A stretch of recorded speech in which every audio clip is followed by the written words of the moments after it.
Chapter 161, Alien King Peak Self-Destruction. Sandus, have you detected any alien powerhouses nearby? Gao Xiang communicated with Sandus through the virtual network. Sandus had already ordered the detectors to operate at full speed. She shook her head, not yet. Barton, you all wait here, I will go to welcome those aliens. Elder Bassa looked at the young Barton, his eyes filled with affection. Barton was the most talented among this group of young generation Undying. Since the opening of the fourth battlefield, Barton had been hiding in the Legacy Land. Without using any cultivation treasures, he had still advanced from an ordinary Undying to a king-level powerhouse initial. This time, welcoming the aliens is extremely dangerous. I will first transfer the 182 life planets in my God Kingdom into your God Kingdoms. Ever since the Fennao clan lost their homeland, the Undying powerhouses in the family had to create life planets within their God Kingdoms so that the members of the Fennao clan could continue to live. However, life within the God Kingdoms had inherent flaws. Their strength reached its ceiling at the World Lord level. Breaking through to become Undying was almost impossible. The surviving powerhouses of the Fennao clan all dreamed of one day returning to Tianxin continent and returning to their past lives. And now, their opportunity had arrived. Barton did not hesitate and opened his God Kingdom channel in front of Elder Bassa. Elder Bassa, my God Kingdom is open. You can rest assured and entrust these life planets to me. Elder Bassa, my God Kingdom channel is also open. Another Undying powerhouse also looked at Elder Bassa. Half a day passed, and Elder Bassa finally finished the transfer of the life planets. A cold, sinister smile appeared on Elder Bassa's aged face, and he muttered to himself, aliens, I'm coming. What is going on? I've searched this place upside down, and I haven't seen anything. King of Burrows had been searching this hall for a long time and still hadn't found the next entrance. Could it be that the treasures of the Legacy Land have already been taken? King Yangtze had a bad premonition. Gao Xiang guessed that there must be some hidden passage that hadn't been discovered yet. It shouldn't be that simple. If it were this easy to obtain the treasures of the Legacy Land, then these aliens would be too stupid. Aliens, you have finally arrived. Just then, a phantom appeared in front of everyone. A Fennao clan King Peak. Golden-winged Peng King recognized this Fennao clan powerhouse at a glance. Elder Bassa stared at the few people in front of him. I presume you are from the monster race and the human race. You are hostile races. To appear here together, are you not afraid of being mistaken for betraying your races? Heavenly Dog King ignored the other party's verbal provocation. Don't try to provoke us. Everyone was not surprised that the Fennao clan was very knowledgeable about the racial situation on the outside territory battlefield. This Fennao clan King Peak powerhouse, who possessed the ability to teleport, could appear in any corner of Tianxin continent at any time, making it easy to collect information about the outside territory battlefield. Gao Xiang got straight to the point. Alien, speak quickly. How can we obtain your Fennao clan's legacy? After Elder Bassa appeared, his gaze had mainly fallen upon Heavenly Dog King and Golden-winged Peng King. When Gao Xiang spoke, he only then noticed this inconspicuous human. Seeing that the other party was so bold as to want to obtain the Fennao clan's legacy, he was furious inside, but he pretended to smile on the surface. Our Fennao clan's legacy is established solely for our Fennao clan, therefore, only members of our Fennao clan can enter it. Having said that, Elder Bassa pointed his finger at the very center of the hall. There is a hidden entrance there. It must be opened using 2 Fennao tokens. And a drop of essence blood from a member of the Fennao clan. Let me try. Since Elder Bassa had already explained the location of the next passage entrance, King of Burrows, who had already been waiting impatiently, produced a long whip in his hand. He flew to the air above the center of the hall, and the long whip in his hand suddenly swung out, slamming down towards the ground below. Rumble. The area below vibrated, emitting a dull sound. However, as the dust settled, the powerful strike from that King Peak powerhouse had not caused any substantial damage to the area below. This material has probably already reached the G9 level. Seeing that King of Burrows could not destroy the area below, Elder Bassa said proudly, of course. Tell us, what are your requirements? Golden-winged Peng King looked at the treacherous Fennao clan Elder Bassa. My requirements are very simple. After we enter the legacy land later, apart from the secret techniques, ultimate arts, and other legacies, I do not want any other treasures. Good, it's a deal. However, we must keep a backup copy of these secret techniques and ultimate arts. Secret techniques and ultimate arts could be copied, it didn't matter even if the originals were left to the Fen Now clan's elder bossa. Then let's begin. Heavenly Dog King licked his dog nose, becoming somewhat expectant. Bring the Fen Now tokens. Elder bossa reached out his hand towards Gao Xiang and the others. Golden Winged Pung King and Heavenly Dog King exchanged a glance, nodded simultaneously, and then threw the Fen Now tokens over. Sandus, do you think the probability of that Fen Now clan member self-destructing later is high? Gao Xiang transmitted his voice to Sandus. Although Elder Bossa had the strength of a King Peak and had mastered teleportation, there were several King Peak powerhouses here, he had no advantage. Unless he chose to self-destruct. However, the length and width here exceeded 10,000 kilometers. Once the Fen Now clan member self-destructed, if one hid in the edge area of the hull and used some defensive treasures, one might not necessarily be killed by the explosion. After some analysis, Sandus finally concluded, the probability is 10%. Why? Gao Xiang believed that the probability of the other party self-destructing was too high, absolutely more than 10%. Because based on my analysis of powerhouses from past Fen Now clan legacy lands, I fear this Fen Now clan member named Bossa is one of the strongest kings. If he chooses to self-destruct, then the Fen Now clan will very likely lose a pillar of their race. By then, even if they obtain the legacy of the legacy land, they might have lost the protection of a powerhouse and will soon be exterminated by other races. Gao Xiang retorted, what if he has already entrusted the hope of survival to other clan members? Sandus fell into confusion. Gao Xiang's words were not without reason, but they did not conform to logic. It seemed rational, but in reality, it was not objective. After Elder Bossa obtained the 2 Fen Now tokens, he slowly descended downwards. A flying knife appeared and flew towards his palm. You must follow closely. Once the passage opens later, you must keep up in time, otherwise, if the passage closes, you won't be able to enter. Poochie. The flying knife pierced through his palm.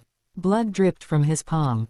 At the same time, under Elder Bossa's control, the 2 Fen Now tokens rose into the air and immediately flew towards the ground.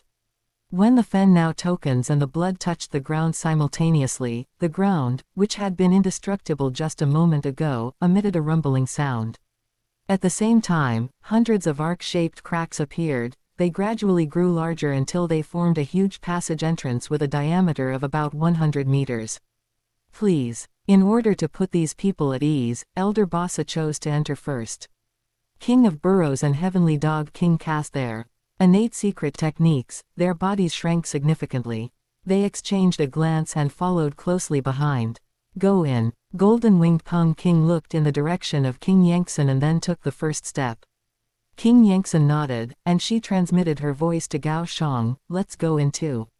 Okay. Gao Xiang watched the retreating back of King Yangtsen. He was not in a hurry to go in. This human partner, the legacy is about to open.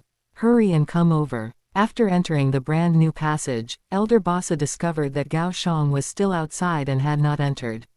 If you don't come in, how can I execute my plan? Elder Bossa spoke again, hurry and come in, the passage will close soon. Okay. Gao Xiang acknowledged and then chose to enter. This guy must have discovered something abnormal. It seems I need to speed up my actions. Elder Bossa pondered for a moment and decided, for the sake of being safe, to execute the most secure plan. After opening this door, inside is the true legacy land of our Fen Now clan. Elder Bossa pointed to the end of the passage ahead. Ahead were 2 metal doors, their surfaces inscribed with dual secret patterns of time and space. These intricate secret patterns formed a restriction that could only be entered by those holding the Fen Now tokens and members of the Fen Now clan. Coincidentally, Elder Bossa met both of these conditions. He pushed the 2 Fen Now tokens towards the metal doors ahead and simultaneously sent out a blast of origin energy. After the metal doors touched these 2 things, the time-space secret patterns on the surface began to emit light. Rumble. The passage opened. Do it. Heavenly Dog King immediately transmitted his voice to King of Burrows. King of Burrows had long been prepared, his massive body suddenly returned to its original size.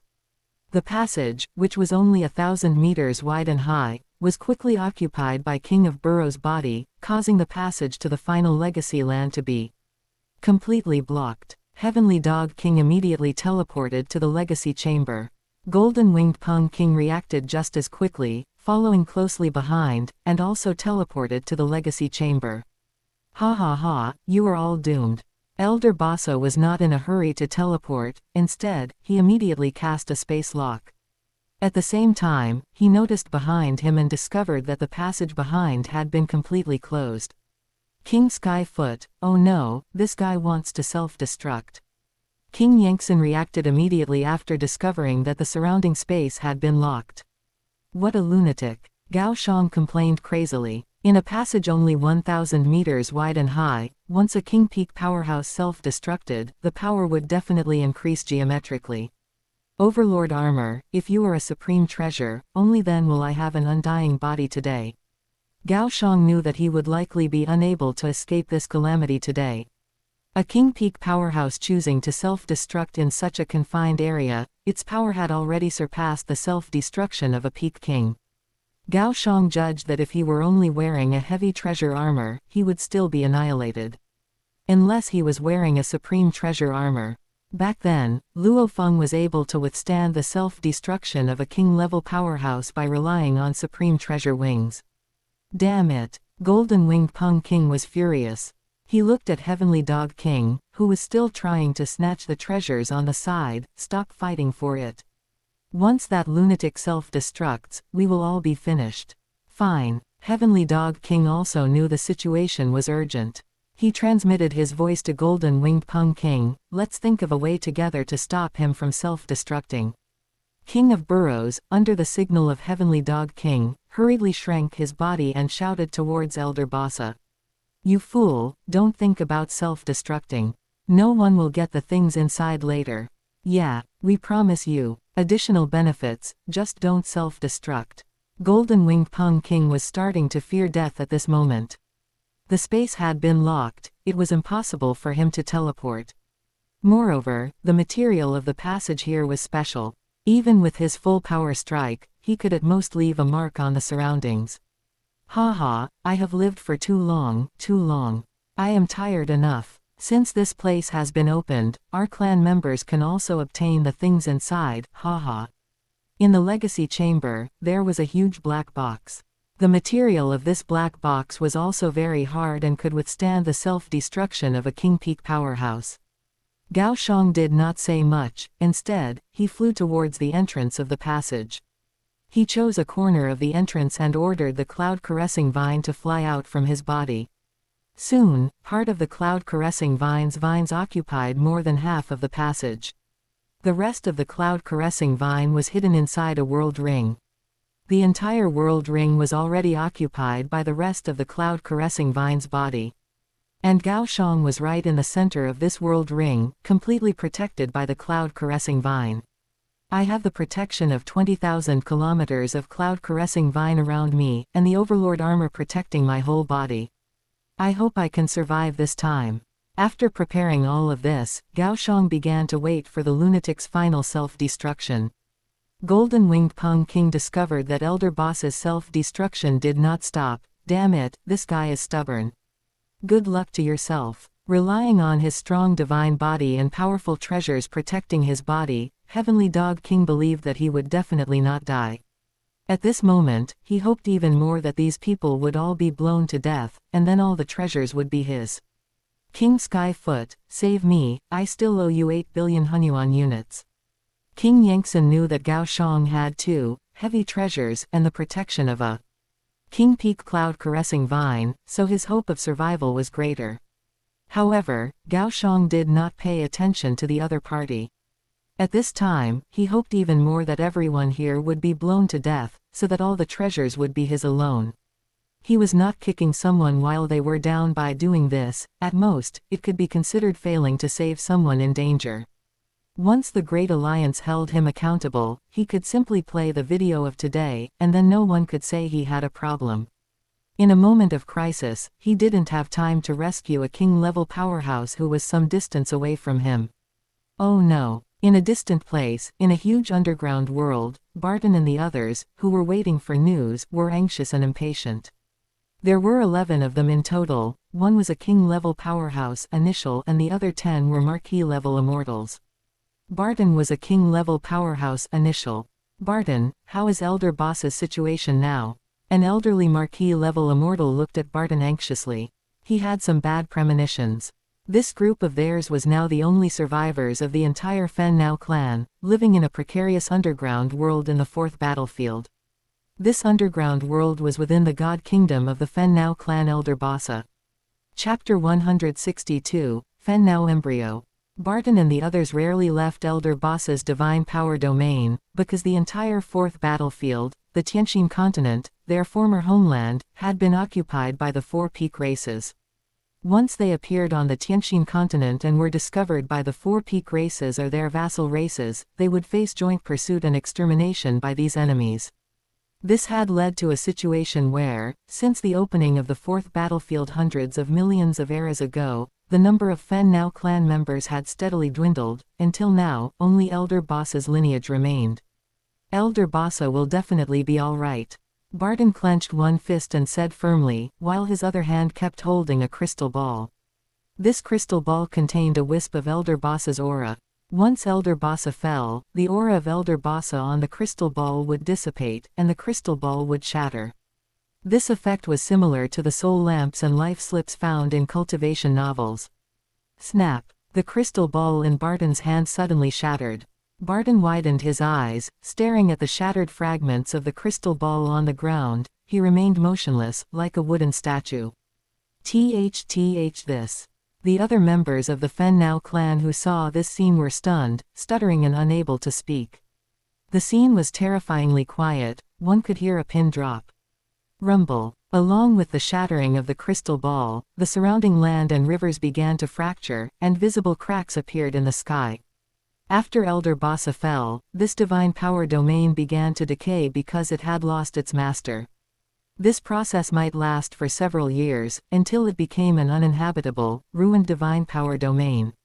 All life living within the divine power domain would also perish. Fortunately, Elder Bossa had made preparations in advance, having transferred all the life planets within his divine power domain into the divine power domains of clansmen like Barton. Elder Bossa. Teacher. Barton's eyes were bloodshot. He knelt on the ground, shouting Elder Bossa's name aloud. At this moment, their Fen Nao clan had lost their spiritual leader. Truly insane. After the explosion, Gao Xiang expanded his world force, discovering that the auras of King Yangtze and other king-level powerhouses were long gone. What a pity, there isn't much left to salvage. Gao Xiang discovered that on the ground, there were only some undying divine weapons that King Yangtze and the other powerhouses had used during their lifetimes. Other items such as universe coins, universe crystals, detectors, world rings, space rings, and everything else had turned into nothingness after Elder Bossa, a King Peak powerhouse, self-destructed. No, there is still that item. Gao Zheng's gaze quickly fell upon a huge black box in the legacy secret chamber. The material of this black box must be very special and exceptionally hard. The explosion had knocked it over, and its surface even showed charred blast marks, but it did not have any cracks or damage. Gao Xiang appeared in front of the black box and set it upright. A huge axe appeared in his hand. He raised the axe and swung it down at the black box. Clang! The black box was extremely hard and very smooth. When the large axe landed, it showed no signs of damage.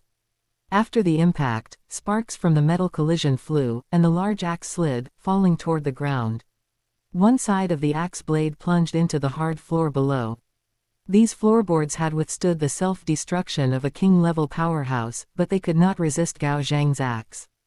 This showed that the material of this black box was many times harder than the material of the all-metal floor. It won't open. What should I do? Gao Xiang transmitted his voice to Sandus. Sandus immediately queried the military merit system to see if anyone had shared how to open the Fen Nao clan's legacy treasure chest. Sandus searched for information very quickly.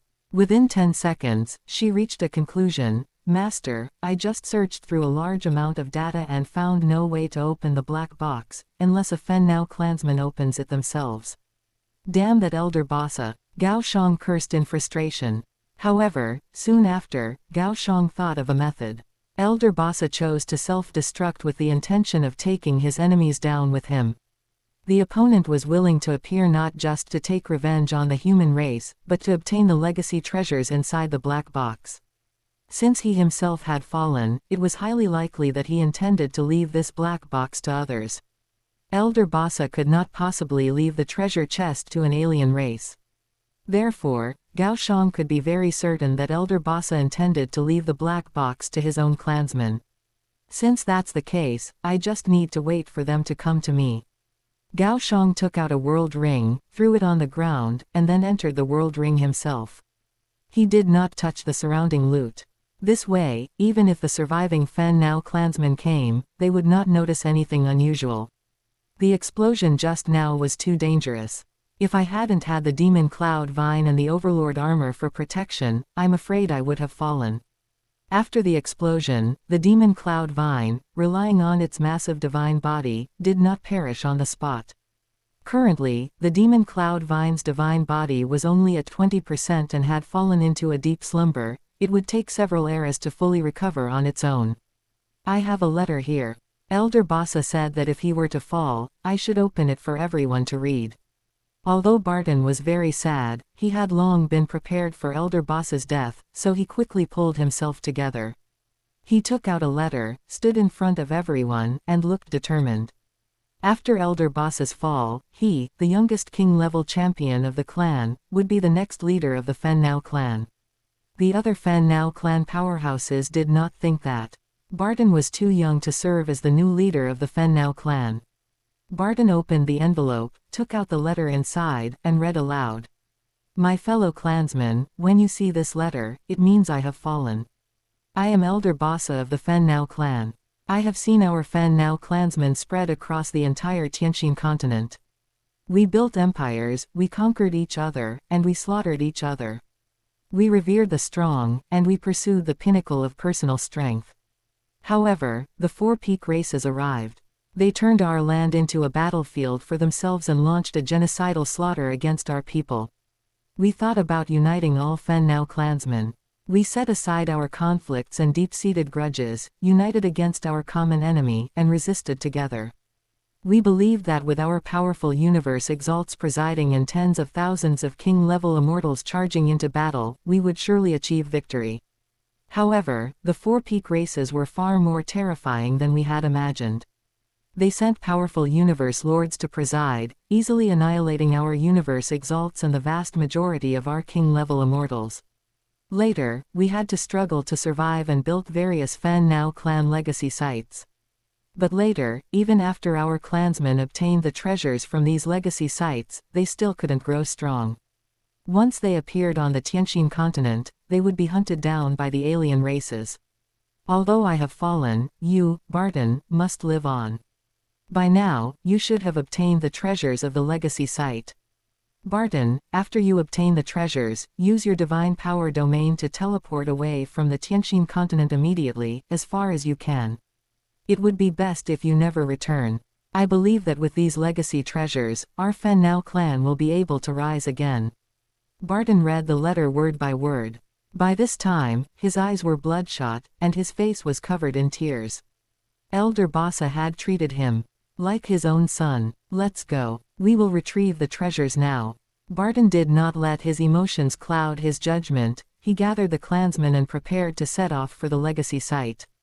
A day passed. Barton and the others did not have the ability to teleport, so they could only fly underground, spending an entire day before appearing at the entrance of the legacy site.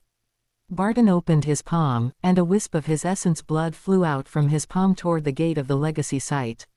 The gate opened, revealing a passageway that had just experienced a tragic explosion. At the end of the passageway was a huge secret chamber. Barton's gaze fell upon the overturned huge black box in the chamber. Barton did not open the black box immediately. Instead, he stored the black box in his internal storage medium. Just as they were preparing to leave, a world ring suddenly exploded. Gao Xiang's world force, through the conversion of the Overlord armor, transformed into a divine power domain. The divine power domain shrouded the entire surrounding area. At the same time, Gao Xiang locked down the surrounding space. Regardless of whether the opponents had the ability to teleport, they could no longer do so at this moment. None of you are getting away. Gao Xiang looked coldly at Barton and the others. Barton's appearance was very similar to elder bosses. Both were from a race that stood over 10 meters tall, with a pair of huge fleshy wings on their backs, heads somewhat resembling bald eagles, and the rest of their bodies similar to the human race. There's actually a survivor. Barton looked at Gao Xiang in horror. A King Peak powerhouse had self-destructed, and yet there was still a survivor. Barton became vigilant because he knew that the powerhouse before him was definitely not someone to be trifled with. Your elder bossa was truly stubborn. We had clearly agreed to leave him a copy of all the legacy secret techniques and ultimate skills, yet he still chose to self-destruct. It's really boring. Gao Xiang walked in front of Barton and the others, casually mentioning the agreement he had made with elder bossa just now. Barton tried to move, but found that his body felt as if it were stuck in a quagmire. His movement speed had been suppressed by 80%. He understood that the powerhouse before him had definitely reached the King Peak level in his comprehension of the law. He had no way to defeat his opponent. Did Elder Bossa really say that? Of course he did. Barton, don't listen to this alien's one-sided story. At this moment, a clansman transmitted his voice to Barton. Alien races were always treacherous and cunning, without any bottom line. In the past, alien races had made similar promises, but once the treasure chest was opened, they would discard their tools after use and choose to exterminate all the Fennao clansmen. Trust him for now, otherwise, we won't be able to escape. Barton transmitted back. Gao Xiang looked leisurely at their livid expressions, knowing they must be frantically transmitting messages in secret.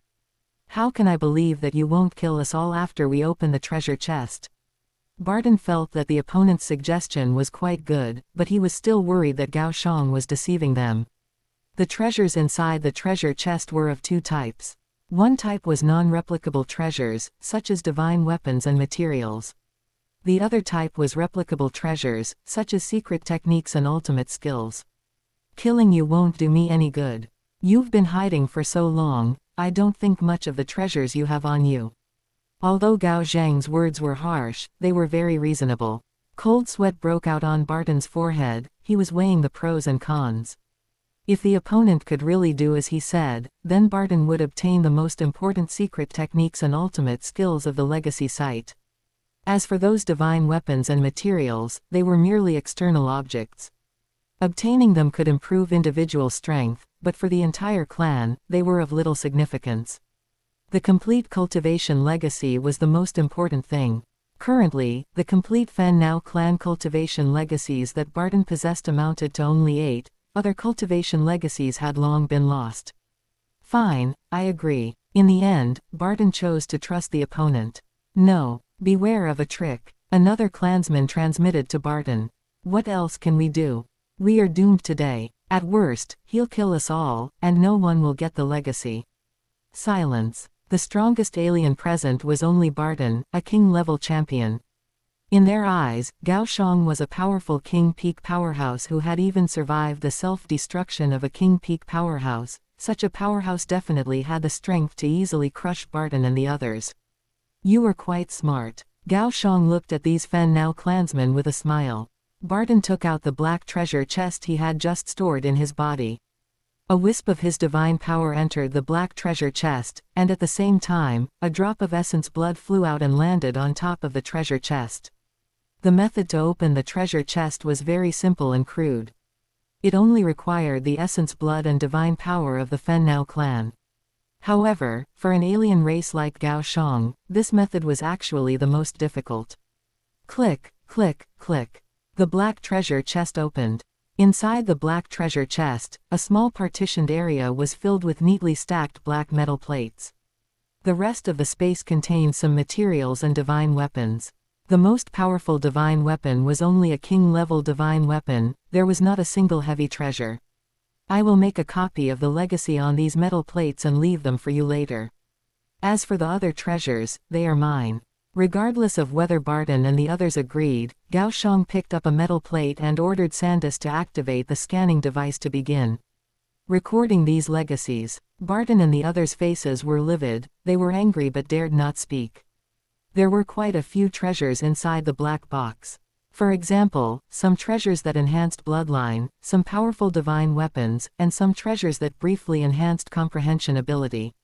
Barton, this treasure chest has our Fan Nao clan's Fan Nao embryo. The Fan Nao embryo was a unique product of the Fan Nao clan. This embryo had no soul or willpower. Once a Fan Nao clansman injected a portion of their soul into it, they could give birth to a Fan Nao clan clone. However, the prerequisite for this was that the Fan Nao clansman had not yet reached undying. The bloodline and life genes of this Fan Nao clan clone belong to the most elite level within the Fan Nao clan. Chapter 163, Breeding a Clone. Before the four peak races arrived at the Tianxin continent, some great existences of the Fan Nao clan would often choose to breed a Fan Nao embryo to enhance their combat power and life-saving abilities. I will try to see if I can get this Fan Nao embryo back. Barton was extremely envious of this Fan Nao embryo. With this Fan Nao embryo, their Fan Nao clan's future world lord geniuses could have an extra life, and at the same time, use two bodies to comprehend the law together, causing the speed of comprehension to soar linearly. Respected human race member, there is an embryo here. Once it matures, it will be a member of our Fan Nao clan. I hope to take it back to our Fan Nao clan. Barton hoped that the other party did not recognize the Fan Nao clan's Fan Nao embryo. Oh, is that so? Gao Xiang noticed that the gazes of Barton and the others fixed on the Fan Nao embryo were very intense, as if they were staring at a rare treasure. No, Gao Xiang had already ordered Sandus to look up information about this embryo. However, Sandus did not find any relevant information. Barton, tell me, what exactly is the function of this embryo? A wisp of Gao Xiang's divine power transformed into an arm, seizing Barton, while pressure descended, making Barton's breathing rapid. Barton, forget it. A clansman hurriedly transmitted a voice message to Barton, telling him to give up. This Fan Nao embryo is only useful for those below undying level. We have all already become undying, so it is useless to us. All right. Barton felt this made sense. The Fan Nao embryo was useful for world lord geniuses, but not very useful for ordinary world lords. There were plenty of ordinary world lords. Within his own divine kingdom, Barton had hundreds of millions of world lords. Currently, what the entire Fan Nao clan lacked most were king-level powerhouses and complete cultivation legacies. By injecting a wisp of soul into the Fan Nao embryo, one can breed a Fan Nao clan clone. I didn't expect your Fan Nao clan to have such a treasure. It's a pity, I am already a king-level powerhouse, so it is useless to me, but one of my talented offspring could use it. After hearing that the Fan Nao embryo could breed a clone, Gao Xiang was tempted, but he still had to pretend he didn't care much. I promise to leave 10 king-level divine weapons for you. How about that? Deal. Barton agreed immediately. Rather than keeping a Fan Nao embryo that was useless to them, it was better to obtain 10 king-level divine weapons that were very important to them. All right, I have finished scanning, you can take all these metal plates. Gao Xiang discovered that these metal plates contain 3 complete Universe Exalt legacies, 25 complete King-level legacies, and thousands upon thousands of Marquis-level, Ordinary Undying, and even World Lord-level legacies. A complete set of space-time essays cost 100 billion points, corresponding to a complete set of 9 Universes Chaos Steel legacies. Based on the price of the space-time essays, Gao Xiang roughly estimated the total value of these legacies to be around 400 billion points. 400 billion points, I've made a fortune. Barton collected all these metal plates into his body, while simultaneously splitting off a wisp of divine power to begin scanning all the metal plates. Soon, an excited expression appeared on his face, and he transmitted to the other clansmen, there are 3 types of Universe Exalt legacies in here. Our Fan Nao clan has hope of rising again. Alien, thank you for your help. In Barton's eyes, these Universe Exalt and King-level legacies were the priceless treasures of their Fan Nao clan. Thank you, Alien. Seeing this, the other Fan Nao clan members followed suit and thanked Gao Xiang. You should leave here quickly. We shall meet again if fate allows. After putting away all the treasures, Gao Xiang prepared to set off and leave. Barton and the others knew that the Tianqin continent was dangerous, so when they saw Gao Xiang preparing to leave, they also prepared to leave. Virtual Universe, Hongmeng City. Thousand Treasures Pavilion. King Sky Foot. As soon as Gao Xiang appeared in Hongmeng City, he was recognized by a king-level powerhouse on the road. Recently, King Skyfoot's reputation had been very high. This was because news had come from the monster race side, saying that King Skyfoot possessed 2 heavy treasures. However, just a moment ago, Gao Xiang had released the battle video that took place at the Fen Nao clan's legacy site. 2 monster race members were blown to death, and the Fen Nao clan's king-level powerhouse chose to self-destruct. Their military merits were all credited to Gao Xiang. At the same time, Gao Xiang possessed heavy treasures, and facing the self-destruction of a King Peak powerhouse, he was not blown to death, which also proved his powerful strength. The King Peak Golden Winged Pung King, Heavenly Dog King, and King of Burrows were equally strong, yet they were all blown to death simultaneously. From this, one could see how formidable Gao Xiang was. But these powerhouses of the Great Alliance did not know that the cloud-stepping space-time boots under Gao Xiang's feet and the Overlord armor were both genuine supreme treasures. If Gao Xiang were indeed a king-level powerhouse, then wearing the heavy treasure Overlord armor, he could remain unscathed when facing the self-destruction of a King Peak powerhouse. But Gao Xiang was a World Lord-level powerhouse. If he wore a heavy treasure Overlord armor, he would almost certainly die.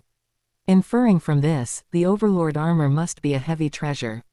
And the cloud-stepping space-time boots, which were on the same level as the Overlord armor, could only be a supreme treasure. King Sky Foot, care for a drink?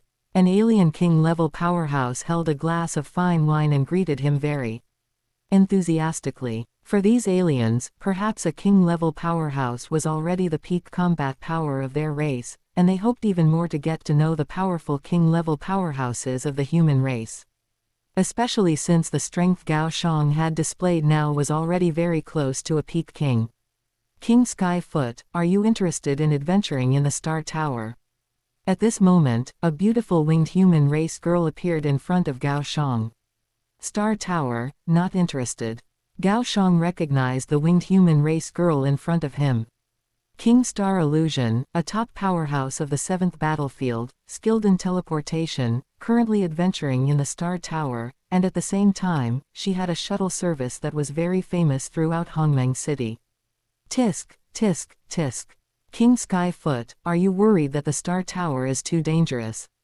King Star Illusion covered her mouth and teased. That's not it, it's mainly that I don't want to waste time. After all, that Star Tower is a supreme treasure, but that opportunity is not something I can covet. Gao Xiang knew that the Star Tower was destined for Luo Feng.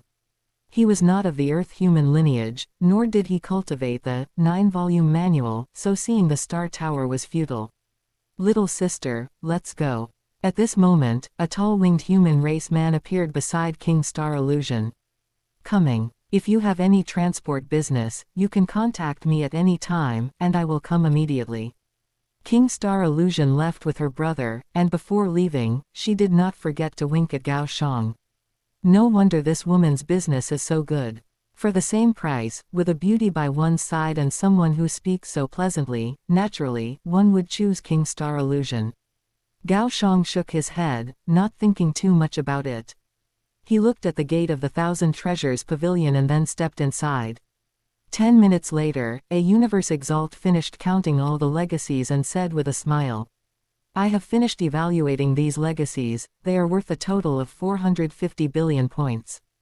Alright, deal. The Fen Nao clan legacy that Gao Xiang obtained was not a human race legacy. Many parts were not 100% suitable for the human race. After being translated into the universal language, the content of some secret techniques might still need certain modifications. This process would take a very, very long time, and it would require king-level powerhouses or even universe exalts to personally modify them, which was very time-consuming and laborious. At the same time, these legacies were not created by Gao Xiang, so they could not be counted as Gao Xiang's self-created legacies and secret techniques. Therefore, after the final conversion, Gao Xiang received a total of 450 billion points. Greetings, Primordial Chaos City Lord. After Gao Xiang finished dealing with these legacies, he chose to go to the Primordial Chaos City Lord's palace trial space to continue creating his unique techniques. As it happened, the Primordial Chaos City Lord was also there. No need for formalities. Although the Primordial Chaos City Lord was not Gao Xiang's teacher, he still looked at Gao Xiang with great indulgence. Having lived for only 2,000 years, he had already become a powerhouse with peak king combat power. His talent had long since surpassed that of Qidi from back then. If I had been able to bestow a few powerful supreme treasures upon Qidi back then, Qidi would not have perished. The Primordial Chaos City Lord felt very guilty about Qidi's fall. Qidi was like his own son. At that time, the Primordial Chaos City Lord was too selfless, believing that they should strictly follow the company's training model, letting geniuses exchange for the treasures they needed on their own.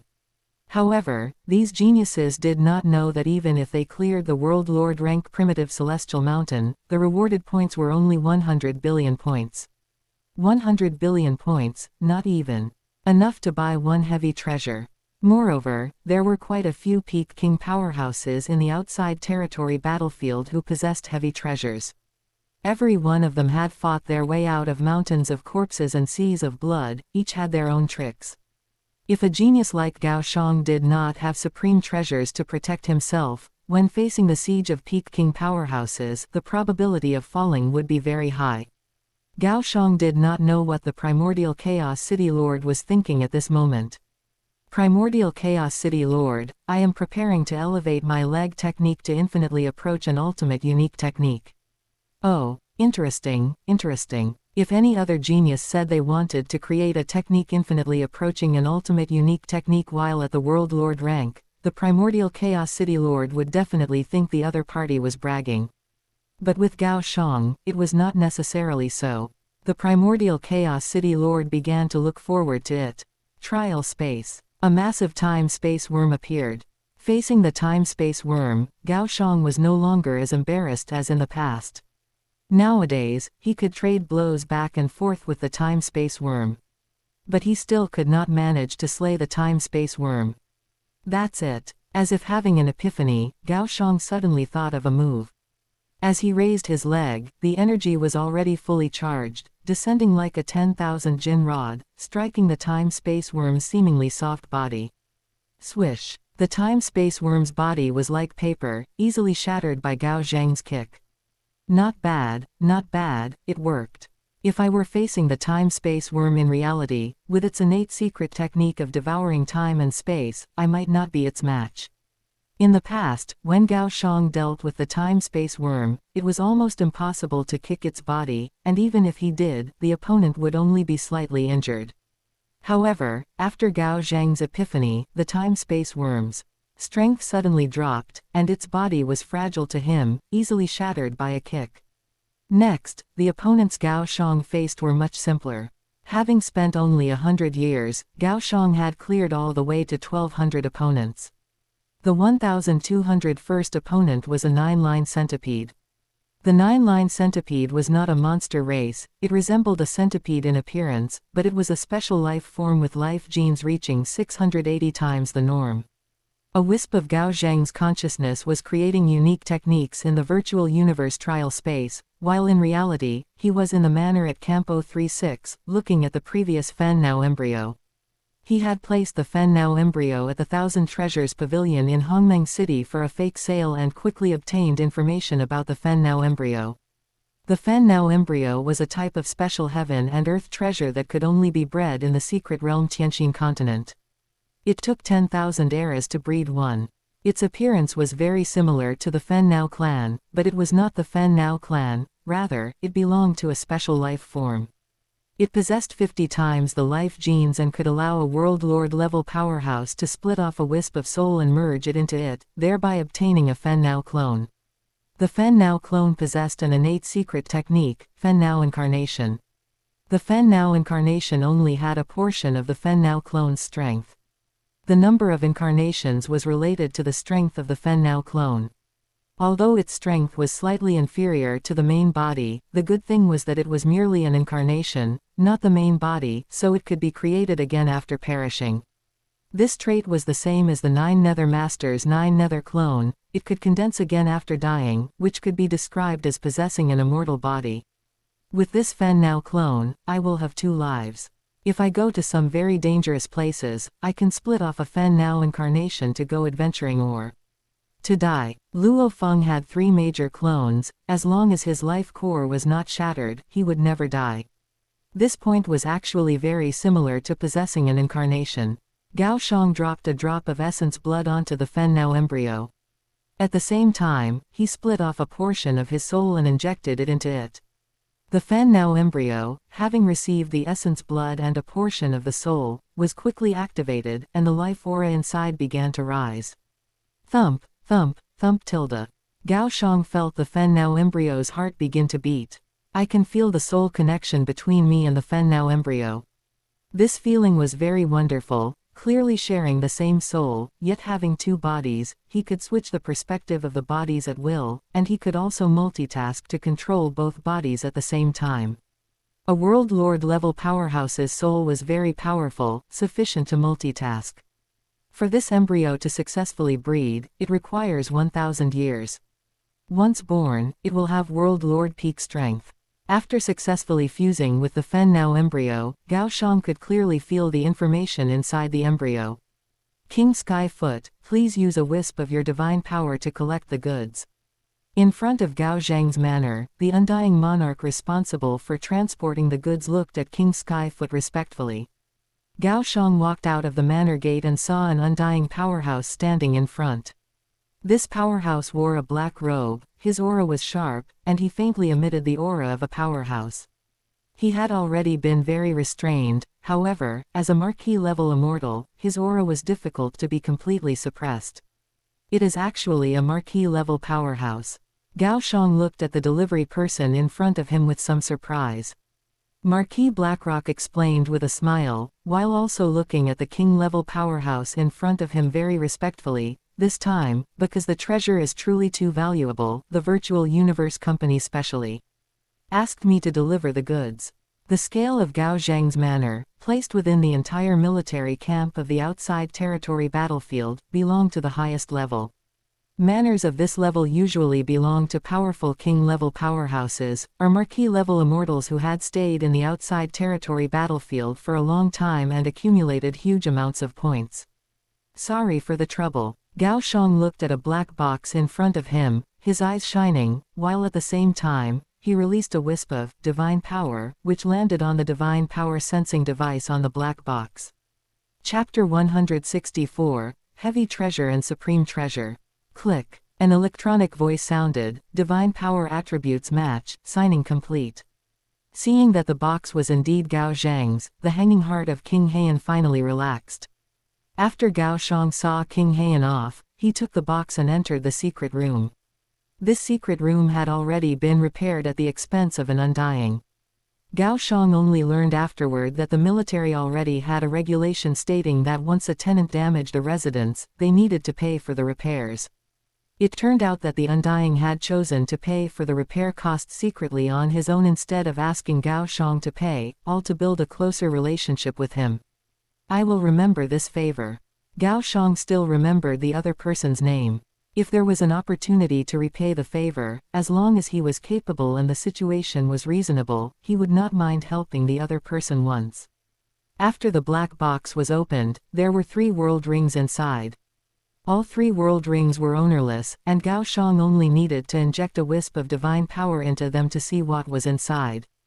Gao Xiang first inspected the first world ring. The first world ring was a massive space with a length and width exceeding 100 kilometers. It was filled with various kinds of ore.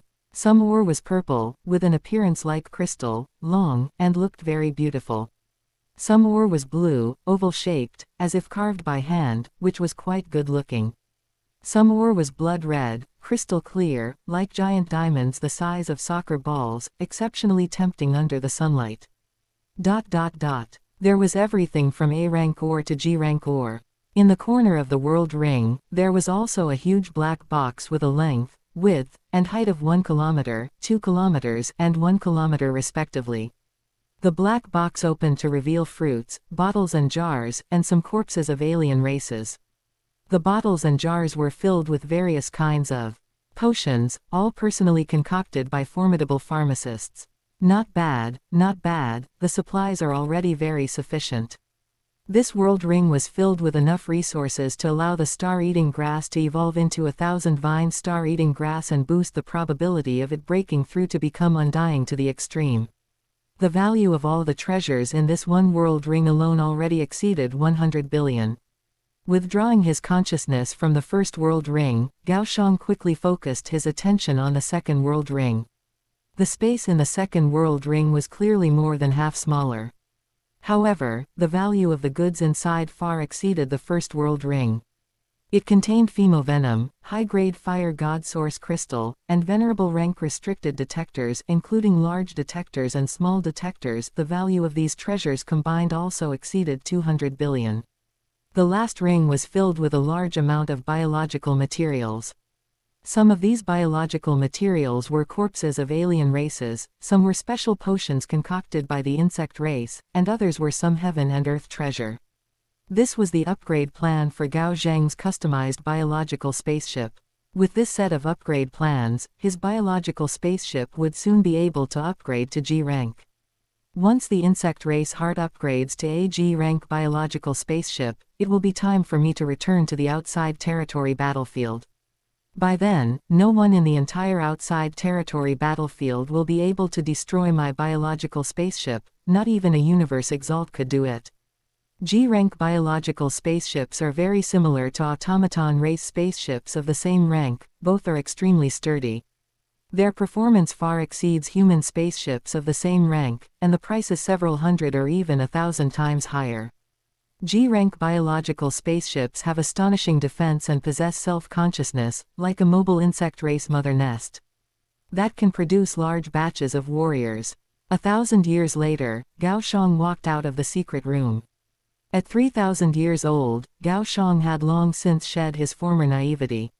However, in the eyes of powerhouses like the primordial Chaos City Lord, he was still a very young existence. During this millennium, Gao Xiang had stayed in the Manor's secret room of Camp 036 in reality. In the virtual universe, he spent the vast majority of his time in the trial space of the primordial Chaos City Lord's mansion. In a full 1,000 years, Gao Xiang had already defeated 1,821 opponents in the trial space. Defeating 2,000 opponents indicates that one's unique skill has reached the ultimate level. 1,821 opponents have had me stuck for a full 300 years, I have never been able to defeat them. It seems that wanting to create a unique skill at the ultimate level is almost impossible. Gao Xiang knew that he already had top-tier comprehension ability. As long as he was willing, he could create a peak unique skill ranked around 1,500 in the trial space within a few days.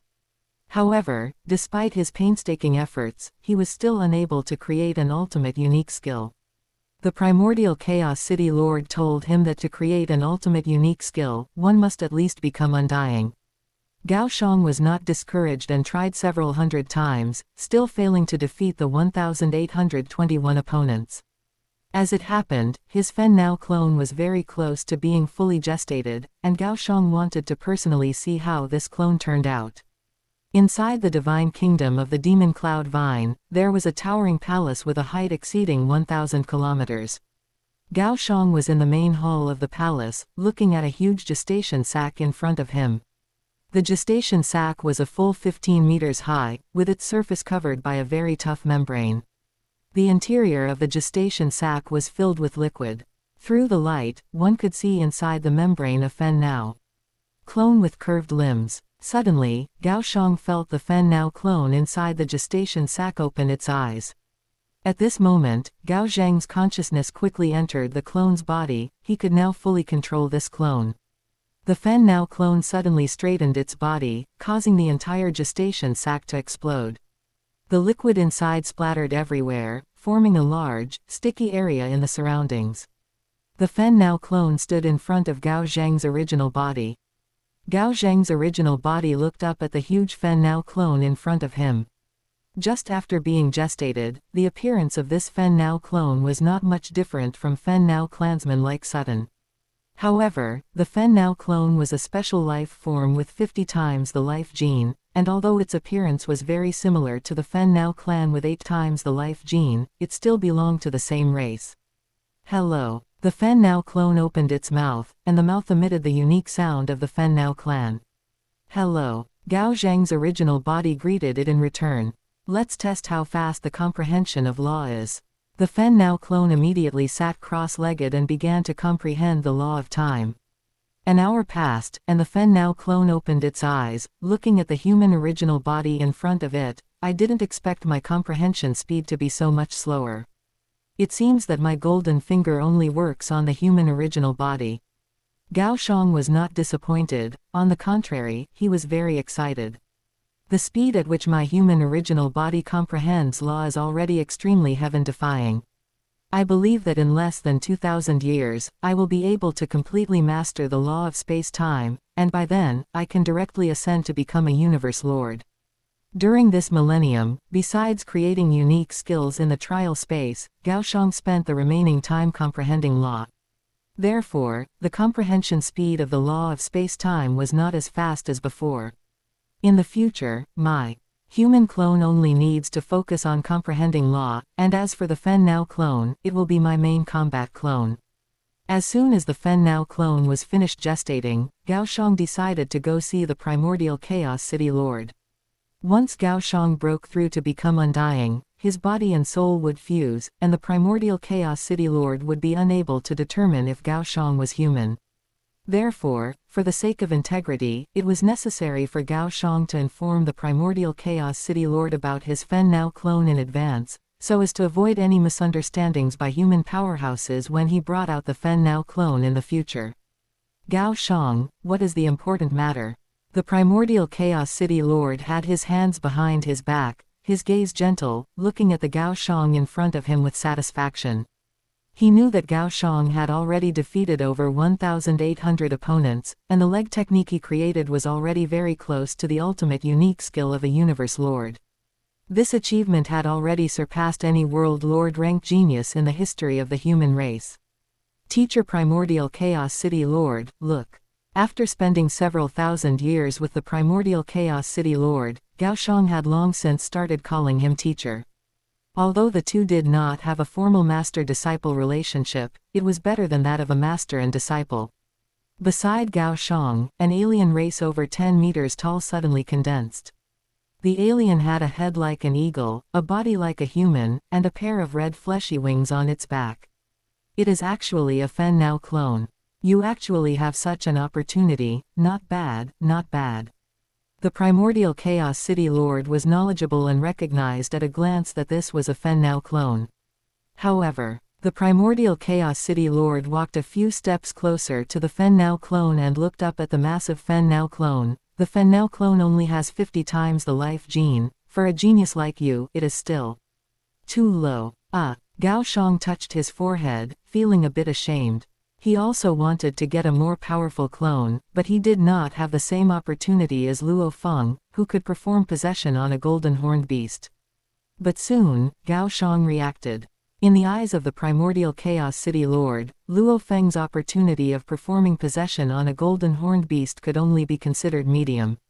Then, what kind of possession opportunity could be considered top tier? Gao Xiang was very confused. Teacher Primordial Chaos City Lord, could you explain some of the opportunities regarding clones to me? Gao Xiang was familiar with the original text, and he had always felt regret that Luo Feng's opportunity of performing possession on a golden horned beast was only medium. He wanted to know what kind of opportunity could surpass performing possession on a golden horned beast. Oh, the Primordial Chaos City Lord's eyes lit up, and he looked at Gao Xiang with a very doting gaze. Since you want to know, then I will tell you, but you must be prepared. Don't let your Dao heart become unstable. My Dao heart is as firm as steel. Very well, but I will only speak about the opportunities regarding clones and possession. Gao Xiang pricked up his ears, listening attentively. Low-tier opportunity is exactly your kind, getting a clone that is only 50 times the life gene. The Primordial Chaos City Lord dealt a critical blow right from the start. Gao Xiang felt a bit stifled in his chest. Medium-tier opportunity is getting a body that can possess the ability to have clones, such as performing possession on a golden horned beast or the colorful flying race. Gao Xiang ordered Sandus to query the colorful flying race. Soon, he received information about the colorful flying race. The colorful flying race was a race very far from the human race's controlled area, with 10 times the life gene, and possessed the ability to gestate 4 clones. The colorful flying race is amazing. They actually have 4 clones. Plus the original body, that makes 5 bodies. High-tier opportunity is performing possession on a special life form with over 1,000 times the life gene. 1,000 times the life gene, and still at the World Lord rank. I'm afraid the number in the entire primordial universe wouldn't exceed 100, right? If it weren't for the primordial Chaos City Lord saying it himself, Gao Xiang would absolutely not believe that a special life form with 1,000 times the life gene would only be at the World Lord rank when just born. The primordial Chaos City Lord shook his head. 100. There are not 100, according to what I know, there are not even 10. These special life forms with 1,000 times the life gene are at the peak of the World Lord rank when born, and before long, they can step into undying. They mostly hide in dangerous universe secret realm, so wanting to capture them while they are still at the World Lord rank is almost impossible. Then doesn't this opportunity have zero possibility of being realized? Not so, not so. Look at me. The primordial Chaos City Lord laughed.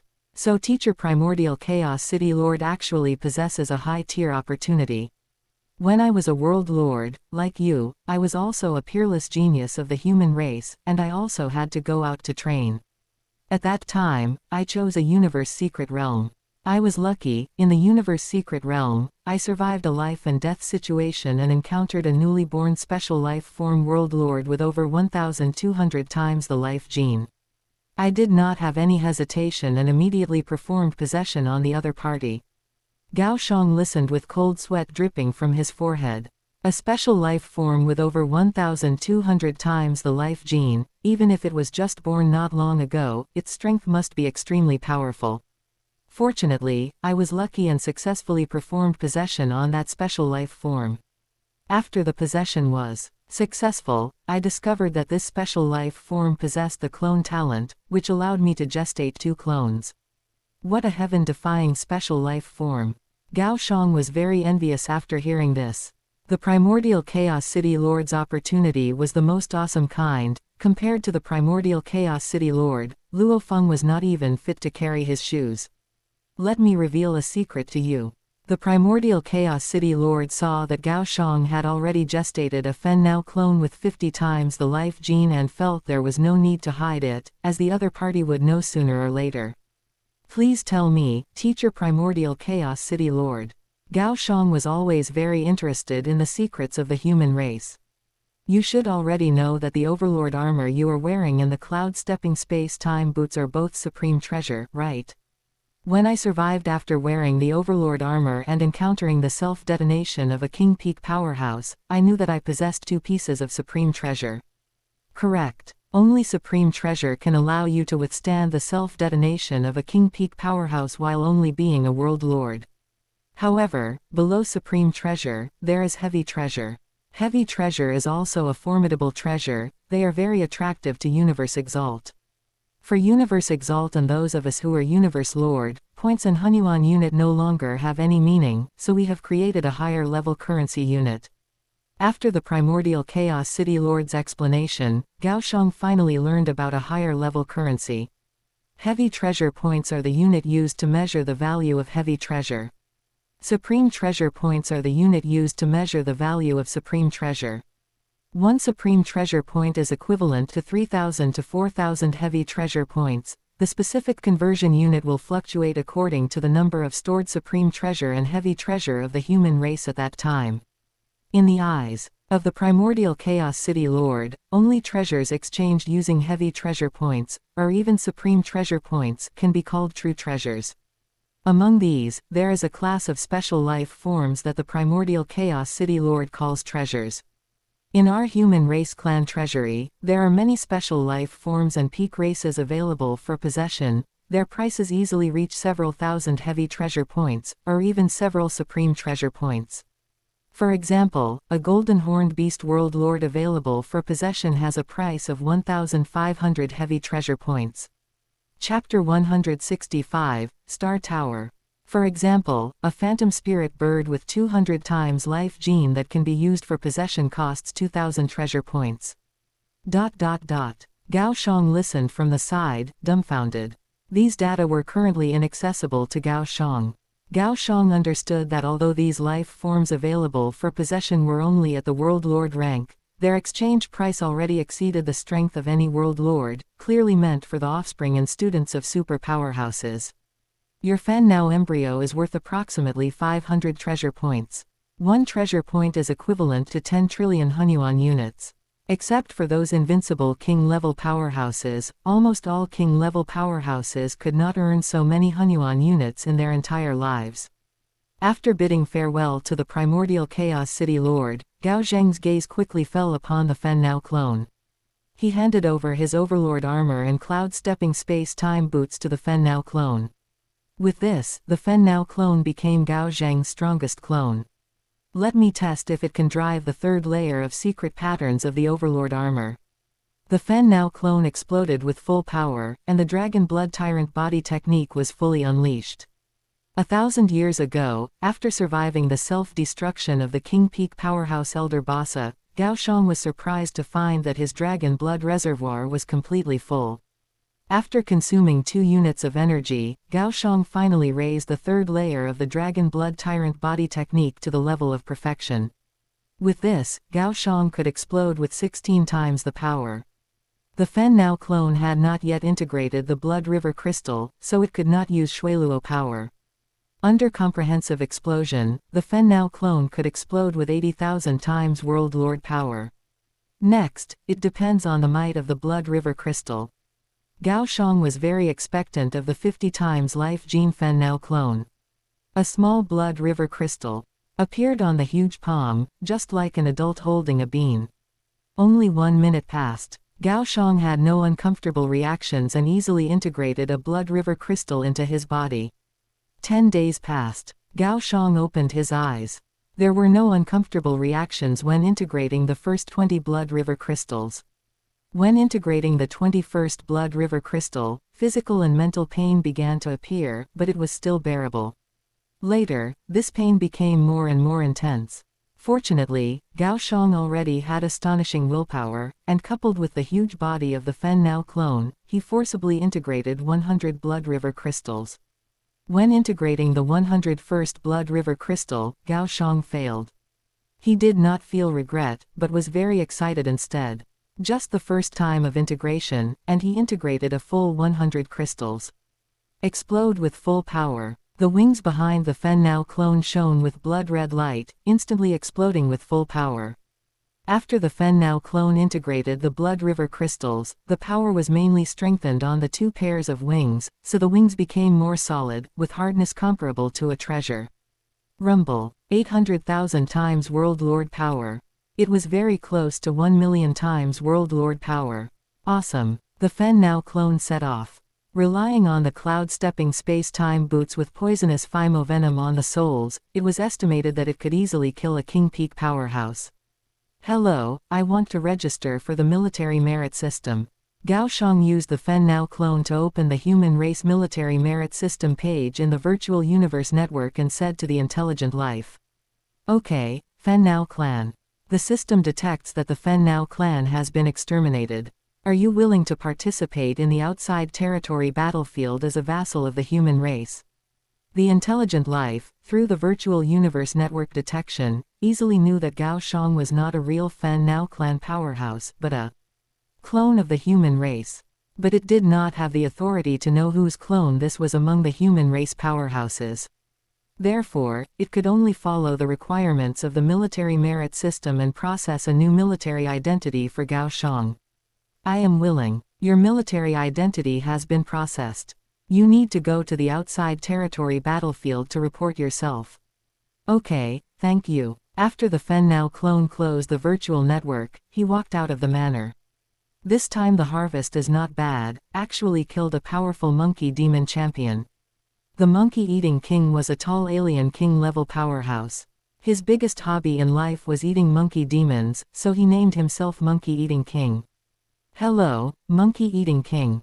The Fen Now clone appeared in the public area specially provided for king-level powerhouses to rest and took the initiative to greet the Monkey-Eating King. The Monkey-Eating King looked at the Fen Now clone in surprise. He didn't seem to know the other party. He touched his round head and quickly thought of something. It's actually the Fen Now clan.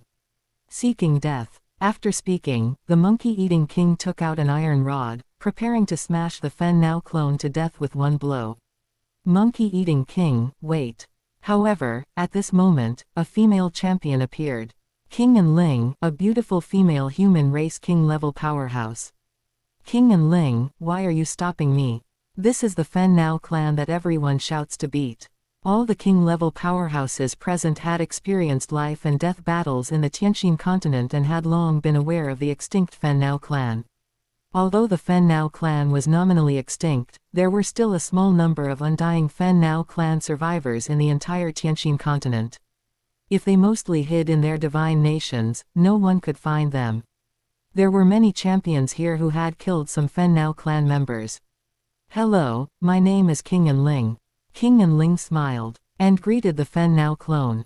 Just now, she learned through the military merit system that the Fen Now clone was actually a soldier serving in the human race camp, and at the same time, the other party could appear in the public area of king-level powerhouses, indicating that the other party possessed the strength of a champion. Hello, King and Ling. Gao Xiang knew King and Ling. Haha, it turns out to be a misunderstanding. You are actually a Fen Now clone. This is a very valuable clone. After the Monkey-Eating King learned the identity of the Fen Now clone, he felt a little embarrassed.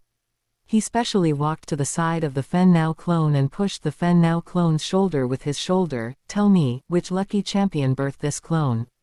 The Fen Now clone just came out of Gao Xiang's manor, and there was no one else around, so no one knew that he was the clone of King Skyfoot. Secret. Gao Xiang deliberately didn't say. All right, then I will treat you as a champion I met for the first time. Come, let's have a drink together, consider it my apology. This meal of wine is on me. After finishing this meal, I am going to prepare to go to the Star Tower. King Fen Now, would you like to go together? The Monkey-Eating King was drunk and stated his thoughts. Not planning to for now. Your strength should not be bad. It would be a pity not to go to the Star Tower for an adventure. I guess it won't be long before the Star Tower will bring forth the suppressing star. Suppressing star. Gao Xiang's eyes lit up. The suppressing star is a good thing. It can not only suppress king-level powerhouses but even suppress exalts. It is a rare treasure. Treasures are already good treasures that king-level powerhouses fight over. In the entire outside territory battlefield, only the Star Tower will produce such treasures as the suppressing star, which leads to the largest number of king-level powerhouses there, and it is also the most dangerous area of the outside territory battlefield. I'm very interested. We can team up then. The Monkey-Eating King grabbed Gao Xiang's shoulder, burping while staring at Gao Xiang. Then I will also go to the Star Tower to try.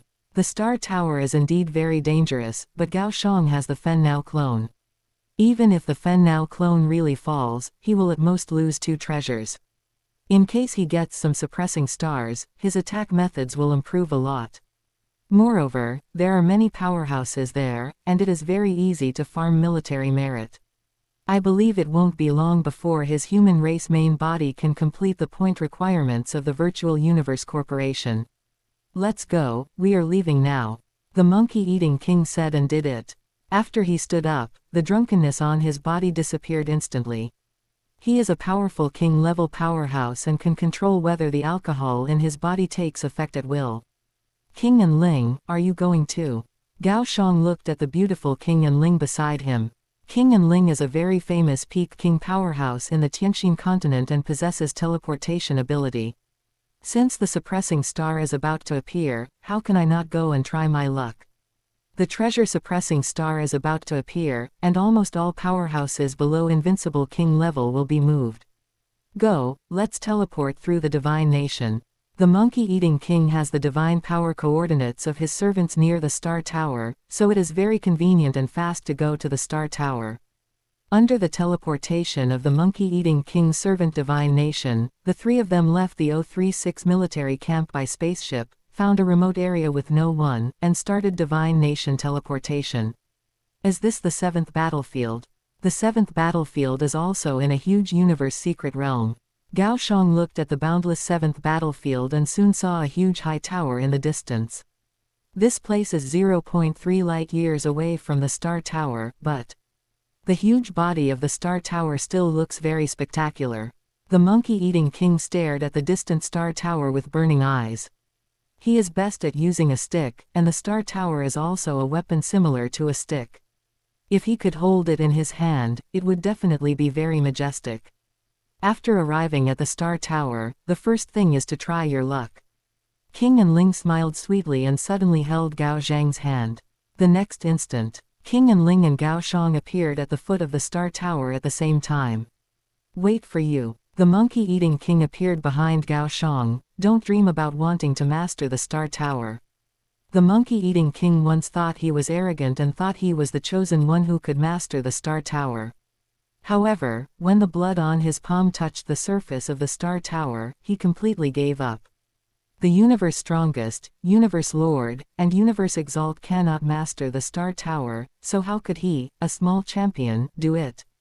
Squeak tilde. King Ling cut a bloodstain on her palm with a knife, and she gently placed her palm on the surface of the star tower. However, the star tower remained motionless. King Ling was not discouraged because she had already expected this result. Squeak tilde. Gao Xiang also learned to use blood to master it. Rumble tilde. When Gao Xiang's palm was placed on the surface of the star tower, the motionless star tower actually vibrated. A huge metal tower with a height of more than 1 light-year, even if it vibrates a little bit, its top will shake violently. What's going on? The star tower actually moved. The monkey-eating king did not think it was because Gao Xiang touched it. Soon, he realized something. Could it be that the suppressing star has appeared? King Fen now, monkey-eating king, let's go, let's enter the interior of the star tower now. King Ling took Gao Xiang and the monkey-eating king's hands, preparing to teleport inside. The next instant, the three appeared around the star tower. King Ling knew that the interior of the star tower was very dangerous, and once teleported to a dangerous place, she might fall on the spot. Therefore, she only teleported through the tower surface of the star tower and appeared on the other side of the star tower. Cackle cackle tilde. As soon as the three appeared, rows of huge metal centipedes suddenly emerged from the ground in front of them. These metal centipedes were all made of metal exceeding G grade, in groups, and their lengths exceeded 1 million kilometers. In front of these huge metal centipedes, the three of Gao Xiang were like mites facing a blue whale. So many metal centipedes have appeared, it seems that the suppressing star is really about to appear. The monkey-eating king saw so many powerful metal centipedes appear, he was not afraid, but very excited. Let's go, let's leave first, don't waste time with these metal centipedes. Although King Ling also came to the interior of the star tower for the first time, she had already collected enough information about the interior of the star tower. Rumble tilde. When the three flew towards the depths of the star tower, these metal centipedes actually chased after them. Their only task was to kill the three of Gao Xiang. Seeking death. Gao Xiang, wearing the cloud-stepping space-time boots that had turned into other appearances, kicked at the metal centipedes. A fan appeared in King Ling's hand. The fan instantly became larger, like a big mountain. She gently fanned her palm, and the huge fan in front also fanned along. Whoosh whoosh tilde. Strong winds blew in front. The monkey-eating king took out his dark golden big stick. The big stick swung down towards the metal centipede below. The big stick looked very ordinary, but in fact it was far heavier than a big mountain. As he waved it, the surrounding space-time seemed to be frozen. Damn it, this metal centipede is too powerful. The monkey-eating king found that his stick went down, and the metal centipede was not injured, only its speed was affected a little. Yes, too strong. King Ling's fan also could not block the offensive of the metal centipede. Rumble tilde. Under Gao Xiang's kick, the metal centipede that was just majestic was actually kicked away by Gao Xiang. This tilde. The monkey-eating king looked at Gao Xiang's kick in surprise. With this kick, it is probably comparable to the strongest move of a peak king powerhouse. Unexpectedly, King Fen now actually possesses the strength of a peak king. King Enling was greatly shocked. She considered herself the strongest among the three, and calling the monkey-eating king and King Fen now over was nothing more than having two more helpers. She thought that among the three, she was the most certain to get a suppressing star. But now, she has to recognize Gao Xiang's strength. The interior space of the Star Tower, which could not see the end at a glance, was divided into countless such independent spaces. Each internal space was very large, like an independent world. Gao Xiang's Fen now clone soared into the sky, the clouds beside him like cotton, situated in the clouds, looking at the tiny metal centipedes below. These metal centipedes soon gathered together. Two metal centipedes were like rotating DNA segments, two merged into one. Chapter 166, Competing for the Suppressing Star. The metal centipede that had merged into one merged again with other identical metal centipedes. Thousands of metal centipedes finally converged into one massive metal centipede. What should we do? Monkey-eating king also soared into the air, his cape flapping loudly as he flew at high speed. Monkey-eating king rested his dark golden staff on his shoulder and turned his head to look at the Fen now clone beside him. Even one metal centipede was already a major headache, yet so many had come, and they had even combined into one gigantic metal centipede. By visual estimation, the massive metal centipede below was a full 1,000,000 kilometers in length. We should find a way to leave this place. King Enling's graceful chest heaved, her breathing somewhat rapid. Even a king peak powerhouse like her felt it tricky when facing one metal centipede. A woo tilde. A dull sound emitted from the massive metal centipede's mouth as it reared up, like a gigantic cobra. The three watched as the behemoth below stood up, and then a massive head appeared directly in front of them. The height of the massive metal centipede as it stood up already exceeded 1,000,000 kilometers. Fen now clone frowned, he had not thought of a way to leave this place. For now, they could only continue to fight to the end. A massive axe appeared in Fen now clone's hand, and beneath his feet was a massive flight-type treasure. He locked onto the rear of the metal centipede and adopted an arc-shaped flight path. A long, purple arc-shaped afterimage was left behind him. This speed is actually so fast, it's already very close to the speed of light. Monkey-eating king was astonished by Gao Xiang's acceleration. This was the primordial universe, where the theoretical maximum speed was infinitely close to the speed of light. Therefore, even if a universe exalt were compared to a world lord, their flight speeds in the primordial universe were roughly the same. However, a universe exalt's flight acceleration was extremely fast, capable of instantly accelerating to near the speed of light. Gao Xiang's speed was exactly like this. He was the fastest being monkey-eating king had ever seen. King Enling extended her slender, jade-like palm, and a bright red ray condensed in her palm. This was a powerful attack technique she had created herself, which had once slain many peak marquee-level powerhouses.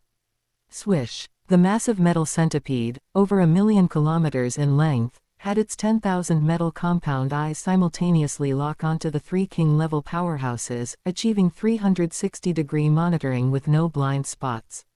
Its long, large tail lashed out towards the three without any warning. The speed was so fast that the surrounding air did not even have time to rub against it before the tail had already arrived in front of the three. The three were in different positions. However, because the massive metal tail was lashing out at near the speed of light, it struck all three king-level powerhouses almost simultaneously. Before King Enling could react, the ray in her palm struck the incoming massive metal tail, but the metal tail did not slow down in the slightest, hitting her when she was caught off guard.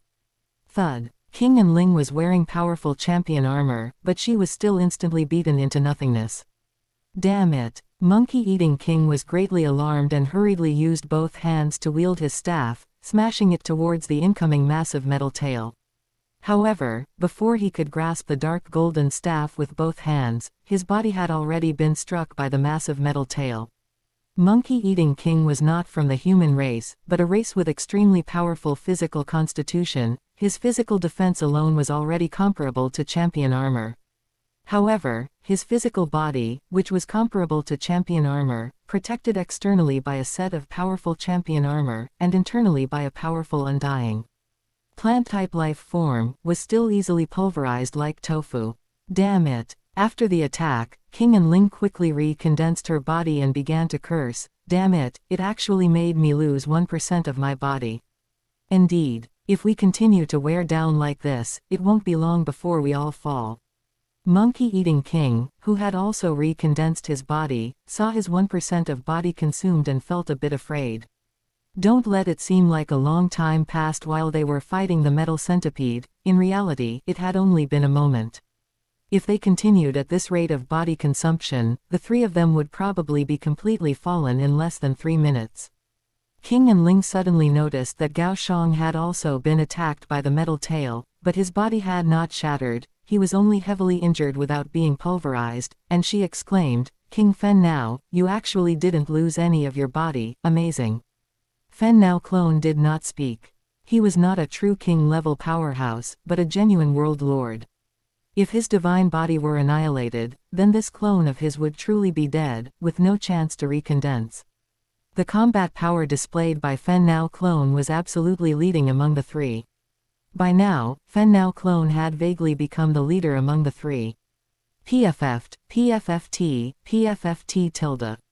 The metal centipede did not keep the three waiting long. After completing 3 tail attacks, it lowered its head and actually burrowed down into the hard metal ground below. The metal floor, which was a supreme treasure, could not be damaged even by a universe strongest, let alone a king-level powerhouse. However, this massive metal centipede could actually burrow into it with ease, as if the ground below were soft soil. There's no way to lock onto its location anymore. The metal floor below blocked detection, causing Qiulong to be unable to discover the massive metal centipede's position. Whoosh tilde. Sure enough, when the massive metal centipede drilled out from the metal floor again, the metal floor below actually formed something like waves, and the sound was identical to the sound of breaking waves. But Fen Nao clone and the other two firmly believed that this must be a peculiar phenomenon caused by the special functions of the star tower. The massive metal centipede, over 1,000,000 kilometers in length, had already arrived in front of Qiulong the instant it drilled out. Qiulong cursed inwardly. Why did it have to appear right in front of her? She crossed her hands, and a massive shield appeared in front of her. This shield was a powerful telepathic weapon similar to a beast god weapon. The shield formed a massive arc-shaped protective surface of over 10,000 square kilometers. A massive purple lotus appeared on the surface of the shield. The lotus petals unfolded, revealing the flower center inside, and the faint, visible floral scent was actually an attack formed by the massive shield. The dual suppression of the law of space and the law of water could not only slow down the opponent's attack speed but also suppress everything in front. Relying on this shield, which was comparable to a beast god weapon, Qiulong had once slain a king peak powerhouse, becoming famous throughout the outside territory battlefield. Otherwise, how would she dare to come to the star tower to take risks, wanting to obtain a suppressing star? What an impressive Qiulong. Monkey-eating king saw Qiulong fighting alone and was greatly astonished after discovering the shield she had released. He had known Qiulong for many years and had long heard that she had once slain a king peak powerhouse relying on this shield. Seeing it now, it was terrifyingly powerful. The endless sky above was influenced by the faint floral scent, appearing like a boiling pot, with surging, heavy air pouring down below. If a king peak powerhouse were below at this moment, they would certainly feel very uncomfortable. Their movements would be suppressed, their attack methods delayed, and their power would be sealed by the visible floral scent, making their situation extremely uncomfortable. However, the behemoth in front of them was not affected in the slightest. The floral scent, which had just been like boiling liquid, shattered with a series of pops as the metal centipede continued to attack Qiulong. A crack appeared on the massive shield. The crack spread in all directions. Crack, crack, crack tilde. Qiulong's eyes widened as she watched her shield actually shatter. At the same time the shield shattered, Qiulong's physical body was also completely annihilated. After the massive metal centipede annihilated King Enling's physical body, it did not stop but immediately proceeded to kill Monkey-Eating King. As it happened, Fen Nao clone was also beside Monkey-Eating King. The two had already agreed not to clash head-on with the metal centipede. The two of them fled in opposite directions. Who would have known, the massive metal centipede from a moment ago quickly turned into two relatively smaller centipedes. Monkey-Eating King looked behind him and discovered that the metal centipede's large mouth had already opened, taking a bite at his back. With the help of the cloud-stepping space-time boots, Gao Xiang instantly accelerated to near the speed of light, circling in the endless sky. No matter how fast the massive metal centipede was, it could not exceed the speed of light, so it could never catch up to Gao Xiang. It actually made me lose 2% of my divine body. King Enling, who had recondensed her divine body, broke into a cold sweat. What a terrifying metal centipede. However, she completely gave up hope next. Because the metal centipede that couldn't catch up to Fen Nao clone had actually set its sights on her. King Enling ran for her life. Beneath her feet was a powerful flight-type weapon. However, her instant acceleration was not only inferior to the second-layer secret patterns of Gao Xiang's cloud-stepping space-time boots, but also inferior to the metal centipede below. Boom, boom, boom tilde. In a short span of 3 seconds, the metal centipede completed 10 more attacks. King Enling had only 78% of her divine body left. I will help you. Gao Xiang appeared beside King Enling, grabbed her hand, and his speed soared. King Fen Nao, save me. Monkey-Eating King was also having a hard time, but fortunately, he was slightly better off than King Enling. He had already lost 15% of his divine body. At this moment, the combat power of both Monkey-Eating King and King Enling had dropped significantly. They could no longer exert their peak strength. All right. Fen Nao clone pulled King Enling's hand and flew towards Monkey-Eating King. Who would have known, the metal centipede instantly split into more than 20 massive metal centipedes. These metal centipedes flew in all directions. But very soon, they all flew towards this side together. This also resulted in Monkey-Eating King only being able to continue fleeing. PFFT, PFFT, PFFT tilde. Monkey-Eating King was pierced through the heart by a hail of arrows, his divine body instantly shattered. Monkey-Eating King, who had recondensed his divine body, was greatly alarmed. He wanted to flee from here, but could not find a way to escape. The clouds above dissipated, and in their place was a passage leading to the endless depths. The metal centipede below also quickly burrowed into the metal ground below. It seems we have already passed the first level. King Enling looked at Fen Nao clone beside her, her voice soft and cute. I am grateful for King Fen Nao's help, otherwise, I would probably have fallen. One could not teleport at will here, which was extremely uncomfortable, otherwise, King Enling would not have been in such a sorry state. It's nothing. Fen Nao clone let go of King Enling's hand. Seven Sword King, this time when the suppressing star appears, don't even think about competing with our monster race. A beautiful female monster race woman, whose race was indistinguishable, smiled as she looked at Seven Sword King. Seven Sword King was a king-level powerhouse with 7 powerful sharp swords floating behind him. Behind him followed millions of king-level powerhouses.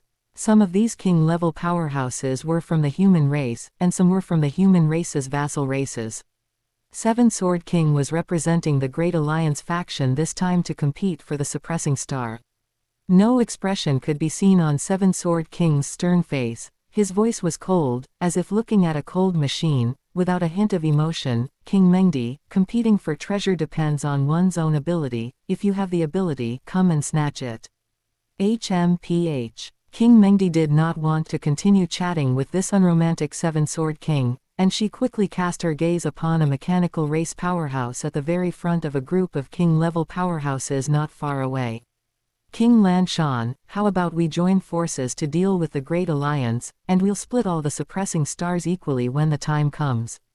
King Mengdi did not use telepathic transmission but said it aloud to provoke Seven Sword King.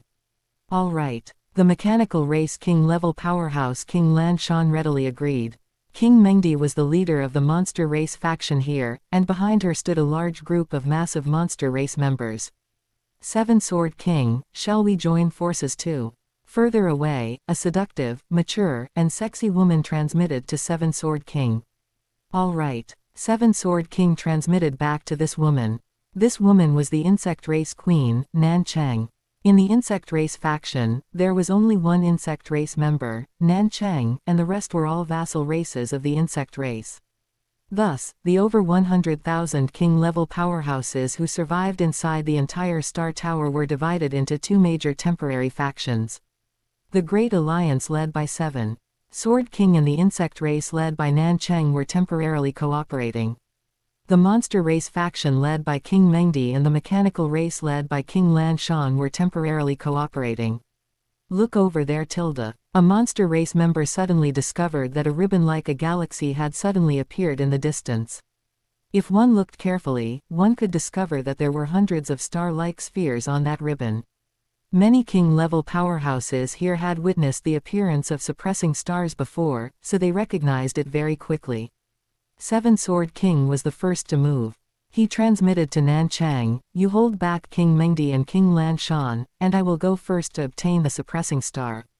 Seven-Sword King's flight speed was extremely fast, and among the king-level powerhouses, almost no one could catch up to him, so he believed he was the most suitable being to go and seize the suppressing star.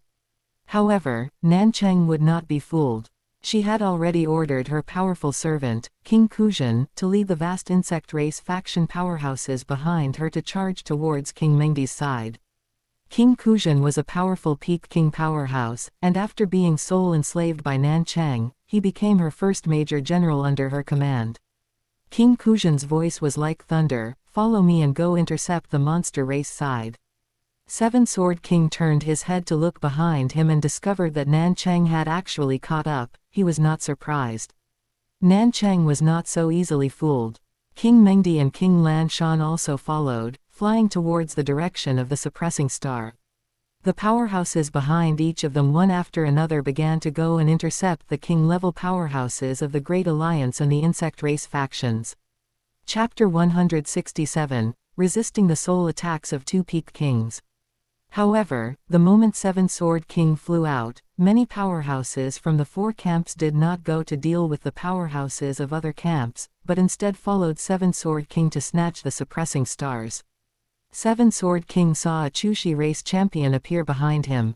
The Chushi race was a vassal race of the insect race and was a relatively weak race, so their desire for the suppressing stars was even stronger. Seeking death. Seven-Sword King was incredibly powerful and didn't think much of this Chushi race champion at all. He waved his hand casually, and the 7 sharp swords behind him flew toward the Chushi race simultaneously. The Chushi race champion had to use his large axe to meet the attack. However, Seven-Sword King's sharp swords were too bizarre. They pierced the Chushi race champion from 7 different directions instantly, turning him into a hedgehog. The Chushi race's body was extremely massive, like a small mountain. Yet, under the piercing of the 7 small sharp swords, it exploded instantly. The Chushi race powerhouse, having condensed his body again, had to stop and watch the already distant Seven-Sword King in terror. To think that a King Peak powerhouse was instantly killed for 20% of his divine body by Seven-Sword King. Seven-Sword King retrieved the 7 sharp swords. His speed was not affected at all, and in fact, it increased slightly after he executed a flight-type secret technique. Impressive. Nan Chang appeared beside Seven-Sword King. She had seen that scene just now. On the surface, she was calm and relaxed, but in reality, she was astonished by Seven-Sword King's strength. While flying at high speed, not only did he not affect his speed, but he also easily destroyed 20% of a Chushi race King Peak powerhouse's divine body. This combat power was already very close to an invincible king level. In Nan Chang's eyes, Seven-Sword King was fully capable of becoming an invincible king level existence. But the other party had suppressed his strength to stay at the peak king level in order to train and seize treasures in the outside territory battlefield. Haha, why should the suppressing stars belong to the 4 of you? Seven-Sword King, Nan Chang, King Mengdi, and King Lan Shan were the 4 most powerful champions here, and they all possessed powerful treasures, so their speed was the fastest. But there were still some alien races who were disobedient and wanted to seize the opportunity of the suppressing stars. They did not hesitate to burn their divine bodies, and their speed could also reach that of Seven Sword King. Seven Sword King and other powerhouses already had fast enough flight speeds, so unless it was an absolute last resort, they would not attempt to burn their divine bodies. A special life form with 10,000 pairs of wings on its back, looking like a snake demon, appeared behind Seven Sword King. The other party made a metallic sound from its mouth. He, how could such an opportunity be missing me? The myriad snake ancestor, a special life form race with 100 times the life gene, was born in a distant star domain and was currently affiliated with the insect race camp. Myriad snake ancestor, stop Seven Sword King for me. Nancheng sent a voice transmission to the myriad snake ancestor. Go to hell. The myriad snake ancestor responded with curses and began to burn his divine body, his speed soaring. Although he was affiliated with the insect race camp, he was by no means a vassal race of the insect race. Their myriad snake ancestor special life form race could not reproduce on its own, but one tribesman would be born every billions of epochs in the primordial universe, so their numbers were very scarce, but they were born with powerful strength, and the race possessed a universe lord. Therefore, the myriad snake ancestor didn't look down on Nancheng at all. He did not follow orders but instead began to burn his divine body to accelerate. His divine body was extremely massive, a full 100,000 kilometers in length, enough for him to burn for a very, very long time. To think that as soon as we appeared, we saw the suppressing stars. King and Ling had just appeared in the combat zone and saw the suppressing star galaxy belt ahead. Haha, an opportunity. Monkey-eating King was also overjoyed. But soon, the three of them discovered something unusual.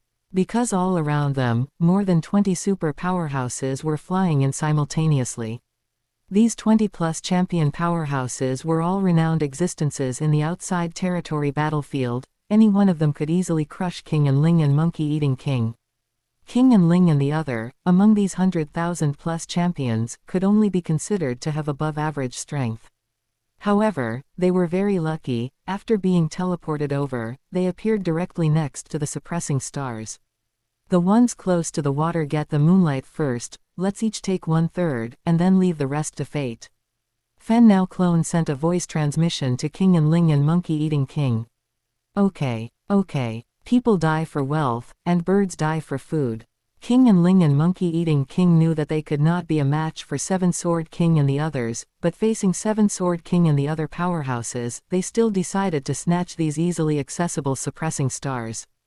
Gao Xiang made the first move. With just a wave of his hand, he obtained over 200 suppressing stars. He said they would each take 1/3, but in reality, he took nearly half by himself. Although King and Ling and Monkey-eating King were unhappy, they were not angry and quickly split the remaining suppressing stars equally. They both knew that whether they could keep these treasures from now on depended on their own strength. You bird man, put down the suppressing stars in your hands, and I will spare your life. Although King Mengdi was beautiful and looked like she had a kind and cute face, she was actually cold and sinister inside, and the words that came out of her mouth were very ugly. Fen Now Clone was furious upon hearing this and glared at the incoming King Mengdi. You stinking witch, I will capture you and make you a sex slave. Fen Now Clone put these 200-plus suppressing stars into his internal world and immediately began to recognize them as his master. He had a human race main body. During the process of the suppressing stars recognizing a master, the main body remained motionless, wholeheartedly recognizing the master. Nancheng, kill this Fen Now clan member, and we will split the suppressing stars later. Seven Sword King sent a voice transmission to Nancheng. He was a member of the Great Alliance, and as it happened, Fen Now Clone was also a member of the Great Alliance, so it was not convenient for him to make a move. No problem, but you have to hold back the others. Okay. Fen Now Clone had obtained half of the suppressing stars by himself, so he would soon face the joint pursuit of King Mengdi and Nancheng. Seven Sword King aimed his gaze at a mechanical race camp champion not far away. King Laotian, stop. King Laotian wanted to stop Nancheng, but Seven Sword King's sharp sword had already flown out. King Laotian had to sacrifice a golden disc. Kid, hand over the suppressing stars, and then be enslaved by me in soul, and I am willing to give up one suppressing star to you. The myriad snake ancestor stared coldly at monkey-eating king. He discovered that monkey-eating king was merely a king peak powerhouse and actually dared to come here to fight for treasures. He really had a death wish. Cold sweat broke out on monkey-eating king's forehead. The myriad snake ancestor had long heard of the other party's great reputation. The other party possessed two major innate secret techniques. One was time pause. The other was time reversal. Combining these two time-type secret techniques could be called terrifyingly invincible. Time pause. Seeing that monkey-eating king was disobedient, the myriad snake ancestor used his strongest secret technique right away. Monkey-eating king instantly became motionless. Time around him had been paused. What should I do? Monkey-eating king discovered that he could still think, but his thinking speed was extremely slow. To think you can still think, looks like I need to add more. Time reversal. Combining the two could achieve an even more powerful time stop. Monkey-eating king was instantly frozen. PFFT tilde. The myriad snake ancestor's wings vibrated. In just the blink of an eye, he had already completed 1,000,000 attacks. Time pause ended. Monkey-eating king looked at the myriad snake ancestor in terror. He was simply not human, he was a devil. In just the blink of an eye, monkey-eating king had actually had 75% of his divine body destroyed. I am afraid I will fall today. Monkey-eating king just wanted to try his luck, but he didn't expect his luck to be so good that it would lead to death. Hand over the treasures. This time, the myriad snake ancestor no longer thought highly of monkey-eating king. A soul slave who had lost 75% of his divine body would need a huge amount of resources to fully recover, and he couldn't wait that long. Explode. Monkey-eating king knew he was going to die today without a doubt. He didn't want to be soul enslaved, so he chose the most heroic way to die. Rumble. The thousands of wings behind the myriad snake ancestor protected his body. Seven Sword King had his 7 sharp swords guard the front. King Lanshan, King Mengdi, and other powerhouses all had their own means of saving their lives and easily withstood monkey-eating king's self-detonation. After monkey-eating king self-detonated, it was as if nothing had happened. No one cared about monkey-eating king's tragic end. But the suppressing stars he left behind became good items for these powerhouses to snatch. It's mine. The myriad snake ancestor was closest to monkey-eating king's self-detonation point, so he easily obtained monkey-eating king's belongings. Don't even think about it, it's mine. King Lanshan had not been in a hurry to make a move while fighting for treasures just now. Instead, he had taken out the 9 tribulations divine prison that his master had refined for him. His 9 tribulations divine prison was not a piece of junk like the one belonging to the mechanical race Svika, but was personally refined by a mechanical race universe lord. King Lanshan's 9 tribulations divine prison was composed of 9 bases in different directions. King Lanshan, don't even think about setting up the 9 tribulations divine prison. 7 Sword King knew that once King Lanshan finished setting it up, then inside the 9 tribulations divine prison, King Lanshan would become an invincible king level, so he would absolutely not let King Lanshan succeed. 9 huge bases with a height of over 100,000 kilometers flew out from King Lanshan's world ring. King Lanshan usually almost never used his trump card, the 9 tribulations divine prison. Every time he used this trump card, he had to pay a significant price. The value of the goods burned was already over 10 billion Hunyuan units. However, if he could obtain these suppressing stars, then it would all be worth it. All of you, stop these bases for me. 7 Sword King ordered the other members of the Great Alliance to stop these bases. And he had already aimed at one base.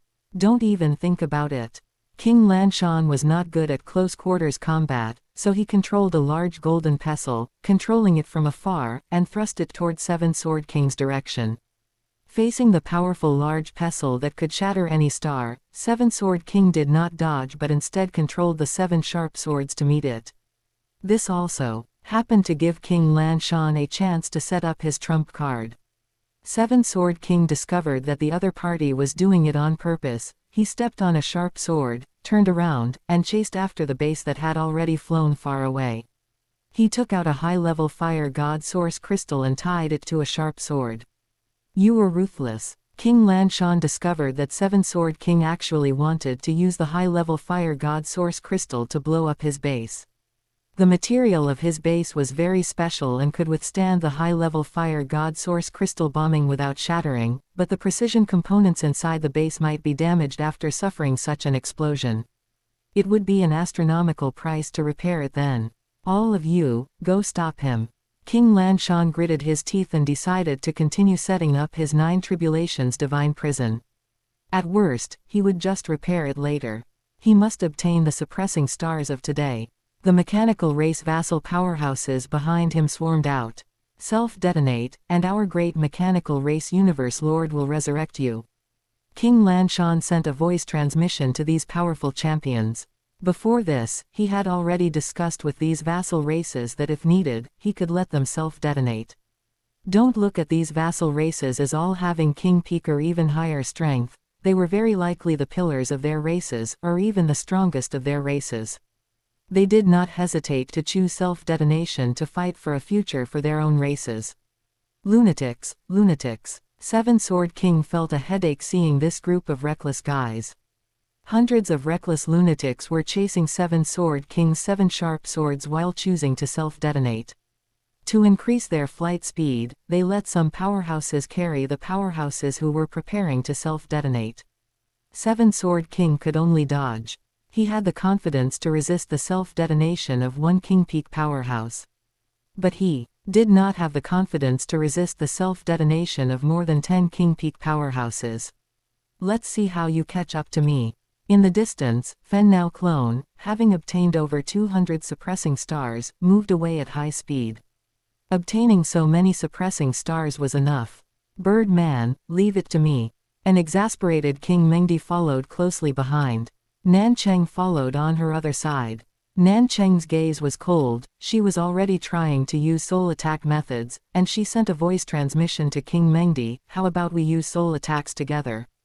Nan Cheng was good at soul methods and had over 100 champion soul slaves under her command. King Mengdi was also good at soul methods and was a powerful illusionist. Nan Cheng instantly executed a soul attack. King Mengdi instantly executed an illusion attack.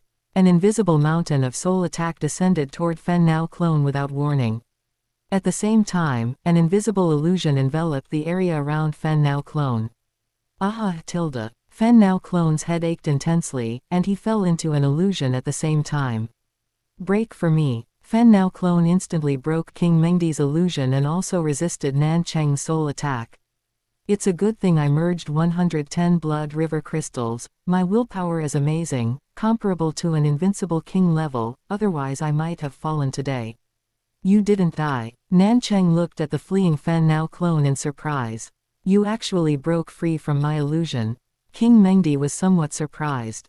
She was very confident, firmly believing that even if Seven Sword King were hit by her illusion, it would take him more than a breath's time to break out. This breath's time was enough for her to kill Seven Sword King 10 times. However, this was only in theory. Seven Sword King possessed powerful soul-type heavy treasures, and even if a soul-type universe exalt made a move, it might not necessarily be able to instantly kill Seven Sword King in a second. But, what was going on with this Fen Now clan member? He resisted the soul methods of both Nan Cheng and King Mengdi at the same time and didn't die, and even broke free instantly. This guy is definitely a powerful champion clone from the human race. King Mengdi soon thought of something. They were both very knowledgeable and knew that this clone was a special life form that originated from the 4th battlefield. Chapter 168, 9 Tribulations Divine Prison. Which other powerful champions are there in the human race? Nan Cheng stroked her chin, unable to recall which champion powerhouse it was for the moment. Invincible king-level powerhouses were forbidden from entering the outside territory battlefield, so they could only consider some human race peak king powerhouses who had been famous for a long time. Could it be Prince Red? Prince Red was a champion powerhouse who, like the Seven Sword King, was a genius from billions of eras ago. Later, he left the outside territory battlefield, so his reputation gradually faded from memory. The Fen Now clone ignored the astonishment of the two and continued flying. The interior of the Star Tower was so vast that even after flying for a long time, he still hadn't seen the edges of the tower. Let's burn our divine bodies. King Mengdi saw that she couldn't catch up to the Fen Now clone, so she decided to burn her divine body. Seeing this, Nanchang nodded in agreement. Just a moment ago, the two of them had reached an agreement. Once they killed the Fen Now clone, they would split the spoils of war equally. Even if you burn your divine power, don't even think about catching up to me. The Fen Now clone ruthlessly mocked the two women behind him. His speed was already approaching the speed of light. Unless the opponent could exceed the speed of light, they wouldn't be able to catch up. However, they couldn't enter the dark universe here, so they couldn't possibly overtake the Fen Now clone. Explode for me. The Fen Now clone took out an ignited fire god source crystal and threw it backward. King Mengdi and Nanchang were greatly alarmed. The fire god source crystal exploded instantly. Because they were too close, the two had to resort to defensive measures. The Fen Now clone was different. His speed did not decrease in the slightest.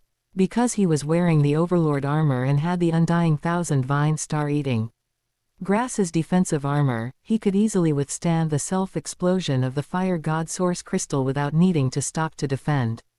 After the explosion, Nanchang looked disheveled and covered in dust. She glared at the Fen Now clone, who was already far away in front of her. That guy's armor must be a heavy treasure, otherwise, he wouldn't be so composed. Right, not only is the armor a heavy treasure, but his flying-type treasure is also a heavy treasure.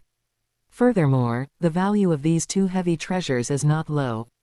The suppressing star is also a heavy treasure, but the value of a single suppressing star is not high. Only when many are added together does the value become high. Only when several are used together are they more powerful. Both Nanchang and King Mengdi believed that the total value of the defensive heavy treasure and the flying heavy treasure worn by the Fen Now clone should exceed the value of 100 suppressing stars. Ha, you are all going to die.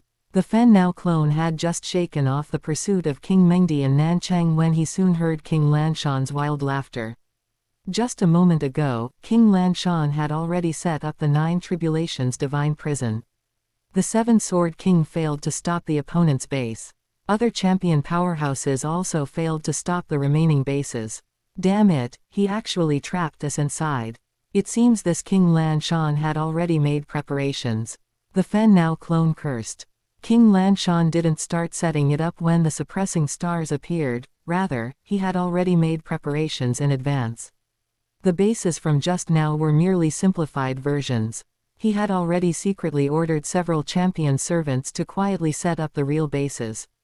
These champion servants placed these bases inside their world rings and, taking advantage of the chaotic situation, immediately ran in all directions. Insidious. The 7-Sword King cursed under his breath.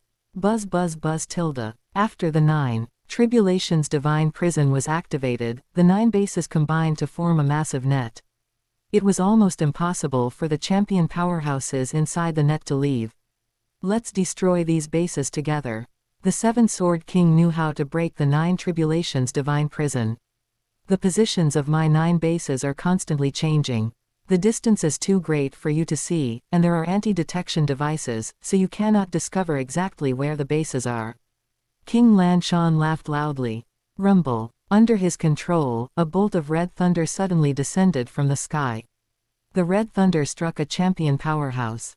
This unlucky champion powerhouse's divine body was instantly annihilated. 100% of the body was annihilated, and he fell instantly. Terrifying. The Fen Now clone witnessed all of this. He continued to fly in a straight line forward. When he appeared at the edge of the 9 Tribulations divine prison, he saw a red screen of light. Just fly in a straight line along the light screen. When you encounter 2 folded light screens, then fly along the corner of the light screen, and you will be able to find a base. Oh no. King and Ling had managed to escape the pursuit of the powerhouses with great difficulty, but she couldn't escape the red thunder falling from the sky. Grab it. More than 40 suppressing stars scattered, causing a large group of champions to scramble for them. You're courting death. In order to obtain a suppressing star, an alien did not hesitate to attack those in the same camp. Get lost. The other alien wasn't someone to be trifled with either. I'm quitting the military system right now, let's see what you can do to me. The alien who had obtained a suppressing star immediately decided to withdraw from the military merit system. However, his decision soon made him regret it. The other aliens, who were his teammates just a moment ago, actually turned their hostility toward him. Surrounded and attacked by more than 100 champion powerhouses, he had no choice but to choose self-destruction, ending his life prematurely. The Fen Now clone did not pay attention to the brutal battle of death and injury behind him. He soon found a base. The base moved rapidly and without any pattern. But in front of the Fen Now clone's super fast flying speed, this was like child's play. Break. Self-created leg technique. Trample mountains and rivers. Wait. A champion servant saw that the Fen Now clone actually wanted to destroy the base, so he hurriedly tried to stop him. You're courting death. The Fen Now clone ordered the 1,000 vine star-eating grass to attack. After Gao Xiang invested over 200 billion points, the 1,000 vine star-eating grass had successfully advanced to undying. It's actually an undying 1,000 vine star-eating grass. The 1,000 vine star-eating grass possessed combat power comparable to a peak king, and it was also a main combat type. Crunch tilde. Under the strangulation of the 1,000 vine star-eating grass, this servant was easily controlled by the Fen Now clone, and his body was being rapidly consumed. Rumble. A base was kicked away, and its internal structure was damaged. The Fen Now clone took this base into his body and continued flying into the distance. Who is it? To be so lucky to discover one of my bases. King Lanshan was so angry he gritted his teeth, but he didn't pursue the Fen Now clone. Instead, he let the remaining 9 bases continue to trap these people. This. The battlefield where over 100,000 champions were fighting was now down to less than 80,000, and they suddenly all stopped, looking around in astonishment. We're out. Not long after the suppressing stars appeared, these champions who were fighting for them were moved out of the Star Tower. However, they were still within the 9 Tribulations Divine Prison and could not teleport. Let's destroy the 9 Tribulations Divine Prison. Together. Under the organization of the Seven Sword King, the Great Alliance and the Insect Race Camp attacked in the same direction together. The 9 Tribulations Divine Prison was indeed very strong. But under the combined attack of over 10,000 champion powerhouses, it was difficult to remain undamaged. Come back. King Lanshan had no choice but to have a few servants put these bases away.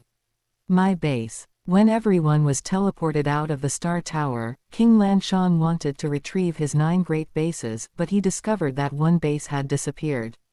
Master. A champion powerhouse appeared behind King Lanshan, lowering his head, his tone respectful. He was one of King Lanshan's many champion soul servants. Speak, who took my base? Metallic bones could be seen on the surface of King Lanshan's mighty body, and he was not wearing any armor or protective gear. Because for him, his body was the most powerful armor. His cold gaze seemed as if it had been frozen for 10,000 years, devoid of any emotion. This soul servant began to tremble. He had seen from afar a great alliance powerhouse with wings on his back and a bird's head kill happy. It's King Fen Now of the Great Alliance. King Fen Now. King Lanshan suddenly remembered.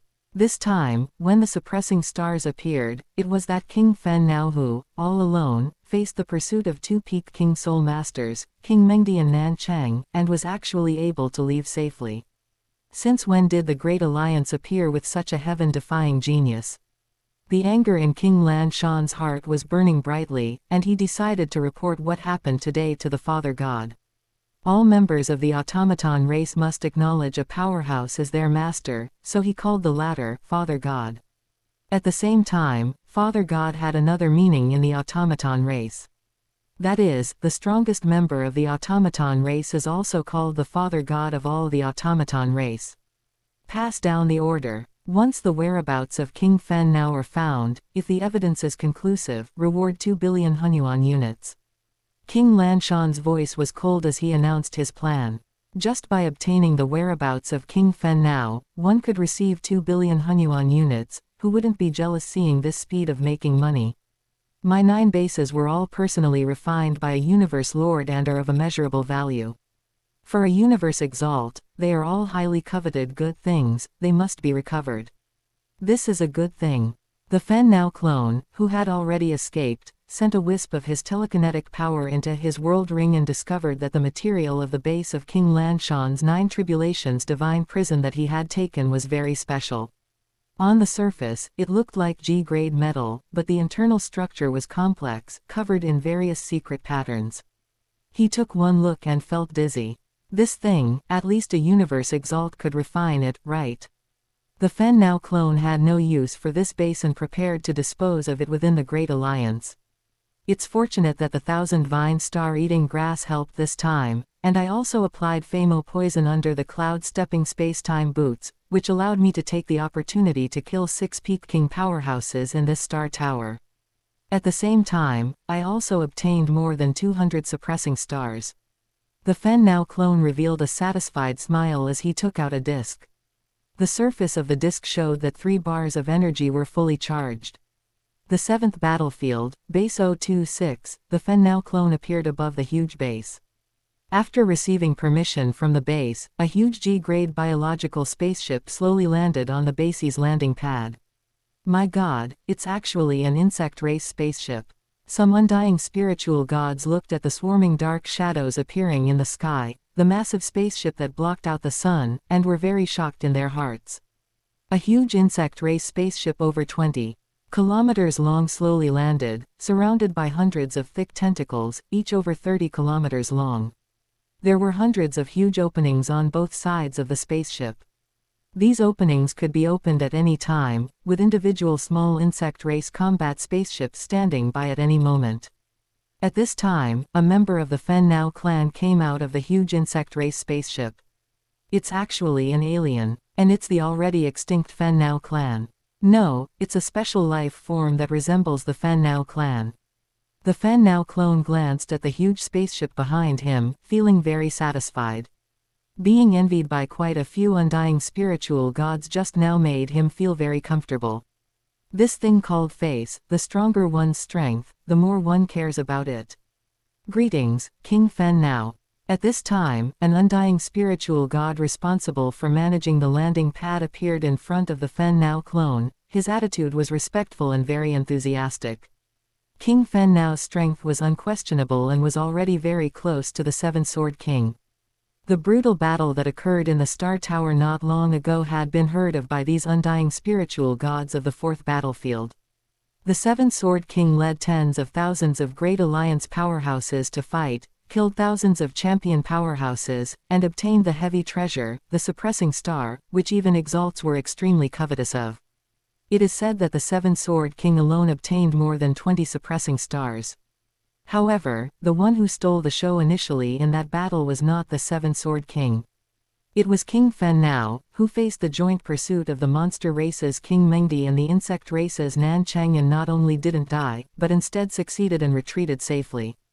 It is rumored that King Fen Now, all alone, obtained more than 200 suppressing stars.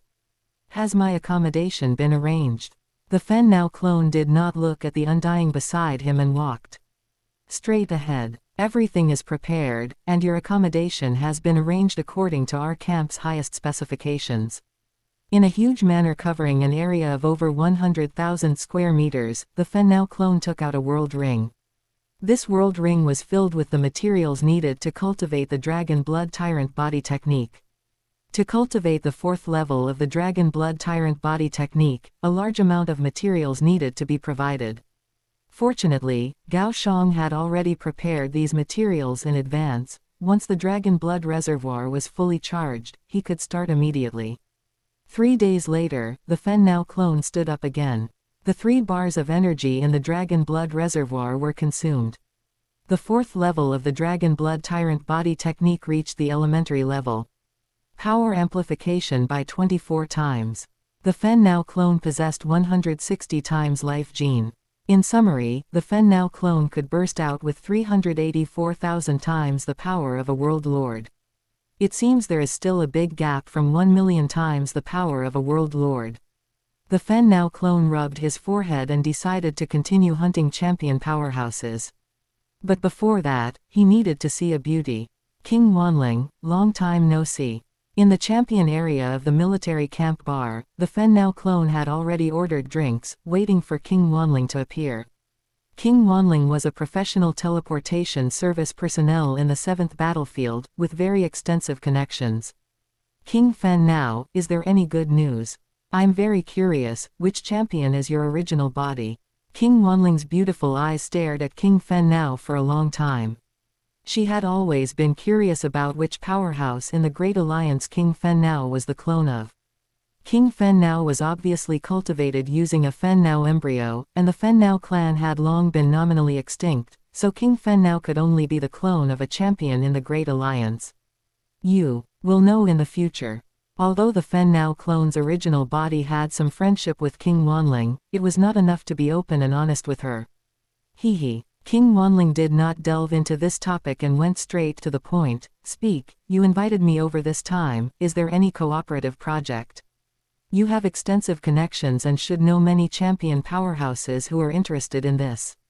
King Fen Nao projected a hologram of one of the bases of King Lan Shan's 9 Tribulations Divine Prison.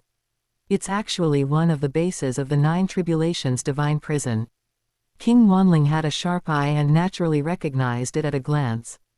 Chapter 169, Hunting Champions. There are many types of 9 Tribulations Divine Prison, divided into many levels based on materials, technology, and power. King Lan Shan's 9 Tribulations Divine Prison is attractive even to universe exalts. Therefore, the cost of refining it is frighteningly high. Help me find a buyer for this base, and I'll give you a 0.5% commission. Consider it done. King Wanling just acted as an intermediary and could get such a big benefit. After saying goodbye to King Wanling, Fen Nao clone opened the virtual universe network. Help me process these 200 suppressing stars. When the virtual network's intelligent assistant appeared, Fen Nao clone ordered it to help him deal with the suppressing stars. He had obtained a total of 238 suppressing stars, kept 38 for combat, and planned to sell the rest. His authority in the Virtual Universe Corporation is very high now, having reached that of an invincible king level, so he can access heavy treasures. The acquisition price for 1 suppressing star is 30 heavy treasure points, totaling 6,000 heavy treasure points. Do you want to sell? Confirmed. Very well, in 3 days, our Virtual Universe Corporation will send professionals to pick up the goods. 3 days passed in a flash, and Fen Nao clone met a female king-level powerhouse. So it's King Long Yu. I didn't expect you to be the one to come and pick up the suppressing stars. Fen Nao clone was very surprised to see that the person who came was King Long Yu. King Long Yu is the top general under Ninesword Exalt, an existence of invincible king level, a super existence who has been famous for countless epochs just like Zan Yan King. These are suppressing stars worth 6,000 heavy treasure points. It requires an invincible king level to handle it. As an invincible king level existence, the value of several heavy treasures on King Long Yu already exceeded 6,000 heavy treasure points, so although she coveted these suppressing stars, she wouldn't run away with them. How about we have a drink? Fen Nao clone cordially invited King Long Yu to come in and sit for a while. However, King Long Yu politely declined. Official business must be completed immediately. If there are any changes on the road, I cannot bear the responsibility. That's true, then I won't keep you. After saying goodbye to King Long Yu, Fen Nao clone opened the Virtual Universe Network and began searching for heavy treasures in the company's treasury. After King Long Yu verified the goods, she quickly sent the feedback to the Virtual Universe Network, so Fen Nao clone quickly received the notification that 6,000 heavy treasure points had arrived. Heavy treasures are divided into 6 major categories: attack, defense, soul, domain, palace, flight, and special. I have the defensive overlord armor and the flight cum attack cloud stepping space-time boots, so what I lack most now are soul and domain heavy treasures. Top-tier soul heavy treasure, Yi Meng Zhu. After soul binding, it can fuse into the soul and resist soul attacks from primary universe exalts. Price: 1,000 heavy treasure points. This Yi Meng Zhu is not bad, but it only improves soul defense, so its effect is not too great. Fen Nao clone quickly ruled out Yi Meng Zhu. Immediately after, he looked at a heavy treasure that looked like a jade pendant. Dragon Jade, a jade pendant with a real dragon carved on its surface. After fusion, it can not only improve soul defense and resist soul attacks from primary universe exalts but also slightly improve soul strength. Price: 2,000 heavy treasure points. Dragon Jade has the extra effect of slightly improving soul strength, and the price is actually 1,000 heavy treasure points higher. It seems that heavy treasures that improve soul strength are the valuable ones. Fen Now Clone searched for a long time and finally found a satisfactory heavy treasure. Phoenix Chant, a top-tier soul heavy treasure. After soul binding, it can resist soul attacks from intermediate universe exalts and significantly improve soul strength. Price: 4,000 heavy treasure points. Significantly, Fen Now Clone didn't know exactly how much, but he was sure it was definitely much more than slightly. Next, I need to choose a suitable domain heavy treasure. The entire Virtual Universe Corporation treasury has many top-tier domain-heavy treasures. However, soul and domain-heavy treasures are very expensive. Especially domain-heavy treasures, the cheapest ones start at 2,000 heavy treasure points. Fen Now Clone found a good domain-heavy treasure. Blood Sea God Kingdom, a top-tier domain-heavy treasure. After fusion, it can release a Blood Sea domain with a range of 2 million kilometers, which has a slight effect of restricting the actions of universe exalts, can restrict the actions of king-level powerhouses, and can easily kill marquee-level powerhouses. Price: 4,000 heavy treasure points. In a month, the Virtual Universe Corporation will send these treasures over. That might be the time for me to leave the outside territory battlefield. Gao Xiang now has a powerful Fen Now clone, 2 supreme treasures on him, and the 1,000 vine star-eating grass in his body. His strength is already comparable to a peak king. Once combined with the Blood Sea God Kingdom and Phoenix Chant, his strength will approach that of an invincible king level. An invincible king level cannot easily appear in the outside territory battlefield, otherwise, it will arouse the anger of other peak races. But before that, let me rest assured and raise the strength of the Fen Now clone to 1 million times World Lord power. Hi! A beautiful face appeared in front of Fen Now clone. Fen Now clone had just finished buying the 2 heavy treasures when he connected to the call from King Wanling. King Wanling smiled at Fen Now clone and waved enthusiastically. Calling me so soon, did you find a buyer for me? Yes, there are 2 buyers in total. One is King Juntan, who is willing to pay 260 billion Hunyuan units. The other is King Modi, who is willing to pay 280 billion Hunyuan units. Although 2 buyers offered prices and the prices were different, King Wanling still mentioned King Juntan, who offered a lower price. Then naturally, I will choose King Modi, who offered a higher price. Okay, then I will reply to King Modi now. King Modi, one of the great alliance alien races, has peak king strength and happens to be in the 7th battlefield. He has the ability to teleport, so he arrived at Camp 026 very quickly. King Wanling, as an intermediary, also followed. Haha, King Fen Now, since the money is in place, I will leave now. After King Modi and Fen Now clone exchanged a few simple pleasantries, he put away the base of the 9 Tribulations divine prison and turned to leave. King Wanling, I have already transferred your intermediary fee. Haha, this money is really easy to earn. King Wanling was very happy, since I have received the money, I will leave first. Wait, King Wanling was just about to teleport away when she heard Fen Now clone calling her to stay. What else is there? I hire you to be my private driver for a month. The salary is 20 billion Hunyuan units. King Wanling's eyes lit up, and she quickly agreed, deal. Every time she takes a job, she can earn 10 million Hunyuan units. 20 billion is enough for her to take 200 jobs. A month passed quickly. However, I have already said it, I will not participate in any of your battles. King Wanling is just a peak king with teleportation ability, while King Fen Now is already a peak king powerhouse. The opponents he faces are those outside territory battlefield overlords at the level of King Mengdi and Nanchang. She dare not get involved. No problem. So, where are we going first? After King Wanling agreed, she was surprised to find that her account suddenly had an extra 20 billion Hunyuan units. As expected of a Super existence with 2 sets of heavy treasures and more than 200 suppressing stars, transferring money is just generous. Just take me around the outside territory battlefield. King Wanling was puzzled, not knowing what medicine Fen Nao clone was selling in his gourd, but she still obeyed. She held Fen Nao clone's hand, and a place came to her mind. In just 1 second, the two appeared in an unknown area of the main continent. As expected of teleportation, it took only a moment to arrive at the main continent. Fen Nao clone envied King Wanling for having the ability to teleport. King Fen Nao is already a peak king powerhouse. I believe it won't be long before you can comprehend teleportation.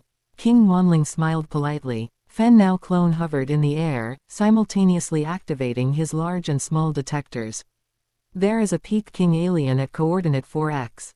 Please take me there, King Wanling. After activating the detector, Fen Nao clone quickly locked onto a peak king powerhouse 1 billion kilometers away. King Wanling secretly thought, it's 1 billion kilometers away, but my detector couldn't detect it. It seems King Fen Nao's detector is very powerful.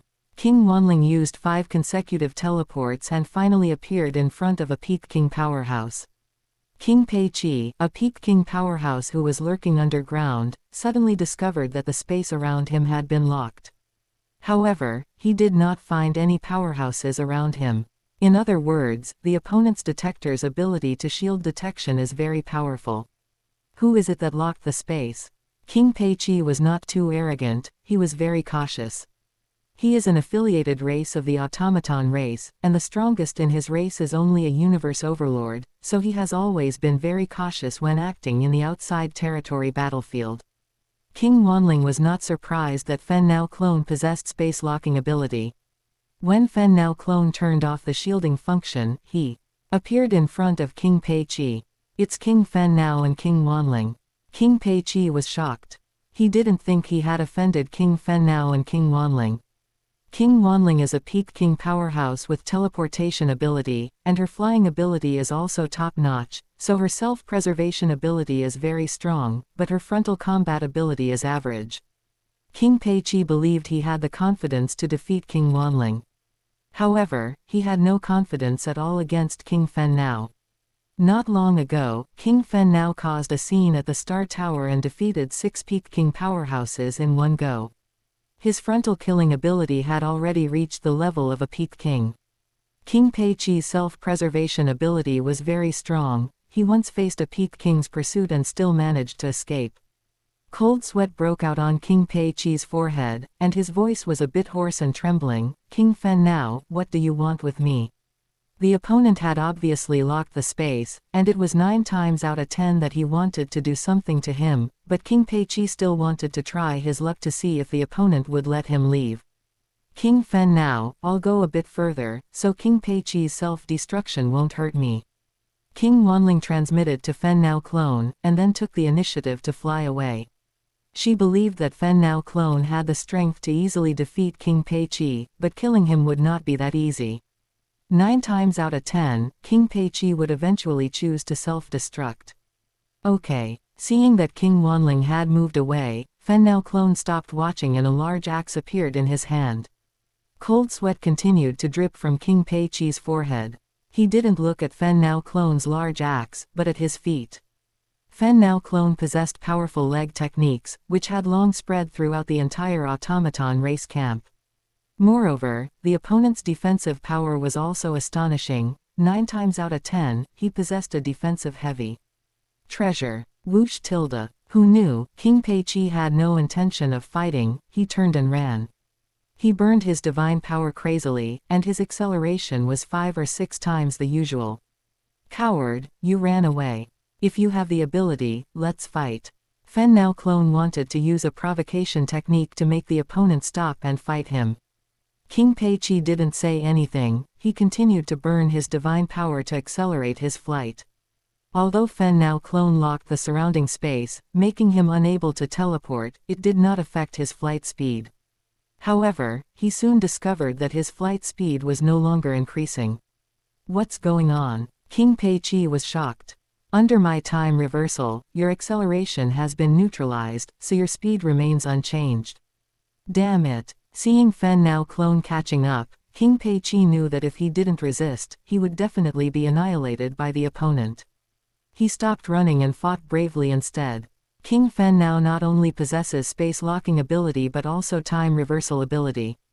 It's terrifying. King Wanling, who was 300,000 kilometers away, was greatly surprised when she saw Fen Nao clone use the law of space-time. These king-level powerhouses have all comprehended the supreme law for many years to have their current king-level strength. But they all comprehended a single supreme law.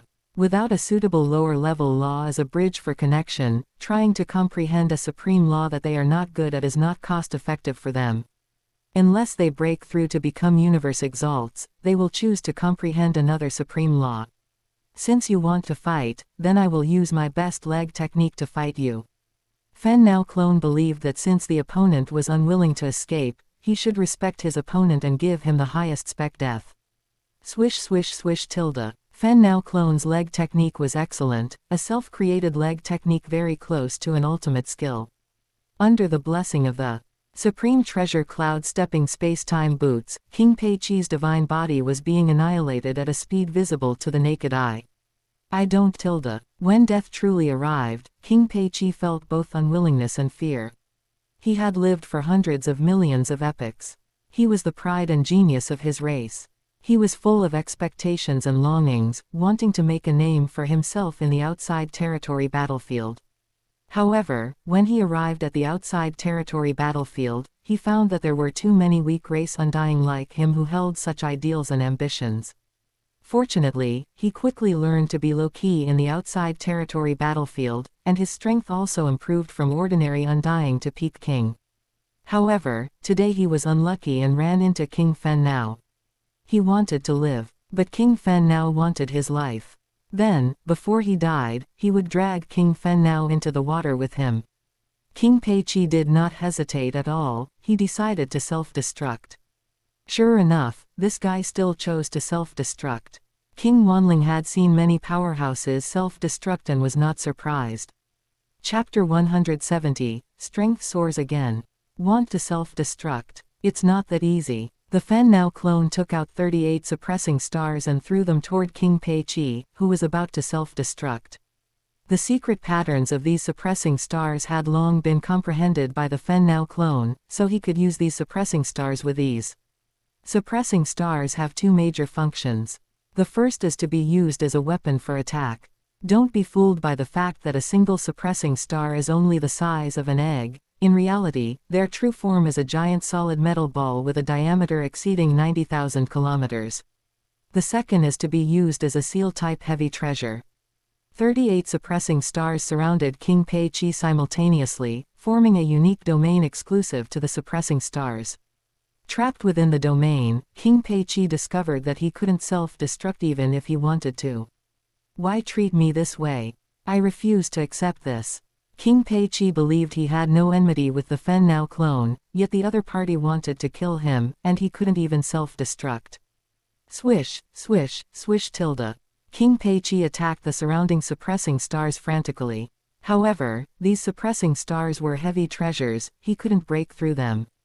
The domain formed by the 38 suppressing stars gradually shrank the space. Crushing tilde. Annihilation tilde. The domain formed by the suppressing stars acted like a compressor, compressing King Peiqi in the center.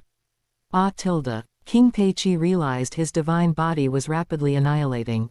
King Star Illusion, watching from afar, widened her eyes, her mouth agape and unable to close. Is this King Fen Nao's true strength? Is this still just a peak king?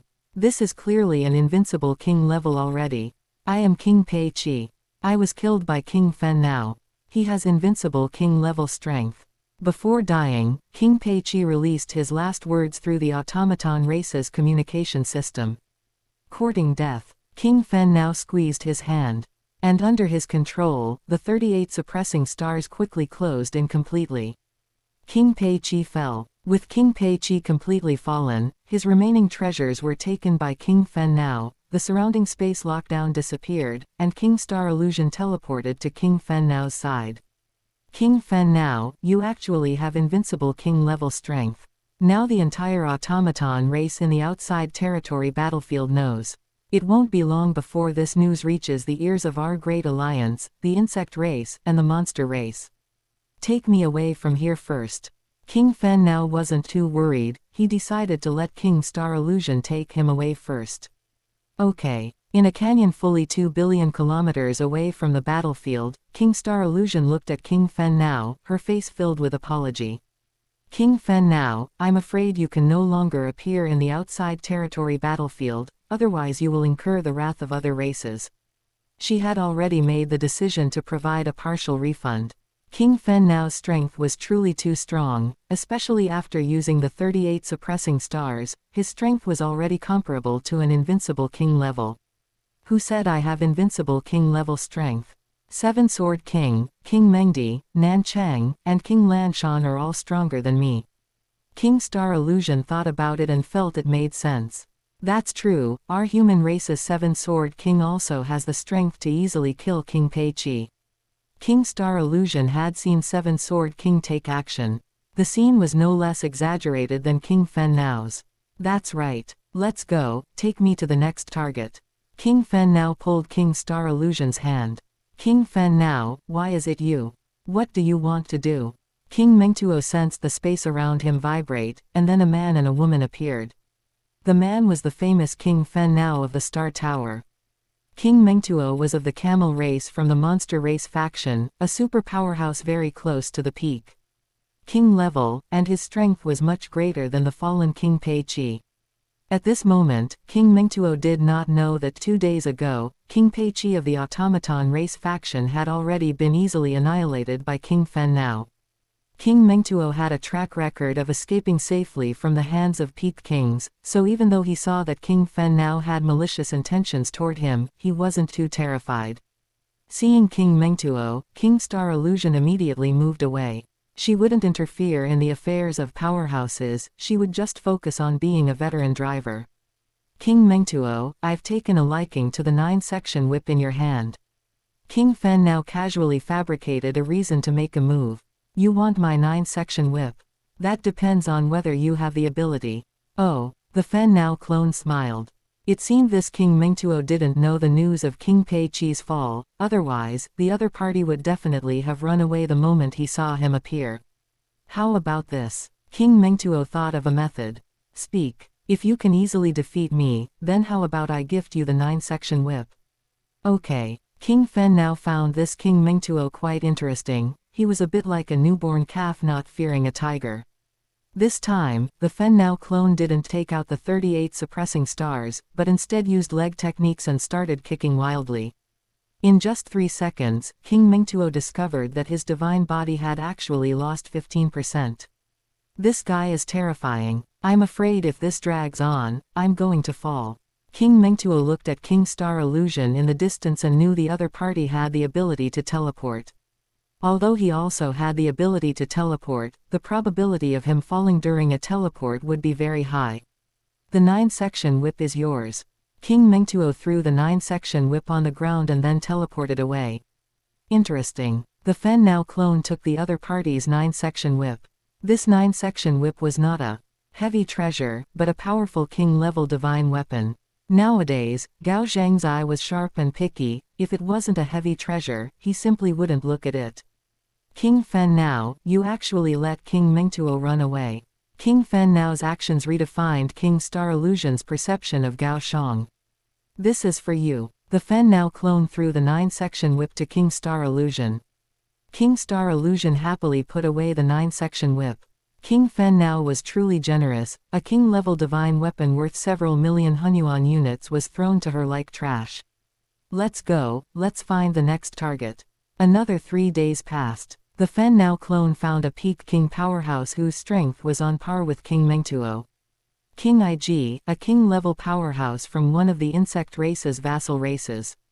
He also didn't know about King Pei Qi being easily annihilated not long ago, nor did he know the news about King Mengtuo being let go. Therefore, when he saw King Fen now wanted to kill him, he still held a wishful attitude. He considered his strength inferior to Lord Nan Chang of the same faction, but he believed escaping from King Fen now's hands shouldn't be a big problem. However, the scene that followed made him completely regret it. Space was already locked. The flow of time was affected. He couldn't fight, and he couldn't run. The final result awaiting him was only falling. King Iji's divine body combustion had reached its limit. If it continued, he feared he would fall into a slumber. He didn't want to be soul enslaved, so he decided to self-destruct. Soul enslaving a powerful king is too difficult, too difficult. King Fen now had indeed tried to soul enslave King Iji, but King Iji would rather die than submit, choosing to self-destruct. Rumble. In the end, King Iji completed his self-destruction. King Fen Now, are you okay? King Star illusion flew to the side of the Fen Now clone. Seeing the Fen Now clone so close to the core of the self-destruction, she became somewhat worried. It's fine. The Fen Now clone had the dual protection of the Overlord armor and the Thousand Vine Star-eating grass, and had moved away in time. He could indeed easily handle the self-destruction of a king-level powerhouse. Another 2 days passed. The Fen Now clone killed a peak king powerhouse of the monster race faction. He had wanted to quickly find peak king powerhouses, but the entire outside territory battlefield was simply too big, and king-level powerhouses were too scattered. Finding opponents required spending quite a bit of time. Let's return to Camp 026 first. Seeing King Star illusion appear, the Fen Now clone instructed. Okay, Camp 026. King Star illusion, you can rest here for a few days. I will contact you when I need you. You can also take this opportunity to earn some extra money. King Star illusion smiled enchantingly. Since I promised to work full-time for a month, then within this month, I am yours. King Star illusion was very professional when it came to courier services. Otherwise, so many undying powerhouses wouldn't choose to ask King Star illusion for help with teleportation. After parting with King Star illusion, the Fen Now clone entered the secret room of the manor. A disc appeared in his hand, and the 3 energy slots on it showed they were full. Nowadays, he had already brought the 4th layer of the Dragon Blood Tyrant body technique to the elementary level. The next step was to upgrade it to the intermediate level. With a wave of his hand, a mountain of treasures appeared behind him. If King Star illusion were to see these treasures, her jaw would definitely drop. Because there were many rare treasures inside that even King Star illusion couldn't necessarily buy even if she wanted to. This time, in order to buy some of these very rare treasures, Gao Xiang had asked his teacher, the Lord of Ganwu, for help. It's a pity, my second senior brother has had no news. The virtual universe network has always been in an offline state. I don't know if he has gained anything from his adventure in the universe secret realm. Gao Xiang had always been hoping for his second senior brother, the Dragon Whale King, to return soon so he could get back the heavy treasure battle blade he had lent him that day. As a result, he had waited for thousands of years without hearing any news of his second senior brother, the Dragon Whale King. For the long-lived king-level powerhouse Dragon Whale King, a few thousand years was very short. Perhaps it was just one ordinary closed-door cultivation session. I didn't wait for my heavy treasure battle blade to return, but I waited for my supreme treasure boots. The Fen Now clone smiled and shook his head slightly. To be honest, if the Dragon Whale King appeared now, and had gained something significant, and decided to return the heavy treasure battle blade, he might not even need it. He had better supreme treasures to replace it. He no longer needed the heavy treasure battle blade. At that time, the heavy treasure battle blade would most likely be sold to the Virtual Universe Corporation's treasure vault, or gifted to some future genius descendant in the family. Speaking of the family, Gao Xiang realized he hadn't returned to the Ganwu universe country for thousands of years, let alone the Carroll family. However, every few hundred years, he would meet with Jasmine and Fetty of the Carroll family in the virtual network. Nowadays, Jasmine had become a powerful world lord. With Gao Zhang's help, and her own efforts, she had already become a world lord in the heaven and earth secret realm. And Fetty, with the help of the family's vast wealth, had long ago broken through to become a domain lord. Gao Xiang knew that with Fetty's own comprehension ability, it would likely be very difficult to become a world lord in this lifetime, but considering Fetty still had nearly 1,000,000 years of lifespan, he could fully cultivate slowly. If in the future Fetty faced his life limit, but still couldn't become a world lord on his own, Then, Gao Xiang wouldn't mind buying some treasures to forcibly upgrade Fedi to an undying. Treasures that forcibly upgrade one to an undying were very rare, and for a king-level powerhouse, they were still heaven and earth treasures that could be met but not sought. But for the future Gao Xiang, obtaining them wouldn't be a difficult matter. However, I would prefer for Grandpa Fedi to become a world lord, or even an undying, on his own merits. Forcibly upgrading to an undying with treasures limits future growth, wanting to go further is almost impossible. Finally, there was the old ancestor of the Carroll family, Carlo. Carlo's talent had always been decent. If it weren't for the fact that he spent a full 90,000 years in the universe rank trying to break through to a higher level, he would have become a domain lord long ago. After entering the Apocalypse secret region, his talent had always been average. However, this average was relative to the domain lords in the primitive mystical region and the highest beginning mythical region. Several years passed, and now Carlo had also become a world lord and had exchanged for 3,000 years of comprehension time in Primordial Chaos City, where he was currently trying to break through to become an undying. Carlo knew his own limits, comprehending the lower law was already so difficult, and wanting to comprehend the supreme law was almost impossible. Therefore, his goal was to become an undying of the law of fire as soon as possible. After I finish my trial in the outside territory battlefield, I will also return to Primordial Chaos City to live, and then I will be able to see my teacher. Gao Xiang had met many friends and had many teachers throughout his growth. The comrades he made in the genius competition had almost all become world lords by now. However, there was an exception, and that was Molo. Molo was still stuck at the universe rank. Molo chose to stay at the universe rank. Invincible at the universe rank, he had been occupying the spot for the universe rank in the primitive mystical region. It seems this guy is destined to wait for Luo Feng's appearance. Withdrawing his thoughts, Gao Zhang's Fen Now clone began to act. The dragon blood reservoir and all the cultivation materials were ready, so the subsequent cultivation would be very smooth. In just 3 days, Gao Xiang had cultivated the 4th layer of the Dragon Blood Tyrant Body technique to the intermediate level. Explode. With the Dragon Blood Tyrant Body technique fully unleashed, the Fen Now clone's power increased by 32 times. Combined with the 160 times life gene level. At this moment, the Fen Now clone could unleash 512,000 times the power of a world lord. I'm one step closer to driving the 3rd layer of the Overlord armor's secret patterns. Try fusing with the Blood River Crystal again. The Fen Now clone took out a Blood River Crystal. The Fen Now clone not only had a huge body, but because it was a special life form, it was perhaps born a favorite of the universe, very suitable for fusing with Blood River crystals. Another 3 days passed. The Fen Now clone fused with 10 Blood River crystals. Thus, the Fen Now clone had fused with a total of 120 Blood River crystals.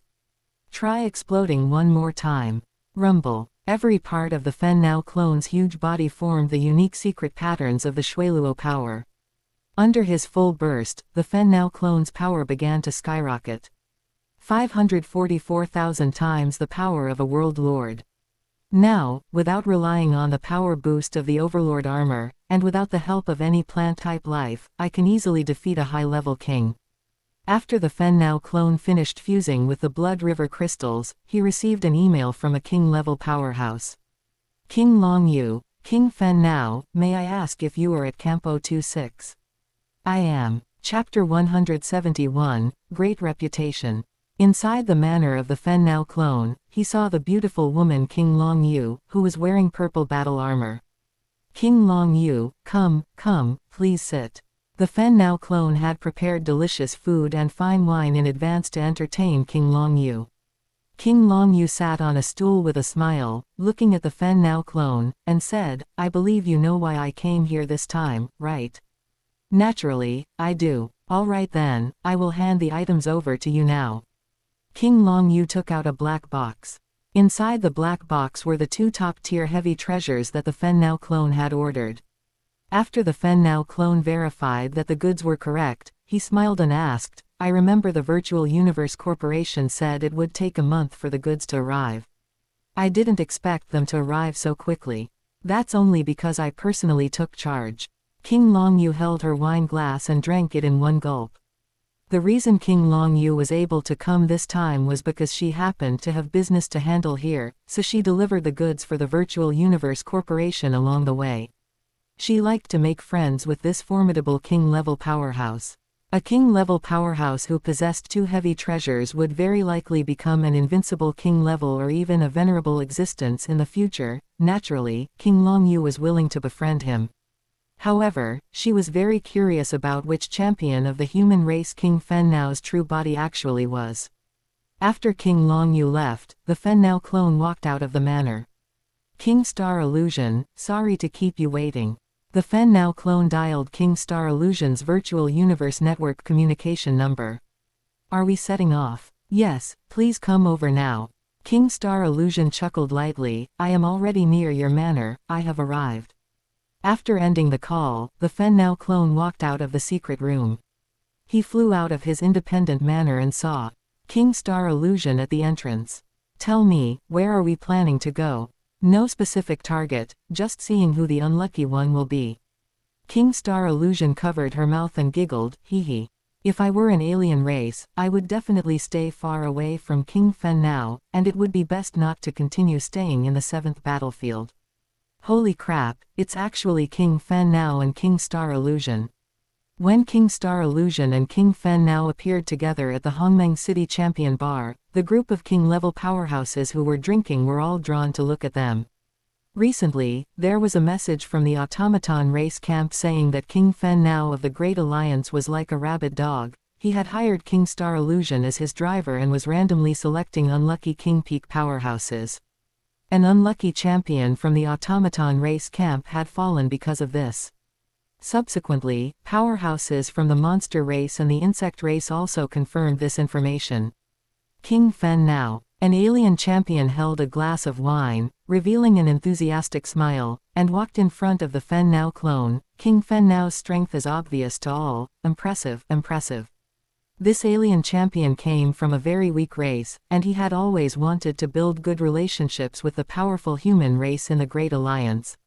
However, the powerful human race members in the Great Alliance were very arrogant and almost never paid him any attention. The Fen Nao clone took the other party's wine glass and looked at this unfamiliar alien champion. Who are you?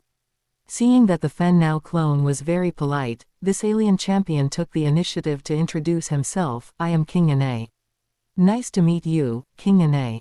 The Fen Nao clone drank the fine wine in one gulp and then left with King Star Illusion. After the Fen Nao clone left the champion bar, he unexpectedly received an email from King Ane.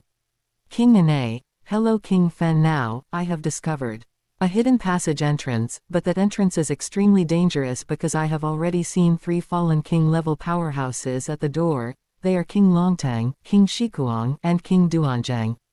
I suspect it is a venerable level treasure vault. Are you interested in exploring it together?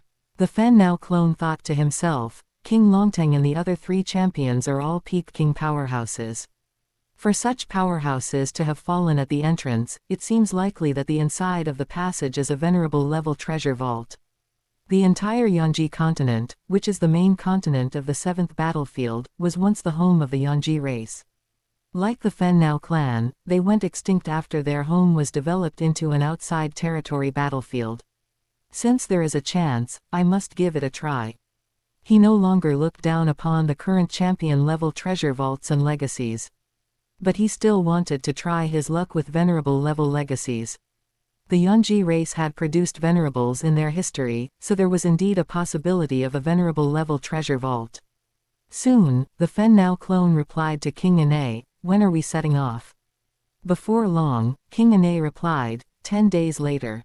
After closing the email system, the Fen Nao clone began to check his detector. 390 million kilometers to the west, there are 2 alien King Peak powerhouses. The Fen Nao clone frowned. Since when did these King Peak powerhouses start teaming up? The most powerful beings in the entire outside territory battlefield are undoubtedly the Peak King powerhouses. But Peak King powerhouses are very rare, so rare that as long as you don't actively provoke them, it is almost difficult to run into a Peak King powerhouse. Therefore, the most common peak powerhouses in the entire outside territory battlefield are still king peak. Any king peak powerhouse can walk sideways in the outside territory battlefield, as long as they don't deliberately provoke. Peak king powerhouses, they are very safe in the outside territory battlefield. King Fen now, 2 king peak powerhouses, are you interested? King Star Illusion looked at the Fen Now clone with a half smile. Recently, King Fen Now's reputation in the outside territory battlefield has skyrocketed, especially his battle record of easily killing king peak powerhouses, which has successfully made many king peak powerhouses start to feel afraid. I'll know once I try. The Fen Now clone had not yet tried dealing with 2 king peak powerhouses at once, so he decided to test the waters. King Katai, I believe that if we two act together, that lunatic won't come looking for trouble with us. King Lehigh, a powerhouse of the penguin race from the insect race camp, looked at King Katai beside him. King Katai was also a powerhouse of the penguin race. Both of them were longtime famous powerhouses in the outside territory battlefield with impressive military achievements. They could have long since chosen to retire. But they still chose to stay in the outside territory battlefield to kill enemies for the insect race. The insect race would also reward them with huge amounts of resources and military merits. King Katai and King Lehigh relied on these military merits and resources to improve their own strength, while also helping their clansmen in their weak race. Gao Xiang and King Star Illusion might never understand why champions like King Katai and King Lehigh, who came from weak races, would rather choose to come to the outside territory battlefield to serve as cannon fodder and stay in the outside territory battlefield without retiring. What is there to be afraid of? Although King Fen now is strong, as long as we brothers join forces, I believe he will be sensible and not look for trouble with us. King Katai believed that although he and King Lehigh were not opponents of King Fen now even when joining forces, it was absolutely impossible for the other party to kill them both. King Lehigh felt relieved and turned on his detector. King Katai, I discovered a great alliance higher champion 60 million kilometers away. King Lehigh's detector was expensive, it was exchanged after he accumulated a massive amount of military merits. King Lehigh had always been afraid of death and was very cautious in his conduct. Most of the resources he earned were used to improve his life-saving abilities. This time, after the news about King Fen now spread, he immediately contacted his clansman, King Katai, and requested that they team up. King Katai and King Lehigh were of the same race, and their relationship was very good, which was why he agreed to team up with King Lehigh.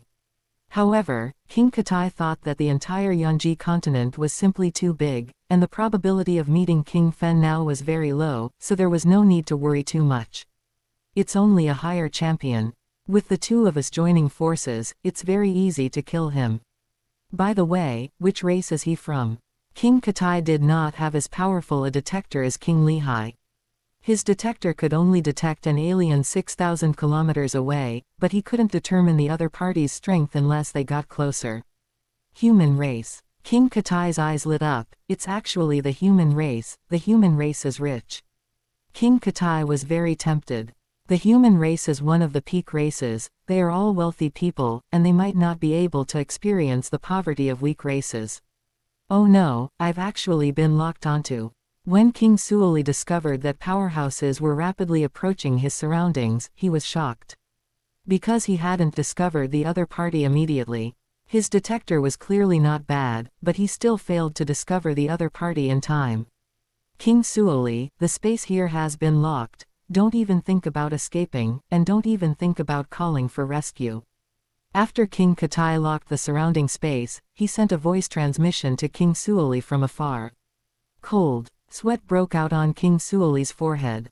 He had always been very cautious. If his detector discovered that a distant enemy was powerful, he would escape immediately. In the entire outside territory battlefield, there were not many alien races that possessed detectors of a higher level than his. How did you discover me? King Suoli knew that he would likely not escape his fate today, but he still maintained his composure, while in reality, he had already secretly called for help in the Great Alliance system. The Great Alliance system was very powerful. It was a branch of the virtual universe network, so King Suoli's call for help quickly spread throughout the entire Great Alliance. However, the entire Great Alliance was not a complete whole but a loose sand. There were many internal factions, and there were over 3 million king-level powerhouses inside. Therefore, almost no king-level powerhouses cared about King Suoli's call for help. However, some king-level powerhouses who were in the 7th battlefield and happened to have time to check the virtual universe network might go to look at King Suoli's call for help. Too far, not going. After Seven Sword King saw King Suoli's call for help, he immediately closed the virtual universe network. I am not far away, but the other party consists of 2 formidable King Peak powerhouses. Even if I go, I won't be able to help, so I'd better not go. 2 King Peak powerhouses, they have probably already locked the space. King Suoli is likely going to fall. Within a radius of 100 million kilometers of King Suoli, there were 6 King Peak powerhouses, but after they learned about King Suoli's opponents, they all decided to give up on rescue. Although the benefits of rescue were great, there was no need to risk their own lives. What should I do? Could it be that I am going to fall today? King Suoli was unwilling to accept this. Through the positioning system, he discovered that there were quite a few King Peak powerhouses in the surroundings. To ensure that those King Peak powerhouses could receive the call for help in time, he even specially sent them an email. However, these emails were like stones sinking into the sea, without any response. Haha, King Suoli, are you secretly calling for people? But you have to know, with us 2 brothers here today, I reckon no one dares to come and help you. King Katai laughed heartily, feeling very proud. King Suoli, just obediently fall. We have already locked the surrounding space. Even if you have helpers, it will take a long time for them to come over, and by that time, we will have already left. King Lehigh also laughed heartily. It was rare to run into a rich human race champion. This opportunity should not be missed. I have already invited 7 Sword King to come over, you wait to die. King Suoli pretended that 7 Sword King would come to help. 7 Sword King. King Lehigh's smile instantly froze. He somewhat believed the other party's words. He secretly transmitted his voice to King Katai on the side. King Katai, could it be true?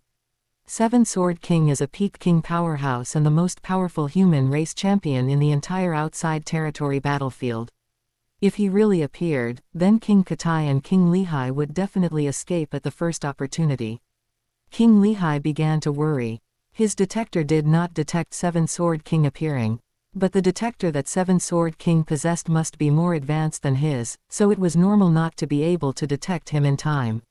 Seeing the hesitant expression on King Lehigh's face, King Suoli knew that his empty fort strategy had worked, so he continued to lie. In about 15 minutes, 7 Sword King will arrive here. Although I am only a higher champion, it is not a big problem for me to hold on for 15 minutes. King Suoli had many life-saving means, even exceeding King Lehigh and King Katai who came from 2 weak races. Let alone holding on for 15 minutes, it was highly possible for him to hold on for 20 minutes. HMPH. King Katai was not so easily fooled. His courage was much greater than King Lehigh's. King Suoli, don't try to fool us brothers. King Katai looked at King Lehigh on the side. Hurry up and take action, solve the opponent quickly. King Katai believed that for 2 King Peak powerhouses, killing 1 higher champion should not be a big problem. The most important thing was to avoid letting the other party self-destruct, otherwise, it was highly likely to implicate them both. King Suoli, are you alright? At this time, the Fen Now clone sent a message to King Suoli through the Great Alliance system. King Suoli was overjoyed and hurriedly responded, while simultaneously starting to resist the attacks of the 2 powerhouses. I can still hold on for a while. Alright then, you just need to save your life. You must not mention that I am about to come to your rescue.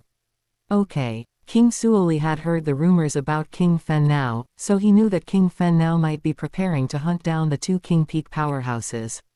King Suoli, you guys are actually so hard to kill. King Katai had clearly already brought out his trump card, yet King Suoli was still not dead. Yeah, As expected of the human race, they have so many life-saving means. King Lihai on the side was also speechless. King Suoli had just used 3 mechanical-style life-saving means in a row, allowing him to successfully survive until now. My divine power has lost 15%, but I can still hold on. King Suoli was anxious in his heart. He had already started to burn his divine power, otherwise, even if he had used 3 mechanical-style treasures in a row just now, he would have likely fallen. Die. Both King Katai and King Lihai burned their divine power. Although they didn't believe that King Suoli had helpers, what if he really did? Therefore, a quick battle was the most important thing. King Fen now, are you almost here?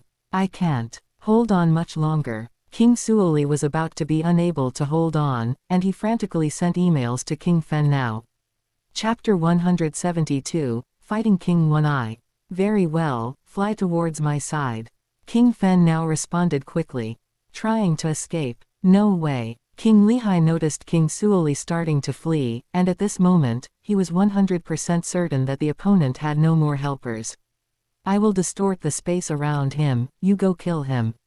King Katai possessed the ability to distort space, so he immediately began to slow down King Suoli. King Suoli was greatly alarmed. After space is sealed, one cannot teleport. However, movement speed is not affected. But after space distortion, it causes the surrounding space to twist and deform, leading to a sharp decrease in flight speed. King Katai's space distortion ability had not reached its limit, so he could not attack while distorting space. Therefore, the task of killing King Suoli was handed to King Lihai, who was on the side. No! A dazzling golden light descended from the sky, landing above King Suoli. After the golden light dissipated, the surrounding heaven and earth began to change color. Below King Suoli, a chasm with a depth exceeding 10,000 li appeared. This strike actually cost me 1% of my divine power body. King Suoli cursed inwardly, damn alien. Ha ha ha, die. King Lihai, also burning his divine power, adopted a life-for-life attack method against King Suoli, which allowed him to damage 1% of the opponent's divine power body in a single attack. Suddenly, King Lihai and King Katai discovered that the space for millions of kilometers around them had actually been affected. They saw a blood-red tide suddenly appear in front of them. The tide quickly shrouded an area of 1 million kilometers. Blood Sea God Kingdom. What the hell is this? King Lihai did not know that this was the effect of the top-tier heavy treasure, Blood Sea God Kingdom. King Katai had a sharp eye. This should be the effect of a top-tier domain-type heavy treasure. I have seen Lady Nan Cheng use it. Nan Cheng possessed a powerful top-tier domain-type heavy treasure, and King Katai had once been fortunate enough to witness it. My God, could we have run into Seven Sword King? King Lihai was already having thoughts of retreating. Go, let's leave quickly. Although King Katai did not know who the opponent was, he knew that if they didn't leave now, they might not make it out alive today. It's actually a domain-type heavy treasure. King Suoli, being an elite of the human race, easily recognized that this was a heavy treasure. He was overjoyed and shouted out simultaneously, "Neither of you 2 aliens will be able to run away." King Lihai and King Katai could no longer care about the life or death of King Suoli at this moment. They turned and ran, their burning of divine power reaching its limit, and both brought out their respective flight-type treasures. None of you will be able to run. King Suoli saw the 2 alien champions trying to escape and suddenly laughed maniacally. King Katai, King Lihai, you 2 have already been affected by my domain-type heavy treasure. Today, you must fall for me. When the voice of Fen Nao clone came from afar, King Katai and King Lihai looked deathly pale. Today, they had truly kicked an iron plate. Not long ago, King Fen Nao had killed several King Peak powerhouses, but there was no rumor back then that he possessed a domain-type heavy treasure. However, neither King Katai nor the other was a fool. They knew that the opponent had recently snatched over 200 suppressing stars, so it was highly likely that he had sold some of the suppressing stars to exchange for powerful heavy treasures. Truly a shameless scoundrel. King Katai cursed loudly. These weak alien races, even if they were lucky enough to snatch a few suppressing stars, could only exchange them for half-price heavy treasures if they wanted to sell them and exchange them for other heavy treasures. The insect race and other peak races had always exploited the weak vassal races and used them as cannon fodder. King Katai, what should we do? King Lihai regretted it to death. Against a peak king who possessed both a seal-type heavy treasure and a domain-type heavy treasure, they had no confidence in winning. Their only option was to flee for their lives. King Katai cursed while fleeing, "King Fen Nao, you are shameless." King Fen Nao asked back while annihilating the opponent's divine power body, "How am I shameless? You, a dignified invincible king-level powerhouse, are actually meddling in the outside territory battlefield. Are you not afraid that the other 3 peak races will surround and kill you? I am a peak king, not an invincible king level." King Fen Nao did not take the bait.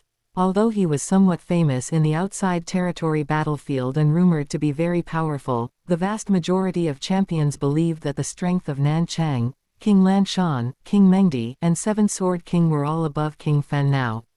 "Yes, you are an invincible king level. You should leave the outside territory battlefield." King Lihai agreed. "Stop with the moral kidnapping.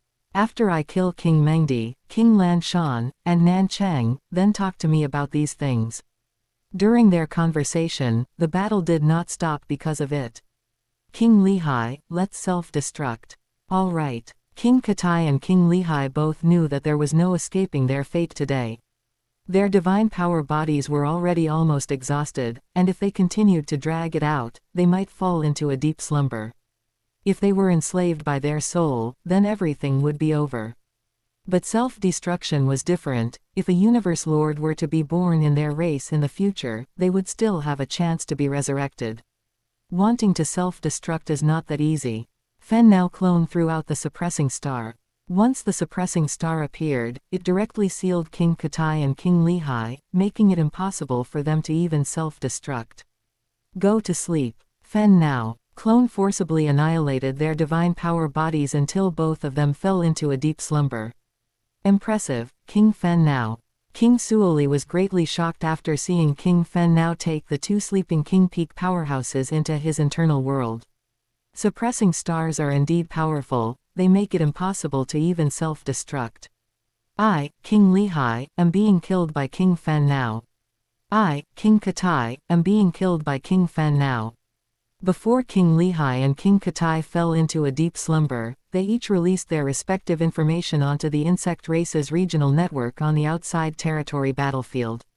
Both of them thought they were going to die today, which is why they issued their final, last words.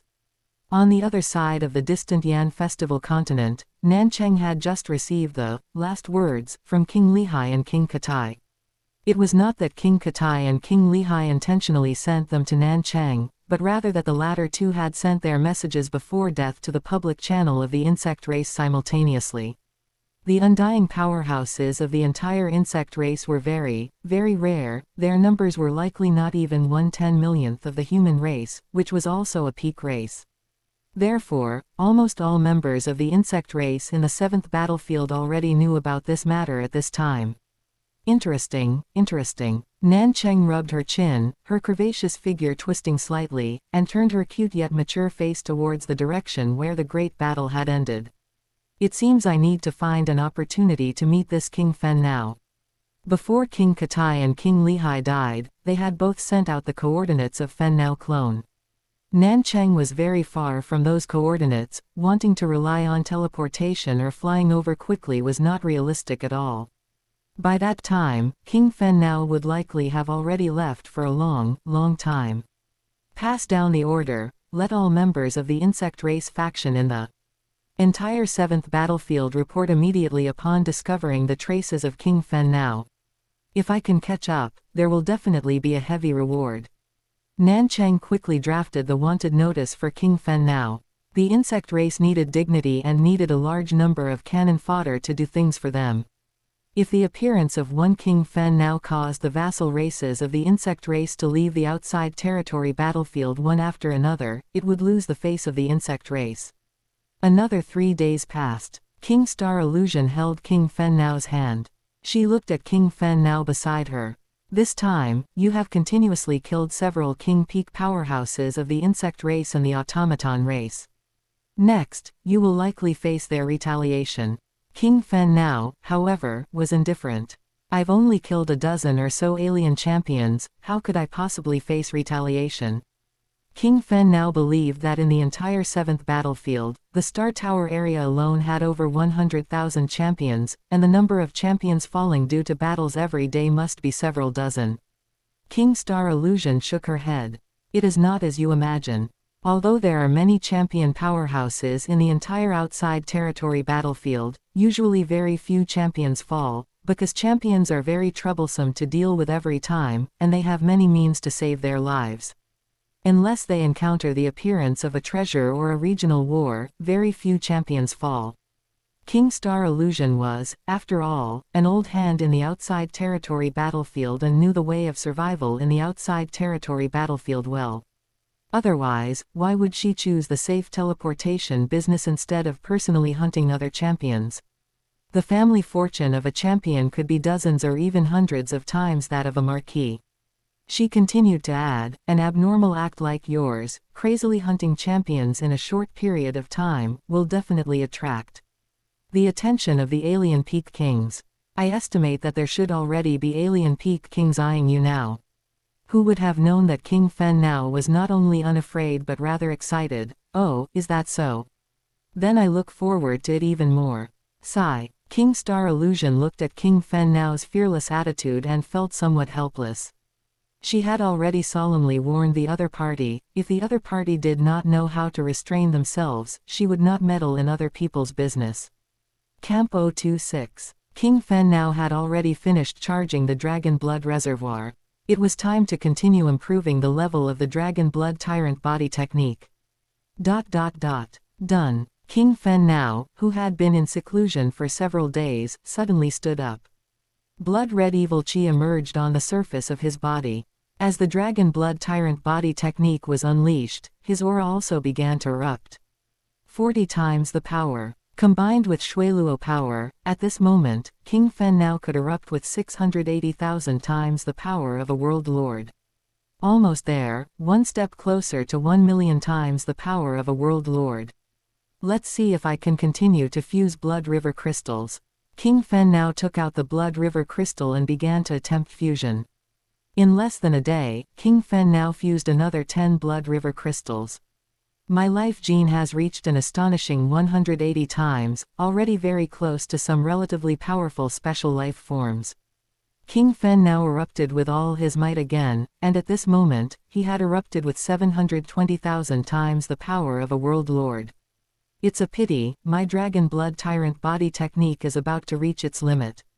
The Dragon Blood Tyrant body technique can only be raised to the perfection level of the 4th layer, and the power eruption will increase by 48 times. This effect is exactly the same as the perfection of the Golden Horned Beast's original body world. King Fen now, can we set off again? King Star Illusion blinked her eyes and looked at King Fen now very seriously.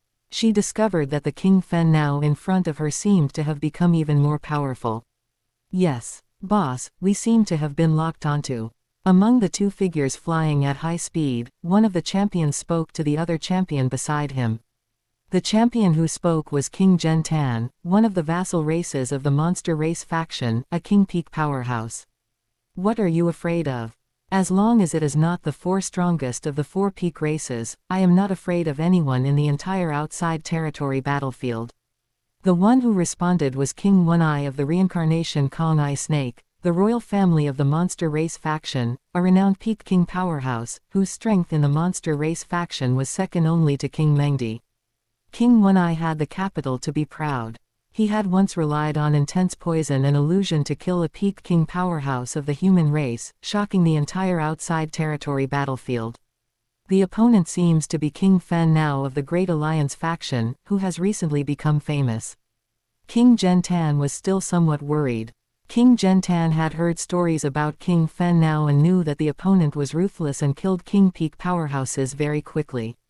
Many champions were saying that the opponent possessed the strength of an invincible king level. Come, it just so happens that I can kill you and gain more points. King One-Eye's heart burned with heat. He had powerful life-saving means and was confident in killing King Fan now. Even if he couldn't kill the opponent, he was confident he could seriously injure him. I didn't expect you not to run. When King Fan now appeared in front of King One-Eye and the other, he was very surprised. Having hunted champions in the outside territory battlefield for so long, this was the first time he had encountered a champion who didn't run. However, today's champion was a peak king, so it was normal for him not to run. King Star illusion had already moved far away to avoid being innocently caught in the crossfire. King Gentan immediately sealed the surrounding space so that King Star illusion could not carry King Fan now and teleport away. King Fan now, I have long heard of your reputation. This time, let me experience the power of King Fan now. When King One-Eye discovered King Fan now approaching, he had already come out of his puppet, exposing his true form in preparation for battle. His true form was a giant reincarnation Kong-Eye snake with a length exceeding 200,000 kilometers.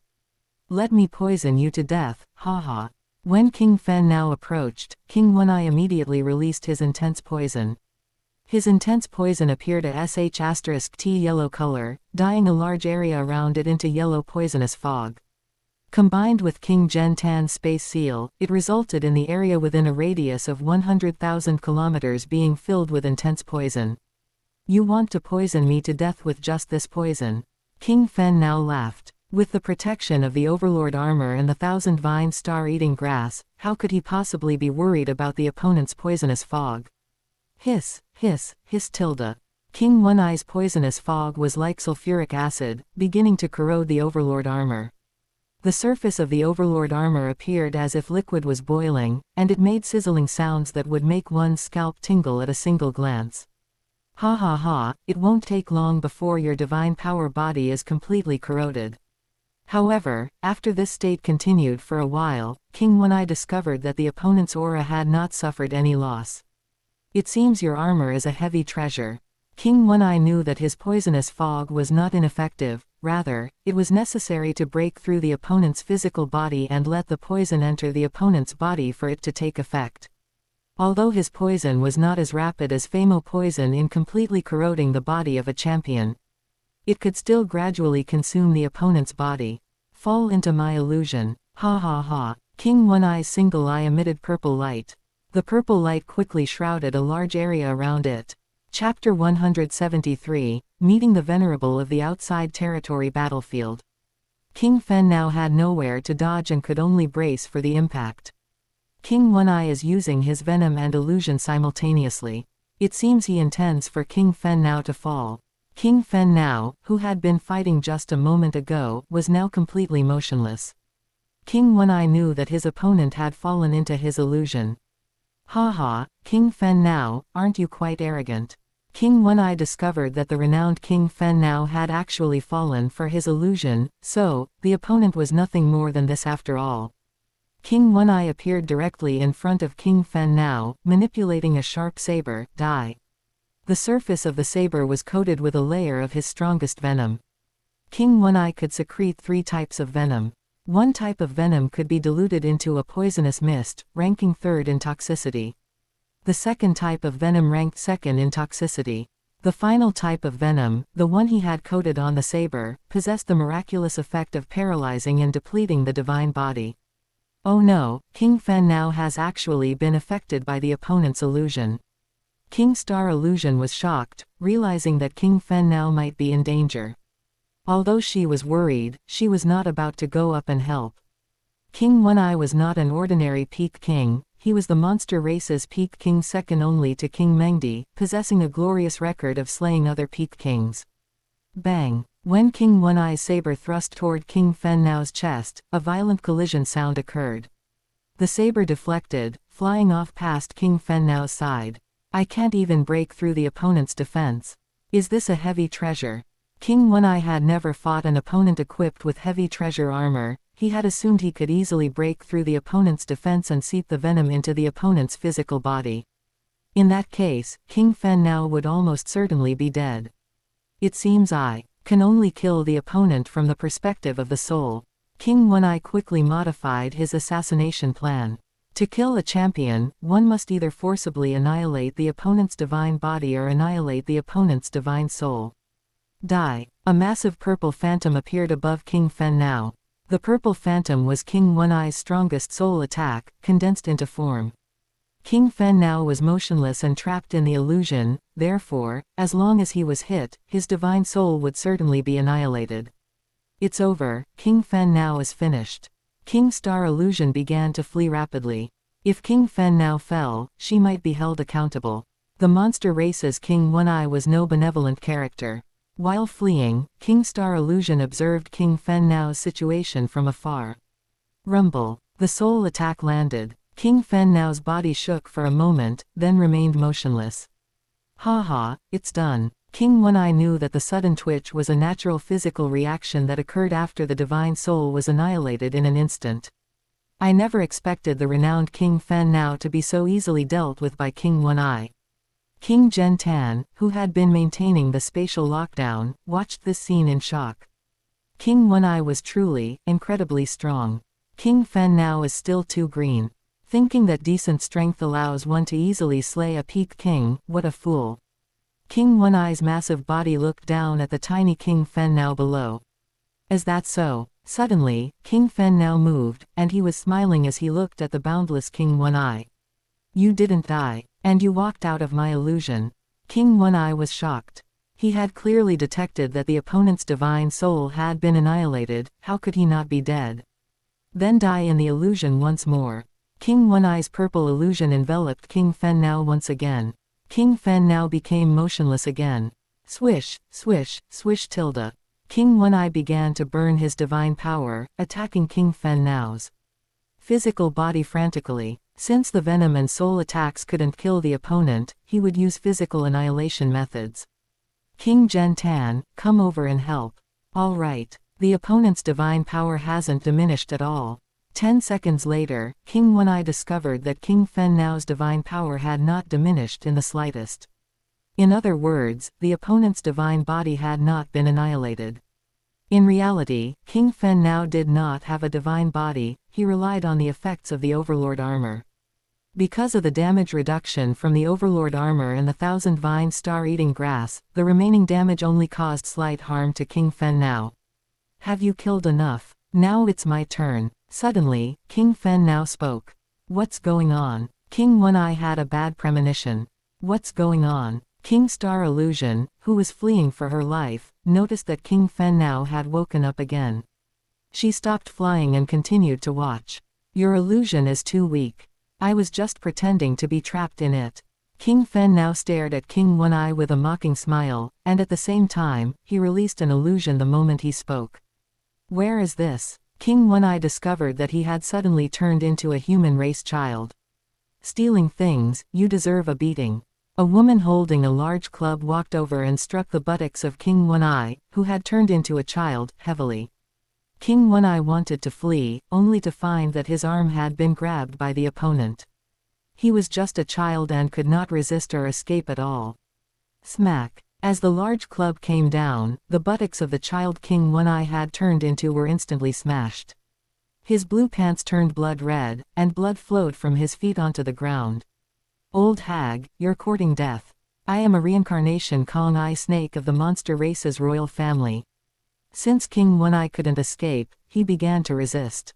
He grabbed the woman's hand, opened his mouth, and bit down. You, child, are actually biting people. See if I don't beat you to death. Smack. Another strike of the club came down. Snap. The leg bones on both sides of the child King Wen-Ai had turned into were broken. Smack, smack, smack tilde. The woman did not stop, instead, she sped up. King Wen-Ai fell to the ground and actually passed out. Ah, no. King Wen-Ai suddenly discovered that a massive ghost face had appeared in the sky. What is this? The woman looked up at the ghost face in the sky. The ghost face's gaze locked onto King Wen-Ai below. It suddenly lunged downward, and its mouth emitted a miserable screech, Gia Gia Gia tilde. In the outside world, King Wen-Ai was completely motionless, and a massive ghost face had appeared above his head. You fellow are actually an illusionist. King Zhen Tan was stunned by this scene. King One-Eye was a formidable peak king illusionist, and his soul strength was at the level of an invincible king-level existence. How could he be affected by an illusion? King Gen Tan, don't move. It will be your turn in a moment. King Fen now merely glanced at King Gen Tan. King Gen Tan shuddered. The opponent's gaze seemed capable of killing. King Gen Tan couldn't care less. He cancelled the spatial lockdown and began attempting to teleport away. Little did he know, the moment he ended the spatial lockdown, King Fen now immediately locked the space again. King Gen Tan could not teleport, so he decided to burn his divine power and fly to escape. Want to run? King Fen now sneered. King Gen Tan, who had just been burning his divine power and fleeing frantically, suddenly stopped. His voice began to tremble. It's actually spatial lockdown, time slowdown, and time reversal. 3 law branches affecting movement acted upon King Gen Tan simultaneously, causing the latter to be motionless and forced to take the hits. Rumble. The ghost face descended from above King One-Eye. Rumble. King One-Eye's massive body collapsed downward like a crumbling mountain. At this moment, he no longer had any aura of life. King One-Eye was actually annihilated by a divine soul attack. King Gen Tan was dumbfounded. What happened just now? The opponent had annihilated King One-Eye's soul just by relying on a soul attack. King Gen Tan did not know that King Fen now had been frantically wearing down King One-Eye's willpower and divine soul within the illusion. Otherwise, wanting to kill the opponent with just a single external soul attack was simply a pipe dream. King Gen Tan also did not know that King Fen now possessed a top-tier soul-type heavy treasure. Relying on this heavy treasure, his soul defense, illusions, and soul attacks had received a qualitative improvement. I have already sent the video to the monster race. King Fen now, you are finished. You have broken the rules. You will face a joint assassination by the invincible king-level powerhouses of our monster race camp, haha. Knowing he would die today, King Gen Tan decided to send King Fen now's battle video to the monster race camp. Noisy. King Fen now flew over with a kick, instantly annihilating King Gen Tan. This Qiulong Star illusion stuttered, unable to believe her eyes. The physical attacks, illusion attacks, and soul attacks of a peak king were actually ineffective against King Fen now. King Fen now had easily killed King One-Eye using soul-based methods. This battle video must be sent to the higher-ups of the Great Alliance. Qiulong Star illusion knew that King Fen now might be in trouble this time.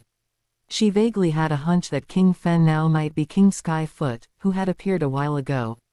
As for why she thought so, the reason was simple. King Fen now's physical and soul defenses were astonishing. This indicated that the opponent possessed defensive armor and a soul-type heavy treasure. The opponent was skilled in leg techniques and possessed a suppressing star, highly overlapping with King Skyfoot. Venerable. 7th. Battlefield, Base Camp. Inside an estate covering over 1,000,000 kilometers, a powerhouse opened his eyes. Standing behind him was a champion, none other than King Fen Nan. King Fen Nan was an invincible king-level powerhouse and one of the invincible king-level existences guarding the 4th battlefield. The Venerable in front of King Fen Nan was the Venerable Sky, the overall person in charge of guarding the 4th outside territory battlefield. Venerable Sky had just finished watching King Fen Now's battle video and fell into deep thought. King Fen Nan continued, after our comparison, it is almost 100% certain that King Fen Now is our human race's King Skyfoot clone. The reason was simple. Because King Skyfoot had once appeared in the 4th battlefield, and the 4th battlefield had once been the territory of the Fen Now clan.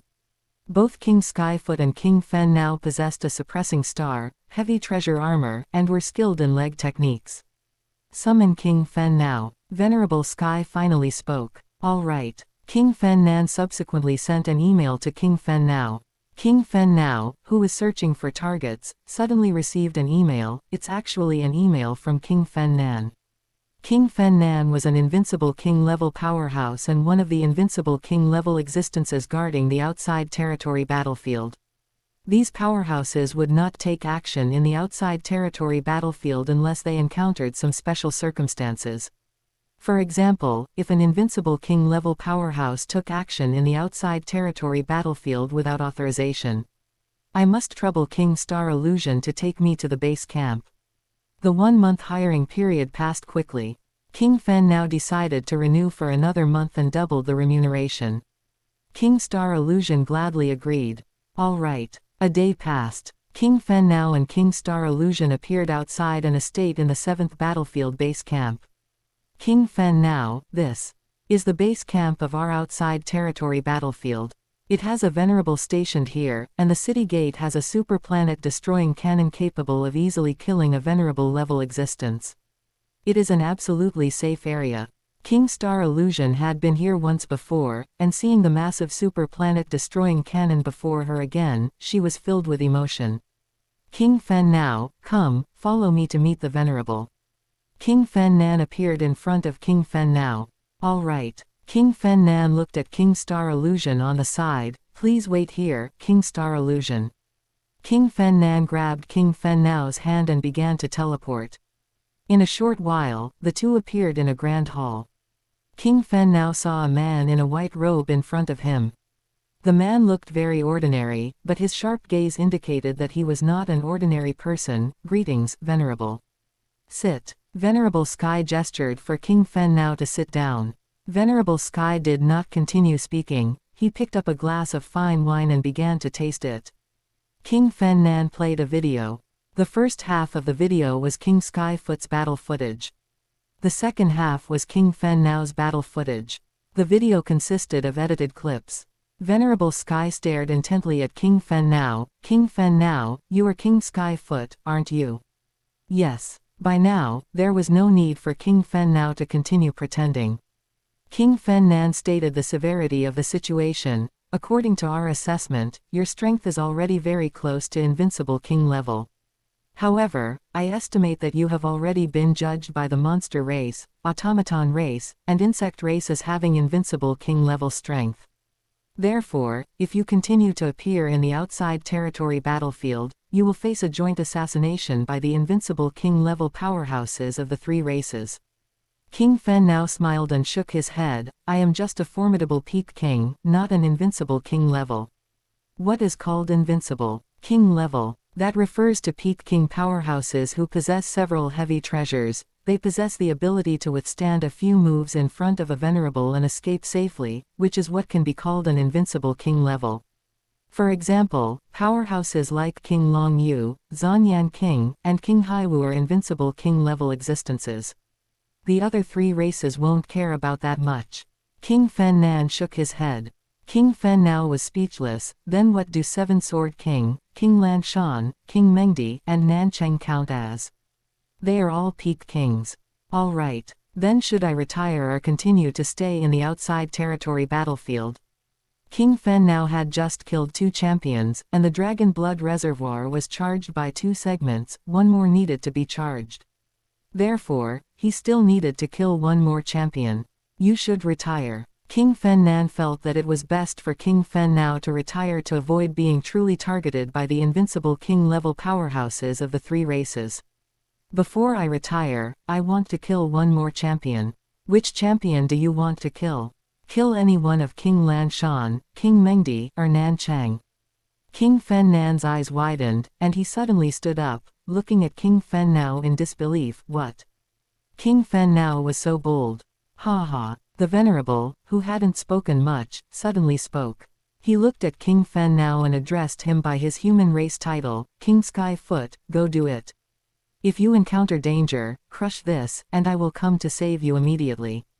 Chapter 174, King Mengdi. Venerable Sky threw a C-grade metal token to King Fen Now. King Fen Now only needed to squeeze gently to crush this metal token. Thank you, Venerable. Venerable Sky looked at King Fen Nan nearby. King Fen Nan, go check the locations of the 3 of them. If you find them, tell King Skyfoot their coordinates immediately. Yes, this subordinate obeys your command. King Star Illusion discovered that 2 people had suddenly appeared ahead. King Star Illusion transmitted her voice to King Fen Now. What happened just now? Let's go. Come with me to kill King Mengdi. King Mengdi. King Fen Now, have you gone mad? King Star Illusion was completely dazed. King Mengdi was an existence extremely close to being invincible king level. She had been famous for a long time and had once slain no fewer than 10 peak king experts, earning her a fearsome reputation. The coordinates have been given to you. Now, let's see your performance. After King Fen Nan finished speaking, he teleported away. The coordinates have been sent to you. Teleport over quickly, King Fen now transmitted. All right. King Star Illusion felt that she might die this time. However, she was very professional. Knowing that this trip was extremely dangerous, she still chose to help King Fen now teleport. King Mengdi's whereabouts had always been highly secretive. Her lair in the outside territory battlefield had always been a mystery. However, because she deliberately leaked her whereabouts, her lair was quickly discovered by King Fen Nan and the other experts responsible for monitoring the outside territory battlefield. I didn't expect you to actually come. A faint smile appeared on King Mengdi's beautiful face. Although she was of the monster race, her appearance was no different from an ordinary human race young girl. After killing you, I will choose to retire. If you want to see me every day in the future, you can choose to become my sole servant. King Fen now wanted to see how King Mengdi would react. HMPH. To King Mengdi, King Fen Now's words just now were nothing short of a humiliating insult. The staff in her hand soared into the sky, radiating brilliant light as beam after beam blasted downward. King Fen now dodged left and right. Bang! A beam of light struck his armor. King Fen now thought to himself, to think that my physical body actually suffered significant damage. He had the damage reduction from the Overlord armor and the 1,000 vine star-eating grass, but he still suffered significant damage. King Mengdi was definitely the strongest opponent King Fen now had ever fought so far. Freeze for me. King Fen now snorted coldly. Under the influence of both the laws of time and space, King Mengdi was quickly restrained, unable to move. Break. King Fen now without any hesitation, directly unleashed his most powerful leg technique. To his surprise, King Mengdi instantly broke through the restriction. She retreated to dodge King Fen Now's leg technique, while simultaneously thrusting the staff in her hand toward King Fen Now's chest. At the tip of the staff was a blood-red gem. The gem emitted an eerie light, driving anyone who looked at it into madness.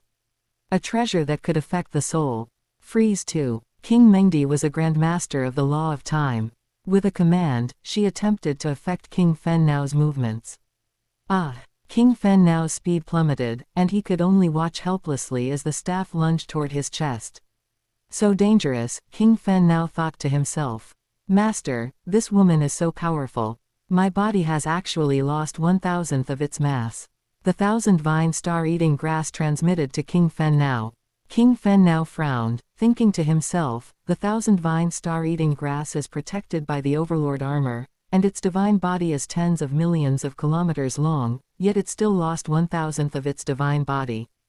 This woman is truly terrifying. He didn't die. King Mengdi discovered with surprise that King Fen Now was not heavily affected. Time reversal. King Mengdi snorted softly. Under her control, all time within a 100-mile radius was affected. Especially within the innermost 10-kilometer radius, time actually flowed backward. It's actually a domain-type valuable treasure. Since you have a domain-type valuable treasure, why didn't you use it that day in the Star Tower? They were all prepared for you. Ha ha. Before this operation, King Mengdi had borrowed 2 of a venerable's valuable treasures, specifically to wait and hunt down King Fen Now. Suppressing Star. King Mengdi threw out 10 suppressing stars. The 10 suppressing stars surrounded King Fen Now. Under the influence of the domain-type valuable treasure and the seal-type valuable treasure, King Fen Now was instantly unable to move. However, a sea of blood suddenly appeared around King Fen Now, who had been motionless just a moment ago. The sea of blood began to clash with the surrounding time reversal. Useless. Your domain-type valuable treasure is no match for my domain-type valuable treasure. King Mengdi was well prepared. Because she knew that King Fen Now was the human race's King Skyfoot, and that he had obtained over 200 suppressing stars. 9 times out of 10, he would sell the extra suppressing stars and choose to buy a powerful domain-type valuable treasure. Therefore, King Mengdi had prepared an even more powerful domain-type valuable treasure. Indeed, that was exactly the case. The moment King Fen Nao's Blood Sea domain appeared, it was completely extinguished and could no longer be seen. At this moment, countless beams of light appeared in the sky once again. I'm not that easy to kill. To her surprise, King Fen Nao sneered, instantly breaking through the domain formed by her valuable treasure and flying in folding patterns across the sky. Cloud-stepping space-time. King Fen Nao's most powerful domain-type valuable treasure was not the Blood Sea God Kingdom, but the pair of flying-type treasures on his feet, the cloud-stepping space-time boots. The third level of secret patterns on the cloud-stepping space-time boots had a space-time domain effect, barely allowing them to be used as a domain-type true treasure. Although the effect was inferior to a genuine domain-type true treasure, it could absolutely crush any domain-type valuable treasure. You actually have another domain-type valuable treasure. King Mengdi was dumbfounded. Her beams of light could not hit King Fen Nao.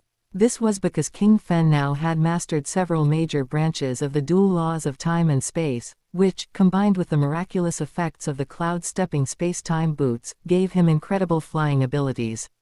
How is that possible? King Mengdi discovered that her beams of light were already useless. Die. In the blink of an eye, King Fen Nao appeared in front of King Mengdi and kicked her right in the face. Ah! A footprint actually appeared on King Mengdi's cute face. That kick just now had cost her 1,000th of her divine body. King Fen Nao, it's not over yet. Suddenly, King Mengdi laughed. Her teenage girl appearance instantly expanded, and in a short moment, she turned into a giant butterfly. Her true form is actually a dream butterfly. The dream butterfly was one of the royal clans of the monster race, and was an extremely powerful monster race. King Fen Nao, you are the first human race member to force me into my true form. King Mengdi's giant wings were as beautiful as a rainbow. As she flapped them, the wind speed ahead instantly accelerated 10,000 times. Wind blades. Swish swish swish. Endless wind blades shot toward King Fen Nao without any fixed trajectory. These wind blades are like lingering ghosts. King Fen Nao shuttled and weaved through the air, yet he was still unable to dodge these wind blades. PFF'd. Master, my divine body has suffered more losses. The 1,000 vine star-eating grass transmitted to King Fen Nao. In that case, come out and fight. Thick vines with a diameter of over 10,000 kilometers emerged from behind King Fen Nao. Their numbers actually exceeded 1,000. 1,000 vine star-eating grass. King Fen Nao, what a grand display. King Mengdi was not surprised at all. After all, the human race expert before her was a fellow who possessed valuable treasures. One valuable treasure point was equivalent to 10 trillion Hunyuan units. On the other hand, the cost of nurturing an undying 1,000 vine star-eating grass was roughly between 300 billion and 1 trillion Hunyuan units. The success rate was relatively low, 300 billion with good luck, and 1 trillion with bad luck. Since you have plant life, how could I not? King Mengdi laughed out loud, and then black vines appeared one after another behind her. Although the iron vine grass was not as good as the 1,000 vine star-eating grass, it excelled in both offense and defense. Soon, the two plant lifeforms began to fight. My God, are you two even human? King Star Illusion, who was watching the battle from afar, was completely dumbfounded. The items brought out by these two geniuses were incredibly terrifying. Defensive valuable treasures, domain valuable treasures, offensive valuable treasures, soul valuable treasures, top-tier plant lifeforms, and so on. Any single one of them would fetch an astronomical price. What should I do? How can I kill King Mengdi? By now, King Fen Nao was already heavily injured. If he didn't have a large amount of treasures to heal his injuries, he might have truly fallen. Relying on her massive divine body, she could completely wear him down to death. This was the natural gap between an undying divine body and a world lord. I can only use soul-based methods. Since physical means couldn't kill King Mengdi, he could only resort to soul attacks. King Fen Nao possessed a soul valuable treasure, and his main body had recently been diligently studying the path of the illusionist, having already created a powerful peak illusionist secret technique. When a peak illusionist secret technique was paired with a soul valuable treasure, its power would skyrocket. Master. King Mengdi, who had been extremely arrogant just a moment ago, suddenly discovered that she had appeared in an antique room. Vermilion doors and windows, vermilion tables and stools, and a red candle that was not very bright. The red candlelight dyed the entire room a dim red. Under these circumstances, King Mengdi quickly realized something. Her pretty face blushed, and she lowered her head. At this moment, the sound of footsteps reached her ears. She secretly looked up, gazing at the man beside her. A finger was placed under her chin, tilting her head up. King Mengdi stared wide-eyed at the man. The man had the appearance of Gao Xiang. "Are you ready?" "Master, I am ready. This servant guarantees that you will be satisfied." The young girl transformed from King Mengdi placed her hand on her chest, gently unbuttoning her clothes. PFF'd. In reality, King Mengdi, who had returned to her teenage girl form, spat out a mouthful of blood. She stared at King Fen Nao in shame and anger. "King Fen Nao, you are shameless." Just now, King Mengdi had entered King Fen Nao's illusion. She had become his maidservant and had even taken the initiative to request to serve him in bed. Once her virginity was taken, she suddenly snapped awake. To think that King Fen Nao would actually do such a shameless thing to her. It seems this girl has taken the bait. If an illusionist wanted to affect an opponent, they had to use the illusion that was most suitable for the target. Teasing and humiliating the young King Mengdi was the best approach. "Let me give you another taste of it." After King Fen Nao finished speaking, he cast an illusion once more. "Gao Xiang, where are you going?" On the street, Dream Butterfly, dressed in the gorgeous clothes of a young miss, gazed blankly at her lover. "Your parents do not agree to us being together. I am preparing to leave this heartbreaking place." Gao Xiang showed a look of disappointment, unwilling to look at the beautiful girl in front of him. Because if he took even a single glance, he would definitely be unable to bear leaving. Having said that, Gao Xiang turned and left. "Why do my parents oppose me being with Gao Xiang?" Dream Butterfly clearly knew the reason, but she simply could not accept it. She was the only daughter of a wealthy squire, pampered since childhood, while Gao Xiang was merely a poor, studying boy. Once, Dream Butterfly secretly slipped out of the squire's manor, only to run into some thugs in an alley. The thugs wanted to harass Dream Butterfly. Fortunately, she ran into Gao Xiang at that moment. Gao Xiang was no martial artist, so he was beaten severely by the thugs and almost beaten to death. Fortunately, the servants from the squire's manor discovered Dream Butterfly in time. Seeing that things were going south, the thugs took to their heels and fled. She fell in love with Gao Xiang at first sight. To see him, she had secretly sneaked out of her house several times just to catch a glimpse of him. Later, Dream Butterfly's parents discovered their relationship. The squire said that if Gao Xiang did not leave Dream Butterfly, he would have Gao Xiang killed. Left with no choice, Gao Xiang could only decide to leave this troubled place. Gao Xiang. As Dream Butterfly watched the figure in the distance gradually disappear, her tears flowed uncontrollably. She collapsed onto the ground. Her beloved had left her just like that. But in the next second, she suddenly stood up and ran desperately in Gao Xiang's direction. After a few steps, she stumbled and fell to the ground. Her knees were scraped and bleeding, but ignoring the sharp pain, she shouted loudly in Gao Xiang's direction, "Gao Xiang, don't go. Let's elope together." However, she did not see Gao Xiang appear again. Sob sob. Why must it be like this? Dream Butterfly lowered her head, her hands propped on the floor, crying her eyes out. Tomorrow, she was going to marry young Master Zhang in the city. In order to see Gao Xiang, she had climbed down from a third-story window, nearly falling to her death. She had even run into thugs on the way. If she hadn't run fast, she would have been harassed. At this moment, a warm hand suddenly grabbed hers. Gao Xiang held her, pulling her into his embrace. He looked at Dream Butterfly in front of him. "We will elope." Dream Butterfly nodded heavily. Gao Xiang's lips slowly leaned closer to Dream Butterfly's small mouth. Dream Butterfly closed her eyes, her cheeks burning hot. She closed her eyes and began to taste what a French kiss was like. Ah! King Mengdi, who had just snapped awake from the French kiss, suddenly sat up. She stared at King Fen Nao in the distance with shame and anger. "You actually humiliated me. You were nothing but a lovesick young girl after all," King Fen Nao sneered. No one had expected that King Mengdi, who seemed cold and ruthless, was actually a young girl who had never experienced love, easily having her soul captivated by Gao Xiang. What is going on? My divine soul has actually lost 80%. King Mengdi discovered to her horror that while King Fen Nao was affecting her with his illusion just now, he was also frantically strangling her divine soul. I'll give you a chance. Become my soul servant, and I will treat you well as my handmaid. At this moment, King Fen Nao extended an olive branch. King Mengdi, with only 20% of her divine soul remaining, was no longer any threat. King Mengdi was about to refuse, but she found herself hesitating. The scene from her most recent illusion instantly flashed across her mind. Chapter 175, Return to Primordial Chaos City. She was willing to die for Gao Xiang. Although these memories were forcibly inserted by the other party, they were truly realistic, not like fakes, but rather genuine experiences. From another perspective, an illusion is not just an illusion, but a real story that happened within the illusion. If you do not walk out of the illusion and remain immersed in it, then everything in the illusion is real.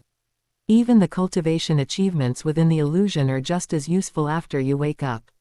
I certainly won't. King Mengdi, having thoroughly sobered up, wished she could devour King Fen Nao. King Tianmu, come and help me. King Mengdi crushed a metal tablet. King Tianmu is an invincible king-level powerhouse of the monster race responsible for guarding the outside territory battlefield. Not good, a king-level powerhouse is coming. Sandus hurriedly transmitted to King Fen Nao. The space here had already been sealed, so King Tianmu could only fly over. King Mengdi, to think you would actually break the rules and have an invincible king level come to save you.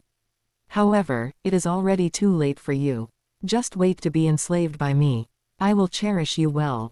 King Tianmu will avenge me. King Mengdi hesitated for a moment. She indeed wanted to defect to King Fen Nao, but her reason told her that this was impossible. She did not hesitate at all and directly decided to self-destruct. Wanting to self-destruct? It's not that easy. Under the influence of the suppressing star, the space-time domain, and the Blood Sea God Kingdom, King Mengdi couldn't even self-destruct. Boom, boom, boom. In the sky, ghost faces rained down crazily. Every time a ghost face fell, King Mengdi's divine soul would be annihilated significantly. Gao Xiang, you are shameless tilde. King Mengdi, about to fall into a deep sleep, called out Gao Xiang's name. However, just as she was about to close her eyes, a slight upward curve appeared on the corner of her mouth. Intuition told her that perhaps becoming the other party's woman was not necessarily a bad thing. This woman is truly a love-struck fool. The other party's little thoughts were completely unconcealed in the eyes of King Fen Nao. King Fen Nao took the sleeping King Mengdi into his body, then transmitted to King Star Illusion, and simultaneously closed the space seal. King Star Illusion, still in shock, transmitted to King Fen Nao, okay. Without the space seal, King Fen Nao, you are dead. King Tianmu appeared instantly in front of King Fen Nao. Gao Xiang, is it? To think that you, a world lord, actually possess strength close to an invincible king level. Damn it. King Tianmu, just after appearing, immediately activated a space seal. Just a moment ago, King Mengdi had sent the information that King Fen Nao was the human race's Gao Xiang to King Tianmu. Crackle tilde. The sky changed color, thunder flashed, and a phantom appeared not far away. A massive wolf monster appeared in front. The terrifying aura made King Fen Nao and King Star Illusion tremble simultaneously. Wind Wolf Venerable, Gao Xiang of the human race, you are dead. Wind Wolf Venerable opened his mouth. A ball of particle light beams appeared in his mouth. Wind Wolf Venerable had the strength to easily kill King Fen Nao. However, just as this ball of light was about to hit King Fen Nao, it was instantly neutralized. 10,000 rays of light appeared, and an existence with an equally massive aura appeared. Venerable Sky appeared in front of King Fen Nao. He looked at Wind Wolf Venerable. Wind Wolf Venerable, do you have no shame left, actually assassinating the genius of our human race? As Venerable Sky spoke, he transmitted to King Fen Nao and King Star Illusion, neither of you should resist. Before long, he took the two of them into his world ring. Venerable Sky, hand over Mengdi, and I will let you leave. Wind Wolf Venerable glared at Venerable Sky. Dream on. Venerable Sky was not afraid. Then let's fight. Silver secret patterns appeared on Wind Wolf Venerable's snow-white surface, and his aura began to surge. Not coming. Venerable Sky turned around and teleported away. Wind Wolf Venerable watched Venerable Sky leave and did not pursue. The other party had hidden in the base camp of the outside territory battlefield, where there were super planet-destroying cannons that could kill a Venerable. He dared not easily tread there. Venerable, is King Mengdi just gone like that? King Tianmu was still somewhat unable to believe it. What else could happen? Venerable Sky did not care whether King Mengdi had fallen, he cared about the face of the monster race. Inside the world ring, King Star Illusion looked at King Fen now with confusion. To think you are actually just a world lord, amazing, truly amazing. At the same time, she had another question: why reveal his human real name to King Mengdi in the illusion? An illusion requires reality. My illusion technique is not deep enough yet, only by revealing my real name to King Mengdi would she sink deeply into it. King Star Illusion was immediately speechless, finding the other party to be quite humble bragging, and complained internally, this illusion is already invincible king level, okay. Still not satisfied, Wind Wolf Venerable and King Tianmu hovered in the air, watching Venerable Sky leave. King Tianmu was a lion spirit. He had received the message from King Mengdi at the first moment.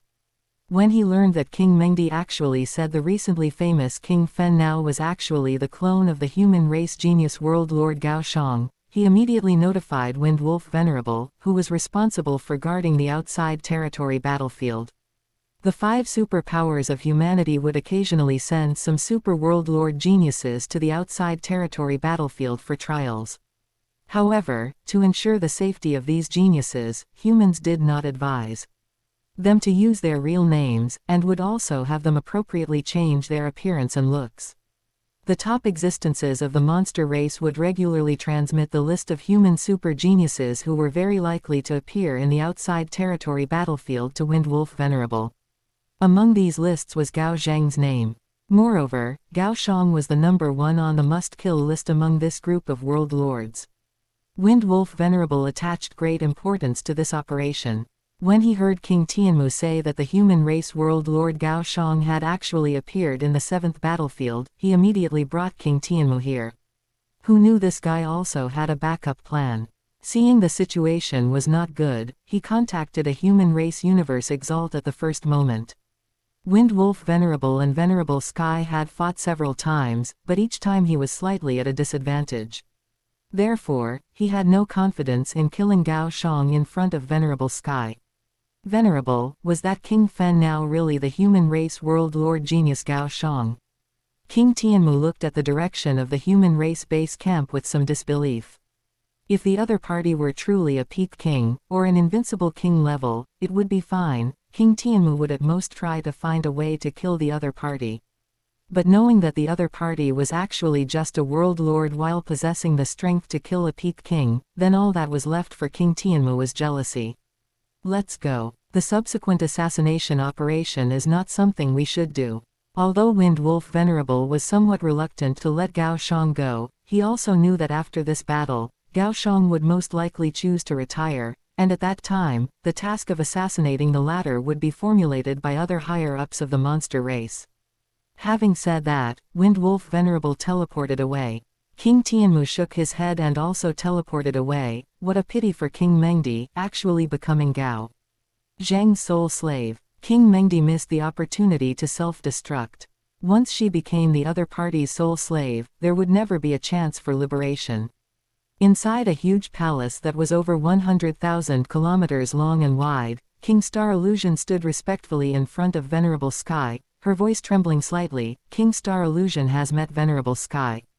Venerable Sky was an existence at the Universe Overlord level, having guarded the outside territory battlefield for hundreds of millions of years. Standing in front of him, King Star Illusion was extremely nervous. No need to be so formal.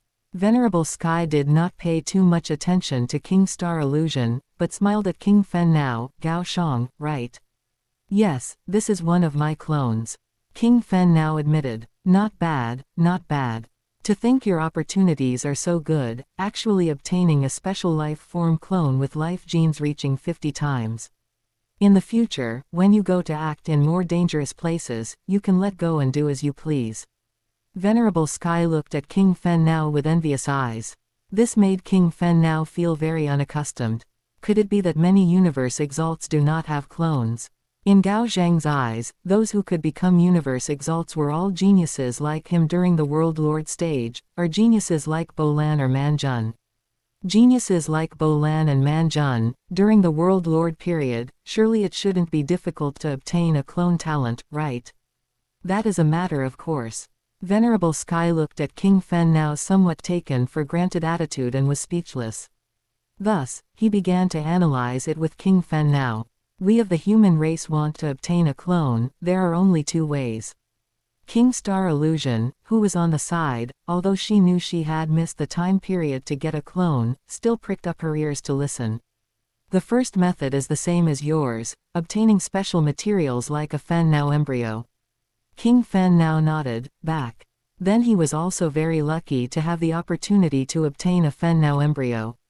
Then do you know how rare special materials like the Fen Now embryo are?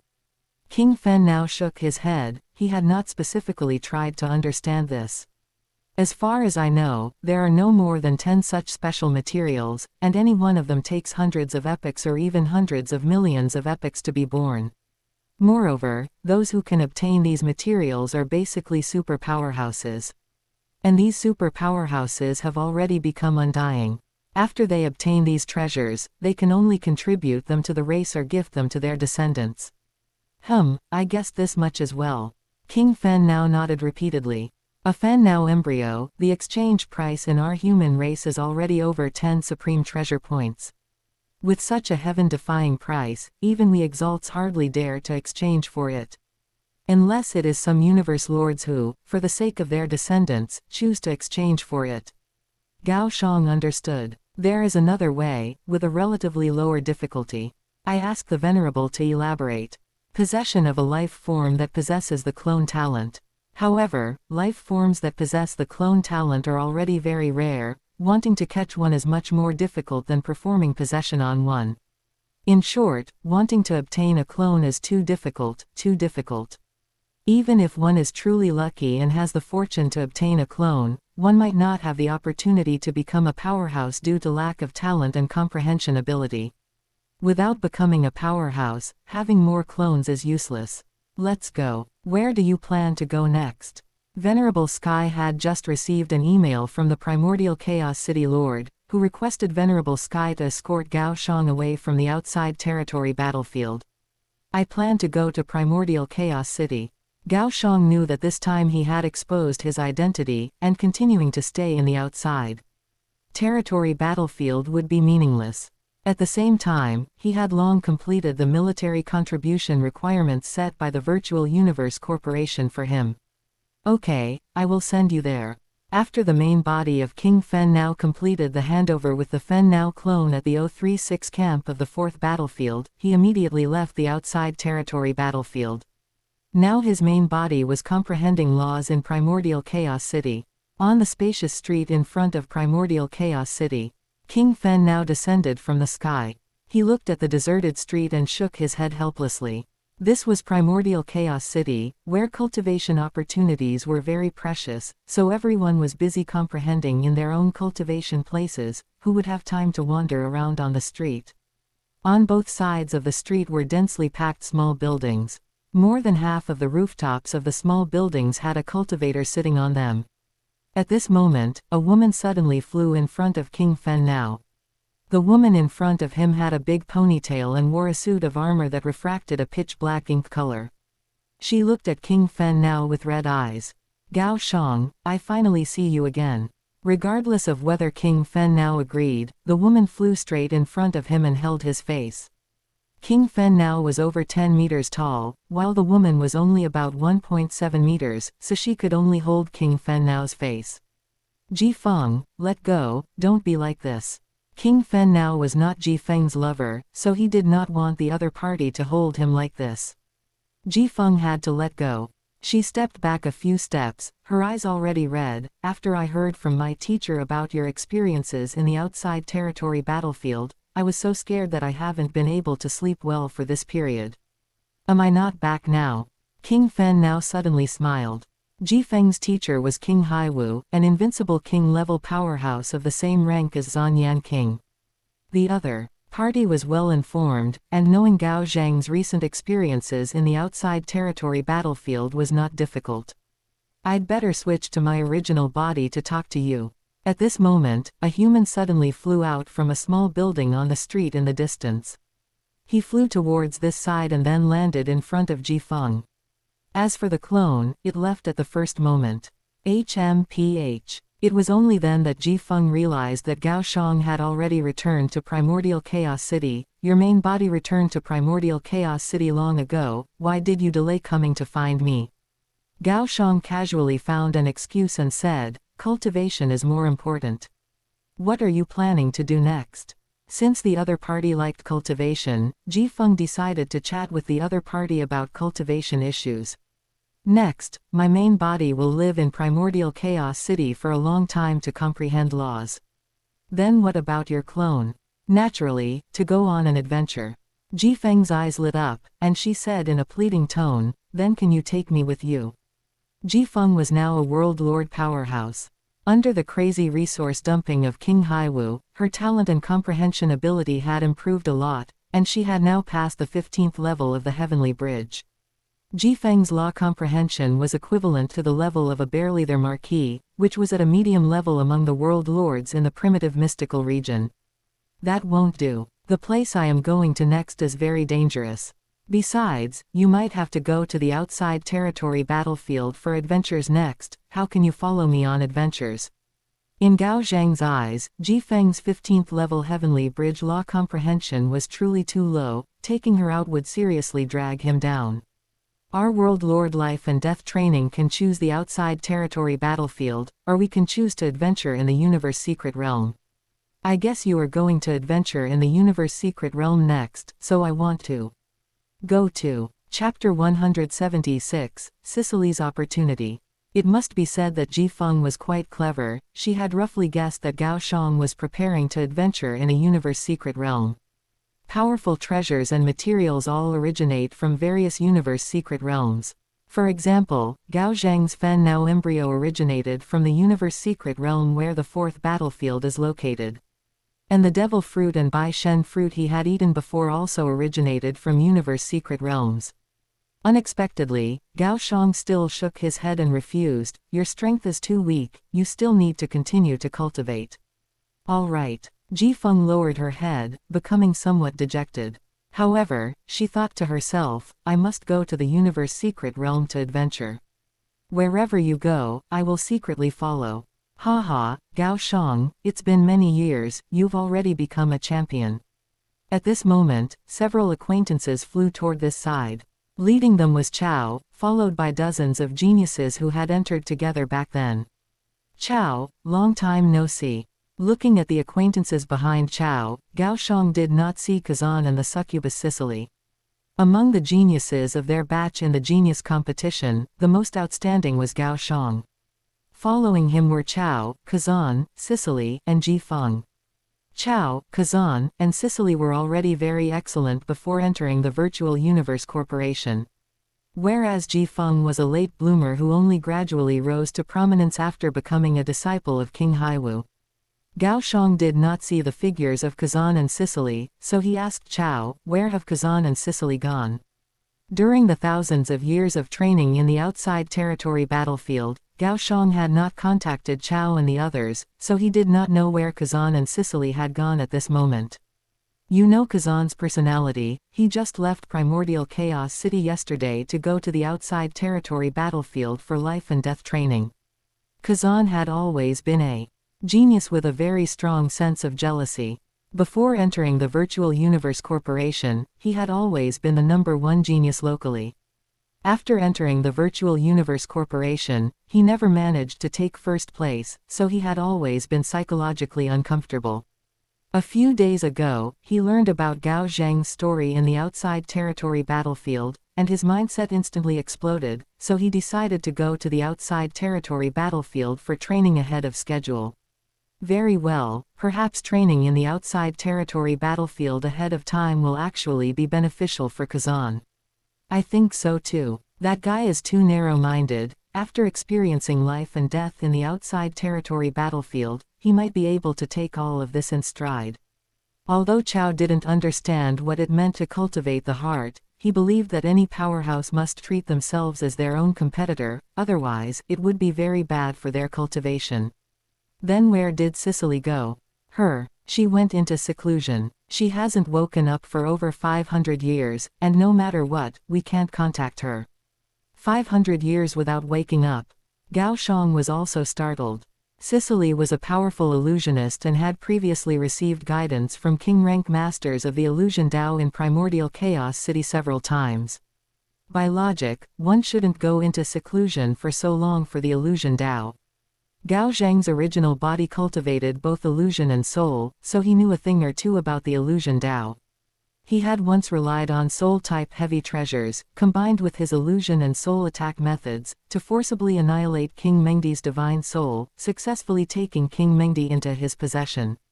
Gao Xiang thought that his attainments in the illusion Dao should not be much worse than those of the king-rank masters of the illusion Dao in primordial chaos city, right? Exactly. I'm worried that Cicely is trapped in her own illusion. If she cannot walk out, then she will perish in reality. Chao was not a genius of the illusion Dao, but he did have some basic common sense about illusions. You are very right. In an illusion, the flow of time is often very fast. 500 years in reality might mean over 100 epochs have passed in the illusion. I am worried that Cicely might be about to perish. Then what should we do? As Cicely's good friend, Chao could not sit idly by. Let's go and take a look at her place. All right. Under Chao's lead, this group of friends all flew together to the small building where Cicely lived. Let's go in. Chao entered the small building first. The mark in front of Cicely's small building door had Chao's force mark, so Chao could easily enter it. Gao Xiang entered the small building afterward. He also had his own mark left in front of Cicely's small building door. Since you cannot enter, go back and cultivate first. I will notify you when there is a situation. Chao looked at Ji Feng and the others who could not enter, telling them to leave first. On the rooftop of the third floor of the small building where Cicely lived, Cicely sat cross-legged on the ground, motionless. Oh no, Cicely actually has no soul. Through soul detection, Chao discovered that the motionless Cicely was left with only a body, and there was no soul present. A world lord's body without a soul still has life activities, similar to a vegetative person among ordinary people. Let me take a look. All right. Chao withdrew his soul detection. At this moment, a wisp of Gao Xiang's divine soul flew out from his body and flew toward Cicely's body. There is nothing in Cicely's body. Where did her soul go? Gao Xiang discovered that there was no soul at all inside Cicely's body. In other words, Cicely had already perished. After becoming a world lord, the soul is stored in the life core. As long as the life core is not broken, the world lord does not die.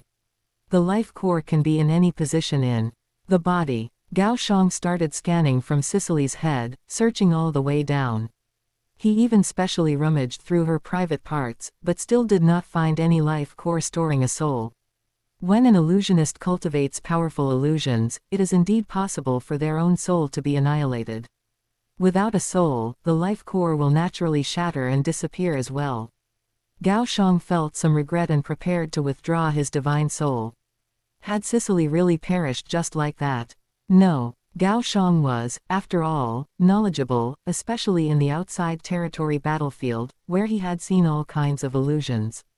If Cicely had performed a possession on a body, and the body before me was just her former body, then Cicely might not be here right now. How is it? After Gao Xiang's divine soul was withdrawn, Chao asked Gao Xiang worriedly from the side. I estimate that it is highly likely that Cicely has performed a possession. This body now is merely her former body. Ah, then where is Cicely now? I guess she might be inside her own internal world, or inside her world ring. After Gao Xiang finished speaking, he took out 2 world rings from Cicely's body.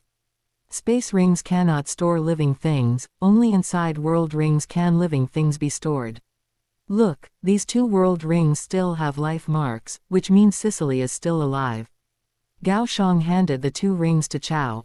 It really is. Qiao tried to crack the world rings, but found he couldn't do it.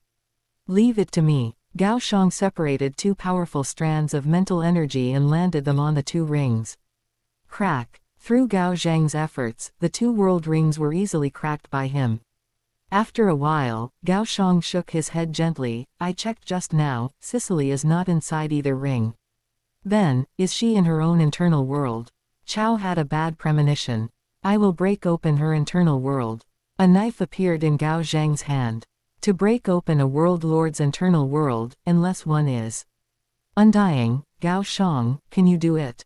To break a world lord's internal world is harder than killing them directly. If a world lord perishes, their internal world can last for many years before it completely shatters. Just like the world lord Kabu back then, his internal world was exposed. Several peak world lord powerhouses wanted to seize the treasures, but they couldn't enter it. It's easy. Gao Xiang struck with his knife. Under his knife, a slit was cut into Sicily's internal world. The slit was not big, just enough for Gao Xiang and the others to enter. You controlled the force just right. If it were too small, we couldn't enter. If it were too big, the entire internal world would collapse. Qiao also followed into Sicily's internal world, looking in shock at the small crack in the sky. Gao Xiang smiled without saying anything. He had killed too many powerhouses, which was why he could master such skillful force.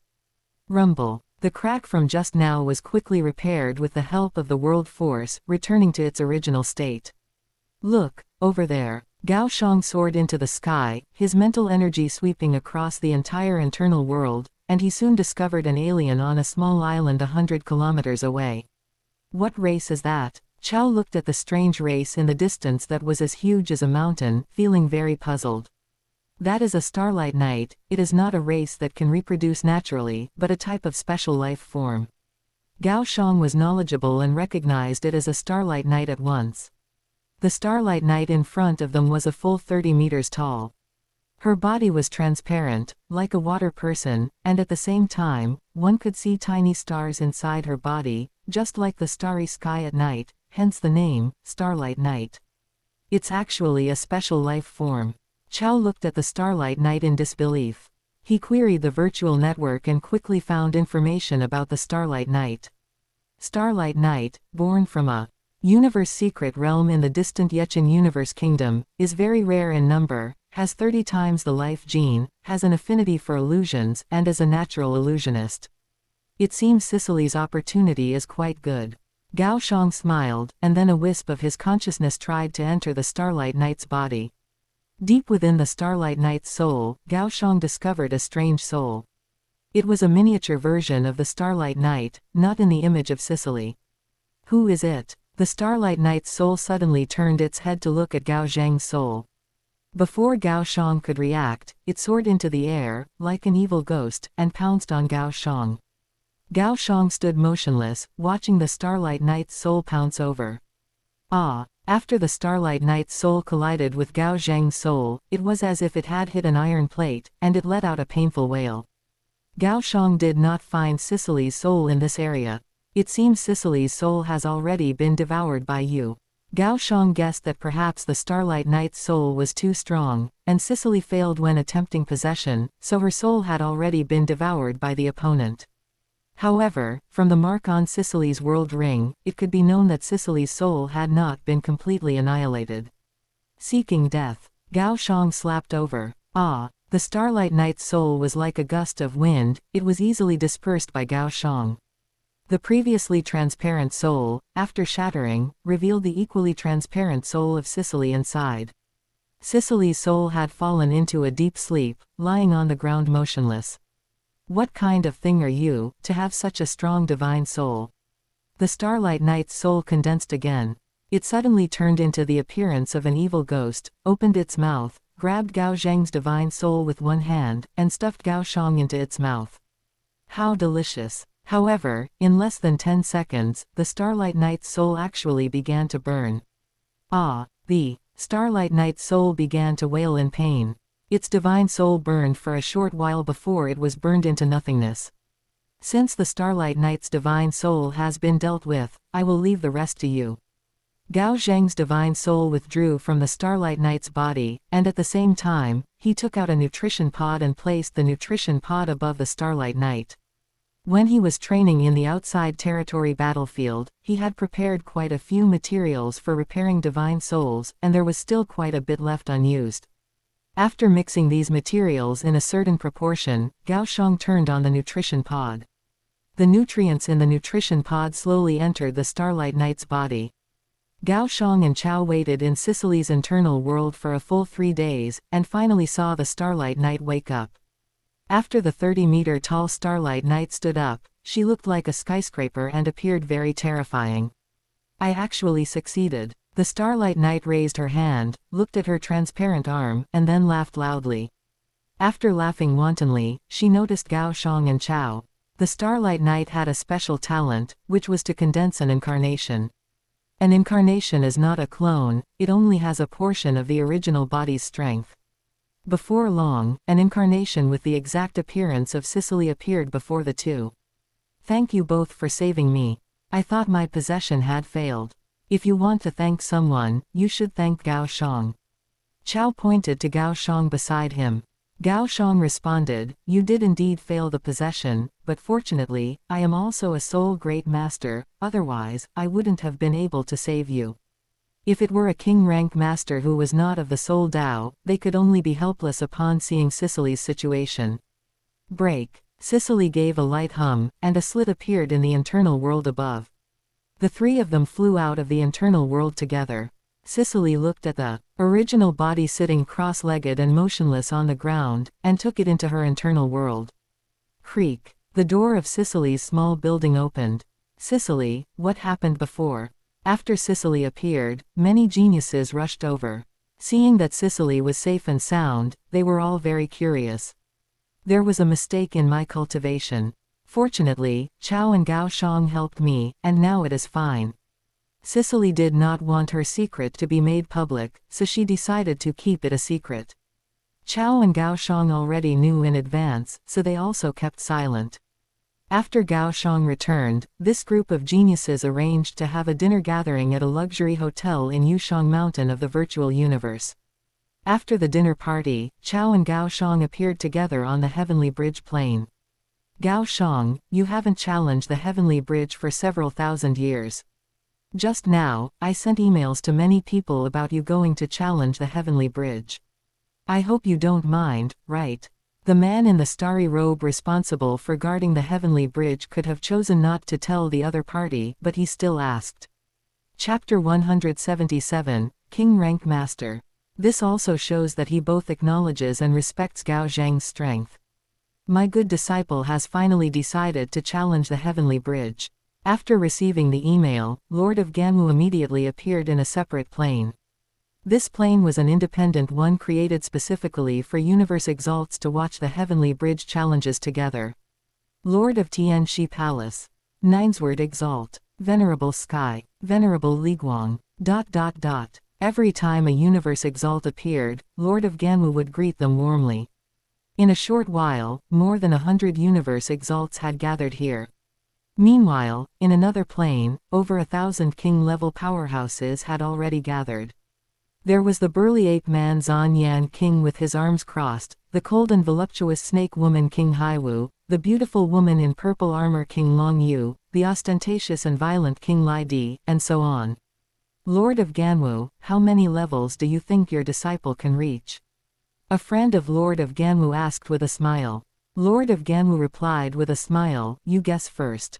Over these past few thousand years, he had only communicated with Gao Xiang a few times, so his judgment of Gao Xiang was based more on the other's performance in the outside territory battlefield. After Gao Xiang entered the outside territory battlefield for life and death training, the main people he sought advice from were Primordial Chaos City Lord and Master of Void Gold. I guess 18 levels. How could it only be 18 levels?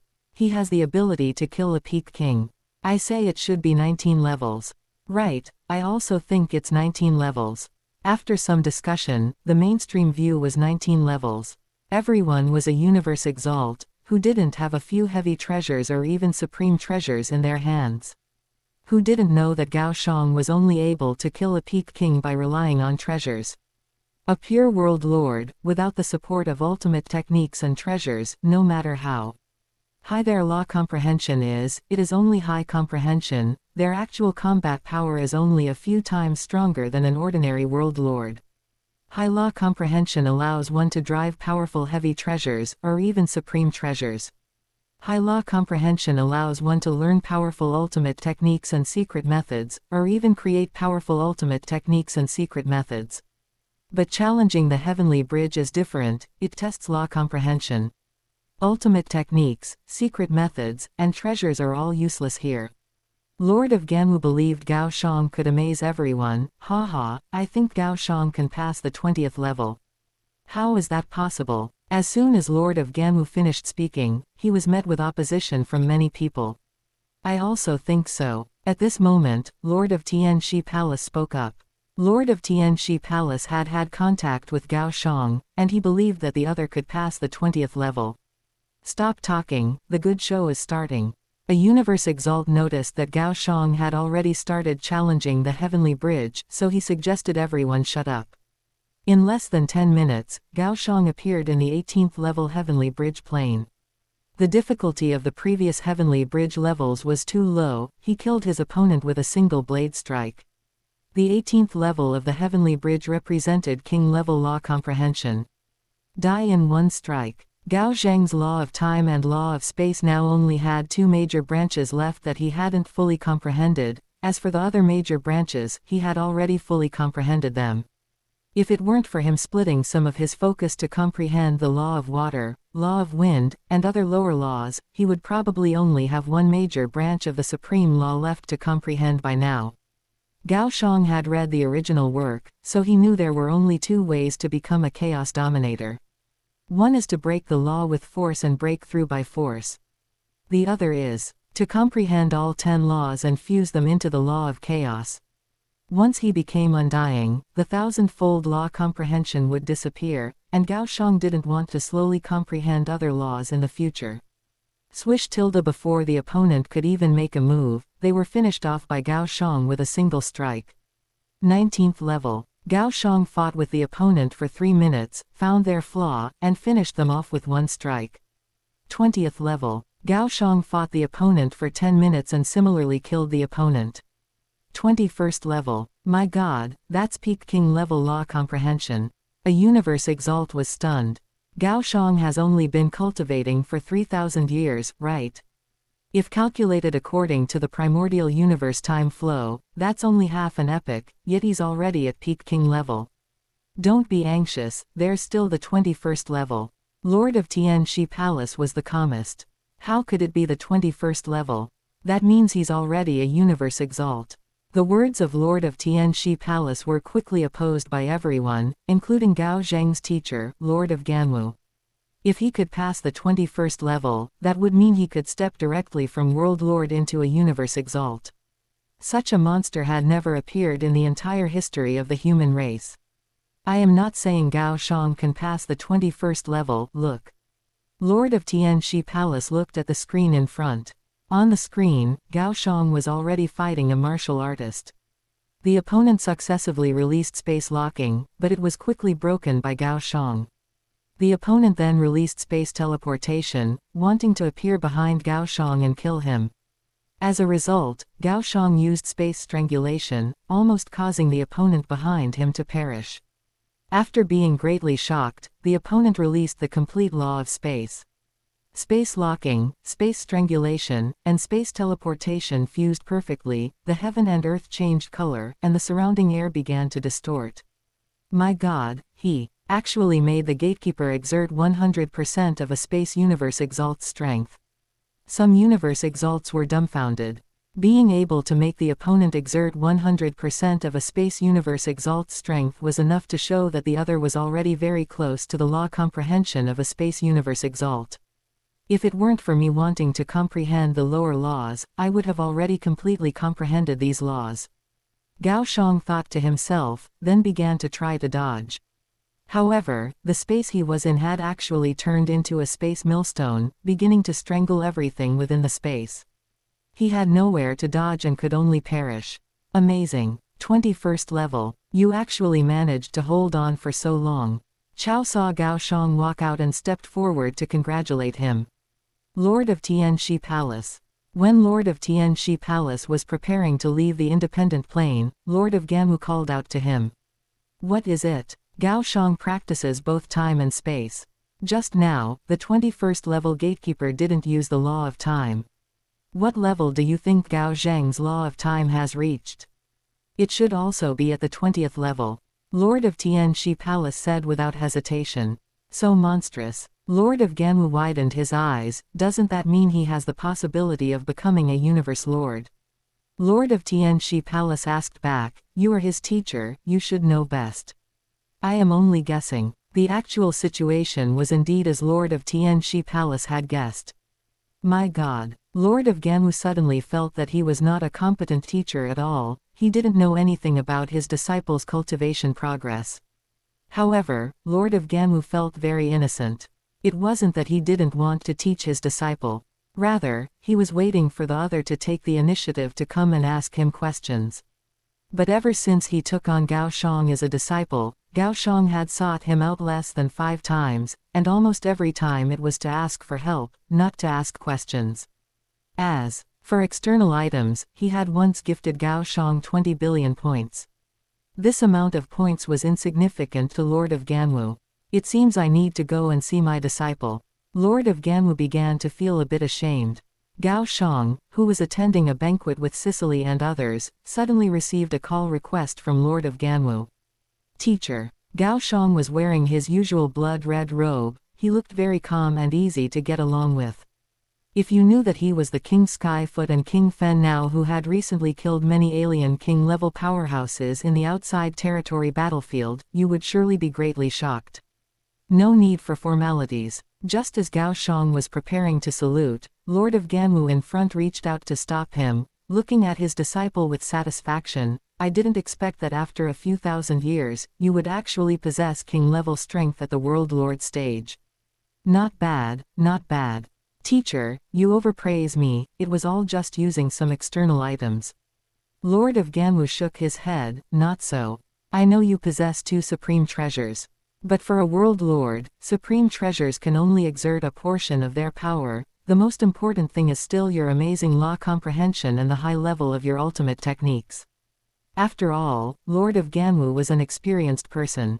After watching some of Gao Zhang's combat footage in the outside territory battlefield, he could easily judge that the armor on Gao Zhang's body and the boots on his feet were heavy treasures. What are your plans for next? Lord of Ganwu was very curious about how this super genius of his would proceed after choosing to retire from the outside territory battlefield.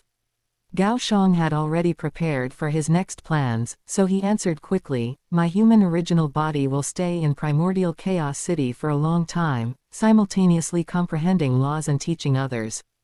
Gao Xiang had now mastered 95% of the law of fire. He dared not continue to comprehend the law of fire, lest he accidentally reach perfection in the law of fire and passively become an undying of the law of fire. Practicing both time and space, he had already fully mastered 4 of their major branches, and had mastered about 60% of 2 other major branches. As for the other lower laws, because Gao Xiang needed to attend to them, these lower laws were now almost reaching the stage of being acknowledged by the laws. Gao Xiang mused, by the time I have mastered all the lower laws to about 95%, I estimate it will take another 100 years. By then, I should have fully mastered all the major branches of both the law of time and the law of space. Since his speed of law comprehension was amazing, why not stay in primordial chaos city and, in his spare time, hold classes to help the human race's powerhouses? Lord of Ganwu nodded with great satisfaction. It seemed he hadn't made a mistake in taking this disciple all those years ago. Not only was his own talent and comprehension ability heaven-defying, but he was also thinking about contributing to the race. It is rare that you have this idea. As your teacher, I naturally support you very much. However, you also have a powerful Fan Now clone. what do you intend to do with it? Lord of Gamu thought, it was impossible for the other to have both bodies stay in primordial chaos city for closed-door cultivation, right? Then, what use would the clone have? Geniuses in the human race who have clones often choose to have one cultivate in primordial chaos city and the other go out to adventure and train. I intend to go adventure in the universe secret realm. Lord of Gamu frowned. He didn't want Gao Xiang to go adventure in the universe secret realm. You have already retired from the outside territory battlefield. Logically speaking, you don't need to go adventure in the universe secret realm anymore. Unexplored universe secret realms are very dangerous. There are some dangerous places where even a universe exalt would perish if they accidentally wandered into them. Teacher, I naturally know this principle, but you also know that my Fen Now clone possesses the talent of incarnation. My ability to save my life is much stronger than senior brothers. Dragon Whale King, once an invincible king-level existence, because he perished in the universe secret realm, all his heavy treasures were lost, leading to a sharp decline in his strength. Later, in order to rise again, he chose to go adventure in the universe secret realm again. Now, several thousand years have passed, his virtual network has been in a closed state, and it is unknown whether he has perished. Your ability to save my life is indeed much stronger than Dragon Whale King's. Lord of Gamu did not recommend that Gao Xiang's clone go adventure in the universe secret realm, but he would not intervene, he would only inform his disciple of the dangers in advance. Since that is the case, then as your teacher, I support you in going to adventure in the universe secret realm. I have collected some information about the universe secret realm, and I hope it will be of some use to you. After saying this, Lord of Gamu sent a file of information he had collected to Gao Xiang's email in the virtual universe. Gao Xiang split a wisp of consciousness and began to review this information. The content of the information was very vast and also very complex. For example, what classifications the universe secret realm has. Categorized from a broad direction, it is mainly divided into two types. One is the developed universe secret realm, and the other is the undeveloped universe secret realm.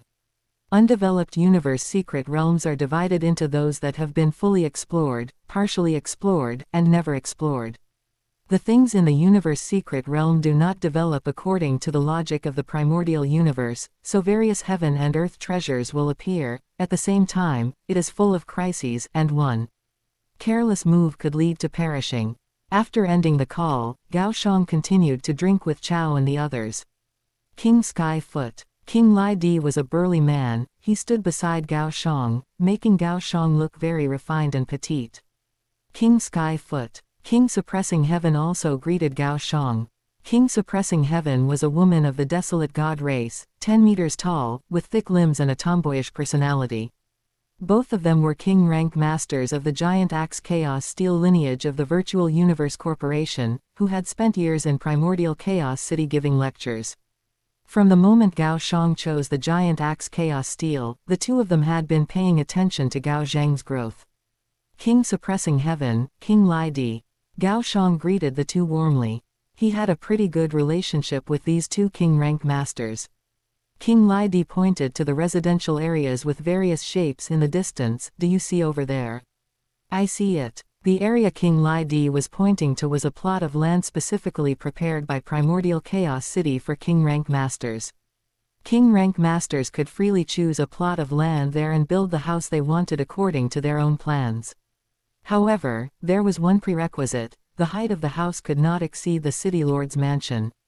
Let's go find a plot of land together. King Lai Di was very attentive to Gao Xiang choosing his own residence. He flew into the sky and enthusiastically took Gao Xiang flying towards that side. King Suppressing Heaven also followed, holding the mood of watching the fun. How about you choose to be next to my house? Look, this plot of land is not bad. King Lai Di pointed to an empty space next to his house. That works. Gao Xiang looked at the huge empty space below and found that the area of the empty space already exceeded the total area of 100 small buildings. He had no requirements for the geographical location. However, he could also see from this that King Lai Di intentionally wanted to improve his relationship with him. It just so happens that my residence is also nearby. We will be neighbors from now on. King Suppressing Heaven pointed to a rock-structured castle not far away.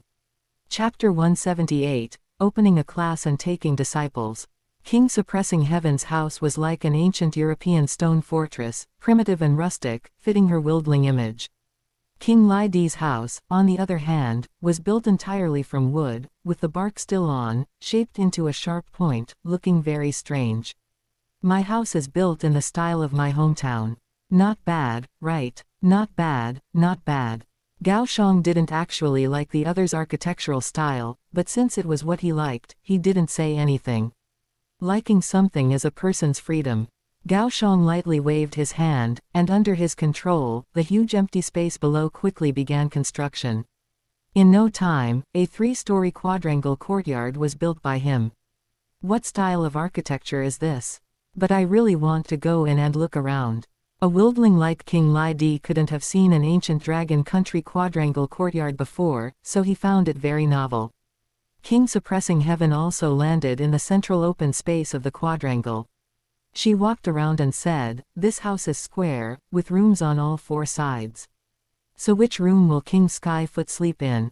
Gao Xiang pointed to a room behind him. "That's the main room, I'll sleep there." Gao Xiang then pointed to the rooms on both sides. "These are the side rooms, which can be used for guests." Then he pointed to the 2 floors above. "The second floor is a large lecture hall for teaching. The third floor is a small lecture hall for giving lessons to my disciples." Awesome. As a woman, King Suppressing Heaven suddenly realized that the man before her was even more meticulous than a woman. "When do you plan to start your first lecture?" "By then, all us grandmasters of the giant axe chaos steel lineage will come to show our support." King Lai Di began to look forward to Gao Zhang's first lecture. "In a month, I suppose. After all, it's my first time lecturing, so I need to prepare in advance." Gao Xiang, already a king rank master at the 20th level of the Heavenly Bridge, was fully qualified to open classes and teach in Primordial Chaos City. Just as Gao Zhang's human true body was preparing for his first lecture, his clone was ready to head to the universe secret realm. 3 days ago, the Lord of Ganwu had contacted Gao Xiang again.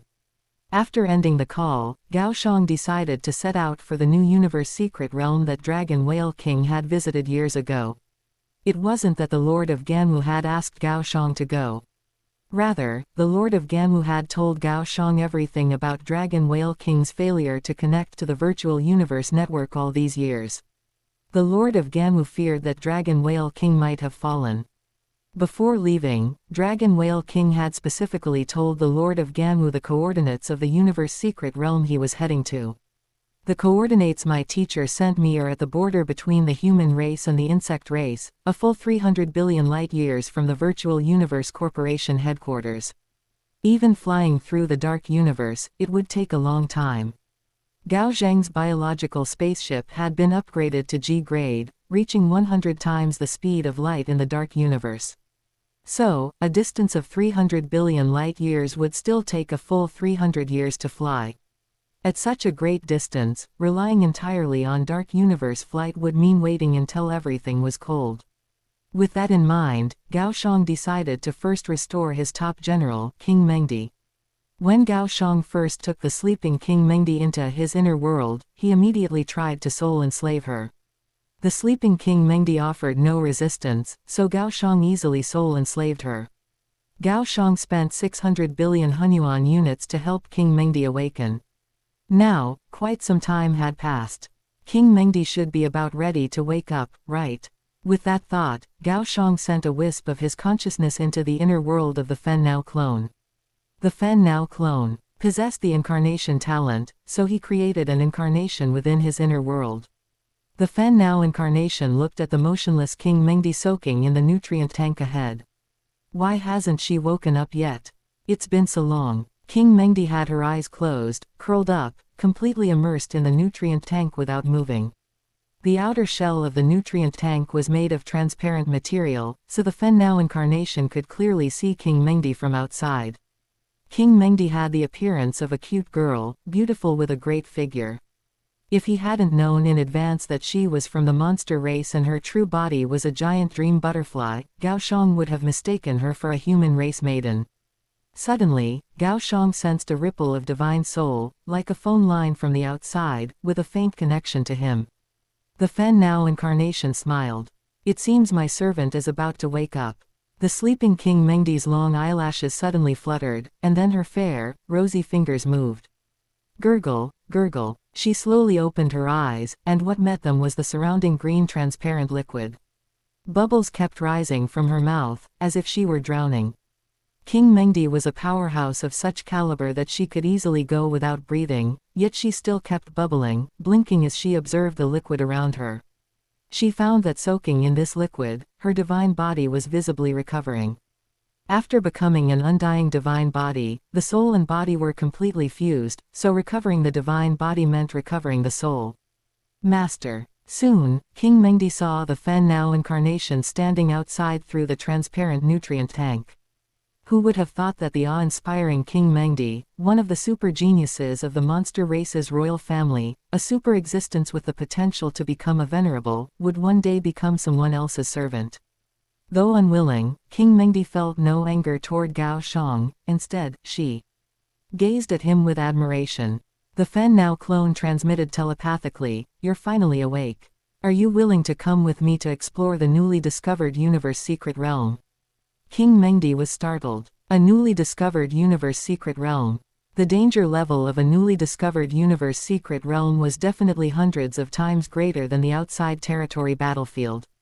Moreover, the danger in the outside territory battlefield was only for those below king level.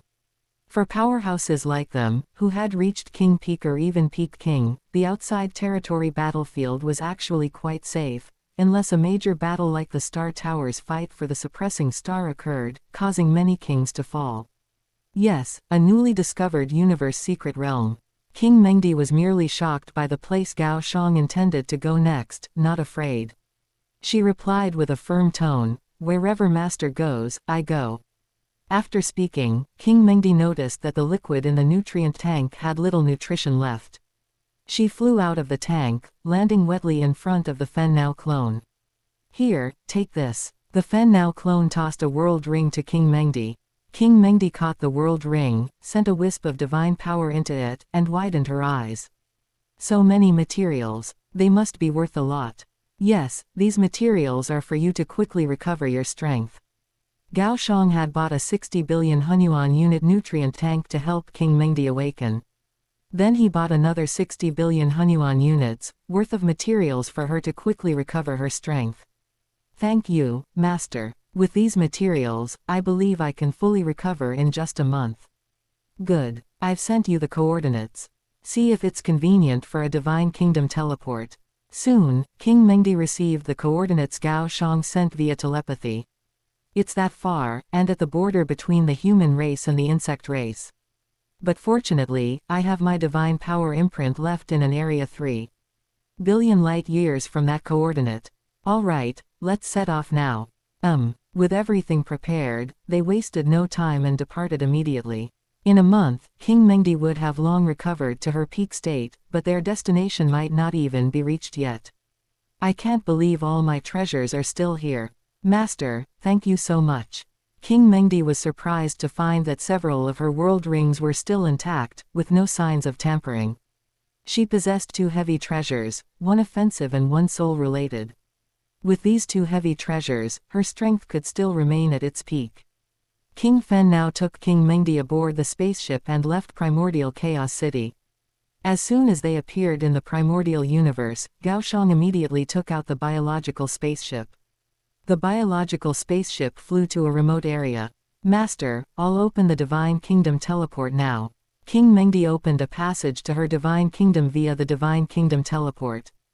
After the biological spaceship entered King Mengdi's Divine Kingdom, it flew toward the passage leading to the destination. "This is where I left my divine power imprint." With Master's spaceship at 100 times the speed of light, it should take only 3 years to reach the coordinate location. 3 years, not too long. King Fen now sat cross-legged in the control cabin, closing his eyes to rest. King Mengdi sat beside King Fen now. Newly a maidservant, she was a bit bored, so she propped her chin on her hand and carefully studied her master. "Why are you staring at me like that?" King Fen now felt uncomfortable being stared at for so long. King Mengdi suddenly blushed and said shyly, "During our battle, Master said he would take me as a sole slave and have me serve him well. I can't believe you still remember that. I was just bluffing back then." King Fen now had already forgotten about it, but King Mengdi still remembered. Images from the illusion appeared in King Mengdi's mind, especially the most recent illusion, where she did shameful things with him and loved him to the point of death. That illusion had successfully shattered King Mengdi's Dao heart. Otherwise, King Mengdi wouldn't have been so easily soul annihilated by Gao Xiang, falling into slumber. Before long, King Mengdi appeared naked behind King Fen now, hugging him. "Master, I want it." After a bout of passion, King Fen now looked at King Mengdi, now dressed in a maid uniform. "If you have any questions about law comprehension, you can ask me, and I'll answer them one by one." King Mengdi, a Peep King powerhouse, had fully comprehended 3 major branches of the law of space. She thought Gao Xiang couldn't be her teacher in space. "Do you know the law of time?" "A little." "Then 4x. The master and servant talked back and forth, and the 3-year-long journey became unusually short. Far away in primordial chaos city, Gao Xiang's human true body, a month later, began his first scheduled lecture, holding his first public class. Seeing the packed lecture hall ahead, Gao Xiang was very surprised. He had reported this lecture to primordial chaos city a month in advance and received official approval. Moreover, the primordial chaos city authorities had sent information about Gao Xiang's public class to all members comprehending in the city, including king rank masters, half a month in advance. Gao Xiang glanced at some familiar faces in the first 3 rows. There were King Lai Di, King Suppressing Heaven, Luo Bin King, King Shui, King Zuwei, King Haiwu, Zanyan King, and other king rank masters. Also present were Chao, Sicily, Ji Feng, and other geniuses from the same batch. And many unfamiliar faces. These acquaintances nodded slightly at Gao Xiang to encourage him. At first, Gao Xiang was a bit nervous, but as he began explaining the law of space, he gradually got into the groove. He actually had quite a bit of experience in lecturing. Back when he was still at universe rank, he had subdued 3 monster race royal servants and often explained laws to them. Unfortunately, in successive battles, Gao Xiang had to let the Spike Ring Centipede and Silver Moon Fierce Wolf self-destruct to save his own life. The 9-eyed Cobra was better off, though it didn't self-destruct and fall. Its strength remained at the early Marquis level, far behind Gao Xiang's progress, so he had shelved it. Now, Gao Xiang's main assistants were King Mengdi and the 1,000 Vine Star Eating Grass. Gao Xiang's lecture lasted a full half-month.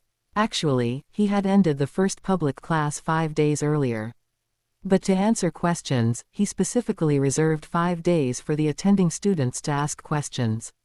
King Skyfoot is definitely the best teacher I've ever seen. He even left a full 5 days for us to ask questions. Yes, in this public class, every doubt in our hearts was answered. King Skyfoot is truly a blessing for us geniuses without teachers. Almost all the geniuses comprehending in primordial chaos city had no teachers of their own. Those with teachers were as rare as phoenix feathers. For example, when Luo Feng entered primordial chaos city, only he and Rong Jun had been taken as disciples. The rest had to fend for themselves. Even someone as strong as Bo Lan had no teacher taking him in. "This lecture is over. Please return." King Skyfoot stood up, looking at the figures reluctant to leave. By then, most of the students had already left. Only about 100 students still stood in the distance. Suddenly, one student stepped forward, knelt before Gao Xiang, and said in a thunderous voice, "Disciple Mu Tong wishes to be accepted under your name." Another student, who knelt at almost the same time as Mu Tong, said, "Disciple Bo Zhang wishes to be accepted under your name." Mu Tong and Bo Zhang were 2 of the most outstanding students among the newly recruited geniuses. Especially Mu Tong, a female, who actually won first place in the genius competition using illusions. An illusionist winning first place in the genius competition was very rare, happening only once in tens of thousands of eras. As for Bo Zhang, a male, he was the first place winner of the Strongest Warrior tournament, following the Giant Axe Chaos Steel path. Chapter 179, The Shock of King Mengdi. Mu Tong, is it? Gao Xiang quickly searched for Mu Tong's detailed information through the virtual universe network. However, he was quite curious as to why Mu Tong, a girl who followed the path of an illusionist, would choose to take him as her teacher. Mu Tong was not old, only about 100 years old, and her thoughts were relatively simple. She spoke straightforwardly. My old ancestor told me that you are very skilled in the path of illusion, so I want to take King Skyfoot as my teacher. Oh, Gao Xiang was immediately curious. He wanted to know who her old ancestor was. Who is your old ancestor?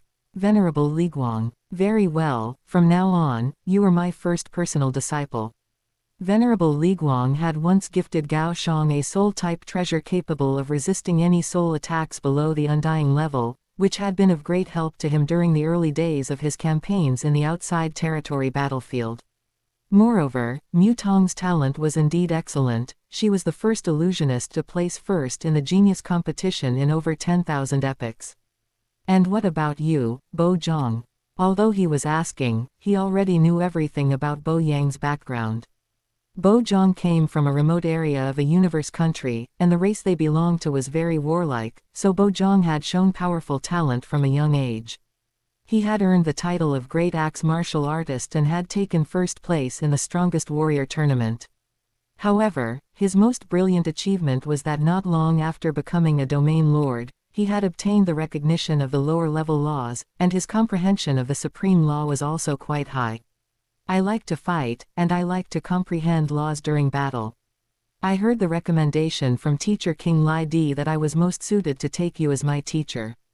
Oh, is that so? So, Bo Zhang was a student recommended by King Lai Di. Very well, from now on, you are the second disciple of me, King Skyfoot. After saying this, Gao Xiang scanned the remaining students present. These students all had mediocre talent, which Gao Xiang simply did not care for, so he waved his hand and said, "The rest of you may return." Oh, all right. Sigh. What a pity. ... They sent voice transmissions to each other, and although they felt some regret, they had no complaints. The basic requirements for a teacher to take on a disciple were that the talent must be good, secondly, the path taken must be one the teacher is skilled in, and finally, the character must be qualified. Teacher. Mu Tong and Bo Zhang followed Gao Xiang into the third floor of his courtyard. The third floor was not large, but it was still more than enough to accommodate 100 people. Here is a lecture hall he had specifically set up for his personal disciples. It was equivalent to giving his personal disciples special tutoring. You have both just arrived in Primordial Chaos City not long ago. As your teacher, I naturally must bestow upon you some welcoming gifts. The gift Gao Xiang had prepared for Mu Tong was an ordinary soul-type treasure, valued at approximately 30 treasure points. The one prepared for Bo Zhang was a suppressing star, also valued at approximately 30 treasure points. Mu Tong, your treasure will only be delivered in a few days, you can come and get it from me then. Gao Xiang did not have such a treasure on hand, so he had specially selected one from the Virtual Universe Corporation treasury. As for Bo Yang's suppressing star, it was handed over to him directly.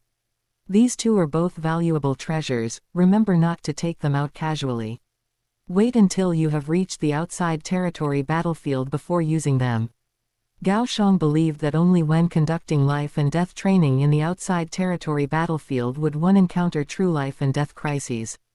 As for being a domain lord out in the open, if one died in such a situation, one could only blame oneself.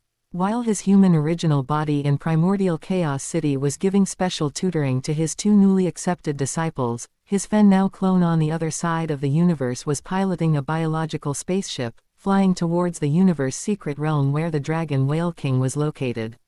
3 years passed quickly. King Mengdi's injuries had long since recovered, and under her diligent cultivation, her strength had improved slightly. Master, I am now not far from the invincible king level. King Mengdi, having just finished her cultivation, was very excited. Do not be arrogant. The universe secret realm we are about to enter is 100, or even 1,000 times more dangerous than the outside territory battlefield. I know. King Mengdi found that as long as she acted with her master, she was not afraid wherever she went. As the spaceship gradually decelerated, its speed soon dropped below the speed of light, and it was forcibly kicked out of the dark universe. A massive biological spaceship appeared in a void of starry sky. No celestial bodies could be seen here, not even cosmic dust. Master, this is the void region between the insect race and the human race, spanning a full 1 billion light-years. There are almost no life-bearing planets inside. King Mengdi had been here before, so she knew something about it. To think that a place like this could actually give birth to a universe secret realm. The universe is truly full of wonders, there is nothing that hasn't been seen, only things that cannot be born. Following the coordinates, the spaceship soon landed in a void region. Master, the spaceship has activated stealth mode. We have detected other spaceships nearby. At this moment, Sandus transmitted information to the Fennao clone. The Fennao clone was not surprised. After all, if the human race could discover such a universe secret realm, why couldn't the insect race? He had already activated the detector in the dark universe and concealed his tracks, so unless the opponent had a spaceship belonging to an exalt, it was almost impossible for them to discover his ship. Master, after analysis, the opponent has 3 F-grade biological spaceships, and each spaceship contains a King Peak powerhouse. It seems the owners of the spaceships must have already entered the universe secret realm, and the ships left behind are only responsible for guarding the entrance to the secret realm. Gao Xiang could judge the opponent's intentions just by the 3 King Peak powerhouses. King Mengdi, let's go. Let's kill those 3 King Peak powerhouses together. All right. King Mengdi flew out of the spaceship first. She held a blood-red staff, and a wisp of divine soul attack had already been unleashed aggressively. Oh no, we've been discovered here. Move quickly to meet the enemy. A King Peak powerhouse also flew out of the spaceship. When he saw that the person who had arrived was King Mengdi, he was completely dumbfounded. It's actually King Mengdi. This is a Peak King powerhouse who possesses 2 valuable treasures. And there is also King Fennao, a super powerhouse who can easily kill a Peak King. Under the joint efforts of King Mengdi and King Fennao, the 3 King Peak powerhouses were quickly killed. I just probed these alien King Peaks one by one and found that they could not be enslaved, which means they are already soul slaves. King Mengdi shook her head. She had wanted to get some information from them, but ended up failing. The 3 King Peak powerhouses were not from the insect race, but from other races, and they were also soul slaves. Master, it seems these 3 soul slaves were ordered by their master to guard the entrance to the universe secret realm. King Mengdi stood up from between the 3 corpses, brushed her hair from her chest to her back, and looked at King Fennao on the side. Let's go, let's enter. King Fennao scanned his surroundings but did not find the passage to the universe secret realm. Master. At this moment, the little fairy Sandus sat on Gao Xiang's shoulder. She glared at the beautiful woman, King Mengdi, not far away. Master, now that you have a beautiful slave, you don't want Sandus anymore, woo tilde. All right, let's talk about business. King Fennao grabbed Sandus with one hand and tossed her in the direction of King Mengdi. When King Mengdi saw the little fairy Sandus, she knew that she was Gao Xiang's intelligent life form. She held the flying Sandus with both hands. Wow, such a cute intelligent life form, I like it so much tilde. King Mengdi narrowed her eyes, her mouth curling up like a crescent moon. In the vacuum environment, a breeze that should not have been possible appeared, causing her hair to flutter. Sandus opened her eyes wide, her mouth also hanging open, looking at King Mengdi, who was holding her, with glowing eyes. King Mengdi's actions warmed her heart so much, she was like a caring big sister. However, just as she was about to rest her small, very cute head on the other's palm, King Mengdi narrowed her eyes, a mischievous smile appeared on the corner of her mouth, and she pinched Sandus's left and right hands with her thumb and index finger respectively, hanging Sandus up. Speak, how can we enter this universe secret realm? Realizing that she had been tricked, Sandus's little body wiggled, trying to escape from the other's hands. You deceitful woman, master, this woman is so bad. King Fennao did not participate in their bickering, but silently watched these 2 women. Although Sandis was an intelligent life form, she had been defined as a female character when she was first set up at the factory. Therefore, in a strict sense, Sandis was indeed considered female. One of the characteristics of females is being jealous. Speak quickly, or I will tickle you to death. King Mengdi switched to grabbing one of Sandis's arms with one hand, while a finger on her other hand placed itself under Sandis's shoulder, in her armpit, and began to tickle her. Itches, it's tickling me to death tilde, Sandis laughed and cried at the same time. I'll tell you, okay. In the end, Sandis succumbed to King Mengdi's tyranny. King Mengdi placed Sandis back in her palm, her large eyes rolling as she looked at Sandis, as if everything that had just happened was done by another woman and had nothing to do with her. Sandis sat on King Mengdi's palm, her back to King Mengdi, arms crossed, looking in the direction of King Fen now, HMPH. Turn around for your sister. King Mengdi used her finger to pinch Sandis's small head, forcibly turning her around. Sandis was helpless, she could only rest her chin on one hand, her mouth twisted. The universe secret realm is an independent space, and it is not the same as the ordinary regions of our primordial universe. Therefore, to enter the universe secret realm, one must enter through the black hole corresponding to the universe secret realm. I naturally know this. I am asking where the black hole is here. King Mengdi's face darkened. As a peak king powerhouse, she knew things no less than Sandis, so she naturally knew that one had to enter the universe secret realm through a black hole. But in such a huge area, where would a black hole come from? Master, what are you doing? King Mengdi noticed that a battle blade had suddenly appeared in King Fen Nao's hand. The battle blade in Gao Xiang's hand fell with a slash towards the void in front. His law comprehension was astonishing. Cultivating both space and time, he could easily break through space and tear a huge spatial rift over 1 kilometer long in front of him. Could it be that the entrance black hole is within the spatial rift? King Mengdi felt it was somewhat incredible. She did not wait for Gao Xiang's response, but saw Gao Xiang leap into the spatial rift after breaking through space. King Mengdi grabbed Sandis's little body. Hold on tight. If you fall into the void realm later, don't blame me.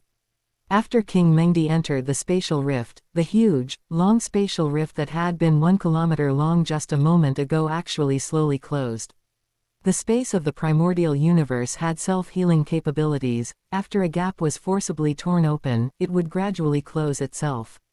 It is said that after breaking through layers of spatial barriers, the outermost region no longer belongs to the primordial universe. King Fen now looked at a huge spatial fragment in front of him with an area of over 100 million square kilometers.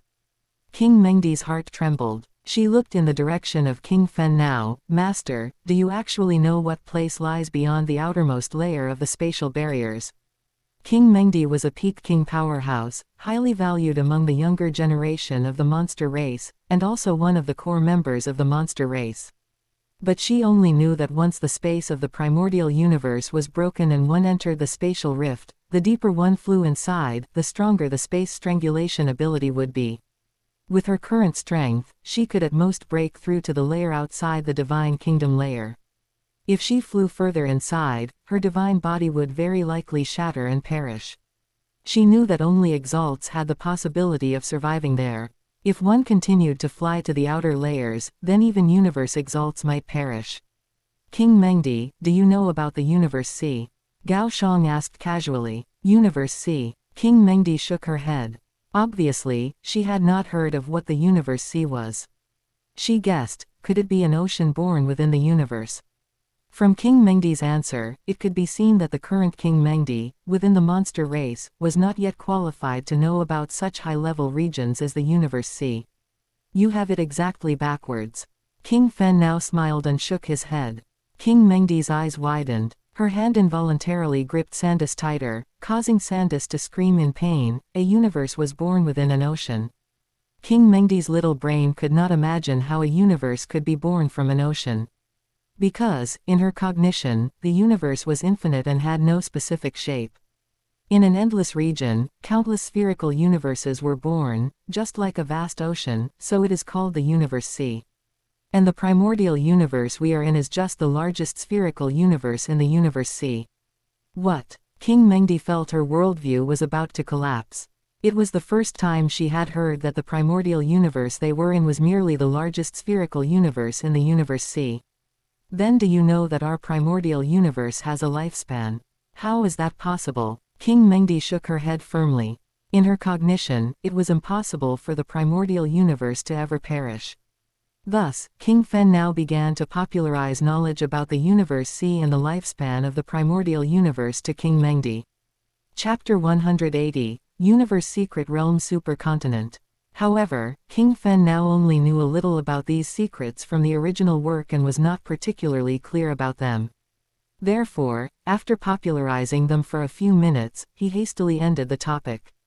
But for King Mengdi, who was hearing this advanced knowledge for the first time, her worldview was somewhat shattered. She had originally thought her talent was remarkable and that the possibility of her becoming a universe exalt in the future was very high. Yet, a universe exalt, placed in the entire universe sea, did not even have the qualifications to venture inside. Countless dilapidated small universes, each representing a fallen universe strongest, and our primordial universe is destined to be annihilated in the future. Will we, who cannot become a universe lord, be annihilated along with the primordial universe? King Mengdi was stunned for a long while before she finally realized. Although she was a soul slave, she could still continue to cultivate. She clenched her hands. I must become a universe lord. Then I will support you. King Fen now smiled and shook his head. He didn't know if it was right or wrong to tell King Mengdi this advanced knowledge in advance. Let's not talk about this for now. Just now, my mental power probed the surrounding 100,000 kilometers, but I didn't find any black holes. King Fen now withdrew his gaze and began to ponder. Obviously, the entrance to this universe secret realm had been hidden by a powerhouse. King Mengdi thought quickly and soon guessed the possibility. Master, could it be hidden in a place deeper than the Divine Kingdom layer? Enter my internal world. Okay. King Fen now took King Mengdi into his internal world, then turned around and flew towards a deeper layer than the Divine Kingdom layer. My body has actually been damaged quite a bit. The further he flew into the depths, King Fen now discovered that even with the Overlord armor and thousand vine star-eating grass, his body still suffered huge trauma. His gaze tightened, and he continued to fly deeper. Fortunately, I have the protection of the Supreme Treasure Overlord armor, otherwise if a universe exalt appeared here, they would very likely fall. King Fen now discovered that the space strangulation power here had already surpassed the champion level. The moment he took out a champion divine weapon, it was completely annihilated and shattered. Only by taking out a heavy treasure could it remain intact. Master, I feel that the outside is too terrifying. Even if I had heavy treasure armor protection, I would be instantly annihilated. King Mengdi, who was in King Fen now's internal world, had been observing the space strangulation power outside. When she saw King Fen now take out a champion divine weapon and have it instantly annihilated, she finally realized the horror of the outside. It's right there. Soon, King Fen now locked onto a tiny wormhole about 100,000 kilometers away. Master, the guy who hid the wormhole is truly sinister. King Mengdi cursed angrily. If her master didn't possess a supreme treasure, even if they knew the wormhole was right there, they wouldn't be able to enter it. King Fen now did not think so. Instead, he smiled. There is an advantage to doing this, which is that the alien in this universe secret realm is 100% a universe exalt who possesses a heavy treasure, and the number of people will definitely not be too many. A powerhouse capable of dragging away a black hole and placing it in such a dangerous area must be at least a universe exalt to do so. Sigh. King Mengdi suddenly felt a bit depressed. She felt that after following this master, she might die early. A universe exalt with a heavy treasure had clearly entered inside, yet her master was still so happy. As for a universe exalt with a supreme treasure entering inside, neither King Fen now nor King Mengdi would consider that possibility. Because universe secret realms do not produce heavy treasures, let alone supreme treasures, and the treasures there have no attraction to a universe exalt who possesses a supreme treasure. This is the place. King Fen now flew above the black hole. This black hole was not large, and the entrance was only about 3 meters, appearing very inconspicuous in the pitch-black void realm area. Although the black hole was very small, its suction power was very powerful. If not for King Fen now using his own strength to resist, he would have probably already been swallowed into it. Come out. At this moment, an incarnation that looked exactly like King Fen now appeared. This was an incarnation created by King Fen now, possessing only 1,000th of King Fen now's strength. King Fen now's incarnation could set a certain amount of strength according to his own requirements. However, every time an incarnation was condensed, it was like cutting meat from his own body, which would cause him to lose the corresponding strength. Whoosh tilde the moment the incarnation appeared, it was completely annihilated by the surrounding strangulation power. King Fen now frowned. It seems that an incarnation without a supreme treasure cannot withstand the void realm here. Thinking of this, King Fen now did not hesitate any longer. He lowered his head and flew downwards. If the Fen now clone really fell, causing the two supreme treasures to be lost, then there was nothing to be done about it. As long as his main body did not fall, with his heaven-defying comprehension ability, becoming a universe strongest was not a difficult problem. Why worry about not having supreme treasures in the future? Whoosh tilde when King Fen now passed through the wormhole and appeared in a boundless broken star area, he finally relaxed a little. Come out. After confirming that this was a universe secret realm, King Fen now released King Mengdi from his internal world. King Mengdi looked around and saw the boundless broken star area. The surrounding environment indeed fits a universe secret realm very well. The natives born in a universe secret realm are actually very pathetic. Because universe secret realms are extremely vast and filled with a large number of broken star areas, spaceships cannot accelerate to enter the dark universe. This also leads to the natives born in the universe secret realm having to rely on flying slowly by themselves if they want to leave the universe secret realm. However, because the universe secret realm is too vast and there is no coordinate guidance, they can never fly out of the universe secret realm in their entire lives. Master, I have already started recording the coordinates, so we won't get lost when we go back. Sandus was an intelligent life form and knew to proactively record their travel coordinates. Master, Sandus had just connected to the virtual universe network when she suddenly discovered an abnormality. What? I cannot connect to the virtual universe network here. That terrifying. King Fen now frowned. There are not many universe secret realms that can block the virtual universe network. Master, a powerhouse has been watching us. King Mengdi, through her detector and powerful divine power domain perception, discovered that a powerhouse was hiding in a distant, concealed area. Come out, don't hide. King Fen now also discovered the powerhouse in the distant, concealed area. Haha, I didn't expect that even though the master had already hidden the entrance, someone could still arrive here. At this moment, a huge alien suddenly emerged from the distance. He looked like a triceratops, but standing up, and was over 300 kilometers tall. It's actually King Triceratops. King Mengdi recognized this king-level powerhouse.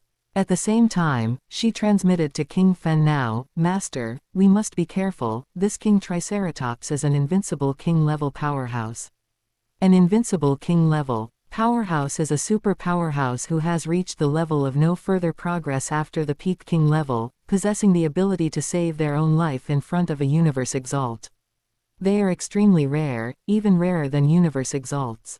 After confirming that the opponent was an invincible king-level powerhouse, King Fen now was even more certain that a universe exalt had already participated in this secret realm.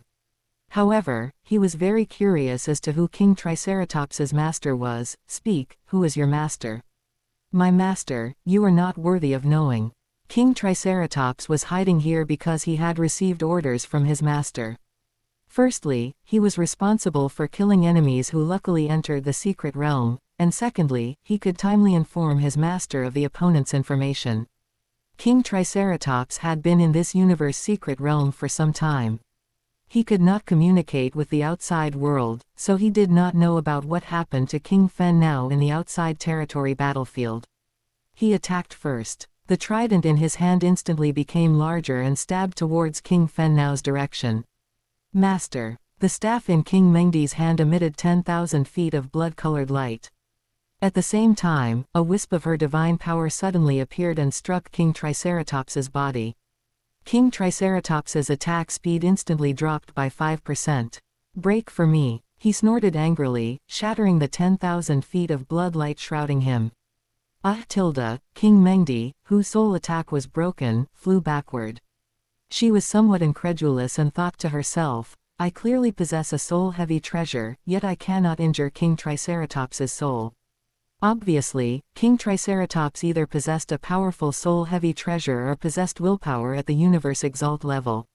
Regardless of which reason it was, it could prove that King Triceratops's strength was very powerful.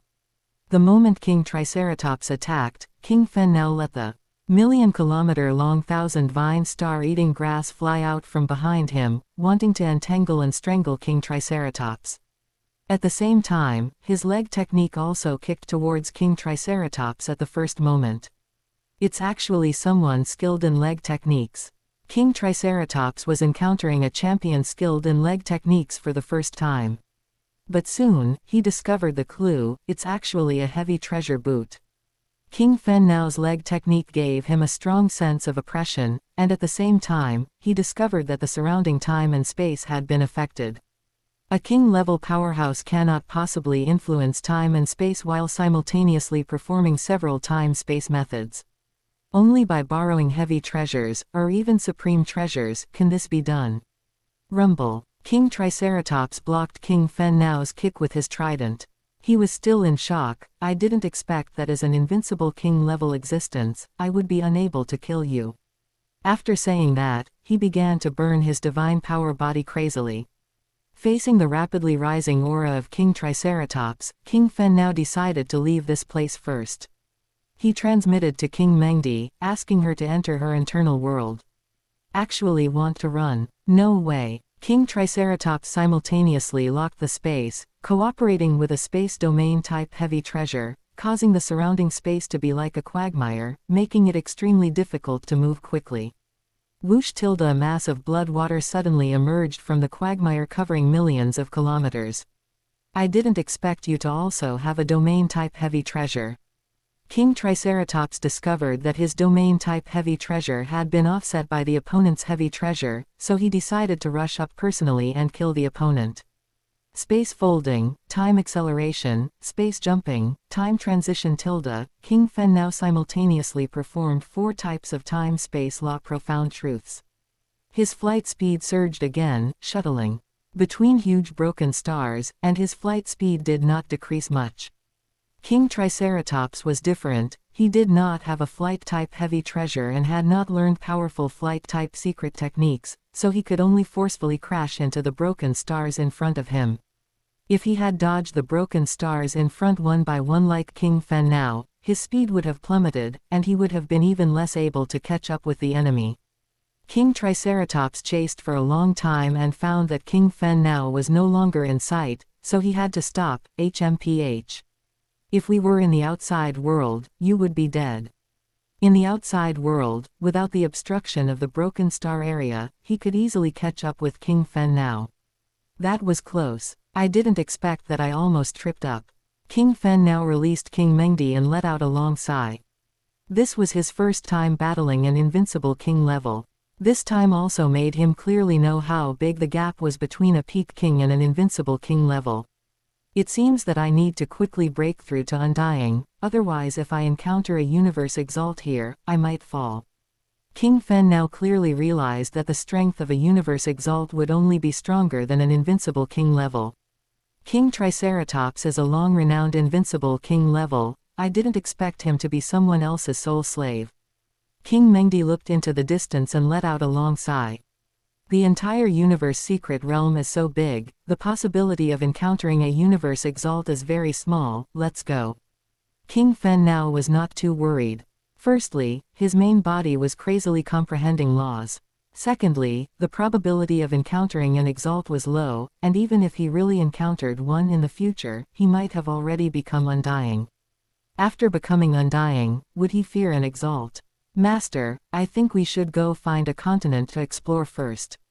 King Mengdi possessed quite a few memories regarding adventures in universe secret realms. Generally speaking, the main continent in a universe secret realm has a higher probability of producing heaven and earth treasures. However, there are also some extremely dangerous places that will also produce some heaven and earth treasures. Okay. The two of them flew straight at a speed close to the speed of light. Only by flying straight is the probability of encountering a continent greater. Sure enough, after they had flown for 30 years, they finally saw a continent only the size of an egg in front of them.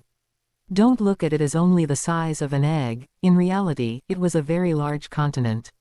Master, we should be 200 million light years away from that continent now, we may need to continue flying for another 3 years. King Mengdi judged based on her experience and quickly reached a conclusion. That's fine. King Fen now was already prepared to face the powerhouses on the continent. After 30 full years of flight, he had fully mastered the 6 major branches of the time-space law, and at the same time, he had also mastered all the lower laws to a 95% degree. Next, his main body only needed to continue comprehending the time-space law and did not need to worry about the lower laws. He wanted to comprehend as many supreme laws as possible before breakthrough to undying. To become an exalt, one must completely fuse the 3 major law branches of space or time, and finally fully master a supreme law, in order to become a universe exalt. Fully mastering the 3 major branches of a supreme law is equivalent to mastering 60% of the supreme law, and there is still 40% progress that needs effort. However, my law comprehension will only get faster and faster. King Fen now discovered that his comprehension ability had reached a more profound level, it was now at the micro-level comprehension ability. Chapter 181 Chaos Continent. Mengdi, how far are you from being an invincible king level now? King Fen now noticed that King Mengdi's progress over the past 30 years was quite impressive, and he looked forward to when she would finally become an invincible king level. King Mengdi gave a sheepish smile. Although she had made significant progress in the last 30 years, there were simply too many laws of space to comprehend, leaving her still a long way off from becoming a universe exalt. It should still take me several eras to become an invincible king level. That long. Hearing her master's dissatisfaction, King Mengdi said indignantly, how is a few eras long? I have been cultivating for over 100 eras now, among our monster race, that makes me a bona fide super genius, okay. A peak king powerhouse over 1,000,000 years old was still considered very young among the human race. But King Fen now could not wait that long, it wouldn't be much longer before he became an undying powerhouse. Once he became an undying powerhouse, his combat power would approach the level of an exalt. By then, King Mengdi might follow in the footsteps of 9 Eyes and be sealed away.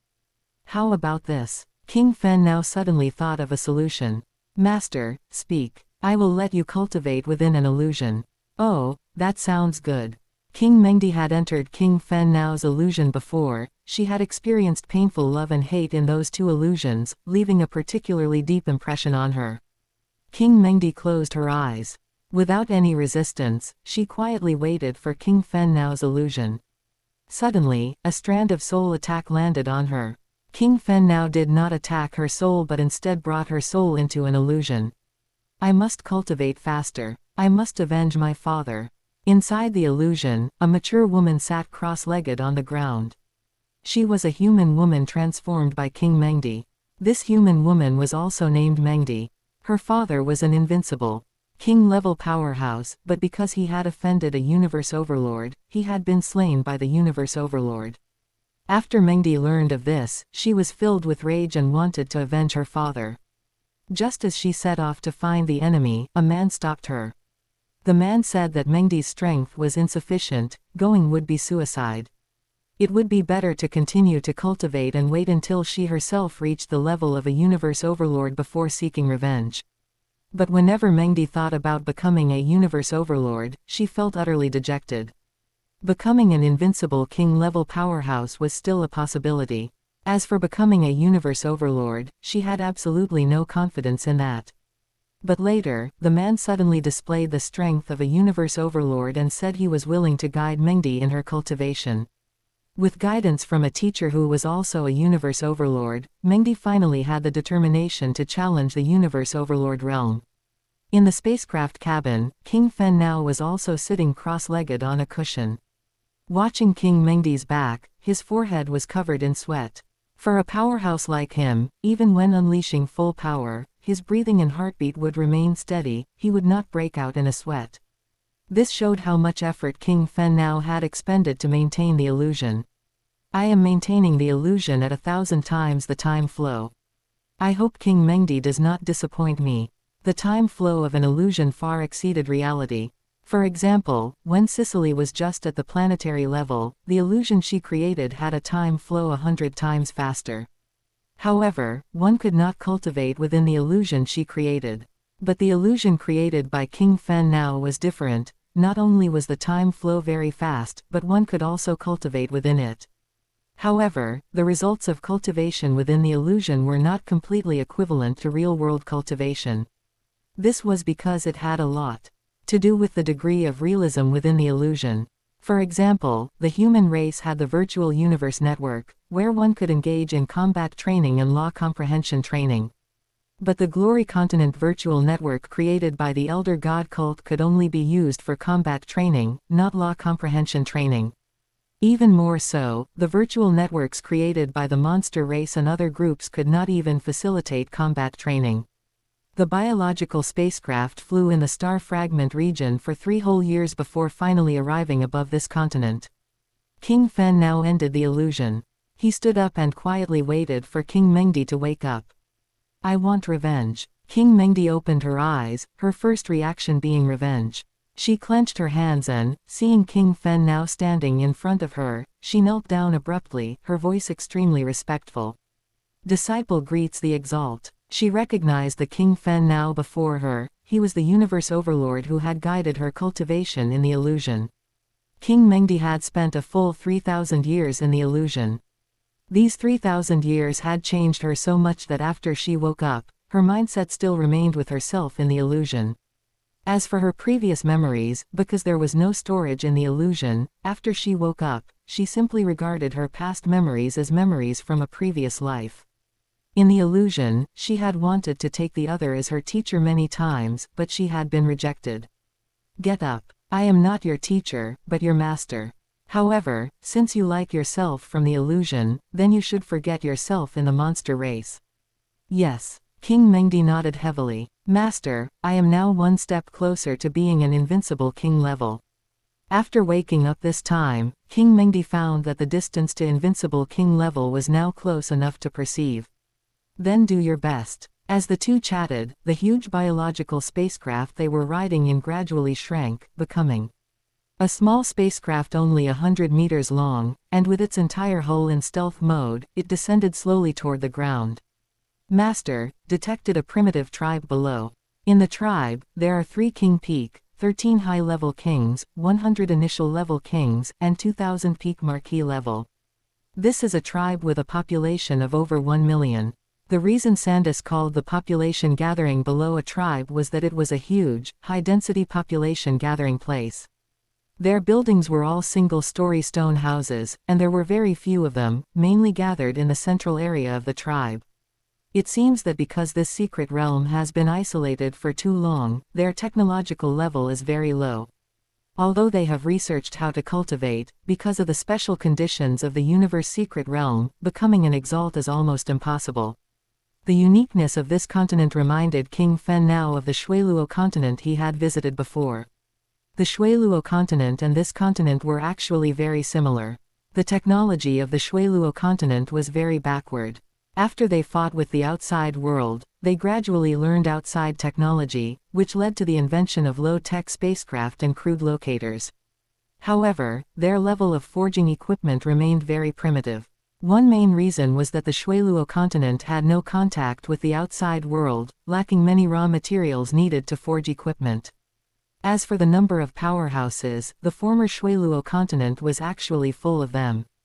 But later, a great war occurred on the Shuiluo continent, causing the super powerhouses that the Shuiluo continent had accumulated for tens of thousands of years to almost all perish.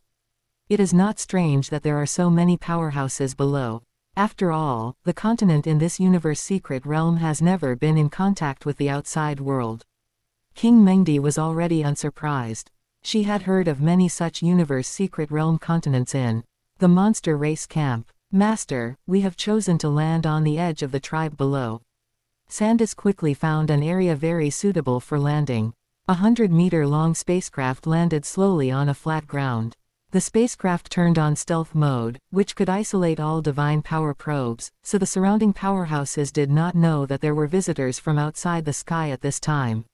The universe energy here is really abundant, it is even more exaggerated than the primitive mystical region. Bare-chested, barefoot, wearing animal skins below, with beast totems on his arms and back, King Fen now walked out of the spacecraft. At this time, King Fen now had specifically modified himself according to the style of this tribe, and his appearance had also become the style of the men of this tribe. King Mengdi wore a furry animal skin bra on top, a leopard print animal skin short skirt on the bottom, her skin was painted gray-brown, her hair was coiled up, and she looked very capable. The two looked at each other and couldn't help but laugh. Sandus, turn off all detectors. King Fen now ordered Sandus to turn off the large and small detectors. The moment the detectors were turned off, their auras were quickly discovered by the king-level powerhouses in the tribe. Whoosh, whoosh, whoosh tilde. In an instant, 8 figures flew in from the sky. They all had powerful auras, and at a glance, they were extraordinary super powerhouses. Boom, boom, boom. Burly powerhouses landed around the two, actually surrounding them. Which tribe did you come from? To appear silently around our tribe, what do you want to do? The person who spoke was an old man with a white beard. Elder Chu, I think it is highly likely that they are spies from the Fengxian tribe. A middle-aged man looked at King Fen now and King Mengdi with malicious intent. Elder Chutian did not act immediately but carefully looked at these two strangers. You two have not answered my question yet. King Mengdi, who was on the side, clearly had more experience entering universe secret realms. She spoke first. We are both ascetics, just passing by your tribe. If you need anything, we can do some things within our power for you. Oh, Elder Chutian's eyes lit up. Recently, their Chutian tribe did have some conflicts with the Fengxian tribe. Although it had not reached the point of a fight to the death, if they could have a few more helpers at this time, it would be a very good choice. Elder Chutian, if they are really ascetics, then we must find a way to win them over. Then destroying the Fengxian tribe will be promising. A female powerhouse beside Elder Chutian transmitted her voice to Elder Chutian. Elder Chutian nodded gently. He agreed with his daughter Chuhua's idea. How can you prove that you are ascetics? If you are spies from the Fengxian tribe, we will not spare you. The middle-aged man Chu Kai had a very bad attitude. He always maintained hostility toward King Fen Now and King Mengdi. No proof is needed. King Mengdi's attitude was equally tough. She was not afraid of these people. The strongest person present was the leading old man, Elder Chutian, just a king peak. Don't look at the fact that their Chutian tribe had many powerhouses. In King Mengdi's eyes, they were just indigenous people. They had no powerful secret techniques, unique arts, or treasures, and their real combat power was far lower than powerhouses of the same level from the outside world. Moreover, King Mengdi and King Fen Now were both peak king powerhouses and possessed heavy treasures, so they were not afraid of these people at all. Clang! Suddenly, a wolf-tooth club appeared in Chu Chi's hand. He stared fiercely at King Mengdi. Since you cannot prove yourselves, then die. Chu Kai did not have sophisticated instruments like detectors, so he could only judge from the opponent's general aura that the opponent was a deity. The term for undying on this continent was deity. However, Chu Kai could not see King Mengdi's specific strength and realm. You little fellow also wants to deal with me. King Mengdi sneered and did not take Chu Kai seriously. As soon as these words came out, the other powerhouses took out their weapons.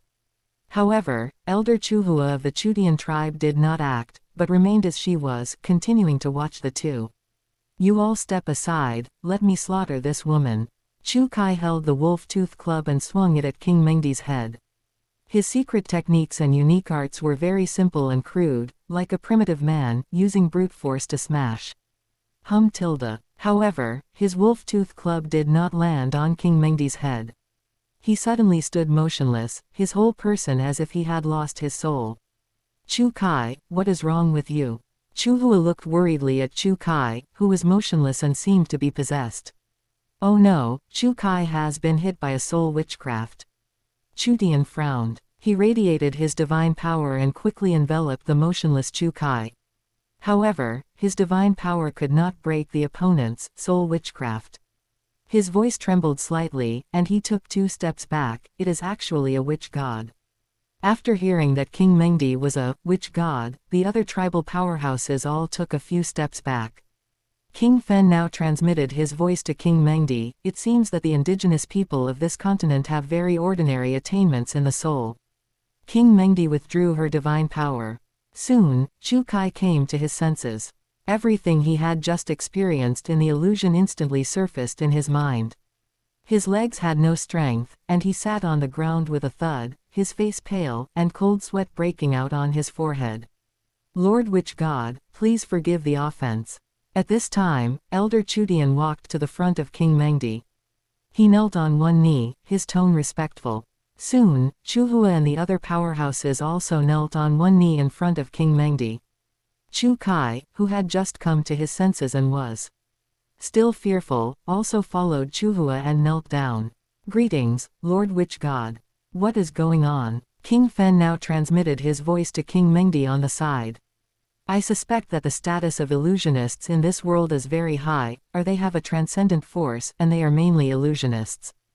King Mengdi was worthy of being a well-informed king-level powerhouse, and she quickly guessed the general reason. Go, Lord Witch God, follow me to the tribe to settle down. After Elder Chu Tian stood up, he enthusiastically led King Mengdi into their tribe. The tribal royal court was actually just a stone-built house with an area of over 1,000 square meters. Its surface had a simple layer of secret patterns reinforced, which could serve to shelter from the wind and rain. Chapter 182, White Stone. King Mengdi chatted happily with Elder Chu Tian along the way, and soon she roughly understood why Elder Chu Tian respected her so much. This was a supercontinent called the Chaos World, and Elder Chu Tian did not know how large its actual area was. Because there were no spaceships here, one could only teleport or fly to get to other places. Moreover, there were hundreds of millions of tribes across the entire continent, each occupying their own territories, so trying to cross someone else's territory to go elsewhere was extremely difficult.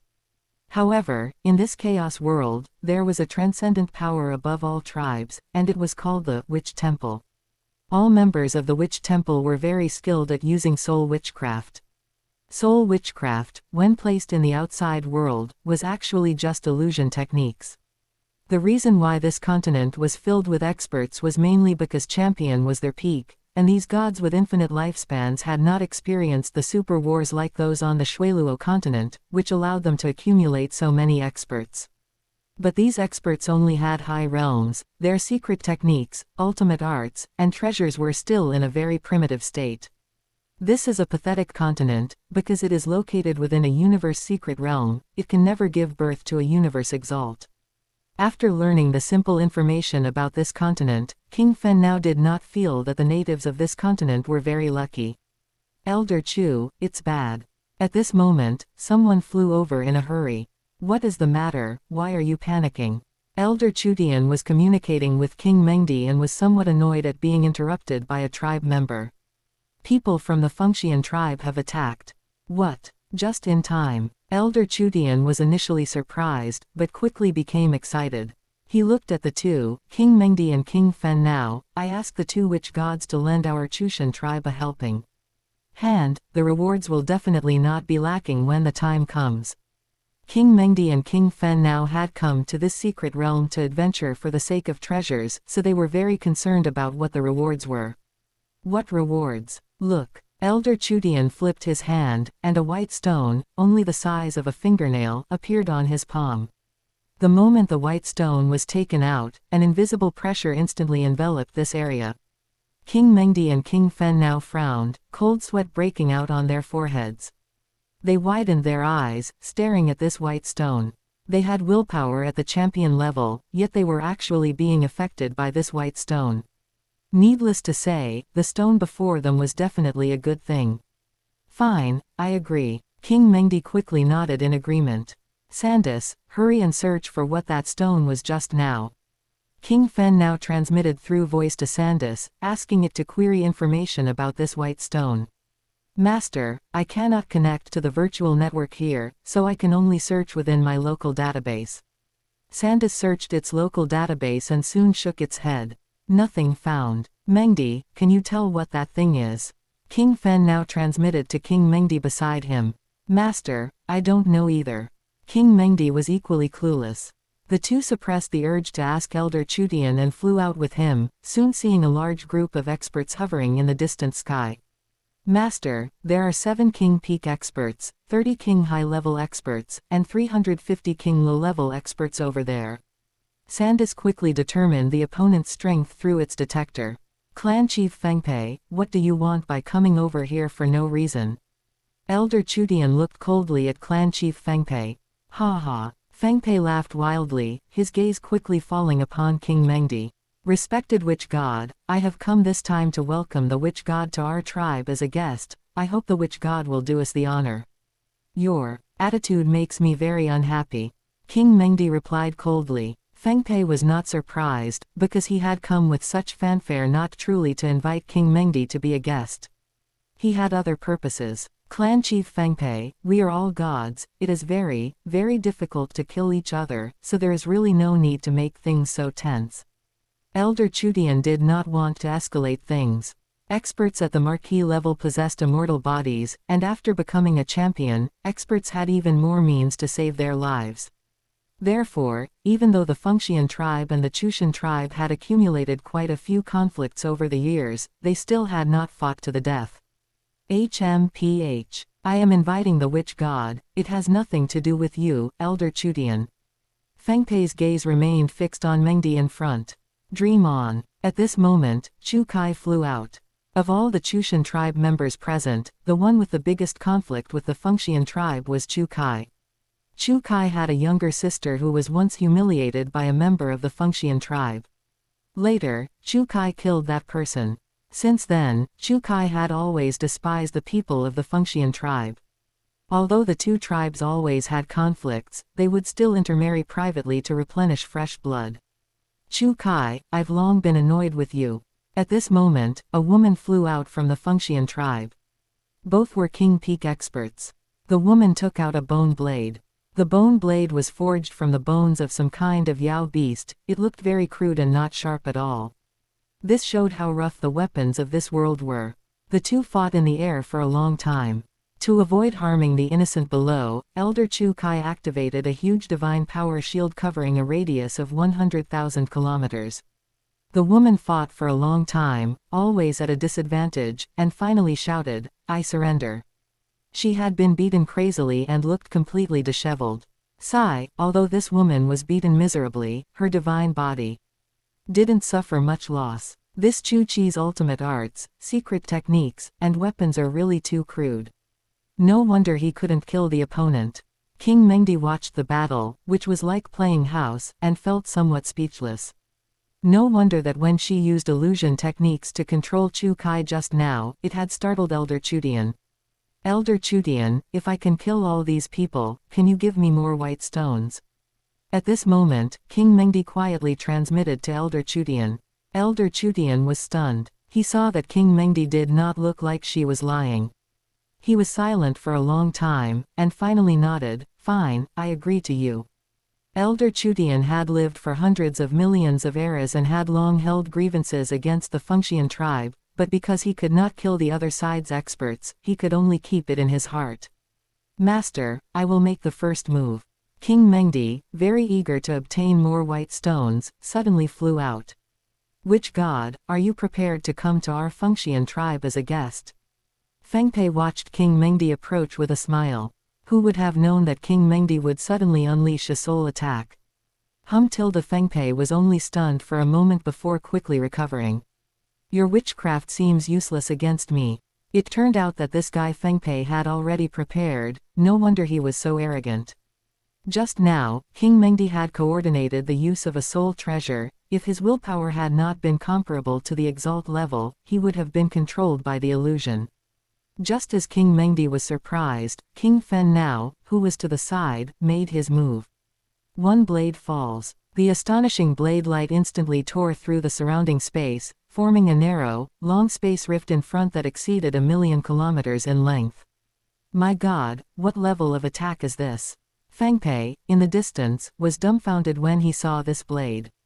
This was definitely the most powerful blade technique he had ever seen in his life. He did not immediately think of visitors from outside the world, because, since ancient times, no other visitors from outside the world had ever descended upon this continent, which led these natives to mistakenly believe that they were the center of the world. Could it be that they come from the 5 great ancient powers? Soon, Fengpei thought of something. If one were to speak of the most ancient powers in this chaos world, it would definitely be the 5 great ancient powers, which few people had ever heard of. Unlike the witch temple, the former mainly consisted of some witch gods who were adept at using mysterious and unpredictable witchcraft. The 5 great ancient powers rarely showed themselves. It was said that the champion god experts within them had the strength to easily kill other champion god experts. However, these were all things Fengpei had heard of through hearsay, he had never seen them with his own eyes. Wush tilde King Fen Nao's blade technique was too fast, the woman from the Fengxian tribe could not dodge and was sliced open. With just one blade, the opponent's divine body was instantly consumed. This was the complete annihilation of the opponent on a physical level. My God! Elder Chutian in the distance was dumbfounded. Although he could easily defeat that woman just now, he absolutely could not kill her. Champion gods possessed teleportation abilities, even if their divine body was completely shattered, as long as the divine body had not been annihilated, they could quickly resurrect. Miley. Just after the woman from the Fengxian tribe died, a man flew out. He wanted revenge and killed towards King Fen Nao.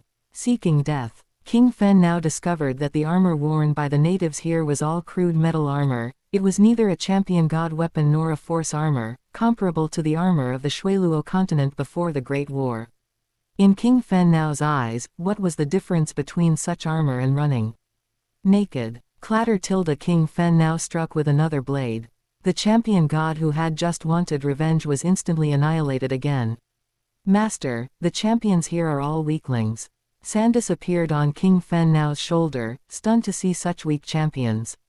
It's your turn. King Mengdi smiled sweetly and took out her heavy treasure staff. Fengpei, who was essentially in a state of running naked, turned and ran.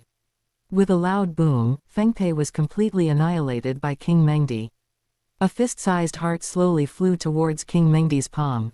King Mengdi looked at this thing curiously. So, it was you that blocked my soul attack. After successfully binding it, King Mengdi quickly learned the information about this treasure. This was a special heaven and earth treasure. After fusion, it could block all witchcraft from champion gods. However, as the number of uses increased, its effect would gradually weaken until it completely lost its effect.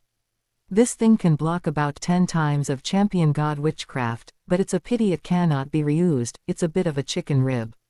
King Mengdi had thought it was a heavy treasure, but who knew it was just a heaven and earth treasure with peculiar effects. Such heaven and earth treasures could only be born in a universe secret realm. None of you run. King Fen now saw that the people of the Fengxian tribe wanted to escape, and he instantly released the domain of the Blood Sea God Kingdom, completely enveloping this land. Where had these natives ever seen a top-tier domain-type heavy treasure? After the Blood Sea God Kingdom controlled them, some people knelt on the ground begging for mercy, while others began to fight back frantically. However, this could not change their fate. The vast Blood Sea God Kingdom instantly ignited flames. These flames were powerful and could easily burn the divine bodies of gods. Elder Chutian saw this miserable scene, his eyelids twitching wildly. He secretly thought, I don't know if the 2 great gods I invited this time are a blessing or a curse. The enemies have been dealt with. Elder Chutian should honor your promise. King Mengdi clapped her hands and flew in front of Elder Chutian. These are all for you. Elder Chutian gave a bag of white bones to King Mengdi. King Mengdi estimated that there were about 100 kilograms of white bones here. You place these white stones under your skin, and they will slowly integrate into your body. Your body strength, comprehension ability, and reaction ability will slowly improve. So, it's a treasure with the same effect as a blood river crystal. King Fen now roughly guessed the effect of these treasures. Soon, King Fen now suddenly woke up to the realization and transmitted to King Mengdi, "It seems we have discovered a new continent." This supercontinent called the Chaos Continent was a brand new world similar to the Shuiluo continent, and its value was absolutely immeasurable. We're rich. King Fen now knew that once he reported this universe secret realm to the human race high level, he would receive tremendous rewards. As for monopolizing this universe secret realm, he could not do it with his current ability. However, the benefits of this thing are not infinitely stackable, it can only increase by up to 100 times. Enough, being able to increase life genes by 100 times is already enough. King Mengdi transmitted to King Fen now. Just for this kind of white stone, this universe secret realm adventure was worth it. However, King Mengdi also knew that a white stone that only increased life genes by 100 times was still at the bottom among the opportunities for adventuring in a universe secret realm. Although she had become a soul slave, she still wanted to obtain more powerful opportunities and treasures. Elder Chutian, we are leaving.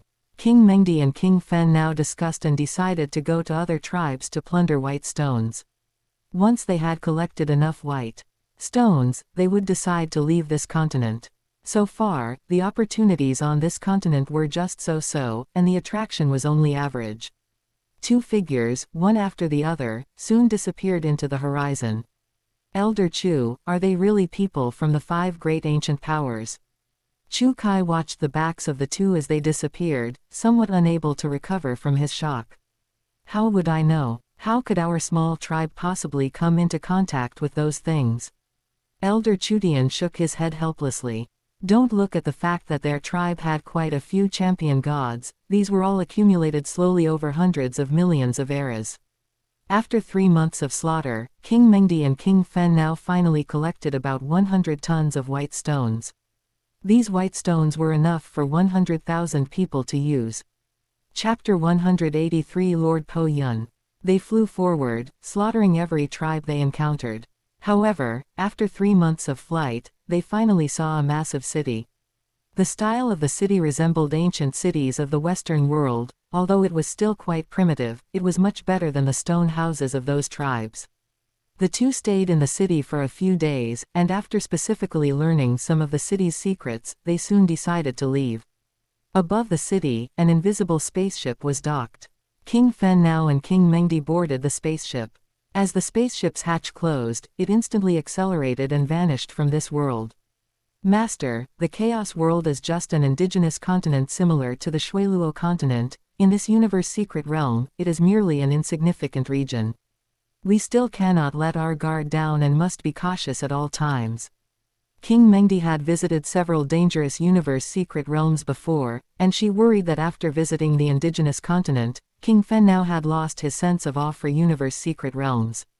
Master, our spaceship has entered a place of nothingness. At this moment, Sandus began to remind King Fen now. The void of a universe secret realm is different from the void of the primordial universe. There is no heaven or earth around it, but there are turbulent void realm currents surging within it. Prepare to enter the void realm dark currents. King Mengdi was already prepared to be teleported. Just as she finished speaking, the entire spaceship began to vibrate, and due to the void realm dark currents, the ship began to twist. It was like a twisted dough, being crazily pulled and kneaded. Fortunately, King Fen Nao's spaceship was a grade G biological spaceship with quite high resilience. It was not made of metal, which allowed it to withstand the crazy twisting of the void realm dark currents. Whoosh tilde. Suddenly, a dark current carried the spaceship into a massive void. Nothing could be seen ahead, yet the biological spaceship had vanished. Master, we have entered the folded void realm. I fear we will only be able to fly out of the folded void realm after hundreds of millions of years. King Mengdi said seriously. After her explanation, King Fen now quickly understood what the folded void realm was. The so-called void realm is a region of nothingness. And the folded void realm is the folded state of this void region, similar to a sheet of white paper being folded. The folded part cannot be seen from the outside. Swish. After the void realm dark currents disappeared, the spaceship gradually returned to its original state. Master, time and space are chaotic, and the spaceship cannot accelerate to the speed of light, so we cannot enter the dark universe. Sandus quickly discovered the anomaly in the surroundings. King Fen now smiled helplessly. It seems we must prepare to be trapped for hundreds of millions of epochs. King Fen now was not overly worried. After all, this was merely one of his clones. Even if it truly perished, as long as his original body did not die, it would be fine. After King Fen now and King Mengdi obtained the white stones, they immediately began fusion. Now, their life genes had increased by about 10 times. After the spaceship flew aimlessly in the folded void realm for 100 years, it finally arrived at a region shrouded in clouds and mist. Master, there is a mass of clouds and mist ahead. My detector discovered that there should be some buildings inside. Sandus quickly transmitted the detected information to King Fen now. A whole 100 years, and we have finally discovered ruins. Although the ruins they were about to face were extremely dangerous, the 100 years of boring flight had instead driven King Fen now mad. I didn't expect there to be ancient ruins in here. King Mengdi was greatly shocked when she saw the scene in the distance. Some powerful beings, before perishing, would choose dangerous universe secret realms as places for their legacy. They would select suitable inheritors and bestow upon them treasures, secret techniques, ultimate arts, and so on. As the spaceship gradually approached the region of clouds and mist, the two of them gradually saw the buildings inside clearly. Strictly speaking, it was not a building, but a massive spaceship. The length of the spaceship exceeded 100 million light-years, comparable to the diameter of the Yonji continent in the 7th battlefield. Could it be the universe boat? King Fen now was very shocked as he looked at such a massive spaceship. However, he quickly thought of the universe boat. The universe boat is one of the 3 great forbidden lands in the universe sea. For an ordinary universe exalt to enter the universe boat, death is almost certain. When the biological spaceship docked on the outside of the vessel, an invisible willpower attack suddenly descended. King Mengdi instantly collapsed to the ground, her entire being plunged into a state of confusion. King Fen now was a bit better. He leaned against the wall, forcing himself to remain calm. His head throbbed with pain, and he felt very uncomfortable. Not bad, the willpower of you two is barely qualified. Suddenly, both of them heard a voice in their ears. I am the intelligent life of the spaceship, waiting here for those destined to come. The spaceship's intelligent life did not waste words and got straight to the point. After the willpower attack was withdrawn, King Mengdi finally woke up. She held her aching head. It's fortunate my willpower is good, otherwise I would have died just now. The voice of the spaceship's intelligent life appeared in their ears again. Hurry inside, there are already 5 people inside undergoing the assessment. 5 people. Could it be that senior brother and the others are among them? King Fen now thought of Dragon Whale King, who had not left the secret realm for a long time. Under the guidance of the spaceship's intelligent life, the two flew into the interior of the spaceship together. Master, we have hit the jackpot this time. King Mengdi had sharp eyes, and she saw at a glance that the spaceship they had entered was extraordinary. How so? King Fen now did not feel there was anything different about this spaceship. The length of this spaceship exceeds 100 million light-years. Our 5 great peak powers cannot build a spaceship this large. Clearly, it is not a man-made spaceship, but a palace-type supreme treasure. A palace-type supreme treasure. King Fen now pondered slowly. Supreme treasures also have ranks. He just didn't know what level of supreme treasure this spaceship belonged to. Senior brother. After King Fen now and his companion entered the interior of the spaceship, they were led into a massive cabin and saw an acquaintance. Dragon Whale King was closing his eyes, motionless, with a focused expression. He was clearly meditating on something. When King Fen now called out to Dragon Whale King suddenly woke up. He looked at King Fen now standing in the distance, feeling somewhat puzzled. You are. Dragon Whale King could not communicate with the outside world, so he did not know that the King Fen now in front of him was a clone of Gao Xiang. I am a clone of Gao Xiang. King Fen now introduced himself while pointing to King Mengdi beside him. This is my soul slave, King Mengdi. A peak king powerhouse. I never expected that you, Gao Xiang, would possess the strength to control a peak king powerhouse. Dragon Whale King did not fully believe what King Fen now said.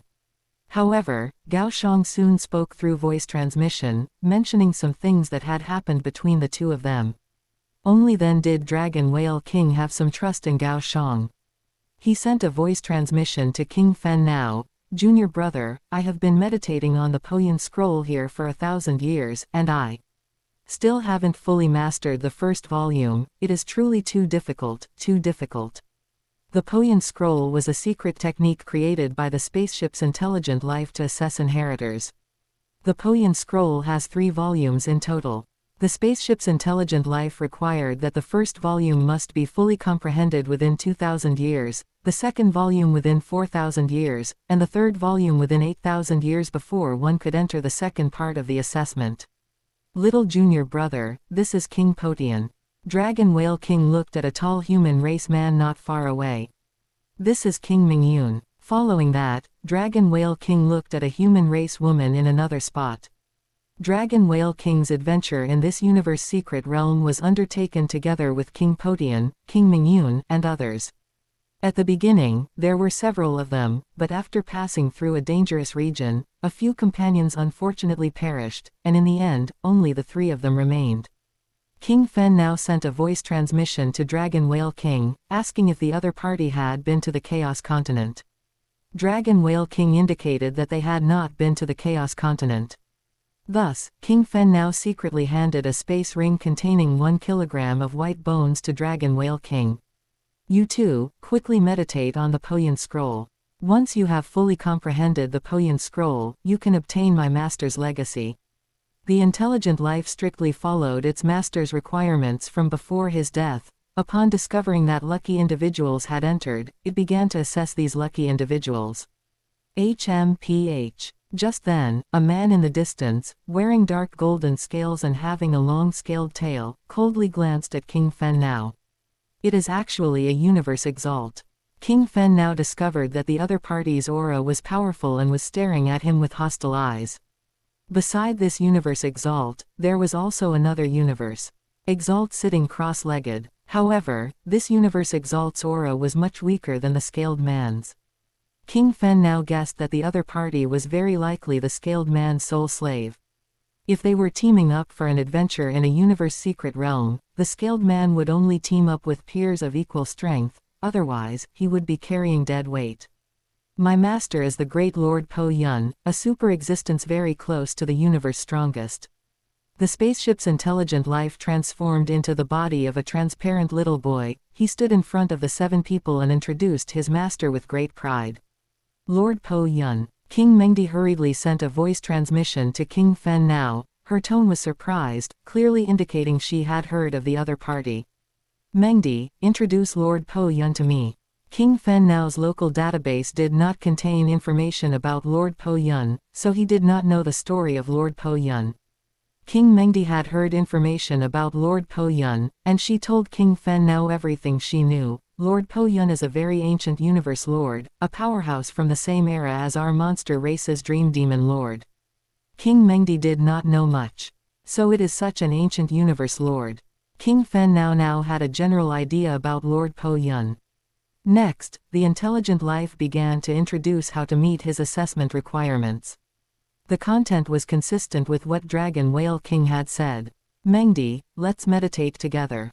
What King Fen now wanted most was to obtain the supreme treasure left behind by the other party. As for secret techniques, ultimate arts, and cultivation experience for reaching the Universe Lord level, he did not have much interest. All Universe Lords create their own ultimate arts and secret techniques, so others' ultimate arts can at most serve as a reference, which is very mediocre. As for cultivation experience for reaching the Universe Lord level, their human race is a peak race and possesses plenty of cultivation experience for reaching the Universe Lord level, so they are not lacking in Lord Po Yun's. A mere unknown, weak alien also wants to meditate on the Poyan scroll. How ridiculous, how ridiculous. The alien universe exalt in the distance glanced at King Fen now with great disdain. That guy is called Venerable Leia. He has now fully comprehended the first volume and has now comprehended 1,000 moves of the second volume. Dragon Whale King told King Fen now through voice transmission. The first volume of the Poyan Scroll has 2,000 moves. One needs to fully comprehend the 2,000 moves before one can meditate on the second volume. The second volume has 4,000 moves in total. The third volume has 8,000 moves in total.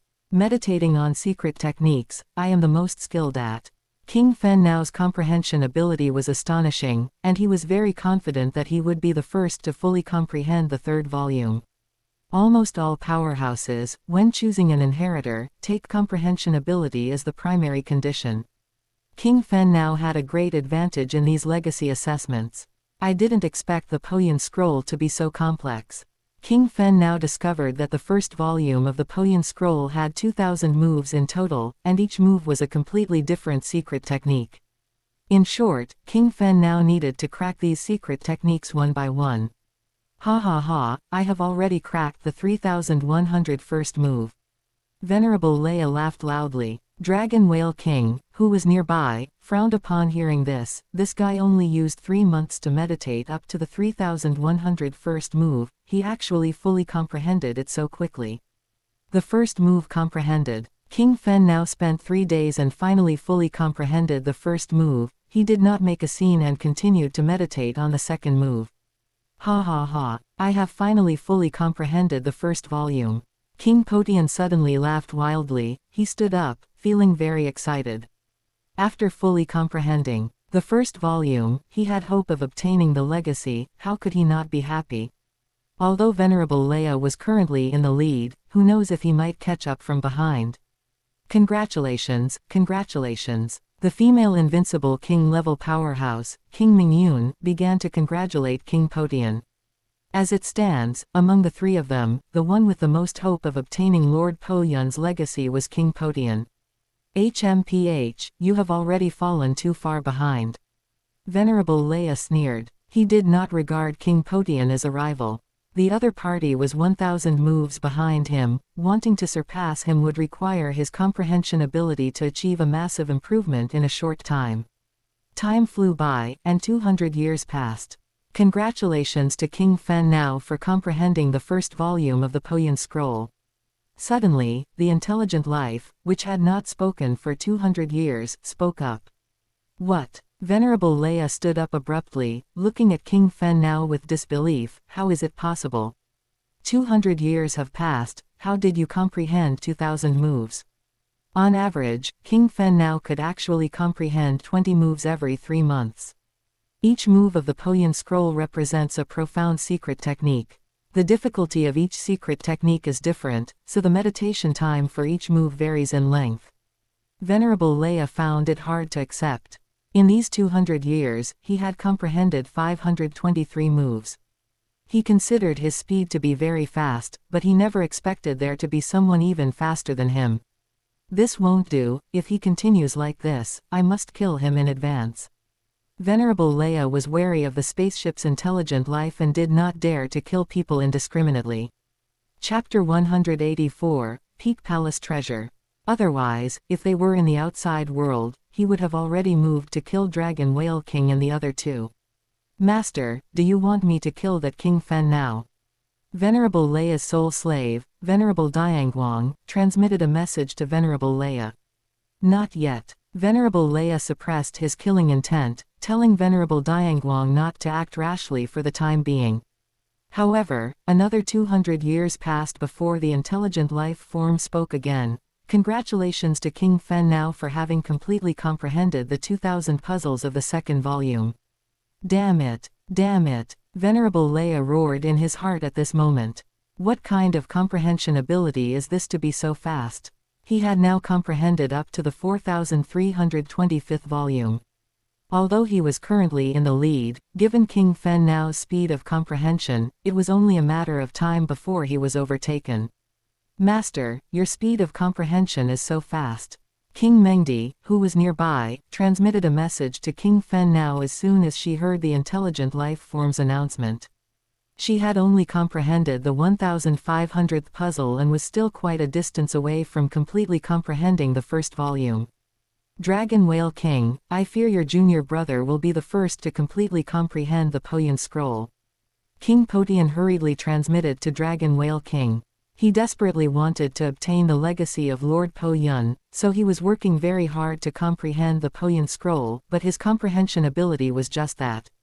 Hee. I also very much want to obtain the legacy, but I can't help it if my comprehension ability isn't as good as his. Dragon Whale King gave a bitter laugh.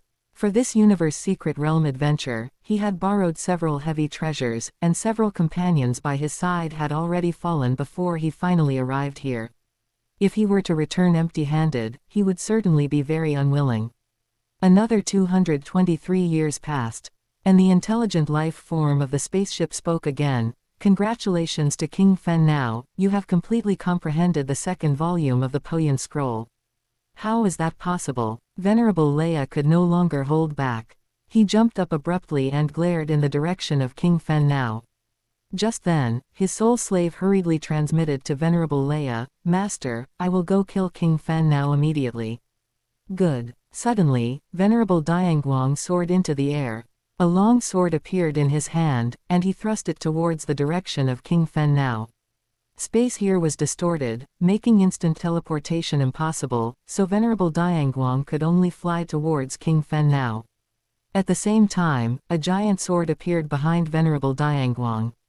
The giant sword split into 1,000,000 pieces, pouring down towards King Fen now like a torrential rain of needles. To ensure he could kill King Fen now instantly, Venerable Dianguang not only used his martial artist methods but also employed his Psyker Master method simultaneously. A mere ordinary universe exalt wants to kill me. King Fen now had long prepared for an assassination attempt. The 1,000 vine star-eating grass behind him instantly surged with massive vines, wrapping up the Venerable Dianguang in front. At the same time, stepping on his cloud-stepping space-time boots, he quickly put distance between himself and Venerable Dianguang. Whoosh tilde. Venerable Dianguang was, after all, a universe exalt. His sword speed was simply too fast. Even though King Fen now had deliberately kept his distance, he was still struck in the chest by a sword. King Fen now, once you are struck, Venerable Dianguang can completely annihilate your divine body in an instant. Venerable Leia watched the fleeing King Fen now with cold eyes. What is going on? Amidst his surprise, Venerable Dianguang discovered that he couldn't break King Fen now's defense. He hurriedly transmitted to Venerable Leia, Master, this guy must possess a supreme treasure, and the level of the secret patterns he's activating is not low. I didn't expect you, a peak king, to actually possess a supreme treasure. Venerable Leia thought to himself. He clenched his fists tightly, his gaze locked onto the blood-red armor on the other person. A supreme treasure. The three, including Dragon Whale King, were equally shocked. They were all invincible king-level powerhouses of the human race, and each of them possessed several good heavy treasures. But for them, supreme treasures were still rare gems that could be encountered but not sought. Whoosh whoosh whoosh tilde. Tens of thousands of small swords landed in front of King Fen now. Fortunately, King Fen now had used the 1,000 vine star-eating grass to defend. The 1,000 vine star-eating grass had a massive divine body. Although its strength was far inferior to Venerable Dianguang, by consuming its divine body, it forcibly neutralized the other party's Psyker Master attack. Master, my divine body lost 80% in an instant. I am about to fall into a slumber. Please be careful, Master. The 1,000 vine star-eating grass transmitted to King Fen now with some reluctance, after which there was no further communication. Damn sneak attack. King Fen now had anticipated that these two universe exalts would suddenly make a move, and he had prepared in advance. However, the strength of these two universe exalts was truly too strong, leaving him unable to guard against everything. You are courting death. To dare to attack inside the spaceship. Die. The spaceship's intelligent life form roared angrily. Tens of thousands of beams fired simultaneously from every corner of the spaceship, leaving Venerable Dianguang with no way to dodge. Immediately after sneak attacking King Fen now, Venerable Dianguang took out his top-tier palace-type heavy treasure and entered it at once. He had already anticipated that the spaceship's intelligent life form would take action. HMPH. With my top-tier palace-type heavy treasure, let's see what you can do to me. Just as Venerable Dianguang was feeling smug, he saw through his palace heavy treasure the tens of thousands of beams shooting in from outside. The beams shot from every corner of the spaceship, so there was nowhere to hide. Rumble. The location of Venerable Dianguang's palace heavy treasure was instantly covered by white rays of light, making it impossible to see what was happening inside. However, Venerable Leia clearly felt the terror of those rays just now. If I hadn't hidden inside a palace-type heavy treasure, I would definitely have fallen. Venerable Leia was relieved that his soul slave possessed a decent palace-type heavy treasure, which could at least save his life. Otherwise, he would have lost a venerable slave today. However, after the energy at the site of the massive energy convergence dissipated, the originally incredibly sturdy palace heavy treasure had been instantly riddled with holes, rendered completely useless, and turned into a pile of scrap metal. I can't even feel my soul connection with Venerable Dianguang anymore. Venerable Leia was stunned. From the scene before him, it could be deduced that Venerable Dianguang must have been completely annihilated by these rays. Just a single attack of 10,000 rays was enough to completely annihilate Venerable Dianguang and even destroy his palace heavy treasure. This power left everyone present astonished. King Fen now was also greatly shocked. He looked at the equally shocked Venerable Leia in the distance and immediately transmitted, "Venerable Leia, I have supreme treasure armor on me. You cannot kill me instantly. If you still want to continue attacking, then please feel free." King Fen Now's words carried a clear tone of threat. HMPH. Venerable Leia also knew that he had no way to kill the other party instantly. At the same time, he also knew that even if he could kill the other party instantly, he could not guarantee his own survival inside this gigantic spaceship. It seems I can only wait until we leave this place before making a move. Venerable Leia could not easily let King Fen Now off. Venerable Dianguang deserved to die. King Fen Now, you continue your comprehension. Dragon Whale King, who had also been startled, said to Venerable Leia. He had long discovered that Venerable Dianguang always centered himself around Venerable Leia. Their relationship was not equal, and it was 9 times out of 10 a master-servant relationship. After their initial shock, King Potian and King Mingyun quickly recovered and continued to comprehend the Poyan scroll. Both of them had successfully comprehended the first volume and were now comprehending the second volume. The secret techniques of the third volume of the Poyan scroll are a step further based on the first and second volumes. With the foundation of the previous 2 volumes, my speed of comprehension will now skyrocket. King Fen Now was pleasantly surprised to find that the secret techniques of the third volume were actually very easy to comprehend.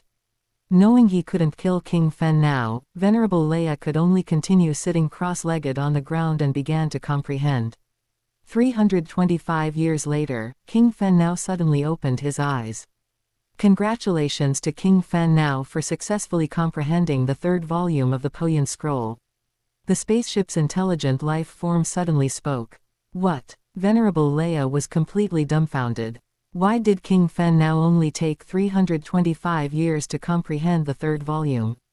There is no justice. I don't accept this. Venerable Leia flew into a rage, thunderous flames burning around his body, and his aura began to surge. After thousands of years of comprehension, my strength has improved significantly. I am confident that I can instantly kill King Fen Now. Venerable Leia glared at King Fen Now, already beginning to brew an attack. But soon, he backed down. He didn't dare to gamble. He wanted to kill King Fen Now immediately, so there would be no first place, and then he would become the first place, and the spaceship's intelligent life form would have to let them continue to comprehend the Poyan scroll. Next is the second stage of the assessment.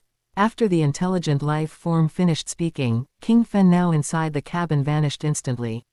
Master. King Mengdi was shocked to discover that King Fen Now had disappeared. Instant teleportation was impossible here, so King Mengdi concluded that King Fen Now must have been moved by the spaceship's intelligent life form. Once you fail the second stage of the assessment, the result is death. You may continue to comprehend the Poyan scroll. Good luck. We can actually continue to comprehend. Venerable Leia, who had already prepared to give up, regained his confidence. He sat cross-legged on the ground and continued to comprehend. What he hoped for most now was that King Fen now would fail in the second stage of the assessment and then be killed by the spaceship's intelligent life form. I didn't expect us to still have a chance. After learning that they still had a chance, King Potian hurriedly followed suit and continued to comprehend. HMPH. I hope that King Fen now fails the second stage of the assessment. After cursing in his heart, King Mingyun also started to comprehend. I hope junior brother can succeed. Dragon Whale King knew that King Fen now was Gao Xiang's clone, but he still hoped that King Fen now could succeed. He was the one with the slowest speed of comprehension among the 6 people here. He believed he didn't have much chance of obtaining the legacy anymore, so he hoped even more that King Fen now could obtain the final legacy. Just comprehend with peace of mind. Since the spaceship's intelligent life form hasn't eliminated us, we still have hope. After warning himself in his heart, Dragon Whale King quickly devoted his energy to comprehension again. Dragon Whale King's comprehension ability had never been outstanding. He was able to become an invincible king level, first, by becoming the disciple of a powerful venerable, and second, by relying on the effort of grinding away slowly, accumulating it over time.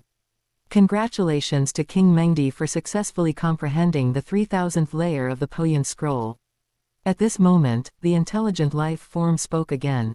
Dragon Whale King, King Potian, King Mingyun, and Venerable Leia all looked at King Mengdi at the same time. Without realizing it, King Mengdi had actually caught up. If King Fen now were not here, King Mengdi would undoubtedly be the one with the fastest comprehension here. Where is this? When King Fen now was teleported to a massive cabin, he did not see Dragon Whale King and the others. Congratulations, you have entered the second stage of the assessment. After the voice appeared by his ear, a crystal ball suddenly appeared in front of him. This is the crystal ball core of this spaceship. To successfully recognize it as master, one must meet the minimum requirements for ownership. World Lord needs the willpower of an invincible king level. Undying needs the willpower of a universe overlord. Universe Exalt needs the willpower of a universe lord. Please complete the master recognition within 1,000 years. Otherwise, death. This seems quite simple. King Fen now smiled. He was a world lord, and his willpower was at the peak king level. Therefore, he was only one step away from the willpower of an invincible king level. He placed his hands on the crystal ball, and strands of his soul began to invade it. The crystal ball began to vibrate.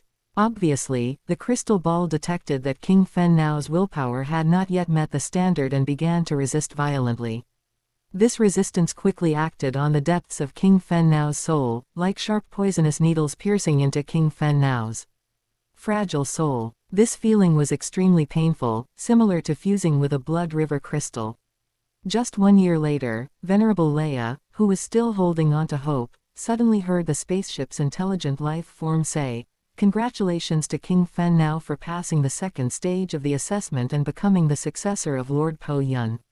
Impossible. Impossible. Venerable Leia could not accept it. King Fen Now had actually achieved it in just 1 year. He had heard of many legacy assessments, and almost all assessments increased in difficulty the further one went. If he knew that the requirement for his second stage of the assessment was for a venerable to possess the willpower of a universe lord, he would definitely collapse. It is too difficult to improve willpower. Although King Fen Now has obtained the legacy and received all the treasures of Lord Po Yun, you may still continue to comprehend here. After the spaceship's intelligent life form finished speaking, it teleported all these people to an open space. And that super spaceship, which was over 100 million light-years in length, had now turned into a spaceship only 100 meters long. It slowly hovered above King Fen Now, clearly having been successfully recognized as master by King Fen Now. Venerable Leia, die. After King Fen Now was able to control the Poyan Palace, he immediately tried to use the Poyan Palace to swallow Venerable Leia. Trying to catch me. Impossible. Venerable Leia burned his divine body frantically, and at the same time, he took out a heavy treasure flying palace. He entered it and began to control the heavy treasure palace to resist.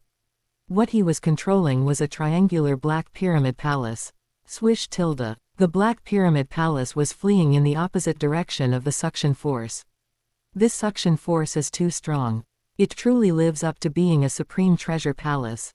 Sweat broke out on Venerable Leia's forehead as he frantically controlled his palace. I have already comprehended all 3 layers of secret patterns of my heavy treasure palace, while you have just obtained your palace supreme treasure and have at most comprehended 1 layer of secret patterns. Wanting to swallow me in is simply a pipe dream. Under Venerable Leia's full control, the Black Pyramid Palace actually managed to break free from the suction of the Supreme Treasure Palace. Chapter 185, Challenging the Heavenly Bridge Again. King Fen, now, we shall meet again. After Venerable Leia escaped, he left behind a harsh threat. Before long, the Black Pyramid had vanished without a trace. What a pity. I have only just bound this peak palace-type treasure. It has 7 layers of secret patterns, and I have only comprehended the first layer. Otherwise, I would have certainly made you pay. After discovering that Venerable Leia had left, King Fen now did not attempt to pursue him.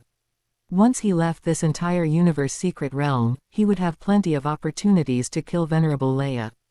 Dragon Whale King, let's go explore elsewhere. King Potian stood up, deciding to stop his cultivation. Because continuing to cultivate here no longer held any meaning. Let's go. King Mingyun also felt that continuing to cultivate was meaningless. However, Dragon Whale King was surprisingly unwilling to give up. The 2 of you, leave first. I still want to continue cultivating. For some reason, Dragon Whale King always felt that this legacy was not that simple. This was his intuition. He did not want to explain anything to King Potian and King Mingyun, so he could only bid them farewell. King Potian and King Mingyun both took one last look at the palace-type treasure in the sky. Although they were unwilling to let it go, they had no choice. They entered a G-grade spaceship and quickly disappeared. Congratulations, Master, on obtaining the palace-type treasure. Although King Mengdi did not obtain the legacy, she was still very happy. After King Fen now bound the palace-type spaceship treasure, he simultaneously obtained a world ring. Inside the world ring were 5 heavy treasures, along with a large amount of secret techniques, ultimate arts, and cultivation resources. As for treasures, there was only the one that King Fen now had bound. This Lord Po Yun seems a bit too poor. King Fen now complained to himself. Based on what he had read, any formidable universe lord should have at least a few treasures, right? However, he did not dwell on it. He looked at King Mengdi beside him. King Mengdi, let's go back. Master, we're just going back like this. King Mengdi was somewhat reluctant to leave. Because they had only visited 2 places in this universe secret realm. They hadn't even been to some of the dangerous places accompanied by heaven and earth treasure. King Mengdi, was not willing to go back just like that. However, King Fen Nao's mind was made up, he would not allow it. Second senior brother, I am leaving first. I hope you can leave this universe secret realm safely. King Fen Nao knew that Dragon Whale King was a stubborn person and would not easily listen to others' opinions. Otherwise, he would not have specially borrowed 3 heavy treasures from others and risked falling again to come here and adventure. Take these 3 heavy treasures, I hope they are useful to you. After saying this, King Fen now took out 3 heavy treasures. One was a palace-type heavy treasure, one was a domain-type heavy treasure, and the last was a soul-type heavy treasure. The palace-type heavy treasure was given to King Fen Nao by the intelligent life form of the palace-type spaceship treasure after it killed Venerable Dianguang and bestowed the opponent's palace-type heavy treasure upon him. As for the domain-type heavy treasure and the soul-type heavy treasure, they were both heavy treasures he had previously exchanged from the Virtual Universe Corporation treasury. He now possessed even more powerful domain-type and soul-type heavy treasures. This is too valuable. Dragon Whale King was caught off guard. Hadn't he come here to adventure precisely to obtain heaven and earth treasure equivalent to heavy treasures? Feel free to take them. I have obtained the legacy of Lord Po Yun, and now I have better heavy treasures to replace them.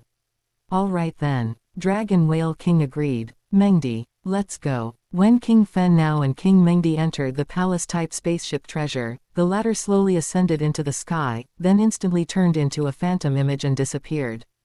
Dragon Whale King gazed in the direction King Fen Nao had left. He was dazed, his emotions unable to settle for a long time. To think that after only a few thousand years, junior brother has grown into an existence that even I feel inferior to. Although he had obtained 3 heavy treasures from the other, oh, no, 4 heavy treasures, he had already secretly sworn that once he got out, he would definitely return them. Continue cultivating. I cannot give up. Dragon Whale King closed his eyes. Hee, this guy is not bad. Knowing there is no chance left and yet refusing to give up, he is exactly the same as I was back then. A voice that Dragon Whale King could not hear echoed in this area. If an ancient person from the era of Lord Po Yun were here to hear it, they would certainly recognize the owner of that voice as Lord Po Yun. Inside the cabin of the palace-type spaceship treasure, King Mengdi sat on a fluffy, comfortable sofa, holding a glass of fine wine in her hand, with her legs crossed. Master, your second senior brother is truly a fool. Knowing there is no chance left, he is still unwilling to give up. He might not be a fool, there might just be a hidden Easter egg. Easter egg? Do you think this is a game? King Mengdi could not believe that a high and mighty universe lord would go to the trouble of creating such a boring Easter egg. Master, now that we have the legacy of Lord Po Yun, we can easily leave this secret realm. Sandus quickly found the method to leave the universe secret realm from the legacy left behind by Lord Po Yun. In less than a year, the Po Yun Palace passed through the membrane of the universe secret realm and appeared in the void realm of the primordial universe. The Po Yun Palace could transform into 2 forms. One was a massive, mechanical spaceship over 100 million light-years long. The other was the appearance of a normal palace-type treasure, only over 10,000 kilometers in length. King Fen now preferred the appearance of the normal palace. I have just discovered a supercontinent comparable to Shuiluo continent, I must report it to the primordial chaos city lord immediately. King Fen now knew that the value of this universe secret realm was definitely far beyond the level of the primitive mystical region. The universe energy inside was abundant, and the cultivation speed was much faster than in the primitive mystical region. At the same time, there were also white stones that could enhance life genes, which would definitely be a restricted level super item for the human race in the future. Virtual Universe, Thunder Mountain, Primordial Chaos City Lord's Mansion. Gao Xiang appeared in the palace of the Primordial Chaos City Lord.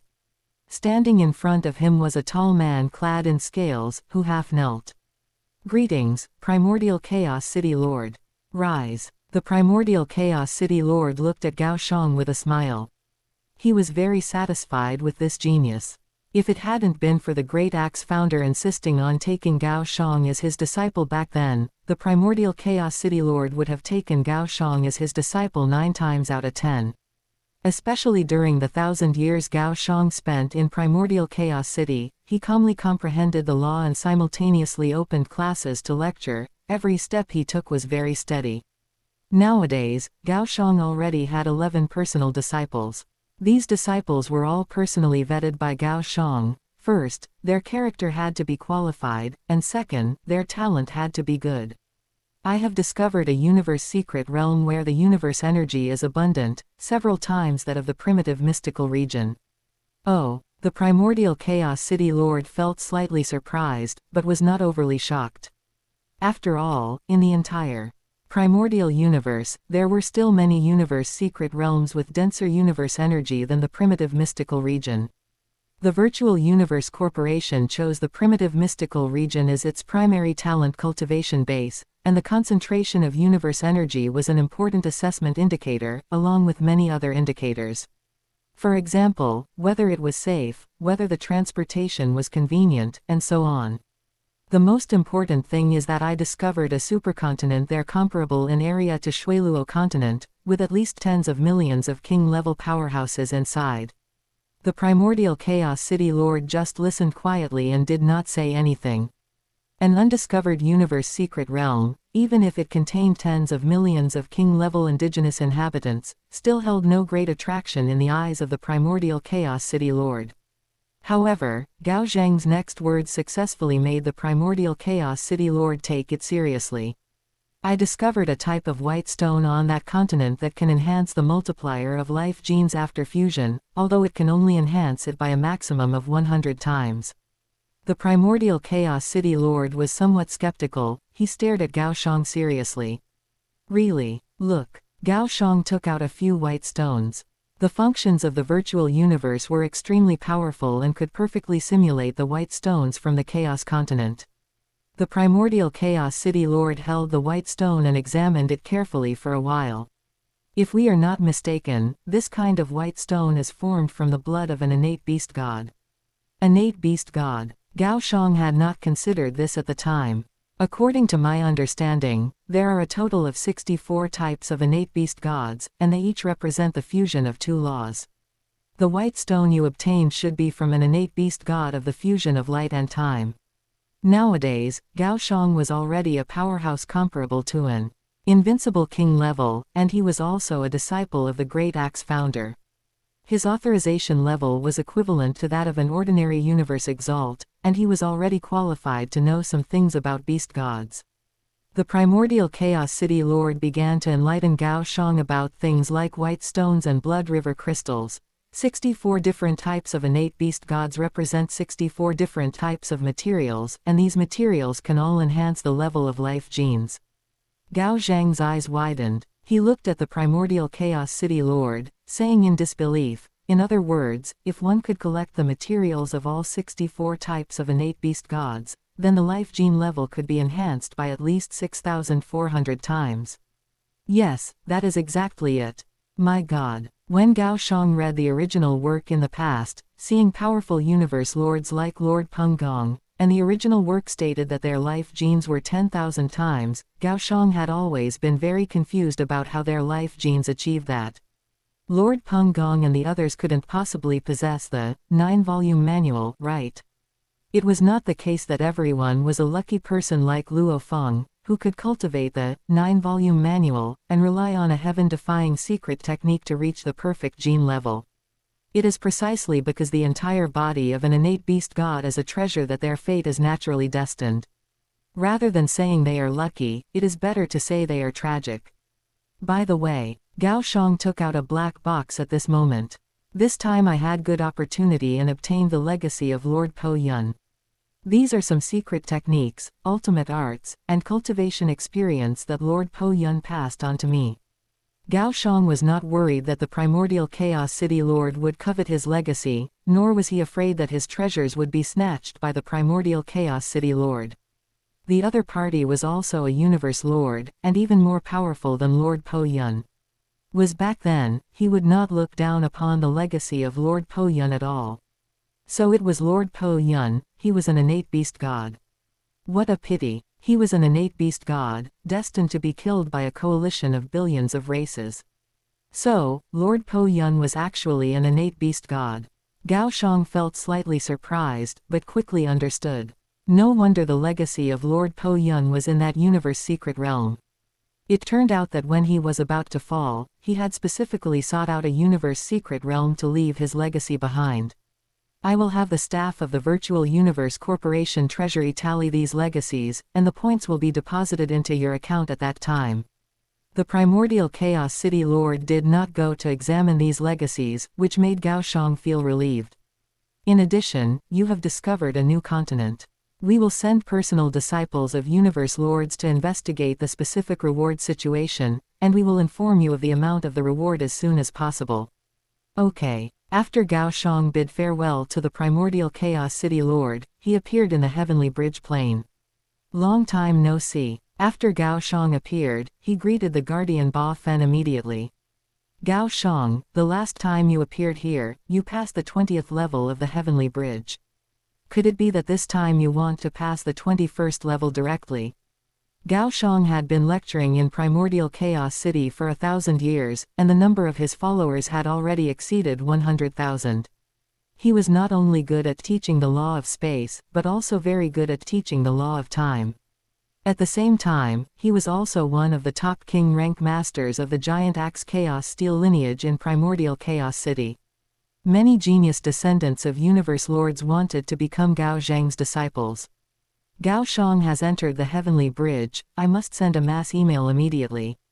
After seeing Gao Xiang disappear into the heavenly bridge plane, Ba Fen immediately opened the mass email page. The recipients of the page included the Primordial Chaos City Lord, the Great Axe founder, the Master of Void Gold, Lord Peng Gong, Lord Long Xing, Lord Huang Jian. The number of recipients had already exceeded 100,000. However, in just 3 seconds, Ba Fen completed the mass mailing. The 21st level of the Heavenly Bridge represented the law comprehension of a universe exalt level. Ba Fen did not believe that Gao Xiang could pass the 21st level of the Heavenly Bridge. If Gao Xiang possessed law comprehension at the universe exalt level, he would have already become a universe exalt. But now, Gao Xiang's aura was clearly that of a world lord. All of my comprehension of the lower laws is very close to 100%, and it probably won't be long before I naturally become an undying. And my laws of time and space have both reached a level of 99.99999%, which is infinitely close to the level of completely comprehending time and space. I believe that passing the 21st level should be no problem. During these 1,000 years, Gao Xiang had not deliberately comprehended the lower laws. But his comprehension of the lower laws had also been slowly improving on its own during the process of creating ultimate arts and cultivating secret techniques. Gao Xiang had already had the opportunity to fully comprehend the law of space and the law of time more than 500 years ago. When his dual supreme laws reached 100% comprehension, he discovered that he could no longer delve deeper. He had roughly guessed the reason. It should be that one must fully comprehend a lower law and become an undying before one can fully comprehend a supreme law. At that time, Gao Xiang's clone was still in the universe secret realm. If he rashly became an undying, then his main body and clone would become undyings born in the universe secret realm, and his future growth would be subject to certain limitations. Haha, a world lord also wants to pass the 21st level. Do you not know what passing the 21st level represents? The gatekeeper holding a great axe looked at Gao Xiang mockingly. A world lord passing the 21st level is unheard of. It should be something that has never happened since the creation of the Heavenly Bridge, right? Gao Xiang answered indifferently, it can lead to becoming the lord of a universe country. Since you know, then get lost. The gatekeeper did not want to bully the world lord in front of him. Because, it would cause a loss of points. Chapter 186, The Descent of Great Axe. However, before he could react, Gao Xiang kicked toward the guardian in front of him. At the same time, he unleashed all 3 profound mysteries of the law of space. The power of space strangulation instantly enveloped the guardian. Space sealing prevented the opponent from teleporting. Not bad, to have actually comprehended all 3 branches of the law of space and completely fused them, you are qualified to fight me. Comprehending all 3 branches of the law of space and fully fusing them indicated that one was very close to full comprehension of the law of space, and was qualified to challenge the 21st level of the Heavenly Bridge. However, this only meant one was qualified to challenge it. To actually pass, one must completely comprehend the law of space. The guardian teleported and vanished. At the same time, space strangulation appeared throughout the entire range of this space. The opponent's space strangulation was unavoidable. Even if you possessed the ability to teleport, you could not escape the opponent's space strangulation. Unless you teleported away from the Heavenly Bridge. But if you did that, it would mean you had failed the Heavenly Bridge challenge. Therefore, there was only one way to deal with the Guardian's area of effect space strangulation, and that was to break the law with force. Break. Gao Xiang realized that the space had not been sealed. Clearly, the opponent had not used their full strength. He shouted angrily, fusing time stop and time reversal to forcibly weaken the power of the space strangulation. With that, Gao Xiang easily withstood the opponent's space strangulation. You have actually completely comprehended the 3 branches of the law of time and completely fused them. The guardian was somewhat surprised. This was the first time he had encountered such a genius. But soon, he shook his head. However, even so, you still cannot pass the 21st level.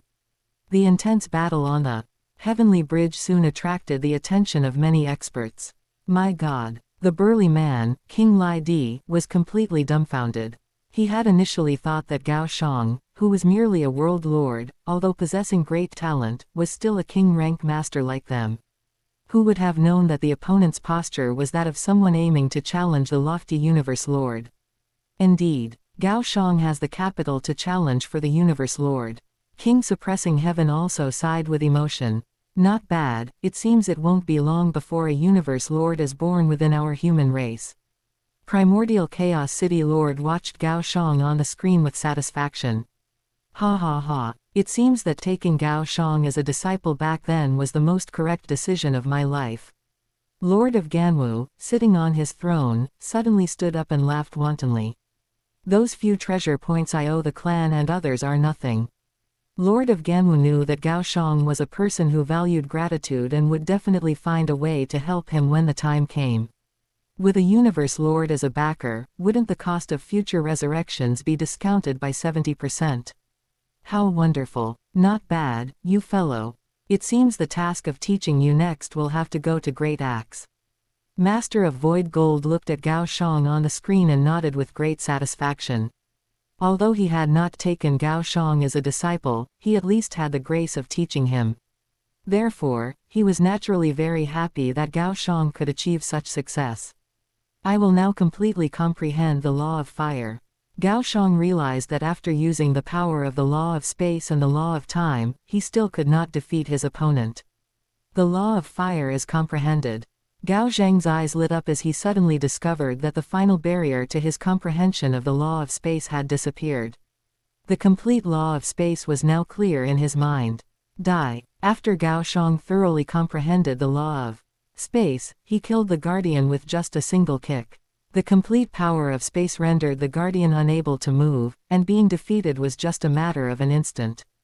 Universe exalt. Lord of Ganwu shouted, then let out a long breath. This time, he was completely relieved. For a universe exalt with over 95% progress in comprehending the law of space, becoming a universe lord was only a matter of time. There was no longer any difficulty. This time, he, the Lord of Ganwu, had finally made a comeback. 22nd level of the Heavenly Bridge. This time, Gao Xiang chose the illusionist. Gao Xiang now focused mainly on being a martial artist, with illusionist as a secondary path. As for the path of the controller, he had gradually abandoned it. Under the effect of his illusions, King Mengdi had long been cultivating in an illusion with 1,000-fold time dilation, and had long since become an invincible king-level expert. Gao Xiang believed that as long as King Mengdi could continue to cultivate in his illusions, King Mengdi would sooner or later step into the realm of Universe Exalt. Attempting to create all kinds of illusions and manipulating illusions to let people cultivate within them is also a form of practice for an illusionist. It must be said that Gao Xiang definitely possessed great talent in the path of the illusionist. Be obedient and die in my illusion, oh. The beautiful fox race woman's voice was charming and cute, soft and sweet, making anyone who saw her like her instantly. Gao Xiang quickly entered the opponent's illusion. The fox race woman clapped her hands gently, preparing to end this heavenly bridge guarding mission. However, Gao Xiang, who had been motionless just a moment ago, had somehow already manipulated a Psyker Master weapon and was charging toward the fox race woman. He is clearly still sinking in my illusion. How can he manipulate a Psyker Master weapon? The fox race woman could not understand at all how Gao Xiang had managed to do this. She wanted to dodge, but found that the surrounding space and time had already been locked. The entire 22nd level of the Heavenly Bridge had turned into a static picture. Not only could the fox race woman not move her body, but her consciousness and soul were also frozen at this moment. This was the magical effect that could only be achieved after the perfect use of space and time. The Psyker Master weapon instantly pierced through the fox race woman's body. Sigh. When Gao Xiang successfully passed the 22nd level of the Heavenly Bridge, the Lord of Ganwu suddenly felt a bit melancholy. My law comprehension is only at the 23rd level. Lord of Ganwu did not know when he had realized that Gao Xiang's law comprehension was now closing in on his own. This made him feel very ashamed. He had cultivated for hundreds of millions of years and was now still a high-level universe exalt. Yet his disciple, who had cultivated for less than an era, had actually caught up to him. How could this not cause his mentality to become unbalanced? 23rd level of the Heavenly Bridge. The 23rd level of the Heavenly Bridge represented the law comprehension of a high-level universe exalt, which was the current level of the Lord of Ganwu. This time, Gao Xiang chose the martial artist. Haha, a world lord actually possessing universe exalt level law comprehension is truly impressive. However, don't think I will go easy on you, prepare to begin. The burly man with the great axe instantly froze the surrounding time and space. This was a technique very close to that of a universe lord, controlling a region of space-time. After seeing that Gao Xiang had been frozen, the burly man with the great axe teleported and vanished, then appeared behind Gao Xiang holding a great axe. Break. Gao Xiang forcibly broke through the opponent's space-time freeze, then also teleported and vanished. I didn't expect you to easily break through the space-time freeze.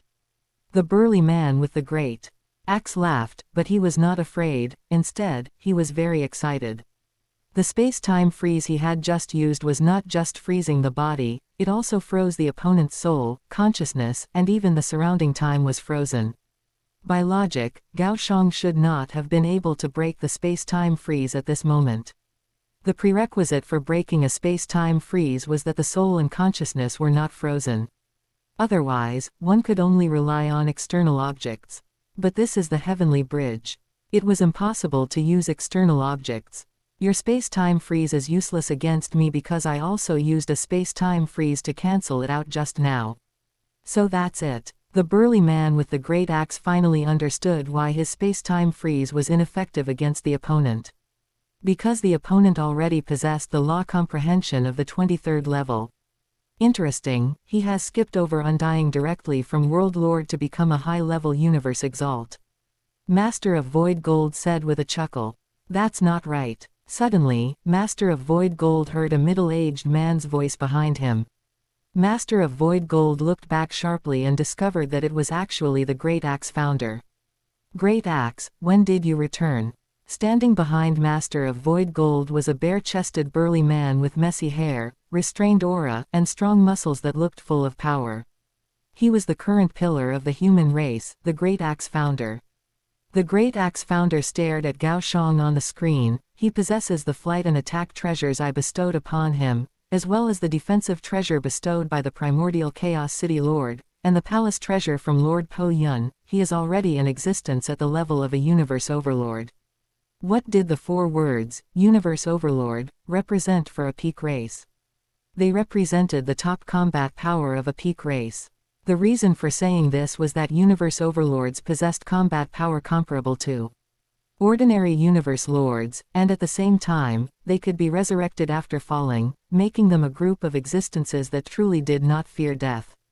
By comparison, although universe lords were more powerful, once they fell, they were truly dead. Gao Xiang possesses a clone, which means our human race has henceforth given birth to 2 universe overlords. Thinking about it, Master of Void Gold felt incredibly shocked. HMPH. Venerable Shihuo, who was also watching the Heavenly Bridge Challenge, turned livid. His beloved disciple had been killed by Gao Xiang.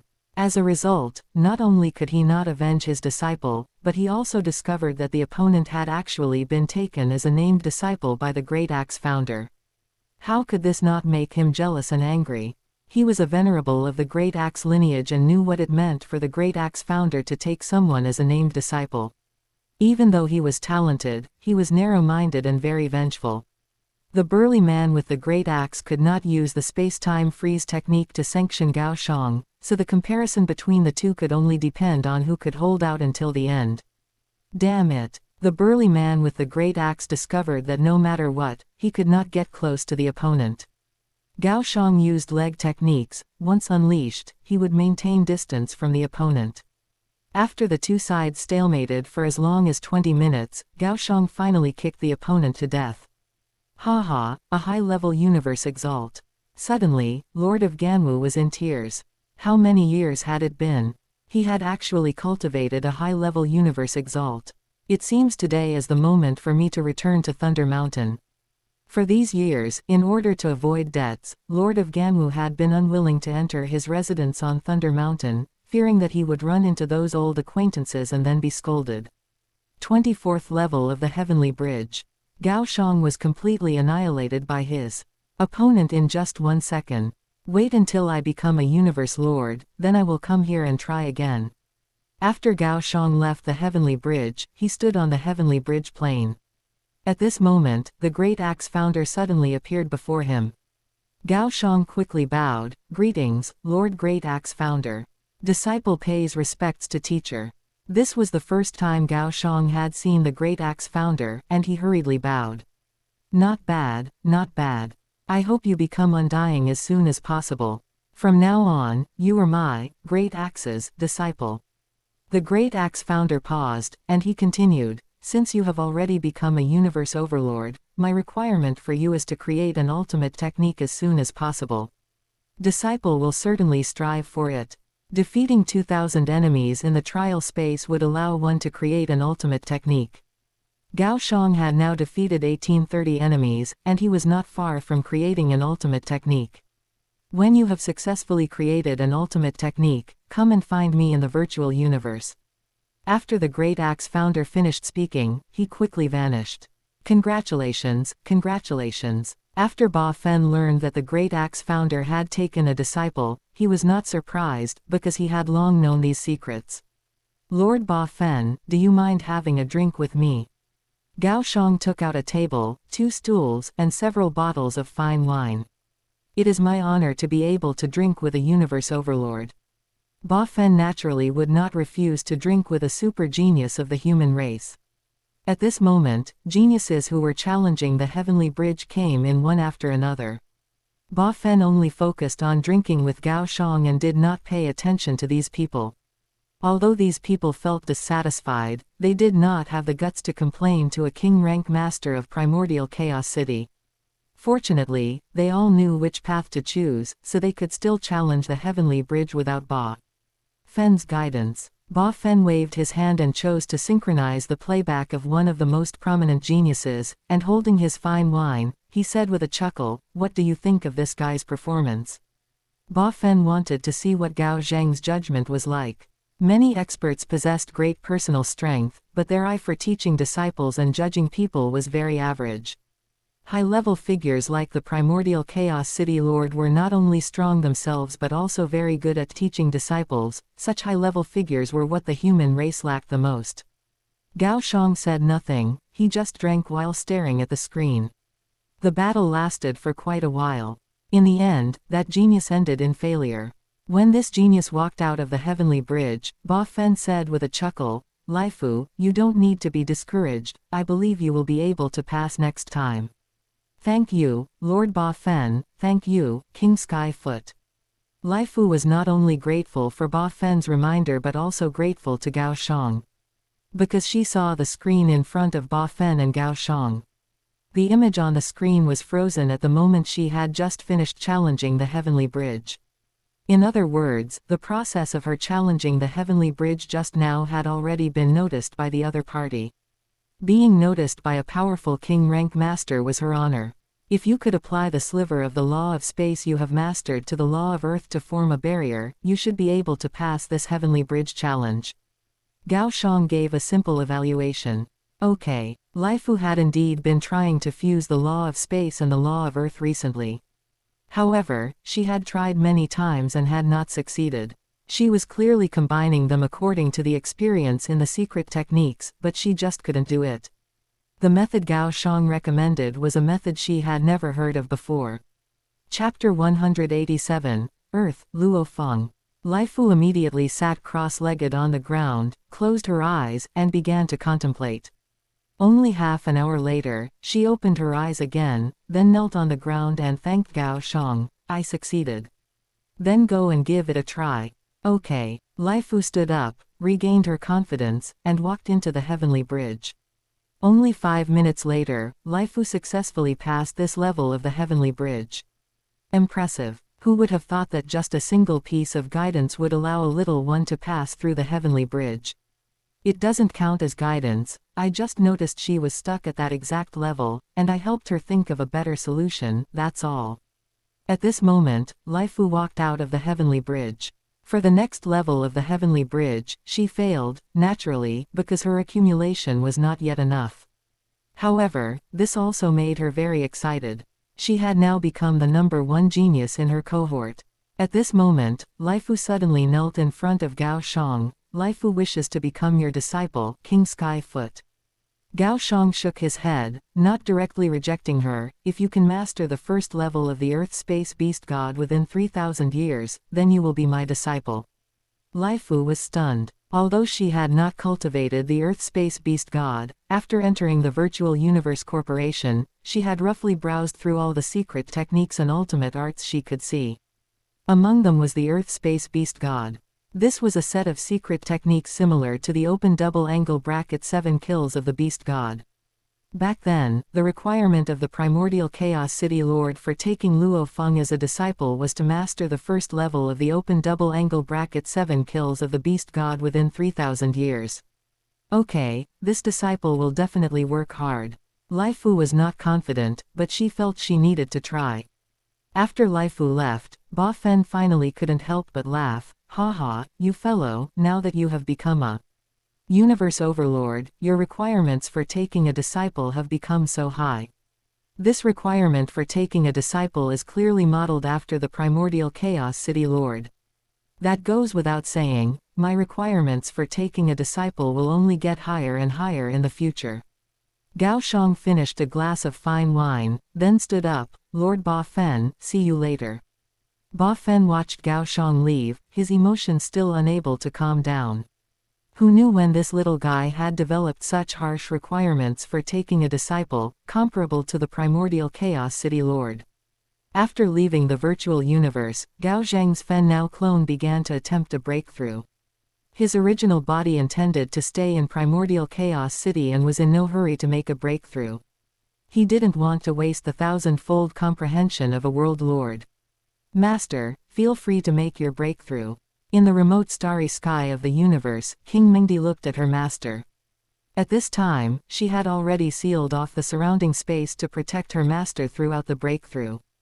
Breakthrough. King Fen now attempted to make a breakthrough to become an undying of fire. The life core inside King Fen now shattered, his soul decomposed, and then completely merged with his body. At this moment, 10,000 zhong of the law of fire descended from the sky. The law of fire began to transform King Fen Now's body, completely changing it into a divine power body of fire. King Fen Now gently moved his finger, and a crack was torn open in front of him. He entered the crack, found the divine kingdom layer, and released the inner world that had just transformed into a divine kingdom. Endless cosmic energy poured down from above like a tsunami. King Fen Now's divine kingdom began to expand wildly. It's a pity that this clone of mine broke through with 250 times life gene, otherwise my divine kingdom could definitely be even larger. 250 times life gene was the limit that King Fen Now could reach at present. 100 times life gene came from the Shuiluo power. Another 100 times life gene came from the white stone of the Chaos continent. The final 50 times life gene was the multiplier of the Fen Now clone itself. He had no third clone, so there was no need to find a suitable clone, and no reason to delay the breakthrough. Let's try to see if I can become a universe exalt in one go. When King Fen Now's divine kingdom was completely stable and no longer expanding, he began to attempt a breakthrough to become a universe exalt. Let's become a universe exalt of time first. When King Fen Now decided to make the breakthrough, endless cosmic energy surged out from the surrounding space again.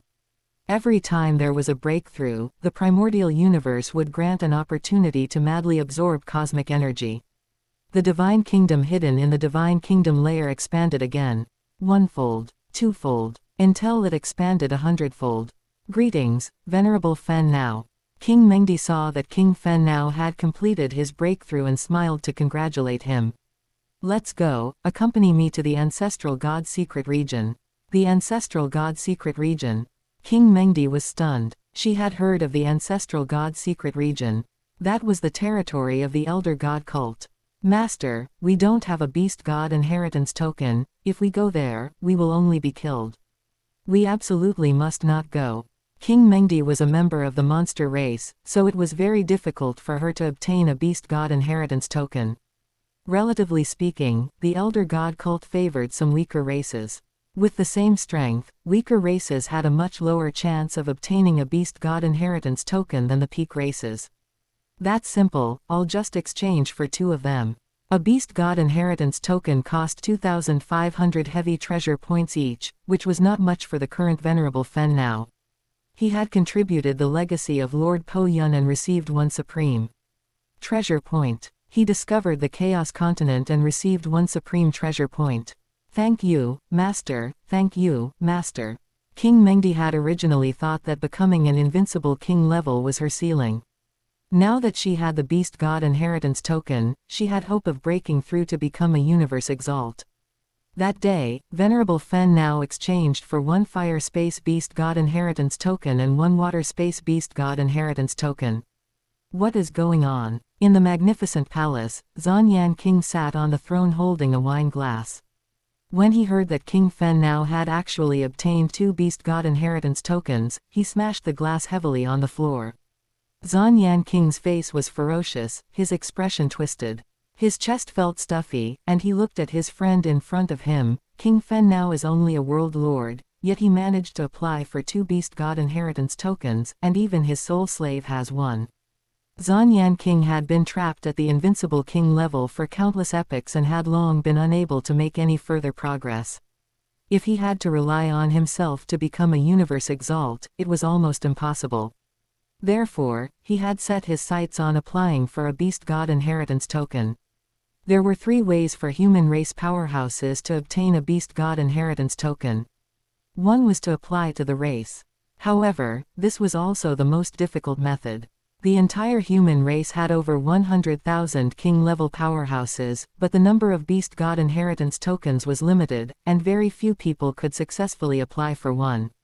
If Zanyan King were a top genius like Seven Sword King, or a genius like the son of the Great Axe founder, then he would certainly be able to apply successfully. The second method was to obtain it through one's own opportunity. It could be by killing an alien who possessed a beast god inheritance token, or it could be granted by the elder god cult. The third method was to exchange for it oneself. Zanyan King mistakenly thought that Gao Xiang had applied for 2 beast god inheritance tokens at once, which made him furious and very unwilling. Zanyan King, let's go find Venerable Gui Yi to reason with him right now. Munan King was equally indignant. Munan King was also an invincible king-level powerhouse, and unable to make further progress, he could only pin all his hopes on applying for a beast god inheritance token. When he learned that the race had actually given 2 beast god inheritance tokens to Gao Xiang at once, he rushed over immediately to tell Zanyan King. Virtual Universe, Thunder Mountain, halfway up the mountain. Venerable Gui Yi was not only a disciple of the primordial Chaos City Lord, but also a powerful universe overlord, so his residence on Thunder Mountain was very close to the summit. After receiving permission from Venerable Gui Yi, Zanyan King and Munan King were able to enter the mountainside and appear in front of Venerable Gui Yi's palace. Venerable Gui Yi always maintained a smile, calm and composed. When he saw the furious Zanyan King and Munan King appear, he had already roughly guessed their intention. These 2 have been applying for a beast god inheritance token for over 1 million epochs and have never received permission from the higher-ups. It seems they are very angry. Although Zanyan King and Munan King had grievances in their hearts, they did not have the guts to be presumptuous in front of Venerable Gui Yi. Zanyan King lowered his arrogant head and cupped his hands. Venerable Gui Yi, I have a question. Beside him, Munan King also lowered his head and cupped his hands. Although he did not speak, he still maintained the same respectful posture as Zanyan King. Both of them had the ability to escape from an ordinary universe exalt. But in front of the universe overlord Venerable Gui Yi, the other party could doom them both in a single encounter. Haha, so you came. For this matter. Venerable Gui Yi knew it perfectly well, but still pretended to be completely unaware. This time, it wasn't just Zanyan King and Munan King who had come to find him. Already over 100 invincible king levels had contacted him via email or virtual calls. Yes, although Zanyan King respected Venerable Gui Yi's fair management and believed that Venerable Gui Yi would not engage in nepotism, he decided to come and ask Venerable Gui Yi to clarify. King Fen now is a world lord, and now that he has passed the universe exalt level heavenly bridge, I can understand the race granting him 1 beast god inheritance token. But why also grant one to his servant? Ha ha. Venerable Gui Yi was speechless. With Venerable Fen Nao's strength and status, he is indeed qualified to apply for a beast god inheritance token. But he did not apply. Instead, he exchanged for two himself. Venerable Fen Nao. Zan Yan King was stunned, but quickly reacted. After all, the other party had already passed the Universe Exalt level Heavenly Bridge, and there was almost no obstacle to becoming a Universe Exalt. One Beast God inheritance token costs 2,500 heavy treasure points. Does Venerable Fen Nao have that many heavy treasure points? Mu Nan King was dumbfounded. Even though these invincible king levels often had assets of hundreds of billions of Hunyuan units, in the face of one heavy treasure point being equivalent to 10 trillion Hunyuan units, they were all nothing. You might not know, but Venerable Fen Nao just obtained the legacy of the innate beast god, Lord Po Yun. Good. Zan Yan King was convinced. The other party actually had such an opportunity, truly impressive. Mu Nan King was also very impressed. In an unpopulated area 2 billion light-years away from the ancestral god secret region, an insect race biological spaceship suddenly emerged from the other side of the Divine Kingdom. King Mengdi had left a divine power imprint here. After completing the Divine Kingdom teleportation, the spaceship began to accelerate, quickly entered the Dark Universe, and started flying towards the ancestral god secret region. After I obtained 2 beast god inheritance tokens this time, so many Undying have opinions about me, it really leaves me speechless. Venerable Fen Nao rejected all call requests, deleted all emails, and then told King Mengdi, who was beside him, about the matter. He had already become a Universe Exalt and didn't need to say anything more to these people. Otherwise, it would seem very beneath him. Gao Xiang's human original body, which was on the primordial chaos city side, suddenly opened its eyes. Not long ago, Gao Xiang's Fen Nao clone became a Universe Exalt. After other king rank masters in primordial chaos city learned of this, many people suddenly came to visit his residence over the past few days. These people were mainly some king rank masters, and some Universe Exalts. Before he became a Universe Exalt, there were some Universe Exalts who thought highly of him, but almost no Universe Exalt would come to his residence to visit him. Gao Xiang experienced what it meant by, when poor in the busy city, no one asks, when rich in the deep mountains, there are distant relatives. Tell these people that I am going into seclusion. Gao Xiang ordered his servants to do as he said, while he himself transformed into an ordinary servant, walked out of his residence, and flew towards the passage leaving primordial chaos city. Just as Gao Xiang came out of the primal universe and returned to the primordial universe, the will of the primordial universe sensed his achievements in law comprehension, and in an instant, the entire sky changed color. Colorful auspicious clouds shrouded the sky above the super-artificial continent built by the Virtual Universe Corporation. A cosmic energy vortex with a diameter of tens of millions of kilometers gathered together and surged towards the human at the very center. This exaggerated cosmic energy, could it be that someone is preparing to break through to become a Universe Exalt? A king-level powerhouse who had seen an Exalt's breakthrough looked up at the sky. Gao Xiang madly absorbed these precious essences bestowed by the cosmic will. It's actually Venerable Fen Nao, who would have thought that his original body was also preparing to break through. Unlike the Fen Nao clone's breakthrough, after his original body broke through, it went directly from a world lord all the way to a Universe Exalt. Not bad, it actually happened in one step. This was his second time becoming a Universe Exalt, so he wasn't too excited. He looked very calmly at an email he had just received. I have been away from my hometown for over 5,000 years and haven't returned yet. It seems I should prepare to go back recently. Just a moment ago, he received an email from his teacher, Karo.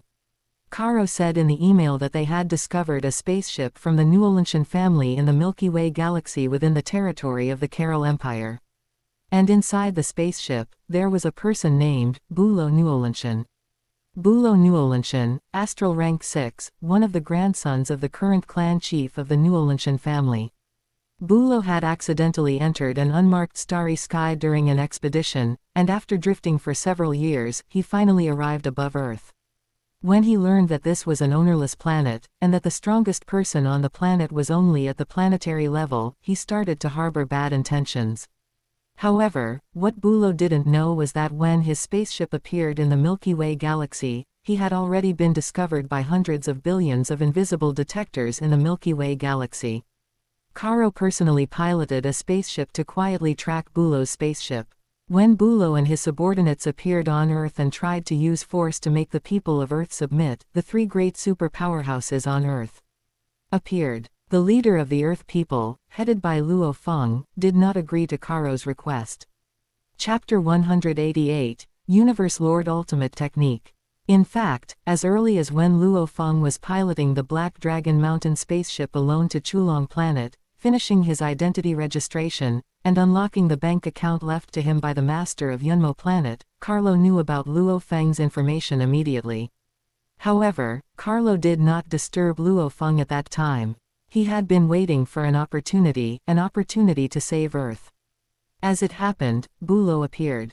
Carlo's appearance shattered Bulo's dream of exploration, not only killing Bulo and his subordinates but also winning the favor of Luo Feng and the other people of Earth. Carlo led Luo Feng to the Gao Family base on Qiulong Planet, personally helping him register the ownership of Earth, which successfully dispelled Luo Feng's concerns. Everything Carlo did was completed under the guidance of Gao Xiang. Gao Xiang appeared in an uninhabited starry sky not far from Qiulong Planet through God Kingdom teleportation. The entire Qiulong Planet was now the imperial capital planet of the Gao Empire, with over 1 million invisible detectors distributed around it.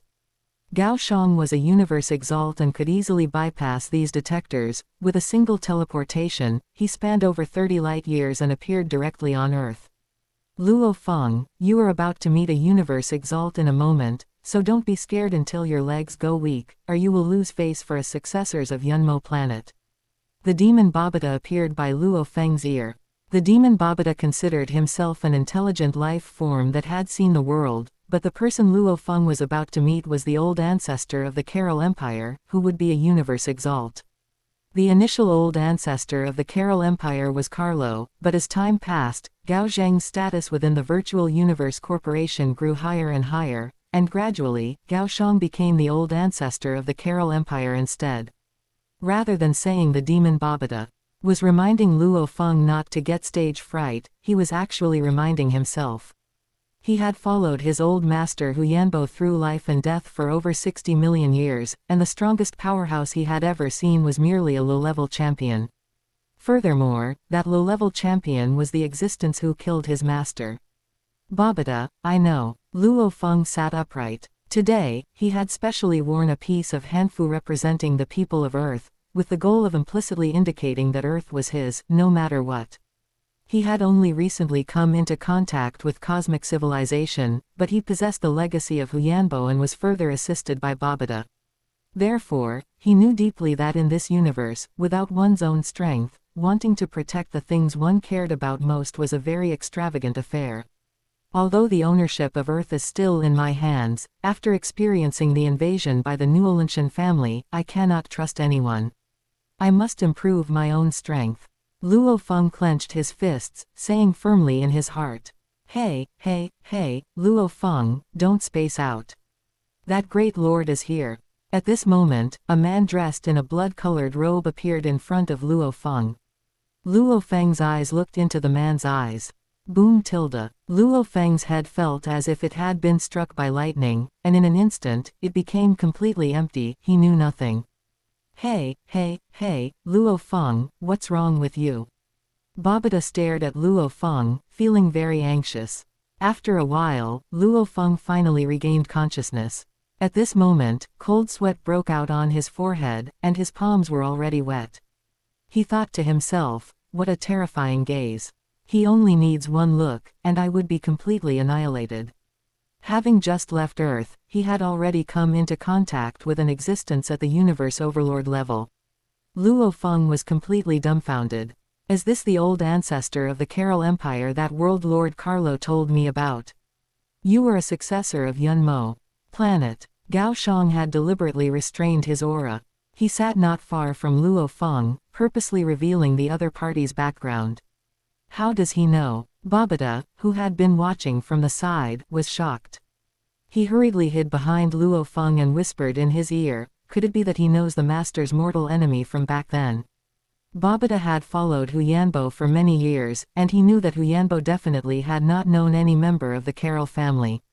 Although Luo Feng was shocked in his heart, he knew that this secret must absolutely not be revealed now, otherwise he would definitely be hunted down by his teacher's enemies.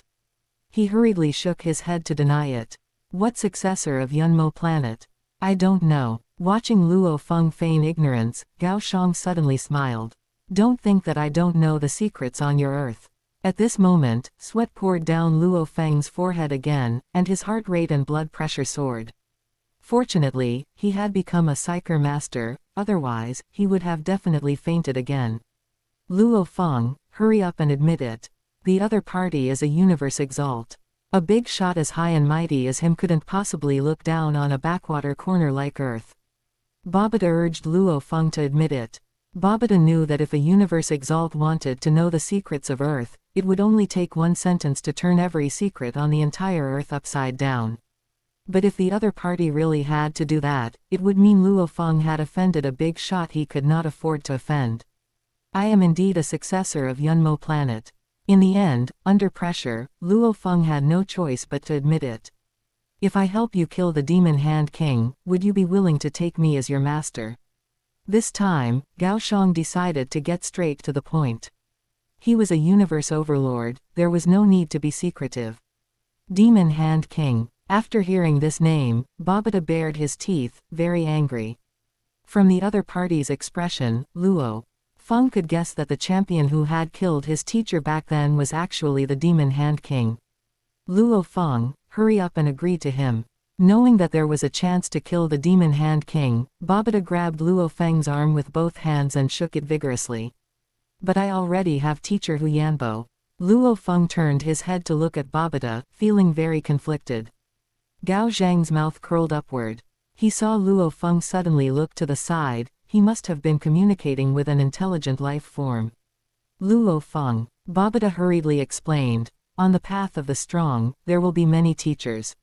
For example, you might have a teacher at the universe rank, a teacher at the world lord rank, and another teacher when you reach the undying level. This doesn't affect anything. Oh, is that so? Luo Feng had mistakenly thought that once he became a disciple of Yunmo planet, he could not take anyone else as a master. Gao Xiang sat quietly, waiting for Luo Feng's final answer. In the end, Luo Feng gritted his teeth and agreed, disciple pays respects to teacher. However, I have only 2 requests. Speak. I want to kill the Demon Hand King myself. Good. It must be said that Gao Xiang quite admired Luo Feng's character. After becoming a disciple of Yunmo planet, he had already set a goal, to avenge teacher Huyanbo. The second request is that Earth must always be in my hands, no matter what. This, your teacher can also agree to. At this time, Luo Feng still did not know the value of Earth. He simply thought that a universe exalt like Gao Xiang would absolutely not look down on Earth, which was why he agreed to take him as a master first, and then proposed the 2 conditions. Although the Earth lineage can become the most peak branch among the human race in the future, I have no children, so Earth actually has no attraction to me. Gao Xiang took out the welcoming gift he had prepared in advance from his world ring. This is a gift your teacher has prepared for you. A world ring was thrown to Luo Feng. Luo Feng held the world ring, mistakenly thinking it was just a space ring. However, when his consciousness entered the ring, he was completely dumbfounded. Inside, there was actually a small world, to be specific, its volume was actually half the size of Earth. My God. Babata was dumbfounded. He muttered, this is a super-sized world ring, one is worth over 100 Hunyuan units.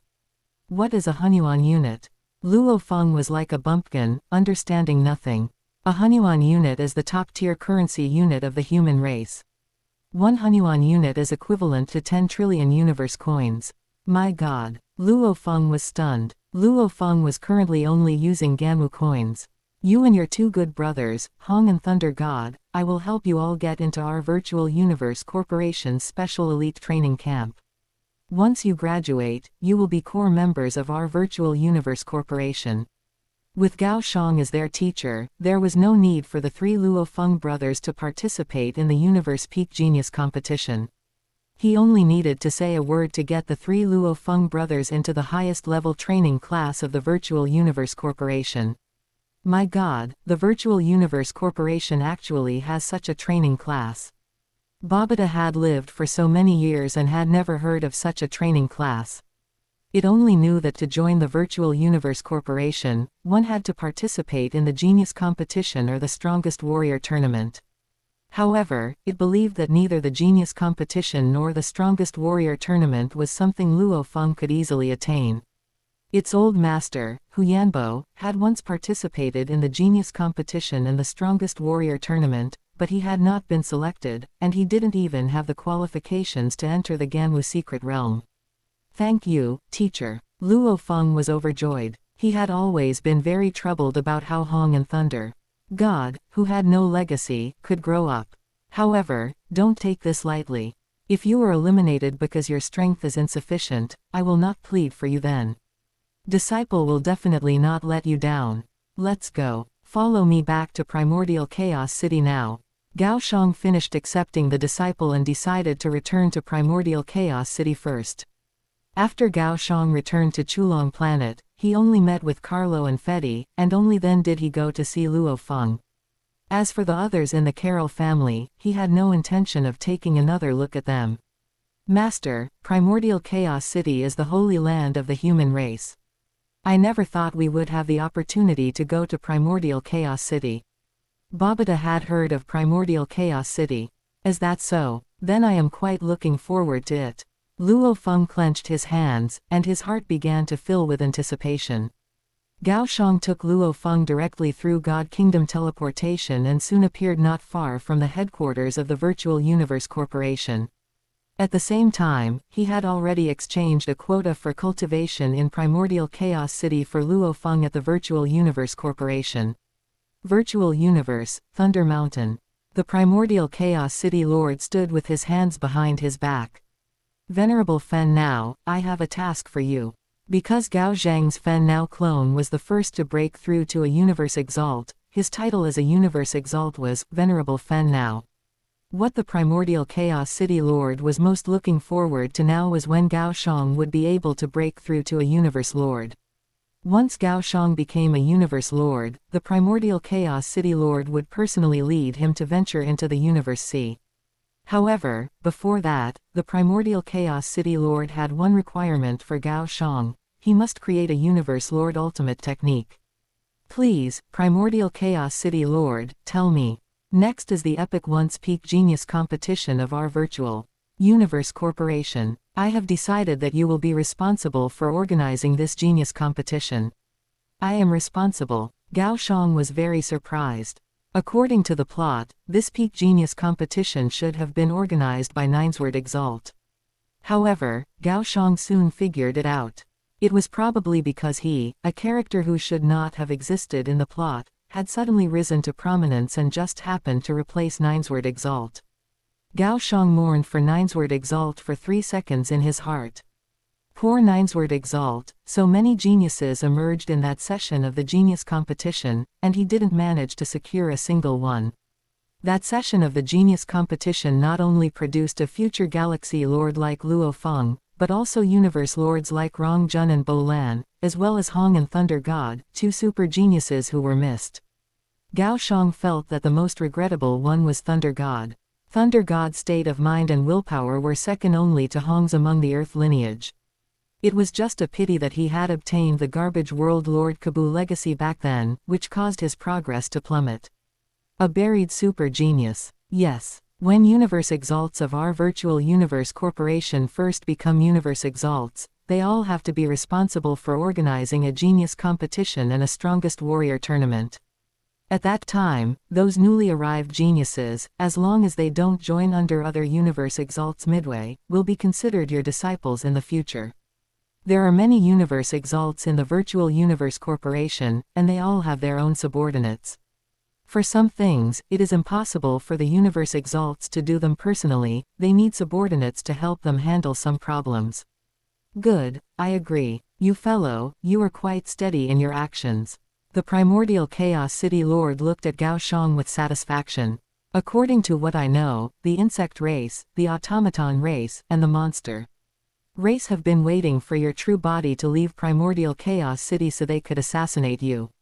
As it turns out, you suddenly gained a clone and broke through from a world lord to a universe overlord in one go, so they have never been able to find an opportunity to assassinate you. The primordial Chaos City Lord believed that the current Gao Xiang had already grown up, and the insect race and other alien races would, 9 times out of 10, not continue to find ways to assassinate Gao Xiang. However, you still cannot let your guard down. There is no guarantee that a universe lord won't come to assassinate you. The primordial Chaos City Lord had a vague premonition of something bad. I will definitely be careful and cautious. Gao Xiang remembered that Luo Feng had once been assassinated by a universe strongest. Fortunately, the double-faced ancestral god intervened, otherwise he would have fallen. After bidding farewell to the primordial Chaos City Lord, Gao Xiang arrived at the trial space. His current goal was to defeat 2,000 opponents and then create a Universe Lord ultimate technique. Immediately after, he had to be responsible for organizing a genius competition. Finally, he had to go to meet the Great Axe founder. Trial space, 1860th opponent. A Banfu master with a height of only 180 meters, possessing the upper body of a beautiful human woman, a lower body of the insect race, and 10 pairs of slender long legs. This was not the real Banfu master. There was a significant difference in appearance from the real Banfu master, as it was merely an opponent simulated by the virtual universe. Nowadays, the opponents Gao Xiang faced had all become Universe Lord level. Damn, I never thought the Banfu master would be so powerful. Chapter 189, Desperate Situation. Following the Zerg Queen's requirements, she was the first challenger to enter after the Master of Minglian had exited. Although the Master of Minglian has decent soul strength, according to our deductions, she shouldn't have been able to persist for this long. The Master of Huna on the side frowned as well. The Master of Nanjia had only been inside for 1,000 years before having to come out. Yet the Master of Minglian had actually been inside for 2 epochs and still hadn't come out. This opportunity might have nothing to do with me. The Master of Minglian looked at the sky in despair. Whenever she thought about the high probability of Gao Xiang obtaining that treasure, she felt extremely uncomfortable. Gritting her teeth, she chose to keep persisting. I will persist for 1 more epoch. If there is still no progress, then I will have no choice but to leave. For the sake of the race, the Master of Minglian decided to make appropriate concessions. However, she did not know that at this moment, the Fennao clone of Gao Xiang had increased in strength once again. His blade technique had already reached the 9th rank level. In the distant primordial universe on the Qiulong continent, the human Gao Xiang also opened his eyes. He could not contact his clone. Therefore, he decided to continue with the law fusion. Unfortunately, he had never succeeded in the final law fusion. He did not know which part had gone wrong. The Fennao clone, who was again attempting to improve his blade technique, did not know about the troubles of the original body. He remained immersed in the joy of improving his blade technique. He was like a perpetual motion machine, and one could never see his footsteps stop. Just like that, another epoch passed. When the Fennao clone of Gao Xiang successfully created a 10th rank blade technique, the Master of Minglian, who was also comprehending, was overjoyed. Her voice was cute and melodious, like a pleasant lark. It is finally done. My soul secret technique has reached the strongest level. This was the strongest secret technique. This meant that she had a chance to become a universe strongest. Once I step onto this stair, the 7,000th level will be achieved. The Fennao clone of Gao Xiang stared at the top with burning eyes. When one of his feet stepped onto the 70,000th level stair, the environment beside him changed instantly. The endless stairs from just a moment ago had vanished, replaced by a huge hall. A transparent, beautiful woman-shaped phantom appeared above the hall. Her voice was cold and devoid of any emotion. You have passed the first stage of the assessment. This is your reward. At this moment, a large seal suddenly appeared in front of him. The appearance of the large seal was almost identical to the mountain river seal. The large seal flew toward the Fennao clone of Gao Xiang. The Fan Now clone of Gao Xiang immediately initiated ownership recognition, and soon succeeded. Furthermore, the mountain river seal in his palm began to merge with this new large seal, and before long, it became a larger mountain river seal. You now have two choices. First, leave immediately, and you will forget your experience in this legacy hall. Second, continue to accept the legacy. Once the legacy fails, your soul will be completely annihilated. I choose the second. Since he had come, there was no reason to shrink back. The Fan Now clone of Gao Xiang had already passed the first stage of the legacy, and now that he could enter the second stage of the legacy, he naturally would not give up. Moreover, this place isolated the soul-refining connection with the outside world, indicating that his clone had been temporarily separated from the original body's soul. Once the clone soul was annihilated, the original body's soul would likely survive. Only in this way would the surviving original body obtain all the memories experienced by the clone. From the first component assessment of the mountain river seal in the collapsing peak world, the Fan Now clone of Gao Xiang had guessed that the master who set up this assessment was likely not a bloodthirsty person. After all, when he obtained the mountain river seal back then, the master of Washan was not killed by the assessment system. Ultimately, the master of Washan fell by the hands of the Fan Now clone of Gao Xiang. And now, he had completed the assessment again, but he hadn't heard of any punishment for the failed master of Minglian. Coupled with the fact that this assessment system did not make a big fanfare, unlike the Duandonghe legacy, which called upon all the powerhouses in the entire universe to participate in the assessment. From this, it could be seen that the master of this assessment was, 9 times out of 10, a relatively benevolent super powerhouse. The environment around the Fan Now clone of Gao Xiang changed. Huge blocks, like magic cubes, floated in the air. Each face of the magic cube had 9 smaller faces, and they were constantly rotating, as if they were solving the magic cube autonomously. The Fan Now clone of Gao Xiang watched for a good while, but did not see the rotation pattern of the smaller faces. At this moment, the cold woman's voice entered the mind of the Fan Now clone of Gao Xiang again. The Luchang Mountain life and death legacy begins. The pupils of the Fan Now clone of Gao Xiang shrank violently. Life and death legacy. What a familiar term. Back then, his disciple Luo Feng had experienced a full 6,000 years of life and death legacy on the outside territory battlefield, and only then did he complete the life and death legacy during his World Lord period. Within the time of one epoch, unlock 10,081 Luchang formations. Remember, every time you complete a Luchang formation, the willpower pressure of the hall will increase by 10%. Begin. As the cold woman's voice disappeared, an invisible pressure quickly acted upon him. The Fan Now clone of Gao Xiang's legs instantly went weak, and his head fell into a dazed state.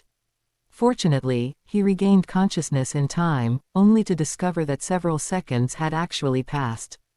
I didn't expect this willpower impact to have already reached the true God limit. Soon, the Fan Now clone of Gao Xiang began to worry. If I unlock the first Luchang formation, then the willpower pressure here will reach the void true God level. If he could not reach the willpower of a void true God, he would very likely fall on the spot. But as things stood, Gao Xiang had no choice. His attention was quickly placed on the Luchang formation magic cube in front. A magic cube Luchang formation had a total of 6 large faces, and each large face had 9 small faces. Therefore, one magic cube formation corresponded to 54 different secret techniques. These secret techniques are truly magical. The secret technique corresponding to each small face was recorded in the characters of an ancient civilization. Although Gao Xiang did not recognize these characters, at a single glance, he could know their meaning. Soon, Gao Xiang knew the general meaning of this entire set of secret techniques. This was a set of secret techniques named open double angle bracket Luchang secret canon close double angle bracket, and the cultivator must be a universe lord. The law master, which is the universe lord in the universe C. The Luchang secret canon had a total of 3 parts. Once the first part was cultivated, the willpower could reach the void true God level. Once the second part was cultivated, the willpower could reach the eternal true God level. As for cultivating the third part, the willpower would reach the great saint level. Soon, Gao Xiang realized something. He could actually obtain information about void true gods, eternal true gods, and even great saints. This content could not be expressed in the universe C because it was suppressed by the supreme rules. For example, in the original work, Luo Feng obtained the legacy of Duan Donghe, but he could only access the cultivation data for breaking through the true God bottleneck. As for the cultivation experience beyond that, he could not access it. This was the terrifying suppression of the supreme rules. However, in the world of Jin, these suppressions could not produce any effect. Luo Feng and other powerhouses of the universe C soon learned that above true God was void true God, and above that was eternal true God. They even learned of the existence of God Kings. It seems that this is an independent world comparable to the world of Jin. Soon, Gao Xiang realized something. However, this was Luchang Mountain after all, one of the three great forbidden lands. In terms of scale, it was absolutely comparable to the world of Jin. Gao Zhang's eyes shone. It seemed that this opportunity was a once-in-a-millennium chance, absolutely comparable to the world of Jin that appeared later. It is truly difficult. When Gao Xiang began to try to cultivate the Luchang secret canon, he was surprised to find that the difficulty of this set of secret techniques made him feel at a loss. It was really too hard, too hard. What should I do? At this moment, Gao Xiang began to feel irritable. Gao Xiang did not know that this secret technique, which could allow a universe lord's willpower to reach the great saint level and which countless god kings on the origin continent would fight madly for, had an extremely high cultivation difficulty. Its cultivation difficulty was naturally extremely heaven-defying. 100 years passed. The Fen Now clone of Gao Xiang had fallen into madness. He suddenly stood up, no longer trying to cultivate, but flew to the space above the hall, and began to fly around the Luchang magic cubes. Since the secret technique of the first stage could not be cultivated, it would be better to try to directly cultivate the secret technique of the second stage, or even the third stage. Just like that, after looking through a Luchang magic cube, Gao Xiang began to try to cultivate. If he couldn't cultivate it, he would immediately change his target. Spending a full 3,500 years, Gao Xiang finally went through all 10,081 Luchang magic cubes. What should I do? He had tried all the Luchang magic cubes, yet he had gained nothing. He couldn't even manage to get started. There are still more than 6,000 years until the one epoch time limit. This clone of mine will have its soul annihilated, and I am not reconciled to it. At this moment, even with his heaven-defying comprehension ability, he actually began to feel dejected. He had never felt decadent because his comprehension ability was insufficient. Could it be that it is not a problem of comprehension ability, but that my willpower is still insufficient? Soon, Gao Xiang realized something. Illusion. At this moment, Gao Xiang thought of something. He was a sole great master who could easily make ordinary universe lords enter an illusion, making them unable to walk out, which was equivalent to falling in reality. And this time, he brought his own soul into an illusion. In the illusion, he was in a huge hall. There were 10,081 Luchang magic cubes in the hall. He simulated the illusion completely according to the environment in reality. The entire Luchang secret canon had already been memorized by him. At this moment, the time flow rate of the illusion simulated by Gao Xiang was a full 100 million times faster than in reality. However, wanting to simulate such a fast time flow rate in the illusion was a huge burden on the soul in reality. Gao Zhang's soul was in a state of high-speed burning. According to his estimate, to maintain the 100 million times time acceleration in the illusion, Gao Zhang's soul burning could only be maintained for a maximum of 3,000 years before it would be completely annihilated. By then, this clone of his would completely fall. Even if his original body did not fall, because half of his soul would be annihilated, his entire strength and comprehension ability would completely become mediocre. Gao Zhang's goal was very clear, to use the courage of burning his bridges to comprehend the deadly Luchang secret canon. At this moment, the Gao Xiang in the illusion was motionless. He began to comprehend the first set of secret techniques. In the illusion, he comprehended for a full 20 million years, and finally managed to get started with the first set of secret techniques. And in reality, more than 2 months had passed. It seems this move is feasible. The Gao Xiang in the illusion smiled. Another 20 million years passed, and Gao Xiang finally completely mastered the first set of secret techniques. However, at this moment, an invisible pressure descended. I didn't expect this invisible pressure to actually penetrate my illusion and affect me. Fortunately, at this moment, Gao Xiang's willpower had already broken through the shackles of a true god, allowing him to reach the void true god level. However, even with the same void true god willpower, there was a world of difference between being at the initial entry of void true god and the limit of void true god. As time passed, Gao Xiang's comprehension speed became faster and faster. However, his soul had already burned almost entirely. After his soul burning reached 50%, Gao Xiang's comprehension speed began to plummet violently. After more than 2,000 years had passed in reality, the Gao Xiang in the illusion began to frown. At this moment, only 35% of his soul remained. His comprehension speed had been severely affected. If the difficulty of these secret techniques does not change, I am afraid that before I fall, I can only comprehend 60% of the Luchong secret canon, at most. Gao Xiang began to despair. What other way is there? Gao Xiang fell into despair. He wanted to stop, not letting the soul continue to burn. Boom tilde. The Gao Xiang in reality opened his eyes suddenly. At this moment, his soul burning had stopped. And he had also returned to reality. Now, he could only rely on the remaining 35% of his soul to continue comprehending the remaining 40% of the Luchong secret canon. I must not give up. Gao Xiang clenched his fists, deciding to give it a try. Since Luchong Mountain had such a harsh test, there must be a possibility of success, otherwise, why go through all the trouble? Time passed again, and Gao Xiang had already been comprehending in the hall for a full 8,000 years. At this time, he had comprehended 65% of the Luchong secret canon. Gao Xiang knew that if things continued like this, he would definitely fail. What to do? What to do? Gao Xiang began to feel irritable. He maintained this irritable state for a full 3 years. The result was that in these 3 years, he had made no progress in comprehending the Luchong secret canon. Teacher, this is the heart cultivation secret technique of our earth lineage. I hope it is useful to you. Gao Xiang suddenly thought of a sentence that Luo Feng had once said to him.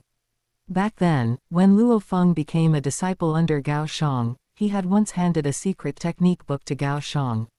At that time, Gao Xiang had heaven-defying comprehension ability, so he looked down upon the heart cultivation secret technique gifted by Luo Feng. Fortunately, Gao Xiang had already saved this set of secret techniques, and he could consult it at any time whenever he needed it. This set of secret techniques was created by Hong, the former #1 powerhouse of Earth. It recorded the heart cultivation experience of various great heart cultivation masters of the China civilization, starting from the Yao and Shun eras. Among them were the 3 sovereigns and 5 emperors, the 100 schools of thought, and more than 100 heart cultivation masters. It had to be said that Hong was a heart cultivation genius. He found clues from ancient documents and forcibly compiled a complete set of perfect heart cultivation secret techniques for himself. It was just a pity that Luo Feng and Gao Xiang were the same. They both thought their talent and comprehension ability were heaven-defying, and did not attach much importance to Hong's heart cultivation secret techniques. Chapter 190, Holding the Genius Competition. The opponent did not use any secret techniques, but simply by using his own ultimate skills, he effortlessly killed Gao Xiang. After spending some time, Gao Xiang finally defeated Banfu Master. Although the subsequent opponents were more powerful, Gao Xiang's ultimate skills were also rapidly improving. 100 years passed, and Gao Xiang finally successfully defeated his 2000th opponent. His consciousness left the trial space and appeared in a boundless plane space. The area of this plane space exceeded 10 billion kilometers, and it contained 100 internal spaces of the same size. On the edge of each internal space, there were countless seats. At this moment, these seats were completely filled. Suddenly, a Universe Exalt appeared at the very top of this space.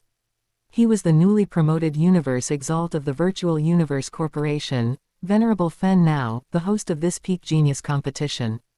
Billions of spectators and the contestants participating in this peak genius competition all looked up at the universe exalt in the sky. Although they were very far away from Gao Xiang, they could still clearly see his appearance. Third brother, your teacher. Thunder God patted Luo Feng's head, pointing at Gao Xiang in the sky. Yes, that is my teacher. Luo Feng smiled, looking at Gao Xiang in the sky. Hong remained silent. He was the most steady of the three, quiet and reserved. For this peak genius competition, because the three brothers Luo Feng had been recruited in advance and entered the Virtual Universe Corporation's special elite training camp, they did not need to participate. Now, 100 years later, the three brothers Luo Feng had all graduated from the special elite training camp with excellent results. Hong, whose willpower was particularly astonishing, had successfully caught the eye of the Primordial Chaos City Lord and was accepted as a personal disciple by Primordial Chaos City. Thunder God, who had amazing talent in the martial artist path and also good willpower, was taken under Gao Xiang's wing. Thus, the three brothers Luo Feng all had good destinations. Gao Xiang appeared above the billions of people. He did not feel stage fright but instead scanned the surrounding crowd in a full circle. His casual actions caused the vast majority of people present to feel mentally dazed for quite a while before they reacted. Even Bo Lan and Rong Jun, who were standing in the crowd, were dazed for a while by Gao Xiang's gaze. What a terrifying gaze! Rong Jun, having regained his senses, clenched his fists. He held his head high and said in a low voice, "In the future, I will also become a universe exalt like him." Bo Lan was the opposite. After regaining his senses, he just stared quietly at Gao Xiang in the sky, saying nothing. Gao Xiang only spent less than 3 minutes delivering the opening ceremony script for this genius competition. 1 million geniuses were gathered here, all carefully selected from the 1008 universe nations of humanity. In the end, only 1,000 of them could enter the Virtual Universe Corporation. As the competition began, in an independent plane, more than 100 king rank masters and universe exalts stood beside Gao Xiang. Venerable Gui Yi stood beside Gao Xiang and said with a smile, "Venerable Fen Now, I wonder which genius you are most optimistic about in this genius competition." Venerable Gui Yi's gaze was fixed on Rong Jun. Although he did not state his answer, his gaze already told Gao Xiang. Bo Lan, huh? Venerable Gui Yi smiled, then also turned his gaze toward Bo Lan. At this moment, Bo Lan was holding a long sword. With the support of 10,000 line flow, he instantly created thousands of incarnations. This scene terrified all the king rank masters present. Among them, Luo Bin King said in disbelief, "This guy is only universe rank, yet he can actually cultivate 10,000 line flow to such a degree. You have to. No, even the territory lord rank geniuses of the primitive mystical region might not be able to do this." Another king rank master nearby was equally shocked. "This Bo Lan is indeed formidable, he is definitely the most genius of geniuses." The king rank masters present favored Bo Lan the most, followed by Long Yun. However, these universe exalts had a different perspective. Most of them favored Rong Jun. Not many favored Bo Lan. At the realm of a universe exalt, they instead valued state of mind and mentality. Although Bo Lan was talented, he had a fatal weakness. His growth had been too smooth, causing him to never experience what it meant to be second place. He had never experienced what it meant to be chased and surpassed. He firmly believed that his talent was exceptional and that he could, like Gao Xiang, dual cultivate in time and space. As the final concluded, Bo Lan indeed won first place in the genius competition. Long Yun was second, and Rong Jun was third. Greetings, Universe Exalt. Gao Xiang personally piloted his insect race biological spaceship and appeared in the most remote universe nation of the human race, the Savage Universe Nation. My God, has the insect race descended? When a giant insect race spaceship over 20 kilometers long appeared on the savage continent of the Savage Universe Nation, it successfully terrified many powerhouses on the continent. Rows upon rows of neatly organized undying soldiers soared into the sky from the ground. As if they had practiced, they hovered directly beneath the giant spaceship, numbering over 10,000. The leading king rank master appeared in front of this group of soldiers. He bowed to Gao Xiang, who was descending from the spaceship. King Baijun of the Savage Universe Nation greets the Universe Exalt. Universe Exalt. It's actually a Universe Exalt. The group of soldiers quietly transmitted their voices, but on the surface, they remained motionless. These soldiers had practiced several times in advance, knowing they were going to welcome a big shot, but after witnessing it with their own eyes, they discovered it was actually a Universe Exalt on par with their Nation Master. At this moment, the Savage Nation Master appeared. His aura was very weak. If one didn't know him, one wouldn't think he was a Universe Exalt. Savage, we have finally met in reality. Gao Xiang was very enthusiastic toward the Savage Nation Master. Our Nation Master is actually so polite to this Universe Exalt. The soldiers were dumbfounded. Don't look at how easygoing their Nation Master seemed now. In reality, he was a tyrant. The Savage Universe Nation was, just like its name, very savage. Venerable Fen now, I have prepared a banquet. Come with me. The Savage Nation Master personally led Gao Xiang to his palace. In the huge and magnificent palace, King Fen now sat at the front of the oval long table. The Savage Nation Master sat beside King Fen now as a foil. The table was filled with a large amount of delicacies. Among them were the exorbitantly expensive purple fire ape wine, golden horned beast drunken liver, stir-fried Zichan Belual leaves, pickled dream demon snake skin, and so on. Savage Nation Master, this banquet is truly luxurious. I wonder how much you spent. Gao Xiang frowned as he looked at the whole table of sky-high priced delicacies. A single bottle of purple fire ape wine cost over 70 billion points and was priceless. The Savage Nation Master had spent 100 billion points to get this bottle of purple fire ape wine. And there was the pickled dream demon snake skin. Don't let the main ingredient being snake skin fool you. It was made from a small piece of snake skin from just below the heart meat of an adult undying dream demon of the monster race royal family. This plate of pickled snake skin required killing at least 3 undying dream demons to gather enough materials. The Savage Nation Master had long expected Gao Xiang to ask about the cost of the banquet. He smiled and did not answer the question, instead personally picking up food for Gao Xiang. Haha, we are both Universe Exalts. This little expense is nothing, just enjoy the meal. Gao Xiang roughly estimated this banquet. The cost of the materials alone exceeded 10 trillion chaos units. Venerable Fen now, I am King Legion. A king-level powerhouse stood up and toasted Gao Xiang. After Gao Xiang just finished a glass of purple fire ape wine, another king-level powerhouse stood up. It was rare for them to drink with a powerful Universe Exalt, so naturally, they wanted to seize the opportunity, hoping to build a relationship with him. Gao Xiang felt obligated after eating their food, so he did not continue to dwell on the cost of the banquet. After the banquet ended, when Gao Xiang was preparing to take his subordinates and leave the Savage Universe Nation, the Savage Nation Master found him again. In the Savage Nation Master's huge palace, the bright red carpet was over 10 kilometers long, stretching beyond sight. At this moment, a youth flew over from the other end of the carpet. The Savage Nation Master pointed at the youth. Venerable Fen now, that youth is my son. Your son. Gao Xiang was a bit puzzled. The stronger one was, the harder it was to have offspring. Especially after becoming undying, wanting to give birth to offspring was harder than winning the lottery. Yes. To tell you the truth, I was able to have a son in my old age all thanks to several frozen embryos I specially prepared before I became undying.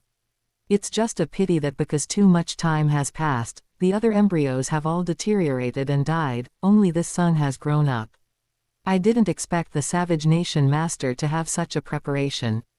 Gao Xiang realized that he had indeed been influenced by the 4 powerhouses here. It was difficult for strong people to have offspring. Then why not freeze more embryos when they were still weak? Sigh. The Savage Nation Master sighed helplessly. Venerable Fen now, you don't know. Consequently, the Savage Nation Master explained why he had to nurture this son. It turned out that the Savage Universe Nation had existed for countless epochs and already had trillions upon trillions of descendants.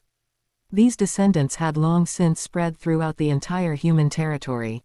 However, after so many years, none of the Savage Nation Master's descendants had managed to become a Universe Exalt. I remember your savage universe nation has birthed several universe exalts, right? How come there are no universe exalts? Sigh. The savage nation master sighed, those universe exalts are not from our royal family. At this moment, the youth in the distance had flown over. He stood before Venerable Fen now, very respectfully, Manqian greets the universe exalt. At this moment, the savage nation master transmitted his voice to Gao Xiang, not wanting Manqian to hear. It's like this, my son didn't live up to expectations this time and failed to enter the top 1000 in the genius competition. Gao Xiang just nodded and didn't say anything. He could understand this. After all, among the three brothers Luo Feng, except for Luo Feng who successfully entered the top 1000, Hong and Thunder God failed to enter the top 1000.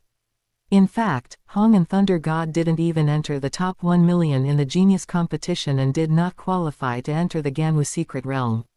In the end, didn't Hong still become a personal disciple of the great axe founder? I hope Manqian can become your named disciple. This is the gift for accepting him as a disciple. After the voice transmission, the savage nation master handed a world ring to Gao Xiang. Gao Xiang did not rush to respond. He took the ring, and a wisp of his consciousness entered the ownerless world ring, quickly discovering that there was a giant axe inside with a length exceeding 100,000 kilometers. This is the purple gold dragon eagle axe, a top-tier heavy treasure, worth 1 supreme treasure point. At this moment, the savage nation master transmitted his voice to Gao Xiang again. From the price of the purple gold dragon eagle axe, one could tell it was already the ceiling of heavy treasure weapons, not much worse than some inferior supreme treasure weapons. Fine, I agree. It just so happened that Gao Xiang was lacking a suitable heavy treasure weapon. Currently, his main body did not have any powerful treasures, only a few suppressing stars. As for other heavy treasures and supreme treasures, they were all placed with Fen Nao clone.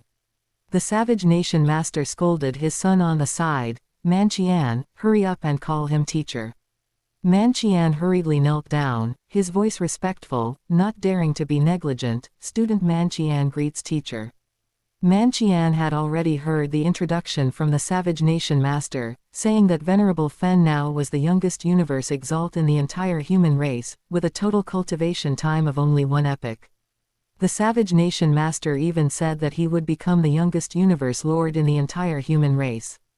As long as Manqian could become his personal disciple, his future would be boundless. Although Gao Xiang agreed, he still asked Sandus to help him check information about Manqian. He was a universe overlord, and his authorization level was even 1 level higher than the savage nation master's, so he was qualified to check Manqian's information. Master, this Manqian is too useless. How is he useless? Manqian hasn't even mastered the low-level law yet, let alone the law domain. The only reason he could enter the savage secret realm was because he is the savage nation master's son, otherwise, he wouldn't even have the qualifications to enter. So useless. Gao Xiang's standards were very high. Back when he was a world lord, his minimum requirement for taking a disciple was at least the level of the top 5 in the genius competition. For this reason, he had rejected too many children of king rank masters. However, this time, because the other party gave too much, he agreed. Let's go, follow me now. Gao Xiang's requirements for accepting personal disciples now were strictly in accordance with the primordial Chaos City Lord's requirements for accepting personal disciples: entry into the first level of the Beast God secret technique within 3,000 years, or entry into other time-space secret techniques of the same level. Gao Xiang piloted his insect race biological spaceship, spending 10 years to safely deliver the 1,000 geniuses distributed across 1,008 universe nations in the human territory to primordial Chaos City. The harvest this time is not bad. I actually collected a full set of heavy treasures. Along the way, he encountered many universe nation masters, and even universe lords, pleading for him to accept their descendants as named disciples. However, the most generous one was still the savage nation master. He had collected heavy treasures of the weapon, palace, armor, soul, flight, and domain types. I didn't expect that being in charge of the genius competition could yield such great benefits. That brings up a question. Ninesword Exalt has been in charge of the genius competition for several terms, so why did he have to borrow heavy treasures from Luo Feng? Primordial Chaos City. After Gao Xiang became a Universe Exalt, he no longer needed to stay in Primordial Chaos City, because doing so would put a lot of pressure on the king rank masters here. Gao Xiang knew quite a few Universe Exalts and found that they mainly had two destinations. Chapter 191 Great Axe Universe. One option is to stay in his own territory and slowly comprehend and cultivate, while the other is to go on adventures to search for treasures. The universe secret realm no longer holds any attraction for me. My next goal is to go to the primal star to seize treasures. The universe secret realm does not produce precious treasures, even if there are any. Most are leftovers left behind by some powerhouses, so they hold no attraction for Gao Xiang at all. After checking the information, Gao Xiang discovered that the next opening of the primal star would be in approximately 100,000 eras. Before then, he still needs to improve his strength. There are mainly two directions for improvement. One is to continue improving his life genes. The other is to improve the level of his ultimate techniques. It seems it is time to find my teacher, the Great Axe Founder.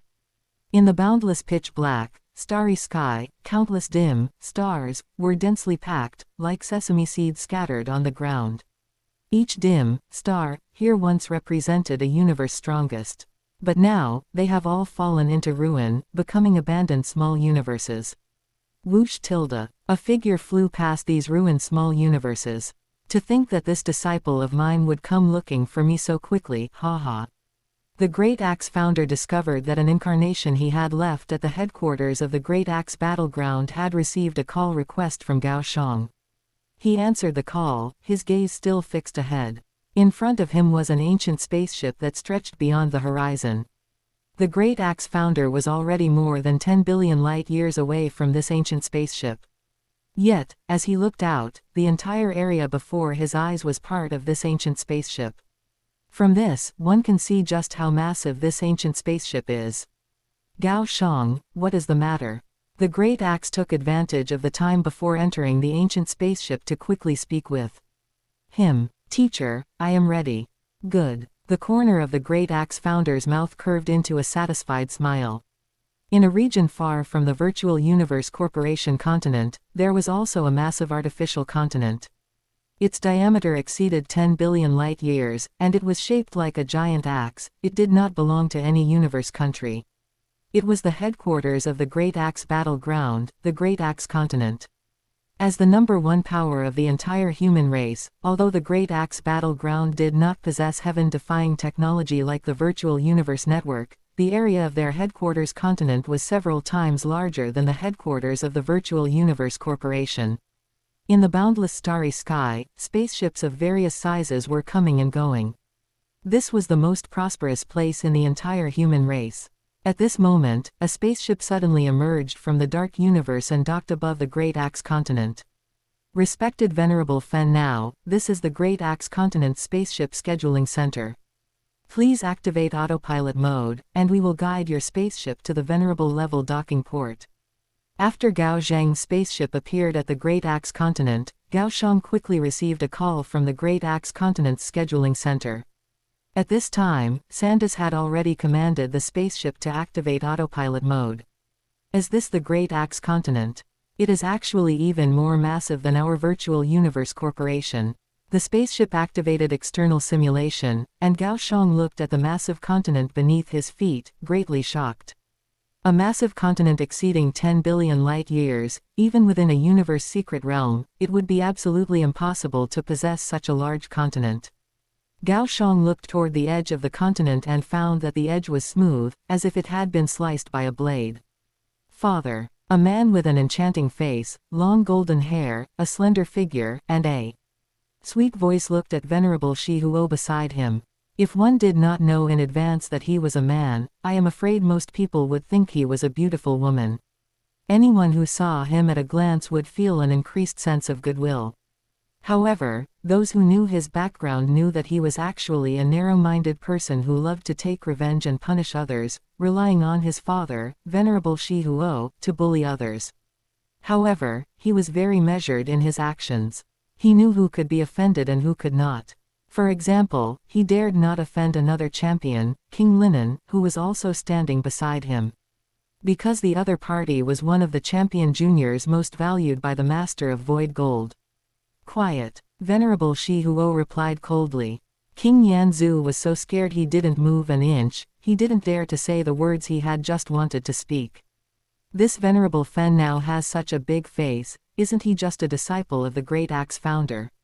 To think he even made the Master of Void Gold and my father come to welcome him in person.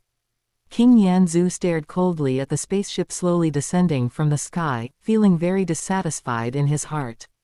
Thousands of years ago, his father's favorite disciple was killed by Venerable Fen now during a mission on Demon Mountain. Venerable Shi Huo was furious, he lowered his face and decided to make a trip to Demon Mountain himself. As a result, the Double Feather King who guarded Demon Mountain did not give Venerable Shi Huo any face at all. Not only was he unwilling to hand over Gao Xiang, but he also deliberately favored Gao Xiang. Later, after King Yanzu heard about this from Venerable Shi Huo's other disciples, he finally learned of this person named Gao Xiang. King Yanzu and the Double Feather King had always been at odds, and the two had clashed several times, but every time, he ended up at a disadvantage. He had requested Venerable Shi Huo to deal with the Double Feather King many times, but was refused. Every time, King Yanzu decided to go to the highest beginning mythical region himself. He wanted to find an opportunity to secretly kill Gao Xiang while he was executing a mission, so that Venerable Shi Huo would look at him with higher regard. Who knew that not long after Gao Xiang was troubled by Venerable Shi Huo, he was accepted as a named disciple by the Great Axe founder and was temporarily taught by the Master of Void Gold. In the end, King Yanzu had no choice but to give up. But because of this, King Yanzu became even more jealous of Gao Xiang. King Yanzu could not stand geniuses, especially the genius disciple of his archenemy. Venerable Shi Huo also felt very uncomfortable. He wanted to refuse this welcoming ceremony, but under the pressure of his teacher, the Master of Void Gold, he had to bite the bullet and attend. Venerable Shi Huo knew that his good-for-nothing precious son had almost laid hands on the Great Axe founder's disciple, and he was worried that Gao Xiang would find out about this, which was why he brought his precious son along to welcome him. As the spaceship docked steadily at the venerable docking port, a tall man in blood-red robes slowly flew out. At the first glance, Gao Xiang saw the Master of Void Gold standing in the very center of the crowd. Gao Xiang, you have finally come. The Master of Void Gold walked over with a smile to welcome him.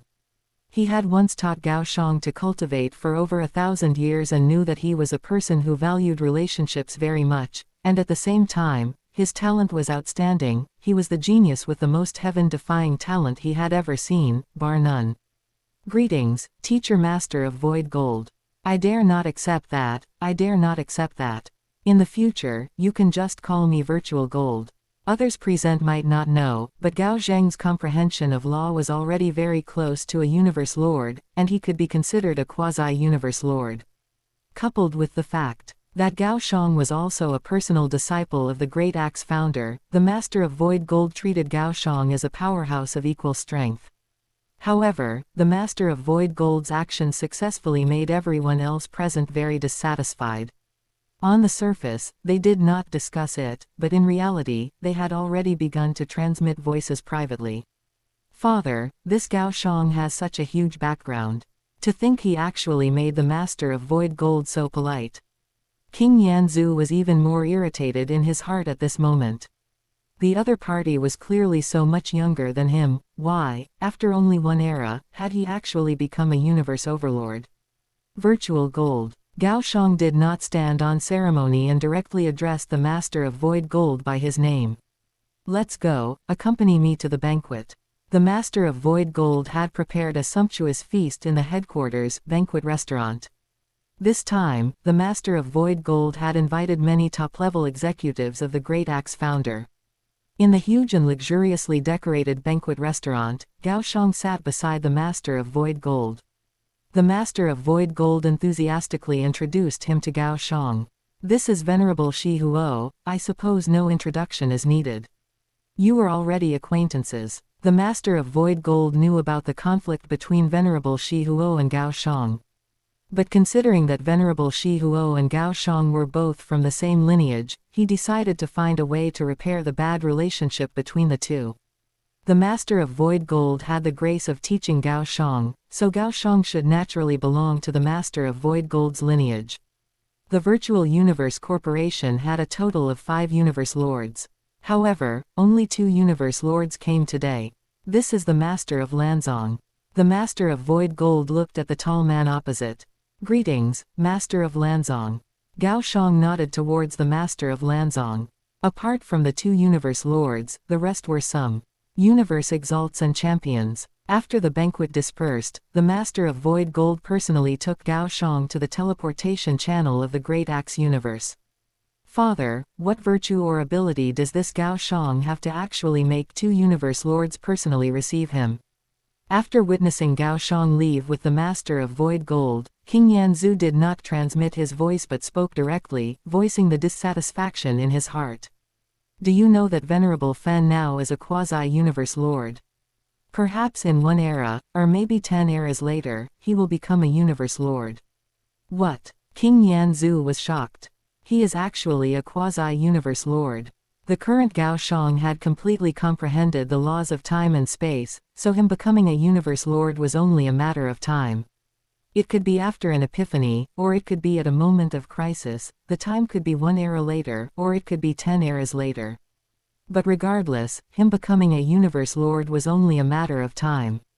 No wonder the Master of Void Gold values him so much. Indeed, Venerable Shi Huo sighed. Once upon a time, he was also such a top-tier genius, becoming a universe exalt in just 10 eras. However, now that so many eras had passed, he still could not find any hope of breaking through to become a universe lord. Becoming a universe lord is too difficult, too difficult. White standard issue spaceships lined up in long queues, coming and going through the teleportation channel. The Master of Void Gold and Gao Xiang walked shoulder to shoulder, neither of them took any spaceship. For powerhouses of their level, flying by themselves was actually faster. It is actually the Master of Void Gold.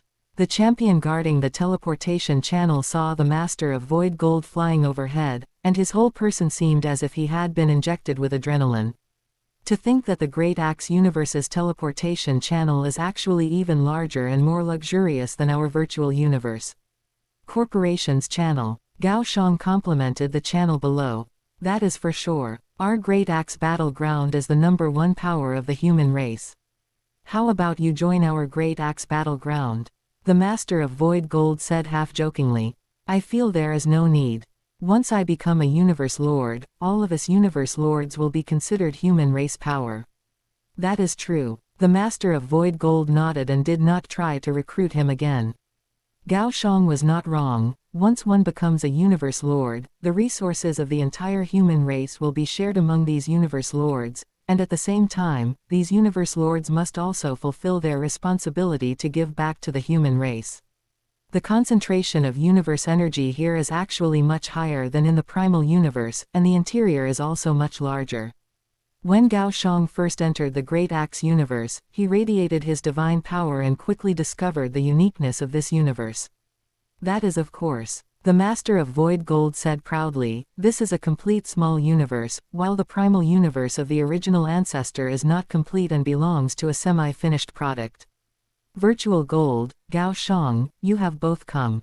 At this moment, a deep and powerful voice came from afar. A burly figure flew over from afar.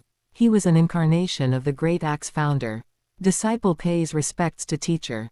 This was the first time Gao Xiang had seen the Great Axe founder with his own eyes. This is my small universe, absolutely safe. The first continent has 10,000 times time acceleration, you can rest assured and create secret techniques here. After you have created the strongest ultimate technique, come find me to challenge me. Very well, teacher. This is your token, take it, it contains the coordinates of your residence. Go. The Great Axe founder threw a metal tablet to Gao Xiang. Gao Xiang caught the metal tablet and quickly knew where his residence was, then this disciple will take his leave. With Gao Zheng's departure, the Master of Void Gold looked at the Great Axe with some confusion. Great Axe, why must Gao Xiang create the strongest ultimate technique? The master of void gold really could not understand. The other party had clearly already created a universe lord ultimate technique, yet the great axe founder was unsatisfied and still wanted the other party to create a universe strongest ultimate technique. The great axe founder said meaningfully, Gao Xiang was able to create a universe lord ultimate technique during his world lord period. Now that he is already a universe exalt, is it difficult to create the strongest ultimate technique? However, his words successfully broke the master of void gold's composure. Great axe, I, a dignified universe lord, have not even created the strongest ultimate technique. Then do you know what level of powerhouse our human race lacks the most? Naturally, it is the universe strongest. The master of void gold thought of the monster race.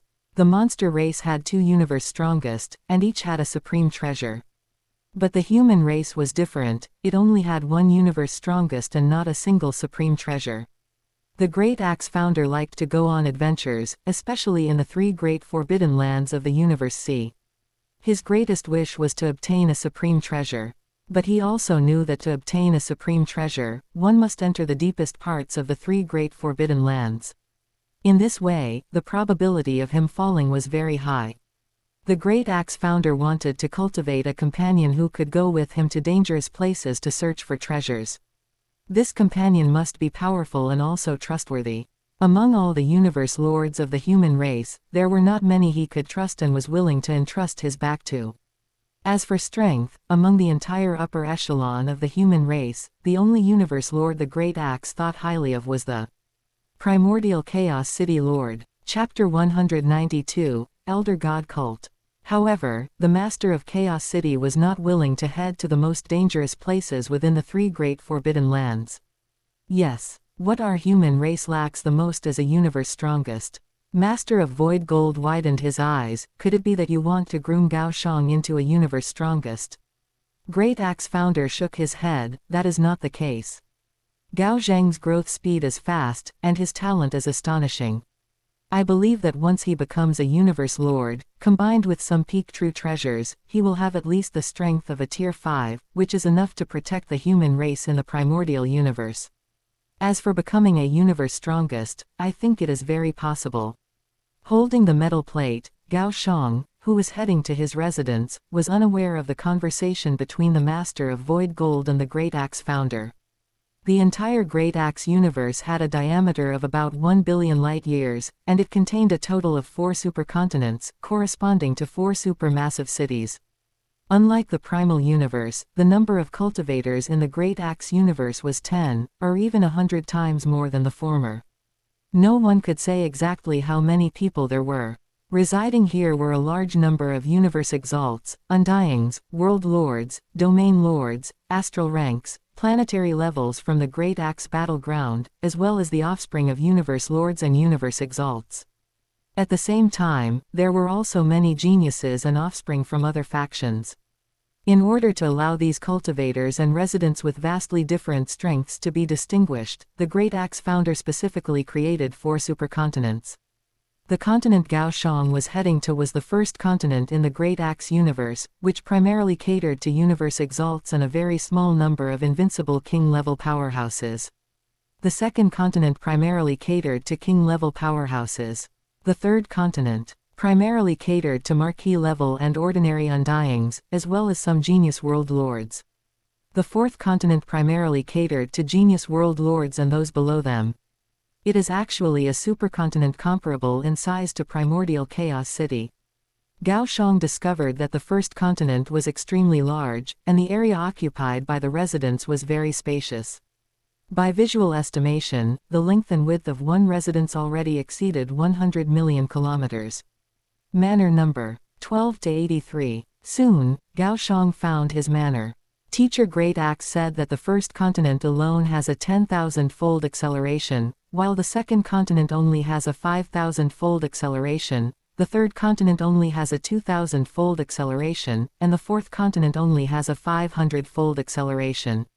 It seems the cost to maintain time acceleration for the entire mini-universe is quite large. When Gao Xiang landed at the manor on the first continent, he discovered that the flow of time was indeed different from the outside world. He had a clone, which could perceive the time flow of the primordial universe, and by comparing the two, he naturally knew the difference. No wonder the number of comprehenders and residents here is 10 or even 100 times that of primordial Chaos City. It turns out that time acceleration is truly wonderful.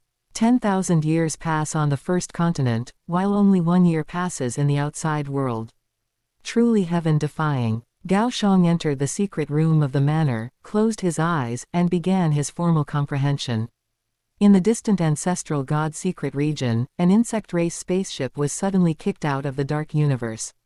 The entire ancestral god secret region prohibited dark universe spaceships from entering and also prohibited teleportation, so Venerable Fen Nao's spaceship was kicked out of the dark universe. Venerable Fen Nao and King Mengdi found the direction of Bahinia Island in the ancestral god secret region through the coordinates on their respective beast god inheritance tokens. However, a human race powerhouse suddenly appeared in front of them via teleportation. Venerable Zhoufeng. Venerable Fen Nao greeted Venerable Zhoufeng with a smile. He had already greeted Venerable Zhoufeng in Hongmeng City in advance, and the two had met once before. Venerable Zhoufeng was the guide for the Elder God cult, responsible for receiving the inheritors who came here to comprehend. You too, take out your inheritance tokens.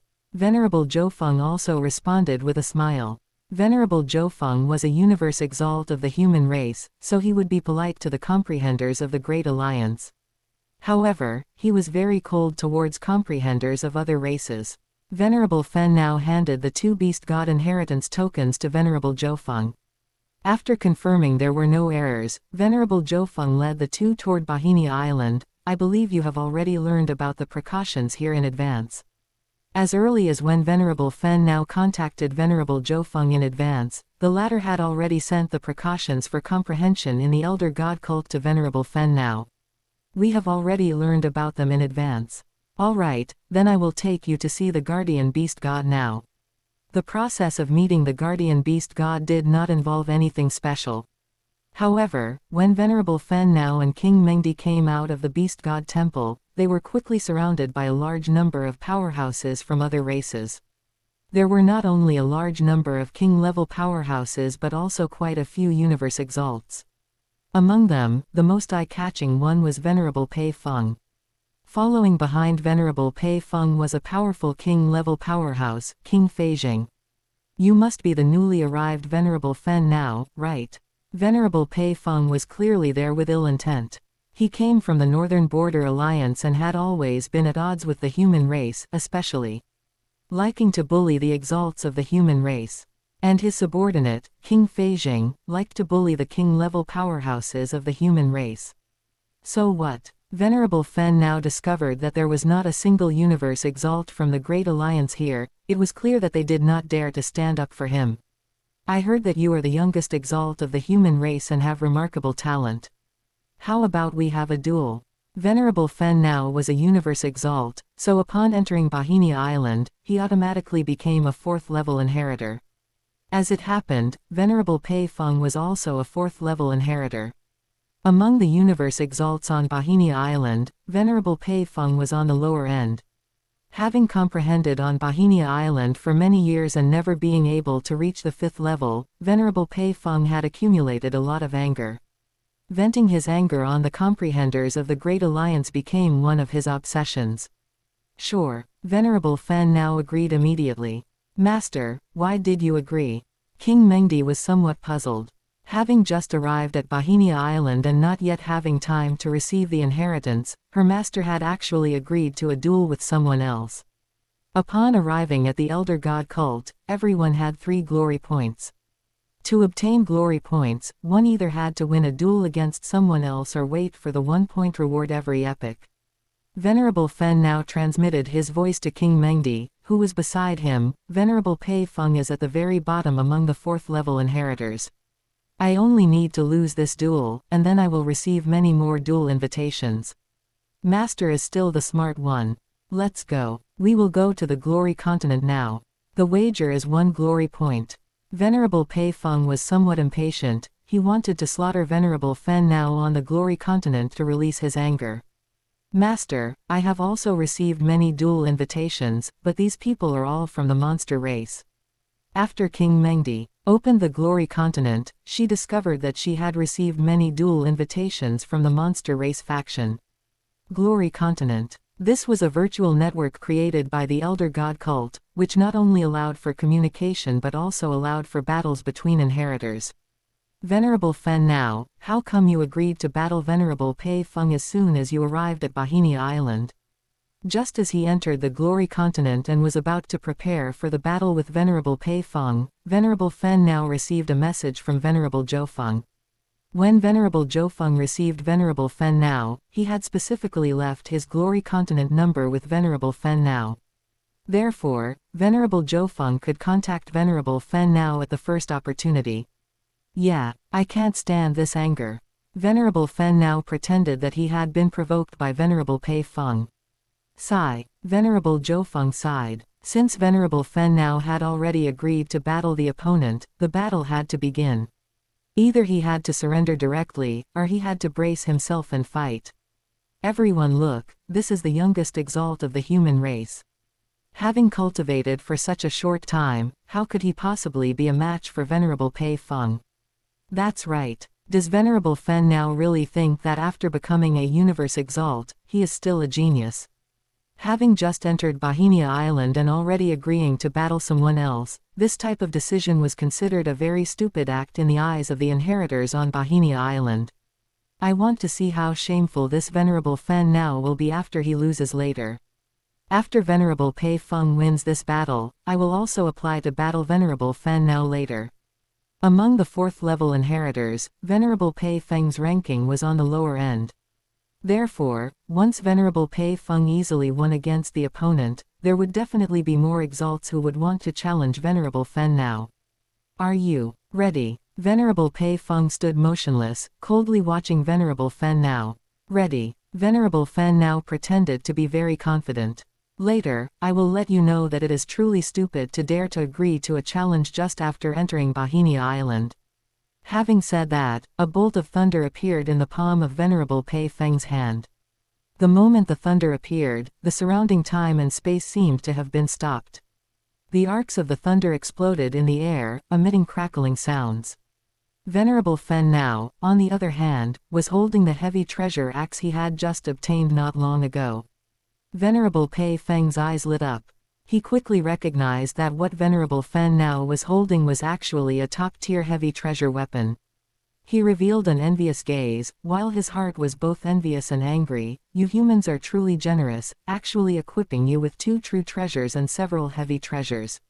Venerable Pei Feng came from the 9 Domains Alliance, and they did not have such good treatment within their alliance. He only had 2 heavy treasures on him and not a single true treasure. Therefore, he resented the peak races like the human race. The thunder in Venerable Pei Feng's hand was flung out by him, instantly turning into a long thunder whip. The long thunder whip split into 8, simultaneously enveloping toward the direction where Venerable Fen Nao was located. Under the effect of his complete law of space, Venerable Fen Nao could not teleport, so he either had to resist it head-on or had to fly to avoid it. However, 8 terrifying long thunder whips fell madly from the sky, quickly forming a thunder cage around Venerable Fen Nao. Let's see how you can escape. Venerable Pei Feng was worried that Venerable Fen Nao would know he was not a match and would only flee. He had received intelligence from the 9 Domains Alliance and knew that Venerable Fen Nao possessed a flight-type true treasure, coupled with the fact that he had created a powerful flight ultimate technique. His escape ability was absolutely formidable. There is actually no way to escape. Cold sweat broke out on Venerable Fen Nao's forehead, and he scanned the surrounding thunder cage. In such a narrow area, no matter how fast he flew, his flight speed would be severely affected due to the limited space. Close in. Venerable Pei Feng snorted coldly, and under his control, his thunder cage began to close in. Break. Venerable Fen Nao's axe struck the thunder cage. Crack, crack. Just as it struck the thunder cage, the entire thunder cage instantly burst into sparks, igniting the entire cage and turning it into a huge ball of electric sparks. How miserable. Venerable Pei Feng laughed out loud. He tilted his head back, enjoying this slaughter of a newcomer very much. Especially since the opponent was a super genius from a peak race.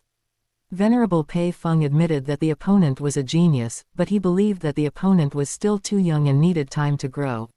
Venerable Fan now failed. Soon, Venerable Pei Feng received the system prompt from the Glory Continent. Next time, don't just agree to a challenge casually. Glory points are very valuable. Just as Venerable Fen now came out of the Glory Continent, Venerable Zhou Feng was standing beside him, and the latter gave a kind reminder. When he had just received Venerable Fen now, he had already specifically reminded the other party. As a result, the other party was still deceived by Venerable Pei Feng. I know. I just don't accept it. Why does Venerable Pei Feng like to bully our human race and the Great Alliance? Sigh. Venerable Zhou Feng did not say anything more. At most, he was only offering a suggestion. How the other party acted was not something he could manage so much. Venerable Fen now has grown too fast along the way and does not know that there is a huge gap between exalts. It is a good thing for him to suffer a little loss. Master. King Mengdi had also just finished a battle. The result was the same, she also lost miserably.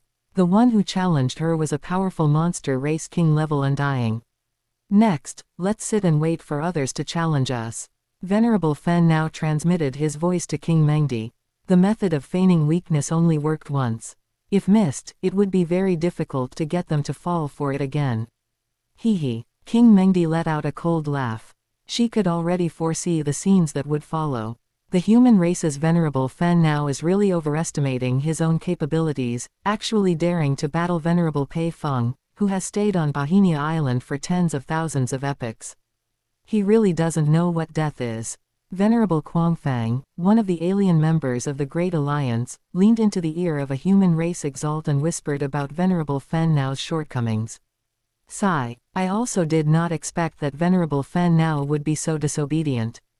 Venerable Lulin shook his head and sighed. When Venerable Lulin first arrived at Bahinia Island, he was also humiliated by an exalt. He was furious, so he agreed to battle the opponent, and the result was that he lost miserably. From then on, he became very cautious and refused any battle that he was not confident in. Among all the inheritors on Bahinia Island, the number of inheritors from the Great Alliance was very small, and the inheritors from the human race were even rarer. Therefore, they often stuck together and usually stayed together.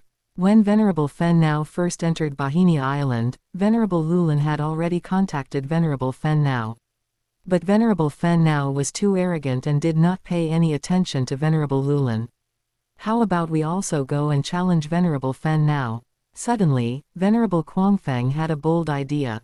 Venerable Quangfang had stayed on Bahinia Island for over 100 epochs and knew quite a few alien inheritors, so his connections were relatively broad. He discovered that at this moment, quite a few exalts were starting to challenge Venerable Fen Nao.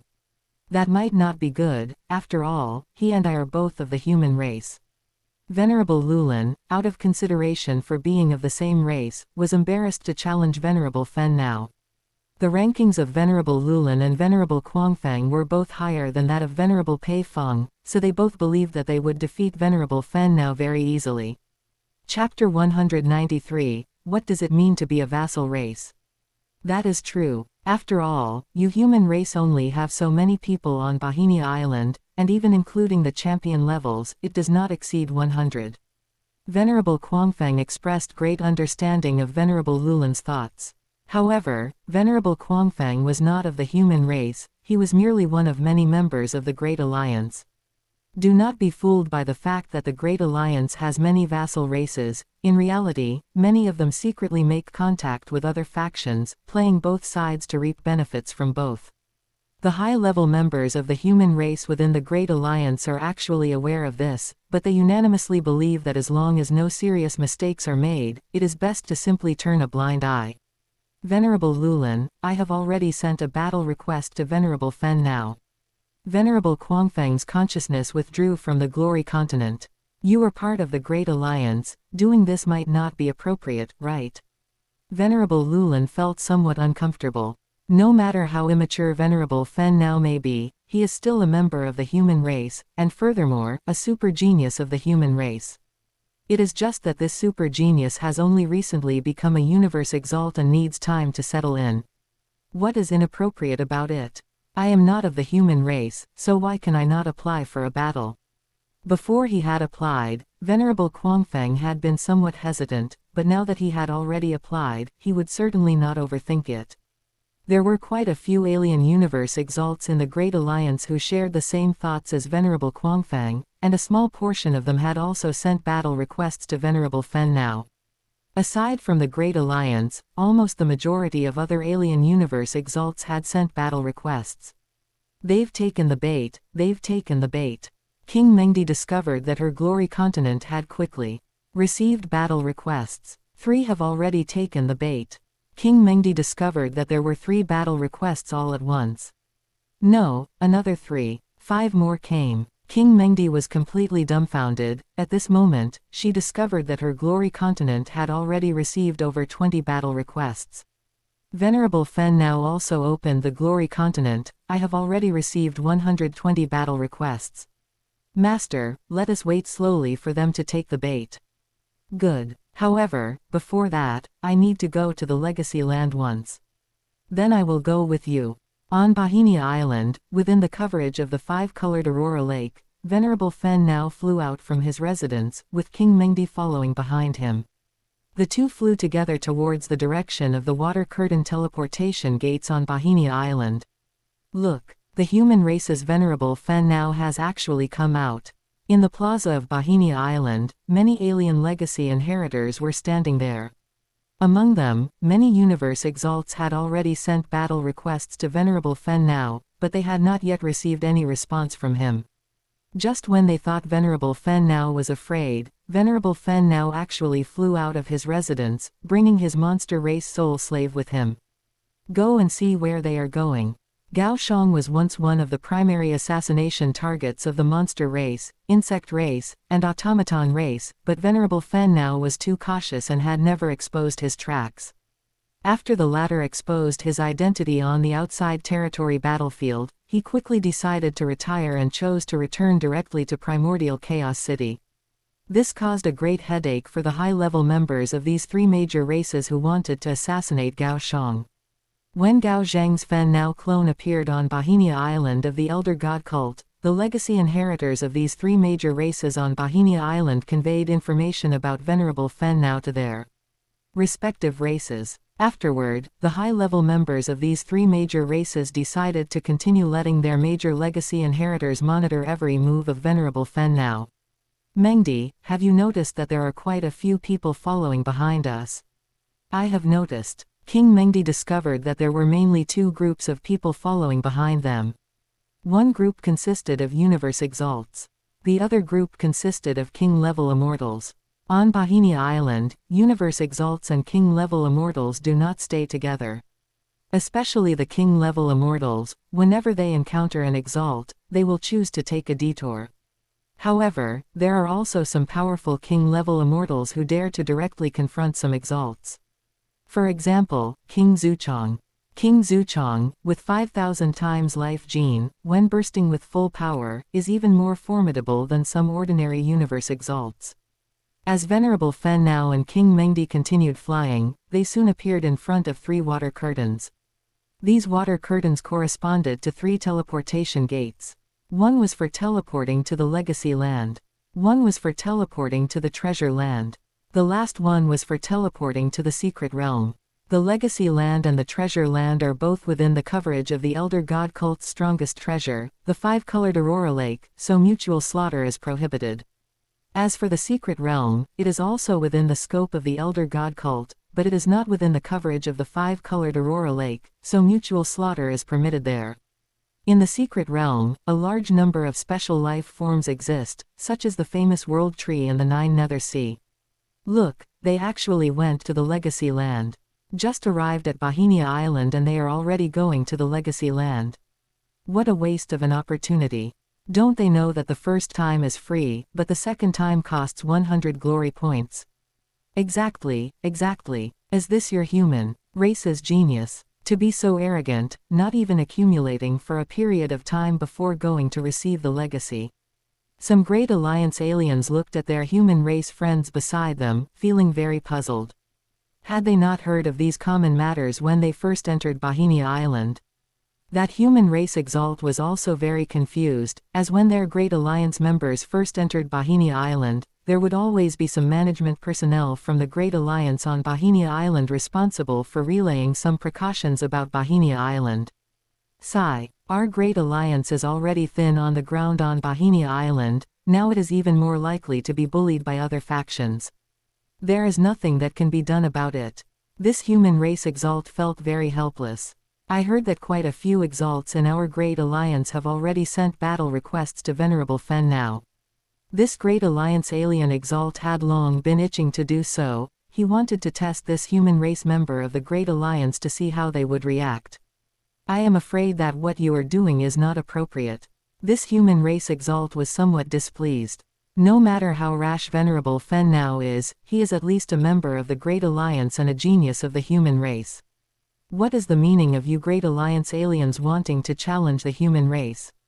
That is true. This Great Alliance alien agreed on the surface, but in reality, he could no longer hold back.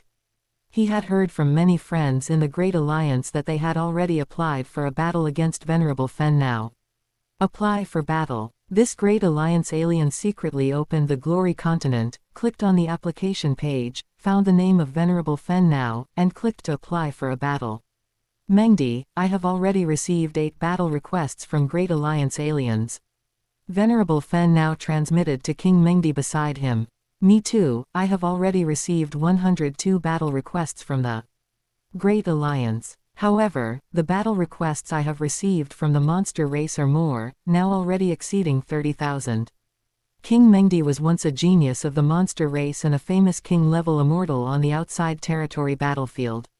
After she became the sole slave of a human race genius, it was no different than slapping the monster race in the face. Therefore, it was not strange that she was met with crazy battle invitations from the king-level immortals of the monster race. The two entered the legacy land together. The first time receiving the legacy is free. Venerable Fen now stood inside the legacy land, and he closed his eyes. At this moment, a massive amount of information flooded into his soul crazily. He was temporarily unable to understand this massive amount of legacy information, but once this information stayed in his soul, it would never disappear, and he could slowly comprehend it after the legacy ended. Truly wonderful. Without legacy information, no matter how astonishing Venerable Fen Now's comprehension ability was, he had nothing to comprehend, just like a clever housewife cannot cook a meal without rice. How does it feel? When Venerable Fen Now flew out of the legacy land, he saw that King Mengdi had also flown out. Very magical. I feel that my breakthrough to exalt is hopeful. That is good. Let us first return to the residence to seclude ourselves. Venerable Fen Now also had many insights. He needed to go into seclusion at this moment to slowly absorb the legacy information he had just received. Master, I have now received 16,332 battle requests. King Mengdi let out a cunning laugh. I have received 28,200 battle requests. So many. Not many, not many. In reality, Venerable Fen Now was not satisfied with these 20,000 plus requests. The main reason was that the number of legacy inheritors at the 4th level was not large, perhaps less than 1/10,000th of the 2nd or 3rd level. I hope that after I finish my seclusion, the number of battle requests can exceed 100,000. After Venerable Fen Now began his seclusion, his true body, far away in the first continent of Great Axis Small Universe, was also in seclusion. Under 10,000 times time acceleration, Gao Xiang's comprehension efficiency was very high. However, wanting to create the strongest ultimate technique is not that easy. Among all the universe lords of the entire human race, only Primordial Chaos City Lord, Master Peng Gong, and Darkness Lord have successfully created the strongest ultimate technique. This shows how difficult it is to create the strongest ultimate technique. However, the Great Axe founder had great confidence in Gao Xiang. The entire Great Axe's small universe, the internal law operation rules were all under the control of the Great Axe founder, so he could set any rules within it. For example, making the time flow rate of the first continent reach 10,000 times. However, wanting to make the time flow rate reach 10,000 times, the cost incurred is too high. At this time, on the first continent, only Gao Xiang, a universe exalt, resided. Without the permission of the Great Axe founder, no one was allowed to enter the first continent. Really difficult, really difficult. 3 years had passed in the outside world, and 30,000 years had passed on the first continent, yet Gao Xiang still had no clue. It seems I can only combine it with comprehending the small flame beast god statue in my sea of consciousness. When Gao Xiang was still a world lord, the object of comprehension in his sea of consciousness was merely the flame beast diagram. But after he broke through to undying, the object of comprehension in his sea of consciousness had changed into a small flame beast statue. When he broke through to become a universe exalt, the object of comprehension in his sea of consciousness changed into a small flame beast god statue. Although the small flame beast god statue was not large, only the size of a fist, the scales on its surface were very clear, and the law secret patterns covering the scales were even more clearly visible. As long as Gao Xiang was willing, he could easily create a universe lord ultimate technique at this moment. Although the strongest ultimate technique and the ultimate technique are only one step apart, this step is like a chasm, and it is very difficult to break through. Otherwise, universe lords like Master Long Xing, Master Huang Jian, and Master of Void Gold, who have lived for so many epochs, would not have failed to create their own strongest ultimate techniques. Time passed, and 100 years went by. Venerable Fen now walked out of his residence. Unexpectedly, King Mengdi is still in seclusion. King Mengdi's residence was right next to Venerable Fen Nao's. Venerable Fen now opened the Glory Continent and began to inspect the harvest of his baiting. 100 years had passed. Logically, those who wanted to challenge him would have already sent their challenge requests, so there was no need to continue waiting. There are actually 162,003 requests. After Venerable Fen now opened the Glory Continent, he revealed a long-lost smile. Sure enough, these guys had all taken the bait. There were actually as many as 160,000 applying for a challenge. But soon, Gao Xiang frowned. He discovered that among these requests, there were actually some from alien races of the Great Alliance. You guys who eat inside and out, even those in the same alliance dare to apply. Venerable Fen now prepared to beat up these Great Alliance aliens who dared to challenge him. However, Venerable Fen now did not find any from the human race among these requests. Let us start with you Great Alliance aliens first. The Great Alliance is an alliance led by the human race, and the remaining alien races are all vassal races. If a group of Great Alliance powerhouses formed a team and one of them was a human race member, even if this human race member was not the strongest among them, this human race member could still serve as the leader of this team. This is the unspoken rule of the peak races. In the eyes of Venerable Fen Nao, these Great Alliance aliens daring to issue a challenge was an offense to him and to the human race of the Great Alliance. Venerable Quangfang, you are the first Great Alliance alien to apply. After Venerable Fen Nao agreed to all the requests, he found Venerable Quangfang in the first instance. Venerable Fen Nao actually agreed. Venerable Quangfang had sent the application for over 100 years, but had never waited for the other party's response. He had thought that the other party would ignore it, but who would have known that he actually agreed? You, Venerable Lulin, who was beside him, shook his head, feeling somewhat speechless. These Great Alliance aliens might not know, but Venerable Lulin, as one of the high-level members of the human race, knew how Gao Xiang's talent was. Several universe lords of the human race unanimously believed that the probability of the other party becoming a universe lord was very high. Even some universe lords had already recognized Gao Xiang as a quasi-universe lord. Venerable Quangfang doing this was no different from lifting a rock to drop it on his own feet. Once Gao Xiang becomes a universe lord in the future, if he makes things difficult for Venerable Quangfang or troubles the latter's race, Venerable Quangfang will become a sinner of his race. Venerable Fen Nao. In the Glory Continent, Venerable Quangfang saw Venerable Fen Nao. When he discovered that he was actually the first to have his request accepted, he had a bad premonition. Venerable Fen Nao wouldn't hold a grudge against me, would he? Venerable Qiulong started to worry in his heart, but soon he gritted his teeth and thought to himself, I cannot care so much anymore, men die for wealth, and birds die for food. I am doing this to improve my own strength, for my race. Although Venerable Qiulong felt a bit guilty in his heart, he did not think that what he was doing was wrong. There was no explicit rule in Bohemia Island or the Great Alliance that powerhouses of the same faction could not battle each other.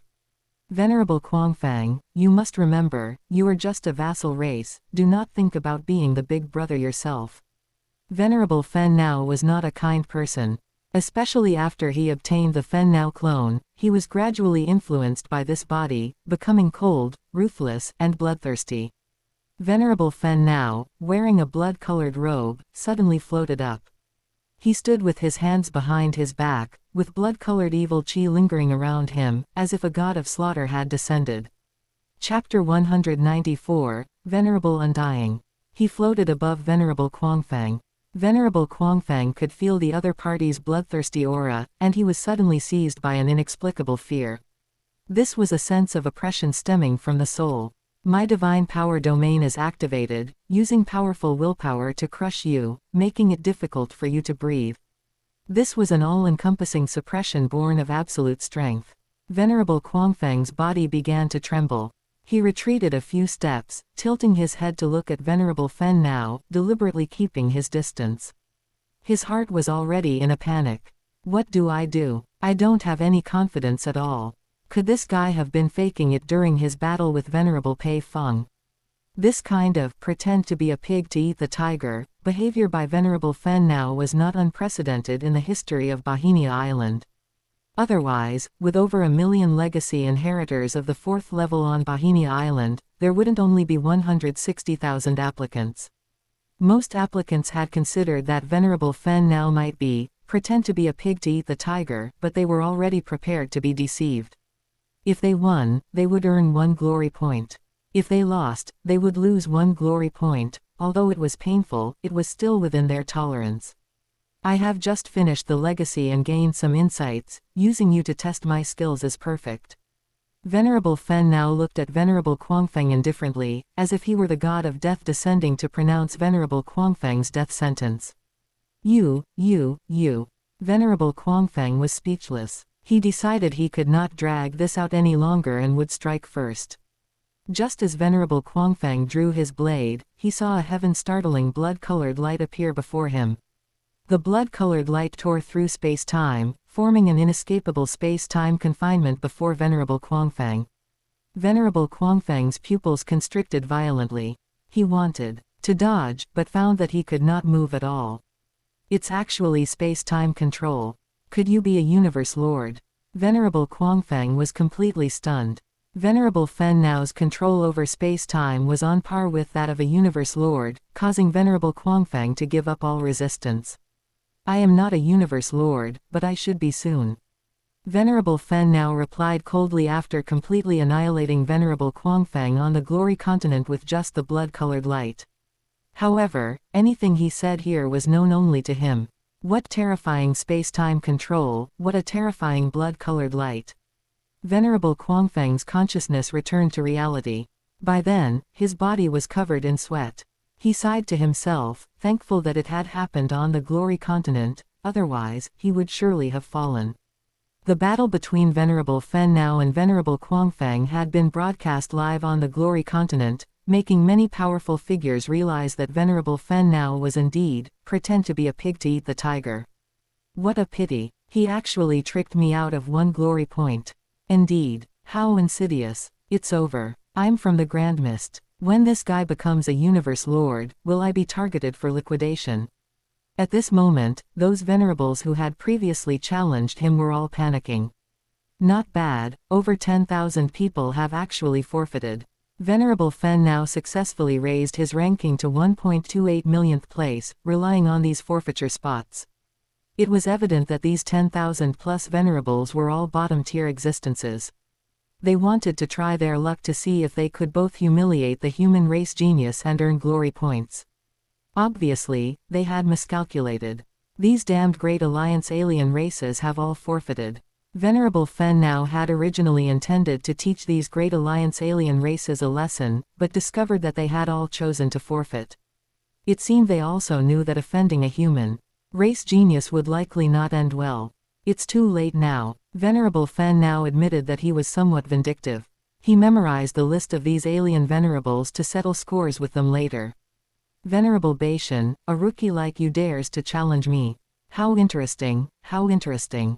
Among the many challengers who had not forfeited, Venerable Fen now found Venerable Beishan. This guy was just asking for a beating.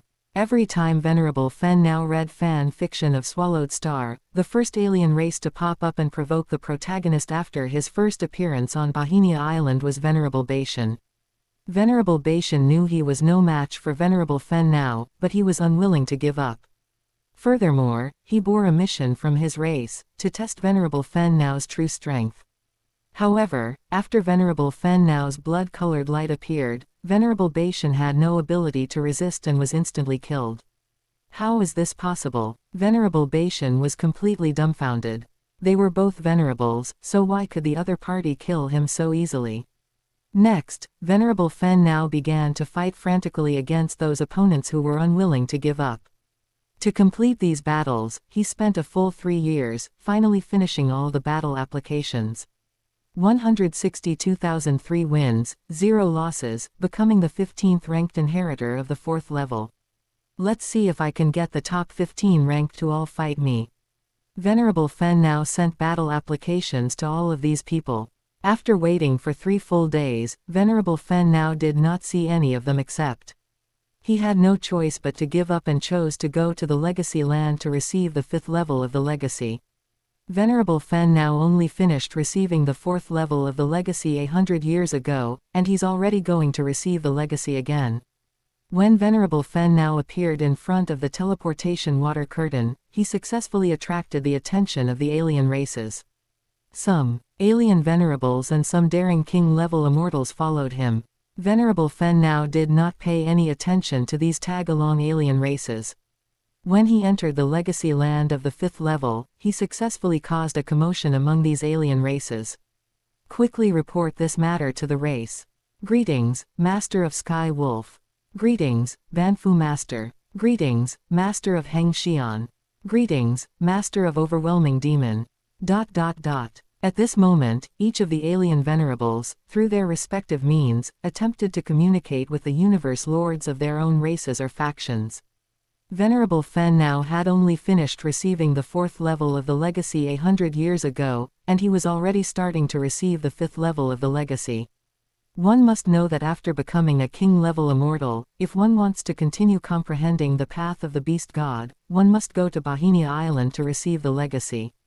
Therefore, these alien venerables all knew that Venerable Fen now must have been receiving the 4th level of the Legacy on Bohemia Island for the first time. Only 100 years had passed, and the other party had already fully comprehended the 4th level and started advancing toward the 5th level. Such a speed of comprehension could not help but make them start to feel afraid. Spending 100 glory points, Venerable Fen now entered the Legacy Land and began to receive the torrent of legacy memories. When he walked out of the Legacy Land, 10 full days had passed. Such a massive amount of legacy memories, if it weren't for the forced infusion by the Legacy Land, I'm afraid it would take me 100 years to memorize them slowly. Virtual Universe, Thunder Mountain, Primordial Chaos City Lord's Residence. Gui Yi, what do you need from me? The Primordial Chaos City Lord, dressed in gold robes, looked at Venerable Gui Yi before him.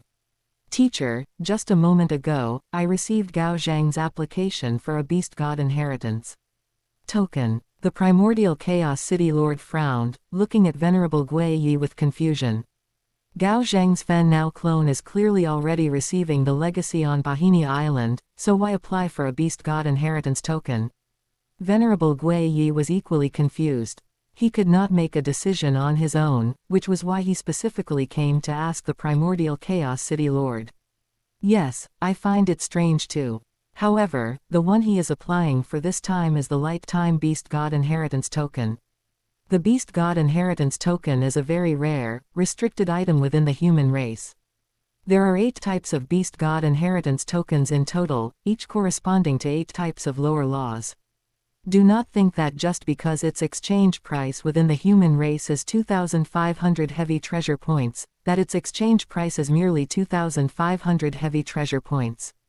In reality, the upper echelons of humanity have long strictly fixed the exchange price of the beast god inheritance token. Most of the powerhouses who want to exchange for a beast god inheritance token or peak kings are invincible king level. They are either extremely heaven-defying in talent, like the existence of Seven Sword King, or their strength has long reached a point where they cannot improve further, and they can only seek to walk the path of the beast god to see if there is any hope of breaking through to become a venerable. Therefore, the vast majority of powerhouses who want to exchange for a beast god inheritance token are almost all king-level immortals. It is already very remarkable for king-level immortals to possess one heavy treasure. Making them gather 2,500 heavy treasure points is far too difficult. Incidentally, 2,500 heavy treasure points, while seemingly impossible to achieve, is actually quite hopeful for an average peak king powerhouse to achieve if they truly want it and work hard for hundreds of millions of eras. However, once at the venerable level, they can often exchange for it with a little effort. But for venerables, the beast god inheritance token is actually much less attractive. Because there is a saying recognized by the entire human race, throughout human history, no one has ever become a universe lord by relying on the path of the beast god. Venerable Gui Yi is one of the several universe overlords responsible for exchanging beast god inheritance tokens, and he is also the main person in charge. He did not reject Gao Xiang's application immediately, but instead specifically went to find his teacher, the primordial Chaos City Lord. The final decision still had to be made by the primordial Chaos City Lord. Gao Xiang has already exchanged for one Fire Space Beast God Inheritance token, and another Beast God Inheritance token was exchanged for his soul slave. If not for considering his exceptional talent, which just happened to offset the Beast God Inheritance token gifted by the race, his soul slave wouldn't have been able to get a Beast God Inheritance token either. The primordial Chaos City Lord frowned. In his eyes, 2,500 heavy treasure points were nothing at all. But there are only so many Beast God Inheritance tokens in the entire human race, they are in a state of having a price but no market. I will go ask Gao Xiang first. In the end, the primordial Chaos City Lord decided to go to the Virtual Universe Network to ask Gao Xiang. Virtual Universe Network, the primordial Chaos City Lord dialed Gao Xiang's communication number. After waiting for 3 minutes, he did not get an answer from Gao Xiang. This guy, could he be in seclusion? The primordial Chaos City Lord frowned again. He sent an email to Gao Xiang, "Come to the virtual universe to see me immediately."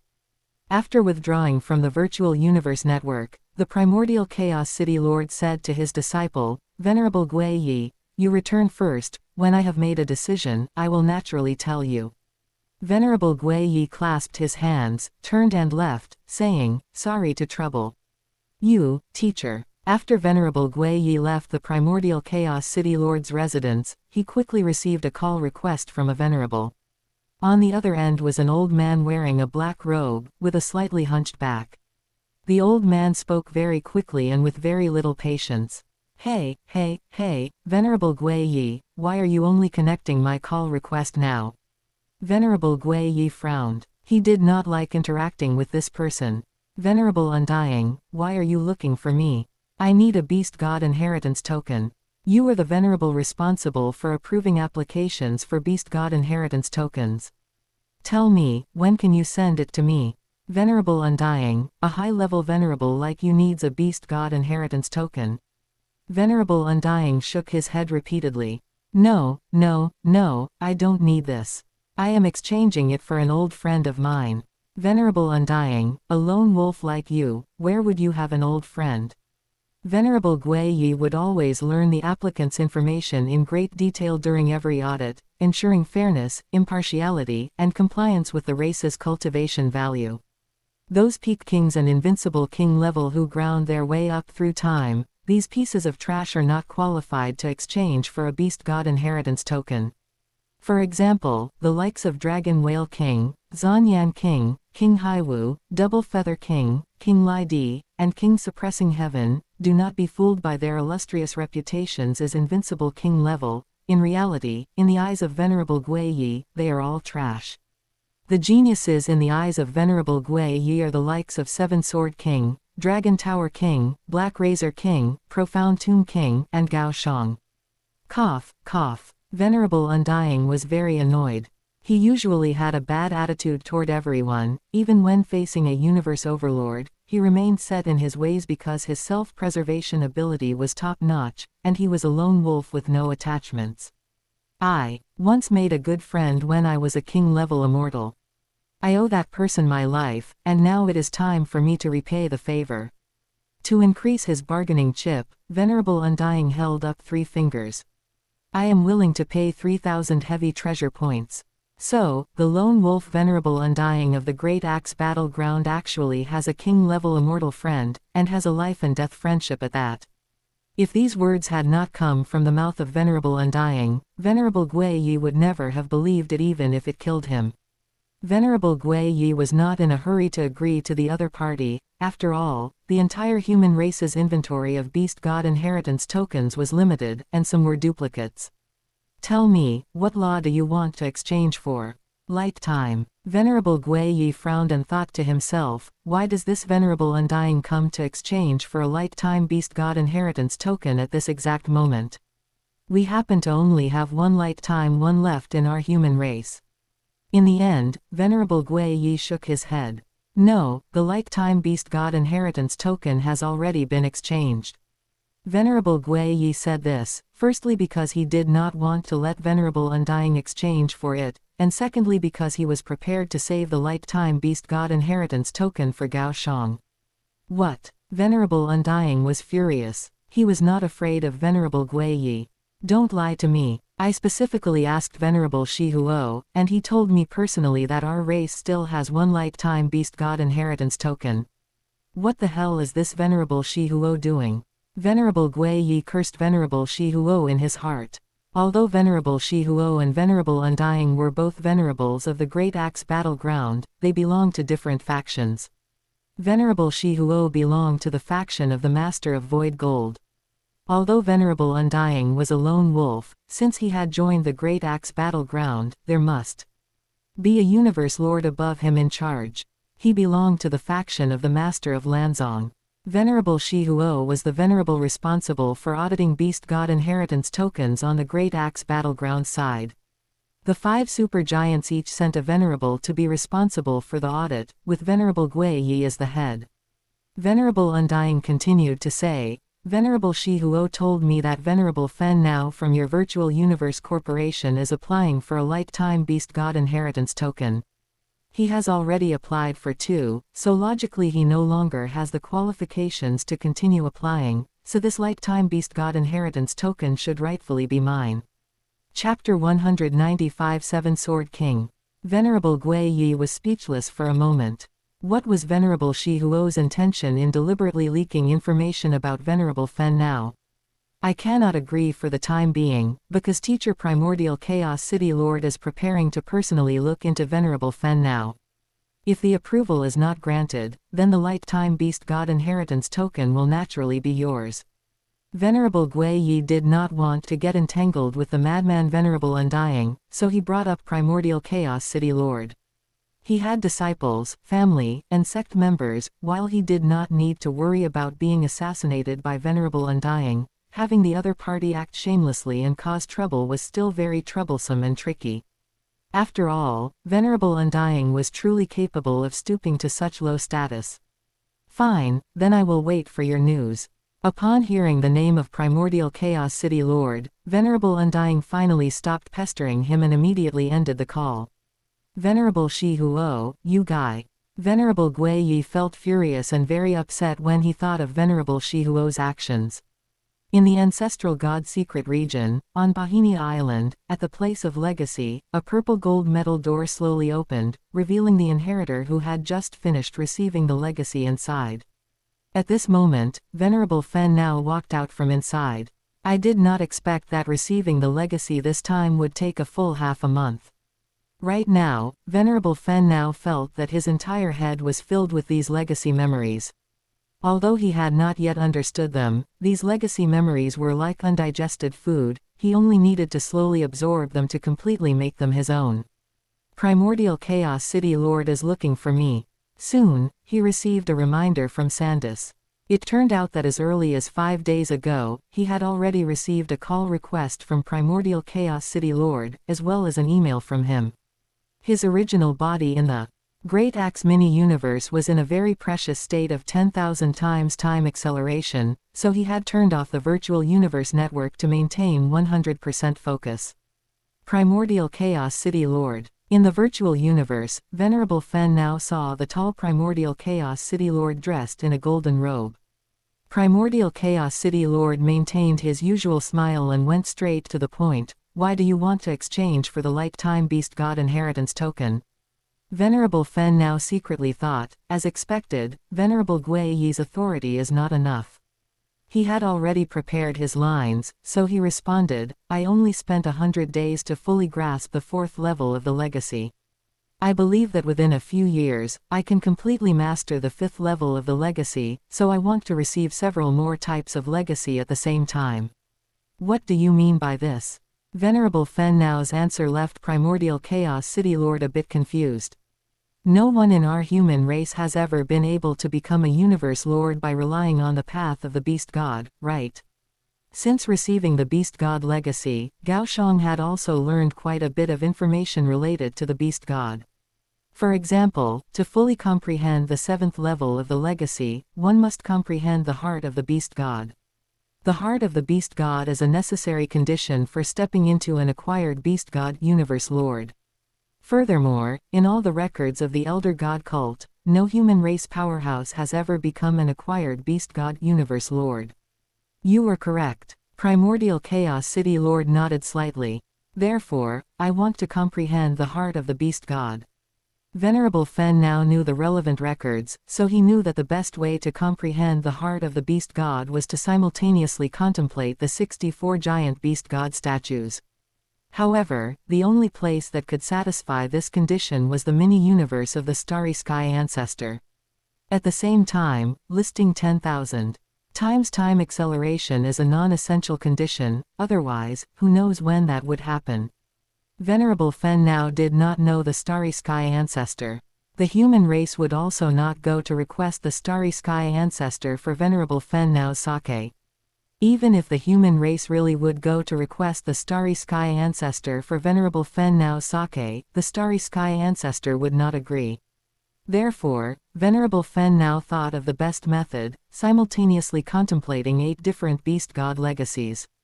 You could clearly rely on the space-time law to become a universe lord, why bother with the path of the Beast God? At this moment, Primordial Chaos City Lord was very confused. In the eyes of Primordial Chaos City Lord, the probability of Venerable Fen Now becoming a universe lord by relying on the space-time law was almost 99%. While the probability of becoming a universe lord by relying on the path of the Beast God was infinitely close to 0. To tell you the truth, Primordial Chaos City Lord, I am doing this to become the universe strongest in the future. At this moment, Venerable Fen Now stated his plan. The reason was very simple. In the eyes of Venerable Fen Now, becoming a universe lord was a very simple matter, nothing more than a matter of time. However, becoming the universe strongest was extremely difficult. The difficulty in this was not a problem of comprehension ability, but rather that in the entire universe C, except for the 2 holy lands, there were no cultivation guides for becoming the universe strongest. Figures like the original ancestor and the Great Axe founder, they were able to become the universe strongest by pure luck. As for experience, they themselves could not explain it clearly. But Venerable Fen Now was different. Although he lacked the cultivation guide to become the universe strongest, he knew that if he could perfectly fuse all the laws, then he would definitely become the universe strongest. 8 types of lower laws, 2 types of supreme laws. After perfect fusion, it would be the chaos law. The chaos law was one of the paths to the sky that leads directly to the chaos dominator. Coincidentally, the path of the Beast God was the perfect embodiment of law fusion. For instance, the fire space path of the beast god was a lower law perfectly fused with a supreme law.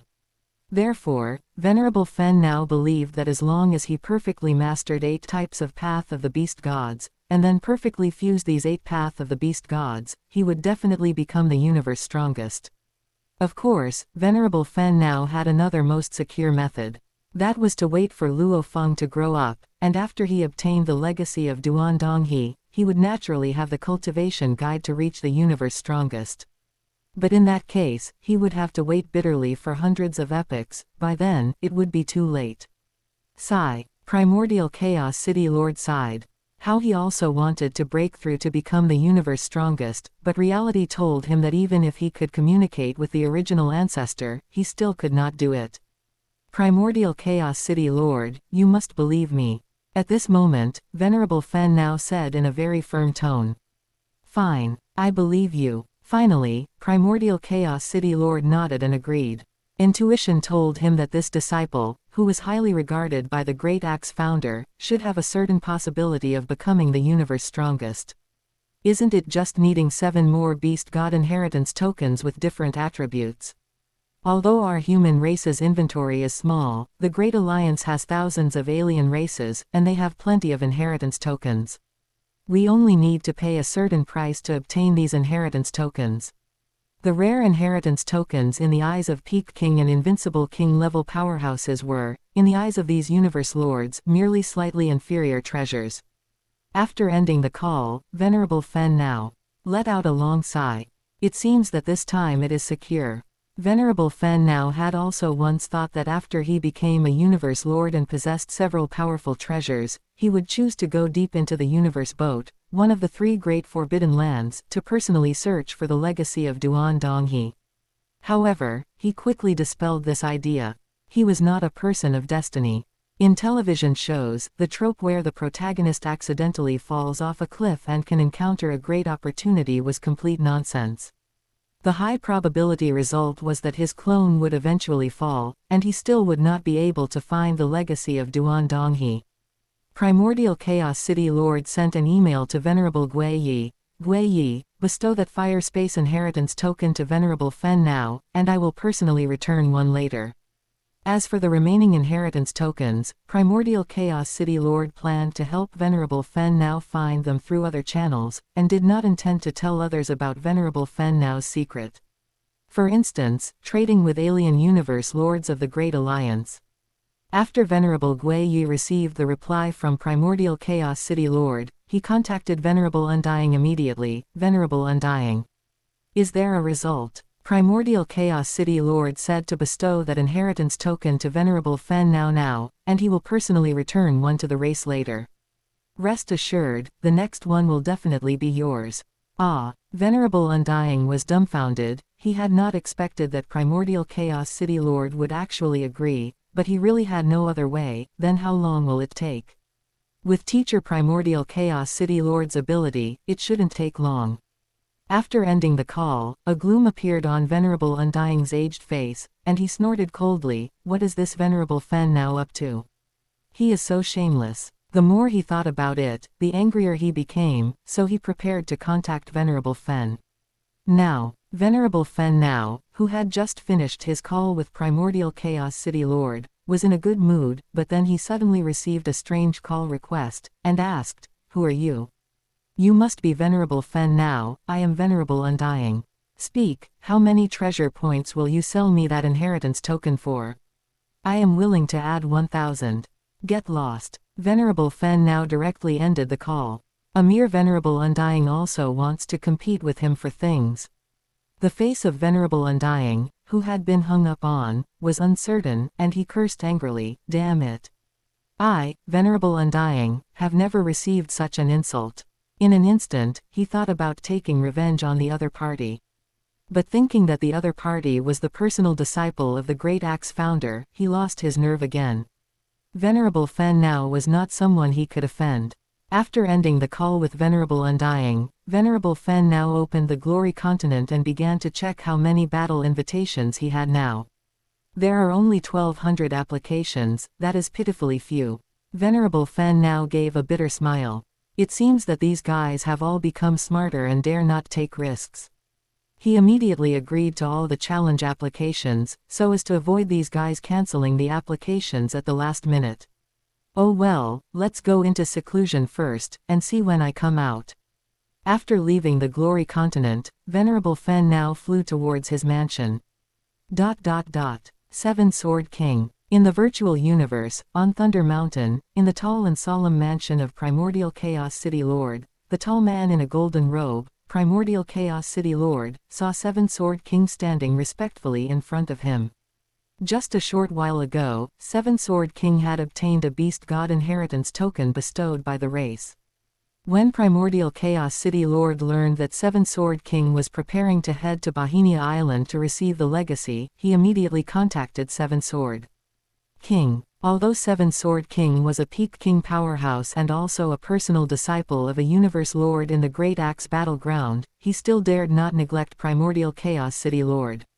When he learned that Primordial Chaos City Lord wanted to summon him, he headed to the virtual universe to meet Primordial Chaos City Lord immediately. Please give your instructions, Primordial Chaos City Lord.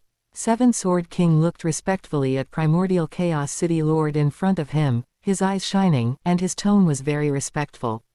The Primordial Chaos City Lord before him was an existence whose strength and status within the human race were second only to the Great Axe founder. He did not know of the existence of the original ancestor and was much more powerful than his own teacher. Being able to receive his summons was his honor. I heard you are preparing to head to Bahinia Island to receive the legacy, right? Seven Sword King was taken aback, and he became a bit worried. Could it be that Primordial Chaos City Lord has objections to his talent and will not let him go to Bahinia Island? Seeing Seven Sword King's reserved appearance, Primordial Chaos City Lord suddenly laughed. Hee, you don't need to be afraid, it has nothing to do with you. Seven Sword King let out a long sigh. Primordial Chaos City Lord continued, go and collect a space-time Beast God inheritance token, and bring it together to Bahinia Island to give to Venerable Fen now.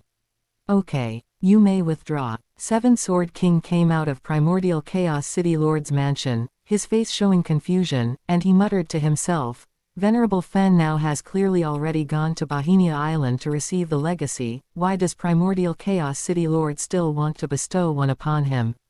After thinking for a while, and not figuring it out, Seven Sword King decided not to think about it anymore. For the matter that Primordial Chaos City Lord entrusted to him, he only needed to carry it out. After Venerable Fen now had been in seclusion on Bahinia Island for 3 years, he received a call request from Seven Sword King.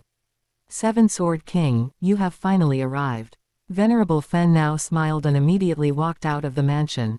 Primordial Chaos City Lord had already told Venerable Fen now about Seven Sword King's matter in advance.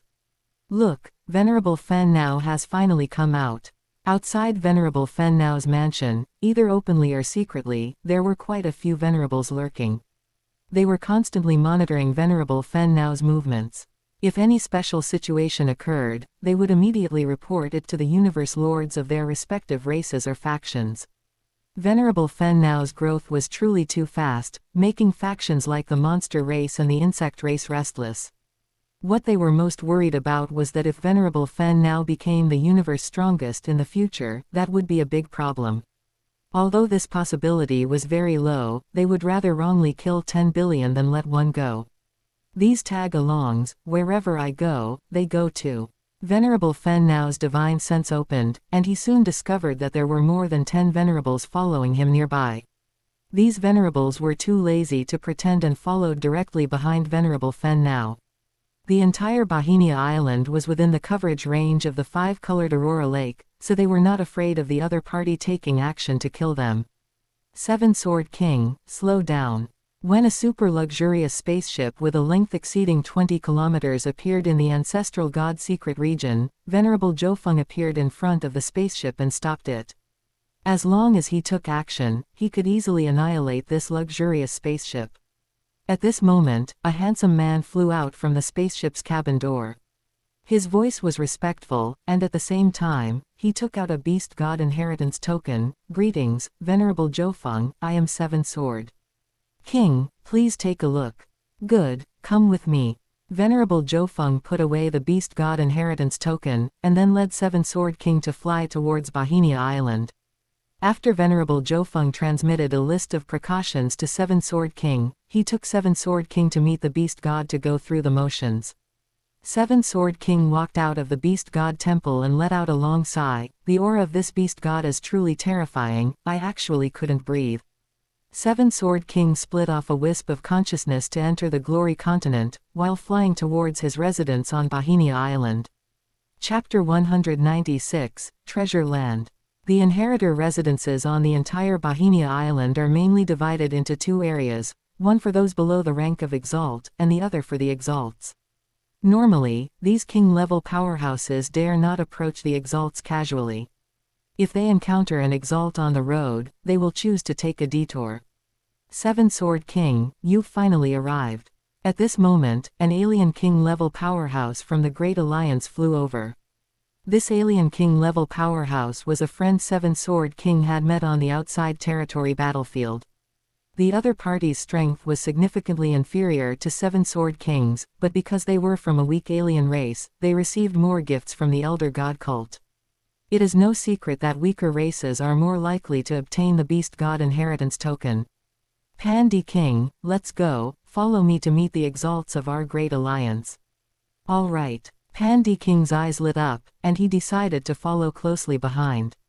Although he is a king-level powerhouse, on Bohemia Island where powerhouses are as numerous as clouds, he is at the very bottom. Look, this must be the human race's genius, Seven Sword King, haha. Just then, a king-level powerhouse from the monster race flew out in front of Seven Sword King. The monster race faction has always been at odds with the Great Alliance faction. Whenever they meet, they either trade verbal barbs or fight to the death on the Glory Continent. However, because the monster race faction has so many members and so many powerhouses, the Great Alliance faction has always been suppressed and beaten, which is quite humiliating. Seven Sword King frowned, his voice cold, move aside. The monster race powerhouse crossed his arms over his chest, his mountain-like body blocking Seven Sword King's path. Clearly, he was doing it on purpose. Seven Sword King, let's quickly go around. This is Mountain Breaker King, a super existence ranked 14,625th among the third stage. Inheritors. Pandi King hurriedly transmitted his voice to Seven Sword King. Seven Sword King already had a certain understanding of Bohemia Island and knew that rank 14,625 was still a very advanced position. He was no match for his opponent. But he was unwilling to accept this. The dignity of a genius could not be insulted, and he could not bring himself to take a detour. In the end, Seven Sword King collided with his opponent. At this moment, the five-colored light in the sky trembled, forming a colorful vortex above Seven Sword King and Mountain Breaker King as violent energy began to gather. Pandi King turned pale with fright and hurriedly transmitted to Seven Sword King. Seven Sword King, look, the five-colored aurora lake above is already charging up. If you two start fighting, it will instantly annihilate both of you. Mountain Breaker King sneered. He remained motionless, intentionally refusing to move aside. How about this, let's battle on the Glory Continent. Fine. Seven Sword King, don't agree. Mountain Breaker King is doing this on purpose. Pandi King hurriedly transmitted to Seven Sword King, hoping he wouldn't agree. The first thing to note upon entering Bohemia Island is not to lose your head and never engage in battle lightly.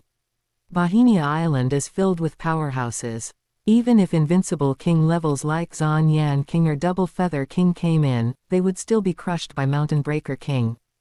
Seven Sword King's actions successfully attracted quite a few inheritors. A minute passed, and Seven Sword King's consciousness withdrew from the Glory Continent. His face was livid as he transmitted to Pandi King beside him, let's go. Mountain Breaker King's massive body moved aside voluntarily. He smiled and said to Seven Sword King, take care, I won't see you out. You're welcome to challenge me next time. How shameless. Seven Sword King gritted his teeth in secret. He was once the most dazzling genius of the human race. His pride would not allow him to compromise, and even though he knew he might lose, he still decided to battle. This is the mindset of a powerhouse like Seven Sword King. Some agreed, but others disagreed. Wait, there's still me. Hee hee. At this moment, another person appeared in front of Seven-Sword King, blocking his path. This time, it was an 8-armed king-level powerhouse with a metallic skeleton. Automaton Race's Khan Si King, ranked 12,682nd among the third-stage inheritors. Truly shameless. Seven-Sword King, let's take a detour quickly. Pandi King hurriedly pulled Seven-Sword King to fly away in a detour. This time, Seven-Sword King had learned his lesson. He did not agree to challenge the opponent but instead followed Pandi King, flying around. Ha ha ha, the human genius Seven-Sword King is actually a coward. The automaton race's Khan Si King laughed wildly, his voice resounding for over 1,000,000 kilometers around. Sigh. Pandi King let out a sigh, feeling that today was truly stifling. Even the human race, a peak race, has to suffer bullying on Bohemia Island. Just when Seven-Sword King thought he wouldn't encounter any more blocking king levels, an alien exalt flew over from the distance. He adjusted his flight direction, but the other party adjusted theirs as well. Obviously, the other party was flying towards them on purpose. That is Venerable Baishan. He loves bullying members of our great alliance, especially the human race.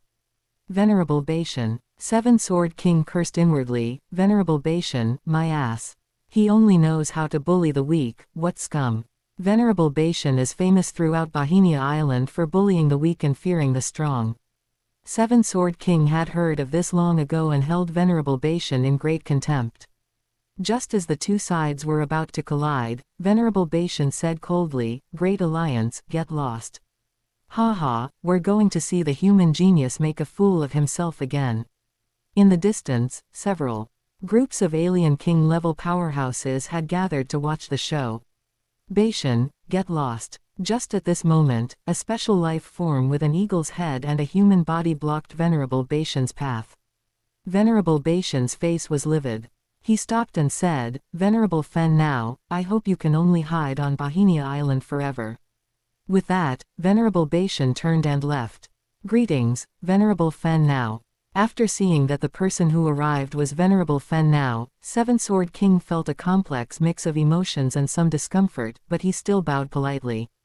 Back inside the Star Tower on the outside territory battlefield, he had rallied tens of thousands of Great Alliance powerhouses to fight for the suppressing stars. How high-spirited he was back then. Who would have known that a nameless nobody would suddenly appear and snatch over 200 suppressing stars in one go? At that time, Seven-Sword King wished he could tear that person to pieces. However, times have changed, and the other party has actually become a universe exalt. And he is still just a king-level powerhouse.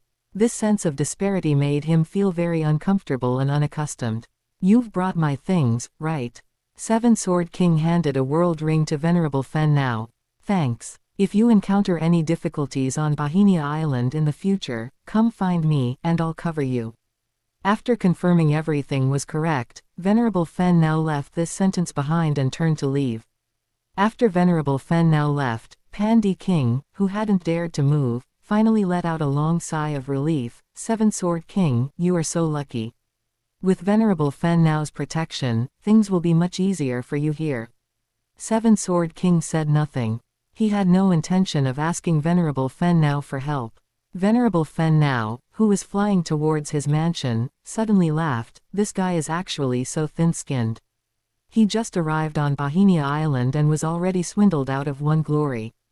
Point, he's really comparable to Bo Lan. Many super geniuses have to experience a very painful sense of disparity after entering Bohemia Island.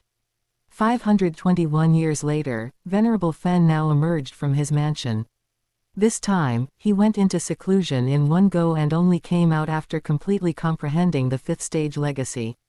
Master, you've finally come out of seclusion. King Mengdi communicated with Venerable Fen Now through soul resonance. Mengdi, how is your comprehension going?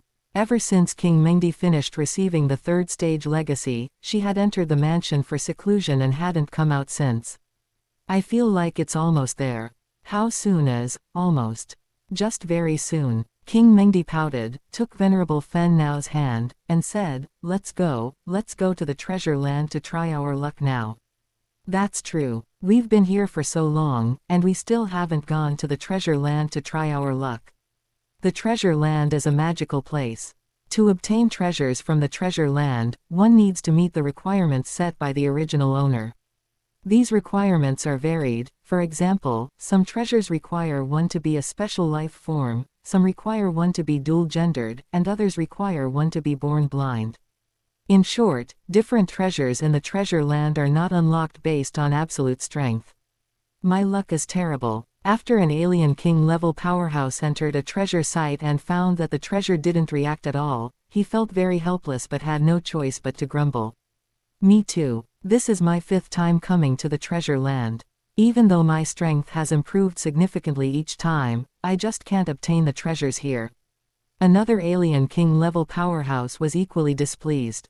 Although these alien king-level powerhouses were complaining, they hadn't completely given up.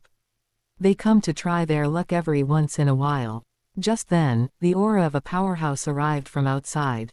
At the same time, the surrounding space began to twist and vibrate. It was clear that the other party had reached a perfect level of attainment in the law of space. It's Venerable Pei Feng. These alien king-level powerhouses transmitted to each other one after another. Venerable Pei Feng floated in the air, his eyes slightly closed, hands behind his back, slowly moving forward towards the treasure land. Let's move out of the way quickly. These king-level alien powerhouses dared not offend Venerable Pei Feng, so they voluntarily cleared a wide path to let Venerable Pei Feng pass through. On Bahinia Island, the hierarchy is strict. King-level powerhouses often dodge when they see an exalt. Venerable Pei Feng greatly enjoyed the superior treatment he received here. However, at this moment, an equally powerful aura appeared behind him. However, after the other party appeared, they did not control the local time or space, which was clear evidence that they were not a king-level powerhouse. Venerable Pei Feng, move aside. A sonorous voice came from this king-level powerhouse's mouth. Before Venerable Pei Feng could react, the other party's massive body had already appeared on the passage into the treasure land, squeezing Venerable Pei Feng to the edge of the passage. Venerable Pei Feng's face darkened as he stared at Zhu Chongqing beside him. Zhu Chongqing, this passage is narrow. Let me go in first. This scene was seen by some alien king-level powerhouses standing on the edge of the passage, who didn't dare to move. They privately transmitted their mocking of Venerable Pei Feng to each other. Don't be fooled by the fact that Venerable Pei Feng is an exalt. Zhu Chongqing possesses 5,000 times the life gene and carries a treasure bestowed by the Elder God cult, so his combat power is completely on par with Venerable Pei Feng. Zhu Chongqing has always disliked these inheritors who think they are superior to others. HMPH. Zhu Chongqing snorted coldly. He didn't care about Venerable Pei Feng beside him and continued to act as he pleased. Venerable Pei Feng's face was gloomy as his gaze swept over the few alien king-level powerhouses who were still privately transmitting to each other. Although he didn't know what they were saying, it was 9 times out of 10 that they were privately mocking him. Get lost. Venerable Pei Feng snorted coldly. Frightened, these alien king-level powerhouses hurriedly flew away. Once my strength improves, I will definitely make you pay, Zhu Chongqing. It wasn't that Venerable Pei Feng had no chance to deal with Zhu Chongqing. As long as his strength improved, once Zhu Chongqing left Bahinia Island to explore secret realms, he would have plenty of opportunities to deal with Zhu Chongqing. Venerable Pei Feng, what a coincidence. When Zhu Chongqing disappeared into the passage, a familiar voice came from the distance again. Venerable Pei Feng said gloomily, Venerable Fen Nao. Venerable Fen Nao and King Mengdi were flying right in the middle of the passage. Venerable Pei Feng could only continue flying along the wall of the passage. I didn't expect there to be so many mountain peaks here, each corresponding to a treasure. It's truly marvelous. After leaving the entrance passage, the view in front of Venerable Fen Nao suddenly widened. In front of him were towering mountain peaks. Some of the treasures on the peaks had already been taken, while some were still waiting for someone fated to claim them. Zhu Chongqing. Venerable Fen Nao saw a special life form with a massive divine body on a distant mountain peak. Soon, the distant Zhu Chongqing looked towards Venerable Fen Nao at the entrance and smiled, just trying my luck, that's all. Zhu Chongqing had once obtained a treasure from the treasure land. It was a top-tier heavy treasure armor. The treasure land does not stipulate that an inheritor can only obtain a treasure once. Therefore, many inheritors who had obtained treasures from the treasure land were still not satisfied. After their strength improved, they would come back here to try their luck again. HMPH. In the distance, Venerable Pei Feng, who was standing on a mountain peak and had discovered that the treasure on the peak hadn't reacted at all, looked at the conversing Venerable Fen Nao and Zhu Chongqing. Zhu Chongqing, Venerable Fen Nao, you two wanting to obtain treasures is truly a pipe dream. Venerable Pei Feng liked to see some formidable inheritors return empty-handed and leave with a sigh. He just watched Venerable Fen Nao and Zhu Chongqing from afar. King Mengdi, who had just entered the treasure land, separated from her master immediately, her gaze quickly locking onto a mountain peak. When she flew to the peak of the mountain, she was surprised to find rays of light suddenly appearing from the ground beneath her feet. Soon, thousands of rays of light enveloped this mountain peak. Above the sky, a transparent dome appeared. As the range of the dome gradually expanded, it actually enclosed the entire vast treasure land. An invisible force swept up everyone present, kicking them out of the treasure land one after another. Look, what is that over there? Outside the treasure land, an inheritor discovered the anomaly. It seems like someone has unlocked a treasure in the treasure land. Let's go see which lucky guy actually obtained a treasure. By this time, more than 100,000 inheritors had been attracted by the anomaly in the distant treasure land, and they were all flying towards it.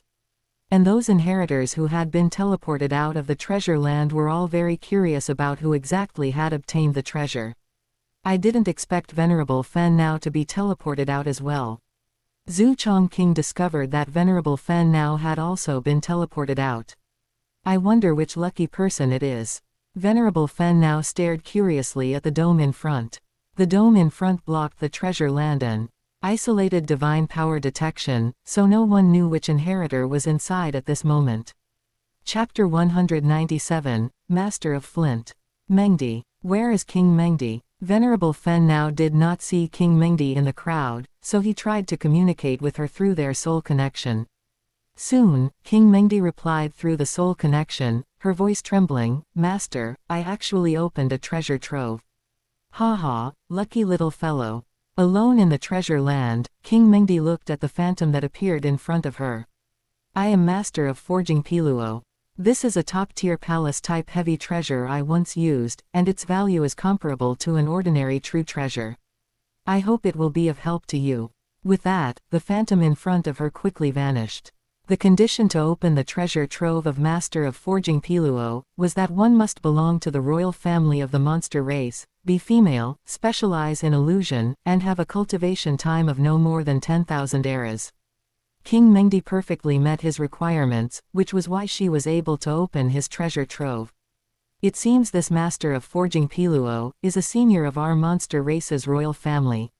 At this moment, a world ring appeared in front of her.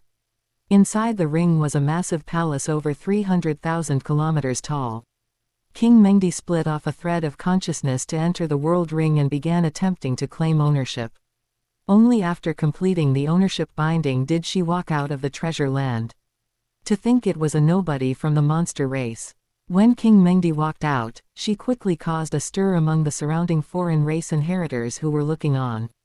Although King Mengdi was very famous in the 7th outside territory battlefield, when placed among the hundreds of millions of inheritors on Bahinia Island, she was extremely unremarkable. The vast majority of the foreign races present did not know King Mengdi. This woman is really lucky. These foreign races said, their voices dripping with envy. They desperately wanted to snatch her treasure, but they didn't dare to act. Because the supreme true treasure, the 5-colored Aurora Lake, was monitoring everyone present at all times. If anyone dared to act recklessly, they would surely die. King Mengdi flew over to Venerable Fen Nao's side on her own initiative and transmitted her voice to him. It's a top-tier palace-type heavy treasure, comparable to an ordinary true treasure. Not bad, not bad. That is already a peak treasure trove of the treasure land. Venerable Fen Nao, come, let's continue to explore the other peaks, Bug-chasing King said to Venerable Fen Nao, unable to resist flying out already. All right. Venerable Fen Nao followed closely behind. He randomly chose a peak that still had a treasure trove and flew over. At this moment, Venerable Pei Feng did not continue trying his luck, because he had already been here several times and still gained nothing. What he wanted to see most now was Venerable Fen Now returning in disappointment later. Venerable Fen Now, your luck isn't even as good as your soul slave. Venerable Pei Feng grumbled in his heart while watching Venerable Fen Now move from peak to peak. Seven Sword King, what are you doing here? Venerable Pei Feng noticed Seven Sword King flying over. Seven Sword King had just finished a free legacy session. When he came out, he noticed that a 5-colored light barrier had actually appeared over the distant treasure land. He knew that some lucky fellow must have obtained a treasure trove. Highly conceited, Seven Sword King decided to try his luck in the treasure land as well. Seven Sword King ignored Venerable Pei Feng and flew in a wide arc around him. Venerable Pei Feng thoroughly enjoyed the thrill of having a human race genius steer clear of him. I have already tried 10 peaks, yet I still have nothing. Could my luck be that bad? After running through several peaks, Venerable Fen Now began to doubt his own luck. Greetings, Venerable Fen Now. At this moment, a human race champion flew over from the distance. Seven Sword King landed on the peak where Venerable Fen Now was and bowed to him. Just then, an anomaly began to occur beneath their feet. Similarly, a 5-colored light burst forth, and a dome appeared in the sky above. My God, within the same day, someone has opened a treasure trove again. Congratulations to Seven Sword King. The anomaly only occurred after Seven Sword King appeared. Clearly, it was Seven Sword King who had opened the treasure trove. Seven Sword King was overjoyed. He nodded slightly to Venerable Fen Now, then noticed that Venerable Fen Now was kicked out of the treasure land. Ha ha, how satisfying. When Venerable Pei Feng saw that Venerable Fen Now was kicked out once again, he felt extremely vindicated. Seeing Venerable Fen Now kicked out of the treasure land twice in a row was even more satisfying than if he himself had obtained a treasure trove from the treasure land. Your human race is truly lucky. Bug-chasing King stood beside Venerable Fen Now, filled with envy. King Mengdi was Venerable Fen Nao's sole slave, so she was also considered part of the human race's faction. Unfortunately, I didn't get any treasure. Venerable Fen Now knew there were 108 peaks here in total, and each peak corresponded to a treasure trove. These treasure troves were all heavy treasures, ranging from ordinary heavy treasures to heavy treasures comparable to true treasures. The treasure of the first peak has never been opened. You can go try your luck there in a bit. Bug-chasing King narrowed his eyes, his gaze falling in the direction of the first peak. It was said that the treasure trove inside the first peak was the best among all the treasure troves. Some even suspected that a true treasure was hidden inside. As the domes covering the peaks disappeared, the peaks were gradually revealed, and a figure flew out from the distance. It's Seven Sword King of the human race. How long has this guy even been here? 2. Think he already obtained a treasure trove. The human race is truly lucky. Seven Sword King had obtained a top-tier heavy treasure named Golden Pool. After successfully binding it, he drew it into his body. He ignored everyone and chose to leave immediately. Come, let's go try our luck at the first peak together. Bug-chasing King soared into the air, taking the lead and flying toward the first peak. Bug-chasing King was worried that if both of them had a chance to open the first peak's treasure trove, then whoever landed on the peak first would definitely be the one to get the treasure trove. Sigh, failed again. Bug-chasing King was very dejected. However, when Venerable Fen Now landed beside him, the ground beneath their feet began to show anomalies. This. Bug-chasing King was completely dumbfounded. This is simply unfair. Within a single day, the human race camp had actually obtained 3 treasure troves. Just now, only Bug-chasing King and Venerable Fen Now entered. Could it be Venerable Fen Now? I bet it's Venerable Fen Now. When Bug-chasing King was kicked out, the spectating foreign races finally confirmed that it was indeed Venerable Fen Now who had opened the treasure trove. It seems my luck is pretty good after all. I am Master of Sharpness, the very first acquired beast god born in the entire primordial universe. This is a high-grade soul-type true treasure I left behind, the heart of the dragon's roar. However, I suggest that after you obtain this high-grade true treasure, you do not make a fuss about it and still claim to the outside world that it is a top-tier heavy treasure. The condition set by Master of Sharpness to open the treasure trove was becoming a quasi-universe lord within 3 eras. A quasi-universe lord refers to an existence who has completely comprehended the laws of time and space, or has completely fused a lower and an upper law, but has not yet comprehended the beast god heart. It seems this super-existence named Master of Sharpness is giving special treatment to his destined successor. Reasonably speaking, all the treasure troves here should be heavy treasures, or heavy treasures comparable to true treasures. As for leaving behind a high-grade soul-type true treasure comparable to a peak true treasure, that was completely against the regulations. The first acquired beast god born in the primordial universe, incredible. Through the virtual universe network, Venerable Fen now quickly looked up information regarding Master of Sharpness. However, to Venerable Fen Now's regret, the other party had already fallen for who knows how many eras. I figured that innate beast gods are covered in treasures and destined to fall under siege. But I didn't expect that an acquired beast god would also have a day of falling.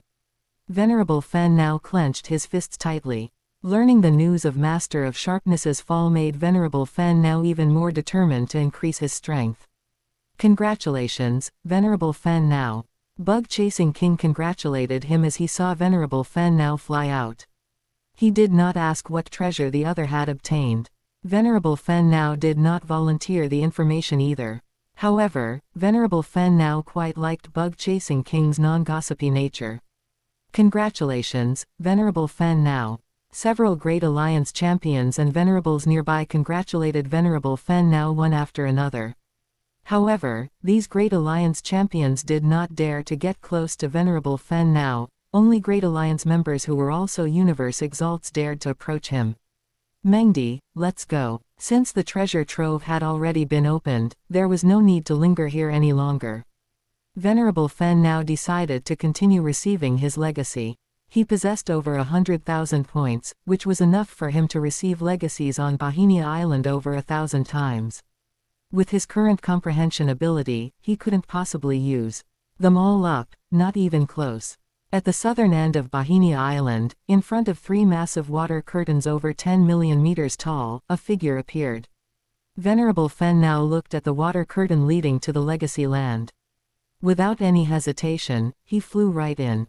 Greetings, Ancestor. Venerable Fen Now has gone to the legacy land again. Soon, the foreign races monitoring Venerable Fen Now transmitted the intelligence to the higher-ups of their respective forces. Venerable Fen Now has only just completed the 5th stage of his legacy, so why is he going to receive a legacy again? Could it be to receive the 6th stage? That's way too fast. When the foreign races responsible for monitoring Venerable Fen Now confirmed that he had indeed entered the legacy land, they were all thoroughly puzzled. Reasonably speaking, after just completing the 5th stage of a legacy, it should take several eras, or even several hundred eras, to fully digest it. As for going to receive the 6th stage of the legacy, on the entirety of Bahinia Island, the vast majority were 3rd stage and 4th stage inheritors. Once it reached the 5th stage legacy, the number of inheritors plummeted. These guys would never guess in a million years that I am currently preparing to receive the 4th stage of the Light-Time Beast God legacy. Venerable Fen Now had long noticed these monitoring foreign races, but he did not try to hide anything. Because once he entered the legacy land to receive a legacy, no one would know what legacy he was receiving. He had already handed the Light-Time Beast God inheritance token over to Venerable Jiufeng. Venerable Jiufeng was a member of the human race.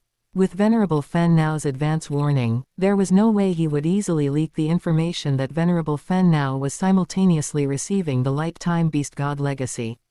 To think he came out so quickly. When Venerable Fen Now walked out of the legacy land 10 days later, the monitoring foreign races were once again dumbfounded. Reasonably speaking, receiving a 6th stage legacy should take at least several months, right? In the distant Flint Star region lived a type of rocky life form. They were called the Flint Clan. The Flint Star region was incredibly vast, roughly the size of the Gamu Universe country. Their clan leader was a Universe Lord, the Master of Flint. As the sole universe lord of the Flint clan and its strongest member, the Master of Flint was never overly cautious when roaming the universe sea. On the contrary, he was very bold and loved to venture into dangerous areas. Fortunately, he led his clan to join the Great Alliance, becoming a clan with a decent amount of say within it. This allowed him to be successfully rescued by the human race powerhouses of the Great Alliance several times when facing life and death crises in the universe sea. Thus, the Master of Flint owed the human race powerhouses a favor. Haha, I never expected the primordial Chaos City Lord's Thousand Treasure River clone to personally visit our Flint Star region. Welcome, welcome. The Master of Flint sat upon a tall, flaming throne. A rather unsightly smile appeared on his face, which was covered in rocky scales, and his voice rumbled, "Primordial Chaos City Lord, please sit." The Primordial Chaos City Lord sat beside the Master of Flint. He got straight to the point without beating around the bush. "I have personally come this time to make a trade with you." A trade? The Master of Flint was somewhat puzzled. Their entire Flint clan had only one universe lord, so the quantity and variety of rare treasures they could gather should reasonably be far inferior to the human race, the hegemon of the Great Alliance. How could the Primordial Chaos City Lord take an interest in the treasures of the Flint clan? The Primordial Chaos City Lord lightly spread his hands, and 6 stone tablets floated before him. Beast God Inheritance Tokens. Why are you bringing these out? The Master of Flint became increasingly puzzled. Although Beast God Inheritance Tokens were very valuable, in the eyes of the Master of Flint, they were only so-so. In particular, powerful races like theirs, a race with a universe lord could be called a powerful race, were more favored by the primordial universe compared to peak races like humanity. Therefore, the number of Beast God Inheritance Tokens they possessed was dozens or even 100 times that of the human race. I need to exchange with you for all Beast God Inheritance Tokens other than Fire, Space and Thunder Time. The Master of Flint stood up and waved his hand. So that's it. You could have just told me directly, and I would have simply gifted you the 6 Beast God Inheritance Tokens. It was just 6 Beast God Inheritance Tokens. He didn't expect the Primordial Chaos City Lord to personally make the trip to find him. It was truly making a mountain out of a molehill. The Primordial Chaos City Lord waved his hand. That won't do. It must be a barter. In the eyes of the Primordial Chaos City Lord, although he didn't care for these things, they were scarce within the human race, and who knew how many king-level powerhouses and venerables coveted them. All right then. Ultimately, the Master of Flint could only agree. "And Tiao, come here." At the Master of Flint's command, a venerable clansman walked in after a brief moment and stood respectfully behind the Master of Flint.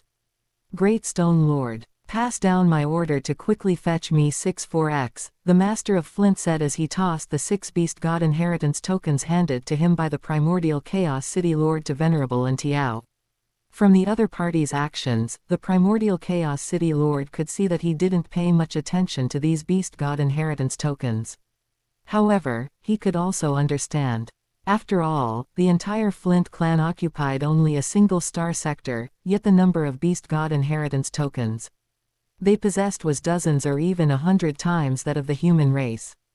Coupled with the generally average talent of their clansmen, this led to the Master of Flint not caring much about these Beast God Inheritance Tokens. Chapter 198, 8 Path of the Beast Gods. The Master of Flint's order held absolute authority throughout the entire Flint clan, so Tiao dared not delay. In less than 10 minutes, he returned with 6 Beast God Inheritance Tokens. "Primordial Chaos City Lord, please take these." The Master of Flint wrapped the Beast God Inheritance Tokens in divine power and pushed them toward the Primordial Chaos City Lord. The Primordial Chaos City Lord accepted them with a look of satisfaction, then sent a voice transmission to the Master of Flint. "I ask that you keep this secret for me, Master of Flint." This matter concerned whether Gao Xiang could become a universe strongest, which was why the Primordial Chaos City Lord took it so seriously and acted in person. "That goes without saying. Then I shall take my leave." After saying this, the Primordial Chaos City Lord teleported away. "Hey, why leave so soon? I specifically ordered the chef to prepare a sumptuous feast." The Master of Flint had intended to stop him, only to discover that the other party had already teleported away. Giant Axe Mini-Universe. Located in the first continent under a 10,000-fold time acceleration, over 6 million years had passed for Gao Xiang. In order to comprehend his ultimate secret technique, he had sat in meditation for over 1 million years. Suddenly, he opened his eyes, a smile appearing on his face. Finally, I have a little bit of a lead. Just a moment ago, his Fen Now clone had finished the 4th level of the Light Time Beast God Legacy. He suddenly felt he had gained some insight into creating his ultimate secret technique. Although it was merely a lead, and there was still an endless distance before creating the final technique, at least he saw hope. I hope my line of thinking is correct. Just then, his Fen Now clone received a call from the Primordial Chaos City Lord. Greetings, Primordial Chaos City Lord. Gao Xiang used his Fen Now clone to converse with the Primordial Chaos City Lord. I have prepared the other 6 types of Beast God Inheritance tokens for you. This time, Zhanyan King will deliver them personally. You must remember, Zhanyan King does not know that he is delivering Beast God Inheritance tokens, and you must not tell anyone the secret that you are comprehending multiple paths of the Beast Gods simultaneously. Understood, disciple knows. Venerable Fen Now was not a disciple of the Primordial Chaos City Lord, yet he still referred to himself as a disciple. In the distant primal universe, at Primordial Chaos City, the tall, furry ape man Zhanyan King's face broke into a crazed grin. He jumped up and laughed wildly, ha ha ha. I have been applying for a Beast God Inheritance token for over 100 billion eras, and this time, I have finally succeeded. He had waited far too long for this moment, to the point where he had completely given up hope. Yet, suddenly one day, his application for a Beast God Inheritance token had succeeded, and it was specially approved by the High and Mighty Primordial Chaos City Lord. He felt a sense of surreal disbelief, as if he had passed the Imperial examination like Fan Jin. His head felt dazed, as if he were dreaming, and it didn't feel real at all. Ah, the Primordial Chaos City Lord actually wants to see me. While overjoyed, Zhanyan King discovered that the Primordial Chaos City Lord had actually come to find him in person. In the virtual universe, Zhanyan King saw the corpses of alien races on the chaos ruins behind the Primordial Chaos City Lord, and his heart trembled. Even within the virtual universe network, the corpses of the alien races still made him tremble. From this, one could see how powerful these corpses must have been when they were alive. Zhanyan King placed the back of one hand over his heart and lowered his head slightly. This was the highest form of respect among his ape-man race. Zhanyan greets the Primordial Chaos City Lord. Zhanyan, the Primordial Chaos City Lord looked at the tool in front of him with satisfaction, for he knew the other party was very reliable and would never make mistakes. This time when you go to Bohemia Island to accept the legacy, remember to bring a world ring to Venerable Fen Now. You must remember, under no circumstances are you to inspect what is inside, and you must ensure that this ring is delivered safely, even if it means sacrificing your life. Zhanyan King was stunned. Fearless as he was, a bold thought suddenly popped into his mind: could it be a powerful treasure? Very well, I will definitely deliver it. I trust your work. Set off immediately for the primitive mystical region to get the ring from me. Understood. Ancestral God Secret Region, Bohemia Island. Venerable Fen Now knew Zhanyan King was coming, so he did not rush into seclusion but instead began accepting challenges from practitioners on the Glory Continent one by one. To mislead the alien races monitoring him, he would intentionally lose some matches. However, precisely because he would sometimes lose, even more 5th-level inheritors wanted to challenge him. 3 years later, a silver warship appeared in the ancestral God Secret Region. Zhanyan King flew out of the warship, put it away, and bowed to Venerable Jiufeng in front of him. Greetings, Venerable Jiufeng. With that, he handed a Beast God Inheritance token directly to Venerable Jiufeng. Venerable Jiufeng introduced the rules of Bohemia Island to Zhanyan King while leading him toward the island. When Zhanyan King appeared on Bohemia Island, the dense crowd on the island was stunned. What is going on? I feel that many of the king-level powerhouses here are not my match, so how are they qualified to come here to accept the legacy? Zhanyan King, what are you doing?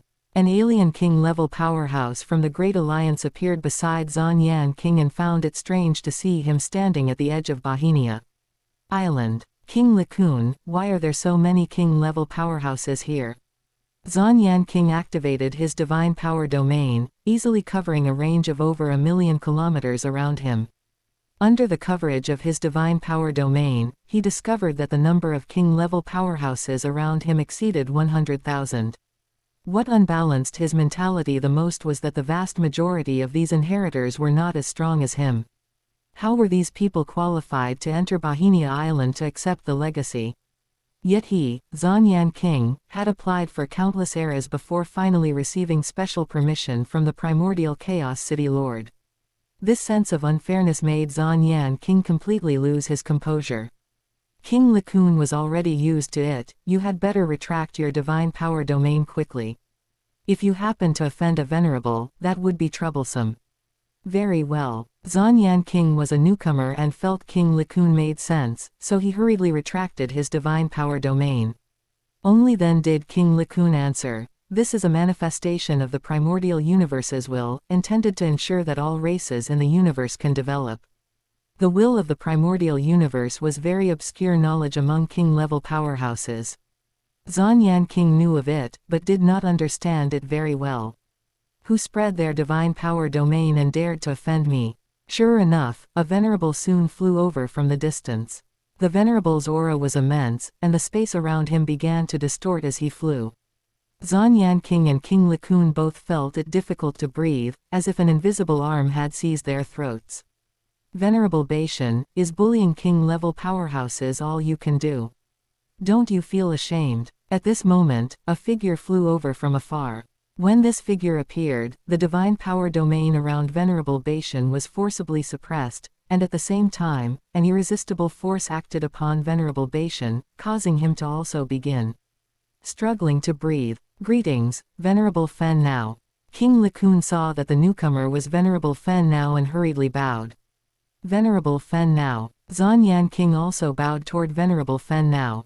When Zhan King first appeared at the Elder God cult, he had immediately contacted Venerable Fen Now via the Virtual Universe Network.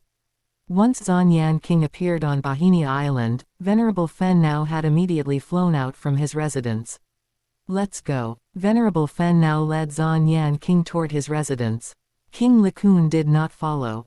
Although he and Venerable Fen Now were both members of the Great Alliance, the other party was a venerable. While he was merely a king-level powerhouse, there was a natural barrier between them. Or rather, he was somewhat afraid of Venerable Fen Now. Zhan King, with your accumulation, I presume it won't be long before you become a venerable. I hope so. Zhan King appeared calm on the surface, but in reality, he was going wild inside. When he first learned that his application for the Beast God Inheritance token had succeeded, he could not believe it was true. Having long since given up and no longer holding on to fantasies, he had almost gone mad because of it. Fortunately, he was an invincible king-level powerhouse with a powerful will, otherwise, he absolutely would have gone insane from being overly excited. Venerable Fen Now actually brought a human king-level powerhouse into his residence. Who is that human king-level powerhouse? It seems to be Zhan King. I've met him on the outside territory battlefield. That's an invincible king-level existence. An invincible king-level, why is he only entering Bohemia Island now? You don't know. The more powerful a race is, the fewer inheritance tokens they are granted. Venerable Fen Now led Zhan King toward his residence. The nearby alien king-level powerhouses voluntarily made way. This Venerable Fen Now seems to be a celebrity on Bohemia Island. He's actually attracting so many onlookers. Zhan King noticed that the surrounding alien king-level powerhouses, and even venerables, were voluntarily clearing a path for Venerable Fen Now. This place is absolutely safe. No alien race can probe here. After both entered Venerable Fen Now's residence, Venerable Fen Now said to Zhan King, "This is for you." Venerable Fen Now took out a world ring. Venerable Fen Now used his divine power to retrieve the world ring and struck a wisp of divine power onto it. There was a wisp of the primordial Chaos City Lord's divine power residue on the ring. If Zhan King wanted to inspect what was inside the world ring, he would have to clear away this wisp of divine power residue. But in doing so, the secret of Zhanyan King secretly inspecting the ring would be completely exposed. After discovering that the wisp of divine power on the world ring was still there, Venerable Fen now felt completely reassured. He thought to himself, this Zhanyan King is quite reliable. Since the item has been delivered, Zhanyan shall take his leave. Zhanyan King was eager to go accept the legacy, so seeing that Venerable Fen now was satisfied, he decided to take his leave. Go ahead. I suggest you go to the land of legacy first. Thank you. Zhanyan King emerged from Venerable Fen Nao's residence, his gaze looking into the distance. At the far end, invisible from here, were 3 huge water curtains. One of the water curtains could teleport one to the land of legacy. Next, I need to go into seclusion. Venerable Fen Nao had not spent much time comprehending the path of the beast god during the past 3 years, having instead used his time and energy on battles on the Glory Continent. 52 years passed. Venerable Fen Nao emerged from his residence. This time, it had only taken him 52 years to fully comprehend the 4th level of the Light Time Beast God Legacy, which was half the time it had taken for the 4th level of the Fire Space Beast God. Far away in the giant axe mini-universe, Gao Xiang's original body also opened his eyes. I have spent another full 500,000 years in this mini-universe, and I am still a long way from creating my ultimate secret technique. If it weren't for the 10,000-fold time acceleration, even with his heaven-defying comprehension ability, Gao Xiang would have gone completely mad and lost all confidence. Greetings, teacher. In the virtual universe, Luo Feng stood before Gao Xiang. Luo Feng, do you have any questions? This was the first time Luo Feng had taken the initiative to find him in the virtual universe since Gao Xiang had taken him as a disciple nearly 1,000 years ago. This made Gao Xiang quite curious about what the other party had to say. Disciple has fully comprehended the Floating Blood Secret Manual. The Floating Blood Secret Manual was a secret technique that Gao Xiang had paid for out of his own pocket to buy for Luo Feng when he first entered Primordial Chaos City. Gao Xiang believed that Luo Feng's growth trajectory should not be changed casually, so that there would be no variables in his growth. The goal Gao Xiang had set for Luo Feng back then was to fully comprehend the Floating Blood Secret Manual within 1,000 years. Now, Luo Feng had perfectly completed the task. Here is the Beast God 7 kills for you. My requirement for you is to master the 1st level within 3,000 years. Gao Xiang looked at his disciple with satisfaction. Before taking Luo Feng as a disciple, he had already taken several others. However, the talent of these disciples was still vastly inferior compared to the future Luo Feng. 3,000 years. At this time, Luo Feng was already a World Lord rank genius. Although he hadn't experienced the genius competition, his strength had improved rapidly after joining the Virtual Universe Corporation, so he had long since been promoted to a member of the primitive mystical region. Back when Luo Feng was still universe rank, Gao Xiang had only let him perform 3 universe rank missions. One was the mission on the Shuiluo continent. The most critical aspect of the Shuiluo continent was that it contained a small beast god statue, which would be very beneficial for Luo Feng, who would walk the path of the beast god in the future. As for fusing blood river crystals, for a big shot like Gao Xiang, who privately hoarded over 1 million blood river crystals, he only needed to apply to the Virtual Universe Corporation to grant them to his disciple in large quantities. The second mission was the Demon Mountain mission. Back then, after Gao Xiang had taken the spot for the Demon Sound Divine General Legacy on Demon Mountain, many king-level powerhouses had subsequently demanded to enter Demon Mountain early. However, there were still 6 spots left on Demon Mountain, which were kept by the higher-ups of the Great Alliance. When Gao Xiang took Luo Feng as a disciple, he specifically went to ask if there were any Demon Sound Divine General spots left on Demon Mountain. As it turned out, there were still a few spots left empty. Gao Xiang was a quasi-universe lord, and he had a very high say in the Virtual Universe Corporation, while also possessing considerable power in the Great Axe battleground. For him, obtaining a Demon Sound Divine General Legacy spot, which was only attractive to king-level powerhouses, was a piece of cake. The third mission was Qiulong Star. The Demon Sound Divine General Legacy enhanced psychic amplitude and followed the path of a Psyker Master. While the Dragon Blood Tyrant Body Technique Legacy on Qiulong Star enhanced strength amplitude and followed the path of a martial artist. Coincidentally, Luo Feng walked the path of dual cultivation as both a psyker master and a martial artist, so he was very suited for these two legacies. Yes, exactly 3,000 years. Disciple will definitely complete it. Following Luo Feng's departure, Gao Xiang also left the virtual universe. His clone emerged from the residence. Chapter 199, Luo Feng's Training. Next, he was going to receive the 6th level of the Fire Space Beast God Legacy. He wanted to see if, after reaching perfection in the 6th level of the Path of the Beast God, he could comprehend the Beast God heart. Just then, Venerable Fen now noticed 7-colored light appearing in the sky. The surrounding space and time began to distort. The cosmic energy within a 1,000,000-mile radius was converging in one direction, forming visible vortices of energy. This commotion is too huge. Who has become a Universe Exalt? In the Universe Exalt residential area, countless mountain peaks stretched out in a staggered formation, numbering in the millions. These champions dared not approach the stretching peaks of the Universe Exalt residential area, they could only hover in the air and watch from afar. Because the distance was too great and the light screen shrouding the Universe Exalt area blocked their view, they could not see clearly and did not know which individual had become a Universe Exalt. There were quite a few champions living in the Universe Exalt area. They were either disciples or family members of powerful Universe Exalts, or soul slaves highly valued by them. Finally, it is done. Dream Butterfly Exalt had an indifferent expression as she stayed in her mansion, quietly sensing the changes in her body. Just a moment ago, an endless ocean of law descended from the universe, and Dream Butterfly Exalt instantly transformed into her true form, beginning to frantically absorb these oceans of law.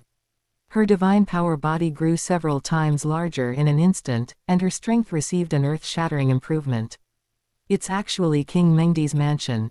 The nearby Universe Exalts all discovered that the source of the heavenly phenomenon was, in fact, King Mengdi's mansion.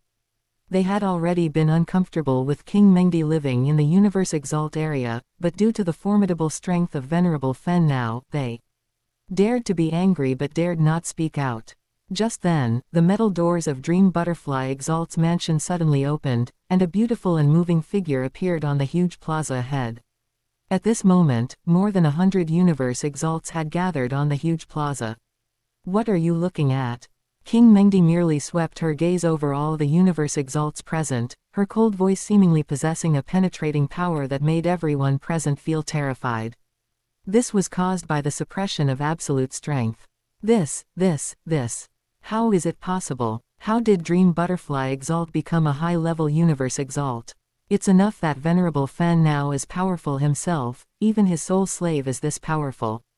Dream Butterfly Exalt looked coldly at the last alien Universe Exalt who had spoken.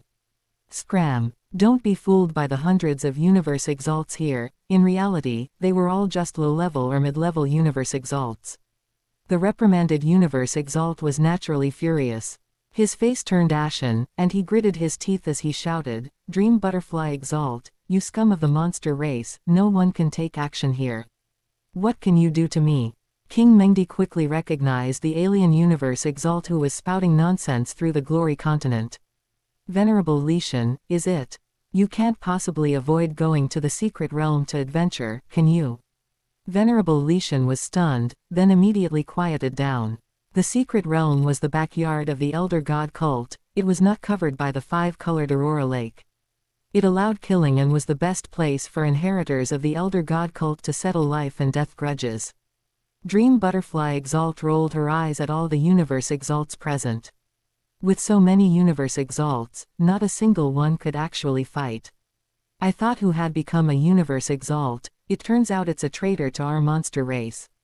Venerable Zumang, who was still in seclusion in his mansion, had received news from several monster race Universe Exalts. This made him very unhappy. When he walked out of his mansion, he discovered that it was Dream Butterfly Exalt who had broken through. Venerable Zumang. These alien Universe Exalts hurriedly moved aside, leaving a path for Venerable Zumang. Venerable Zumang belonged to the Dream Demon clan of the monster race's royal family. His true form was a huge, one-eyed giant snake, naturally skilled in the soul Tao. He was now a universe overlord and an inheritor of the 7th level of the path of the beast god. He had been slow to comprehend the beast god heart, and thus had not yet broken through to become a universe lord. Venerable Zumang looked down on Dream Butterfly Exalt from the bottom of his heart. Dream Butterfly Exalt just looked coldly at Venerable Zumang. She did not say anything. However, at that moment, the space and time in the distance fluctuated simultaneously, and then a figure flew over rapidly.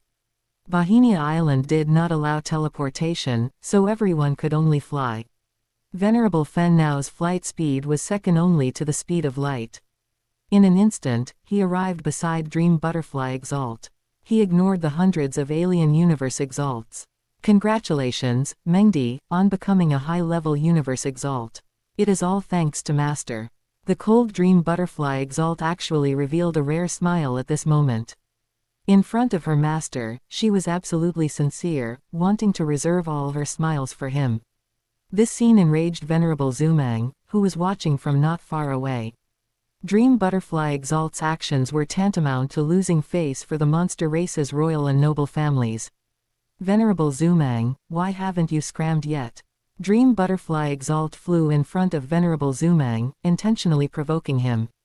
HMPH. Venerable Zumang could not be foolish enough to actually take action himself. He turned around and left, leaving behind a trail of lingering resentment. Master, I am sorry to have disturbed your seclusion. King Mengdi worshipped her master from the bottom of her heart. When she learned that her master had interrupted his seclusion because she was being harassed by a group of alien universe exalts when she emerged, she felt regret. It's fine, I just finished receiving the 6th level of the legacy, I will slowly digest and absorb it later.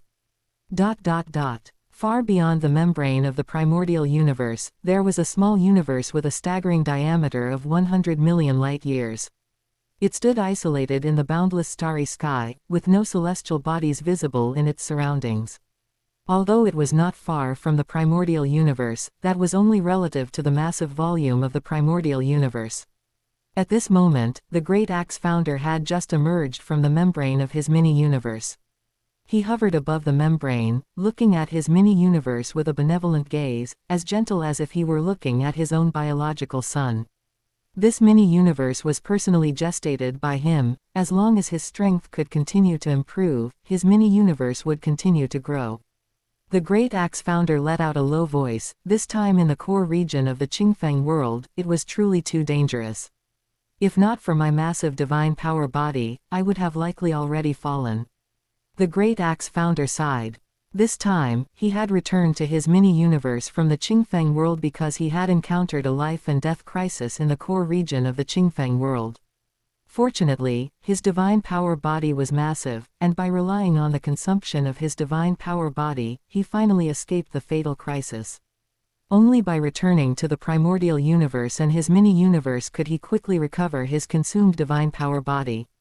In the eyes of other universe lords of the human race, the Great Axe Founder's survival ability was extremely strong, daring to enter the depths of the Qingfeng world alone to adventure. However, only he knew how dangerous the core region of the Qingfeng world was. He had already faced life and death crises several times. If not for relying on his massive divine power body or powerful escape methods, he likely would have fallen several times already. If I had a supreme treasure weapon, or a supreme treasure armor, then I would definitely not be so passive in the core lands of the Qingfeng world. The Great Axe Founder was very unwilling in his heart. As peak races, the automaton race, monster race, insect race, and others all possessed one or even two supreme treasures. Only the human race lacked a supreme treasure. Therefore, the Great Axe Founder had always wanted to obtain a supreme treasure. Otherwise, he would not risk falling to adventure in the Qingfeng world.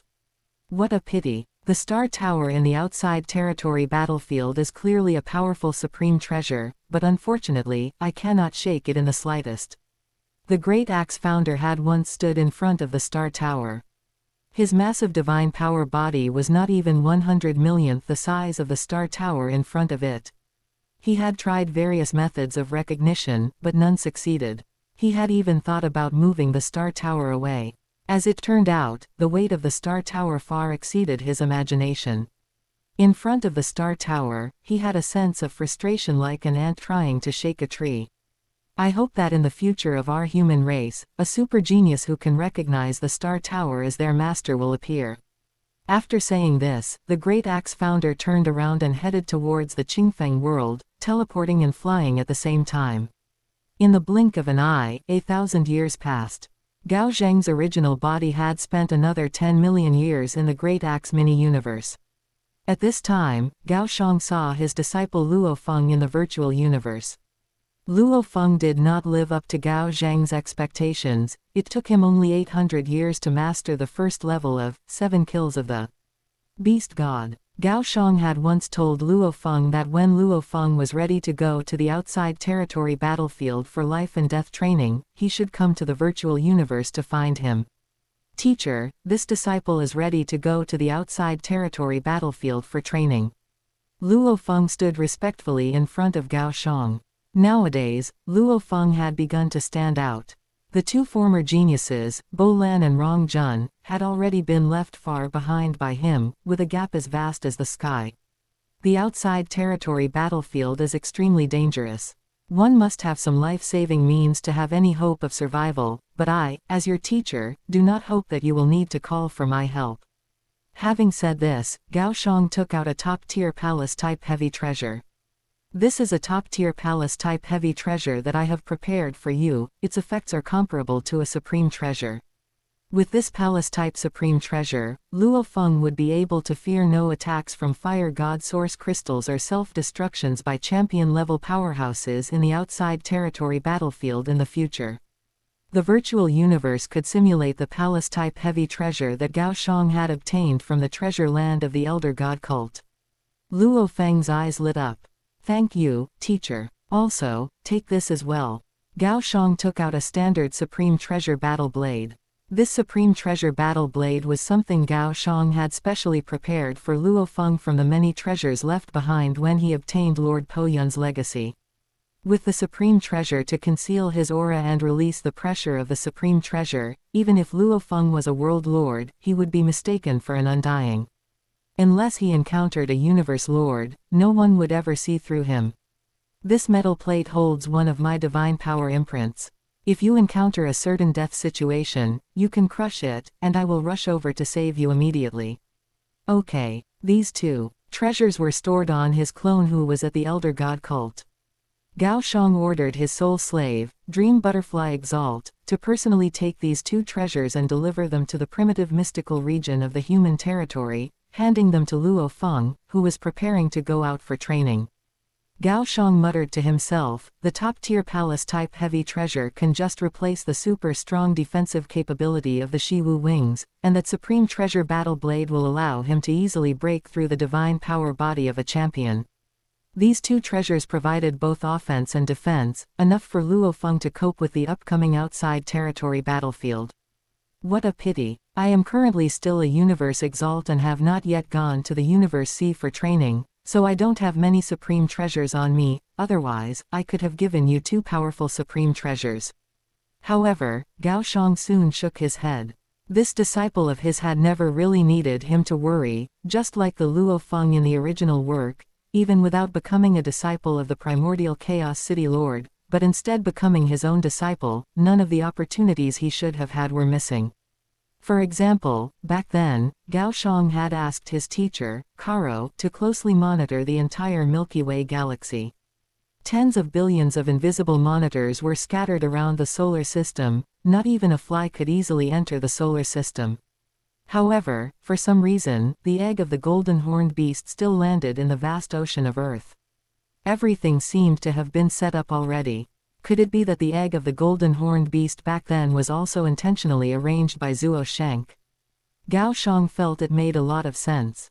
The golden horned beast clone was very consistent with Luo Feng's growth trajectory. Especially the three clones nurtured by the three clone talents, which served different functions, were the most critical factors in Luo Feng's ability to grow rapidly. More than 20 days passed. Teacher said that in these few days, his soul slave, Dream Butterfly Exalt, will personally deliver those two treasures. Luo Feng sat listlessly in his mansion in the primitive mystical region, supporting his chin and looking up at the sky. Just then, a figure abruptly appeared above the primitive mystical region. I have come to the primitive mystical region again, it really is a nice place. Dream Butterfly Exalt teleported and appeared above the primitive mystical region. She was shocked as she looked at the entire sky covered by the Thousand Treasure River. How vast the primitive mystical region was, yet this Thousand Treasure River could actually cover the entire primitive mystical region, showing how wide its coverage was. This was the might of a domain-type supreme treasure. It is rumored that this Thousand Treasure River is composed of thousands of supreme treasures, so its status among supreme treasures is second only to the supreme treasures. King Mengdi withdrew her thoughts and immediately looked ahead. She prepared to teleport to Luo Feng's residence. However, at this moment, a triangular spaceship made of pure metal flew over from the distance. It was the Yunmo planet ship. The spaceship stopped in front of King Mengdi, the cabin door opened, and a figure flew out. Greetings, Dream Butterfly Exalt. Take this. Dream Butterfly Exalt handed a world ring to Luo Feng, then began to carefully size him up. Dream Butterfly Exalt could feel that Luo Feng was the disciple her master valued the most, without exception. This Dream Butterfly Exalt's aura is truly terrifying. I actually have a feeling of trembling in my heart. Her strength must be extraordinary among universe exalts. I didn't expect your willpower to be so strong. You are only a world lord, yet you are comparable to a newly advanced universe exalt. Just now, Dream Butterfly Exalt had intentionally released her pressure to test Gao Xiang's willpower. The pressure released by King Mengdi could only be completely ignored by someone who had just entered the universe exalt level, otherwise, even an invincible champion-level powerhouse would instantly have weak knees. A wisp of Luo Feng's thought power entered the world ring. There was no divine power imprint inside the world ring, so it was an ownerless world ring.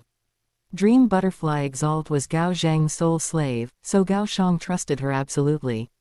Since the item has been delivered, I will take my leave. Dream Butterfly Exalt teleported and appeared 10 light years away, leaving the primitive mystical region in the blink of an eye. Chapter 200, Universe Lord Juyu. She had already left a divine power imprint in the desolate, uninhabited area closest to the ancestral god's secret region, so this journey had only taken less than a month. Moreover, most of that time was spent flying within the ancestral god's secret region. Master. When Venerable Mengdi appeared in front of Venerable Fen Nao, he had just emerged from his residence. Everything was delivered safely, right? It was all delivered safely. Let's go, come with me to the secret realm. Venerable Fen Nao had learned through the Glory Continent that there was an opportunity in the secret realm. The secret realm referred to the vast majority of the territory within the ancestral god's secret region outside of Bahinia Island, including the domains where the World Tree and the Sea of Juyu were located. All of these were considered part of the secret realm. Understood. On the edge of Bahinia Island, 3 towering water curtains stretched across the horizon. Their height exceeded 1,000,000 meters, piercing through the clouds, and they were endless at a glance. One figure after another passed through one of these 3 water curtains.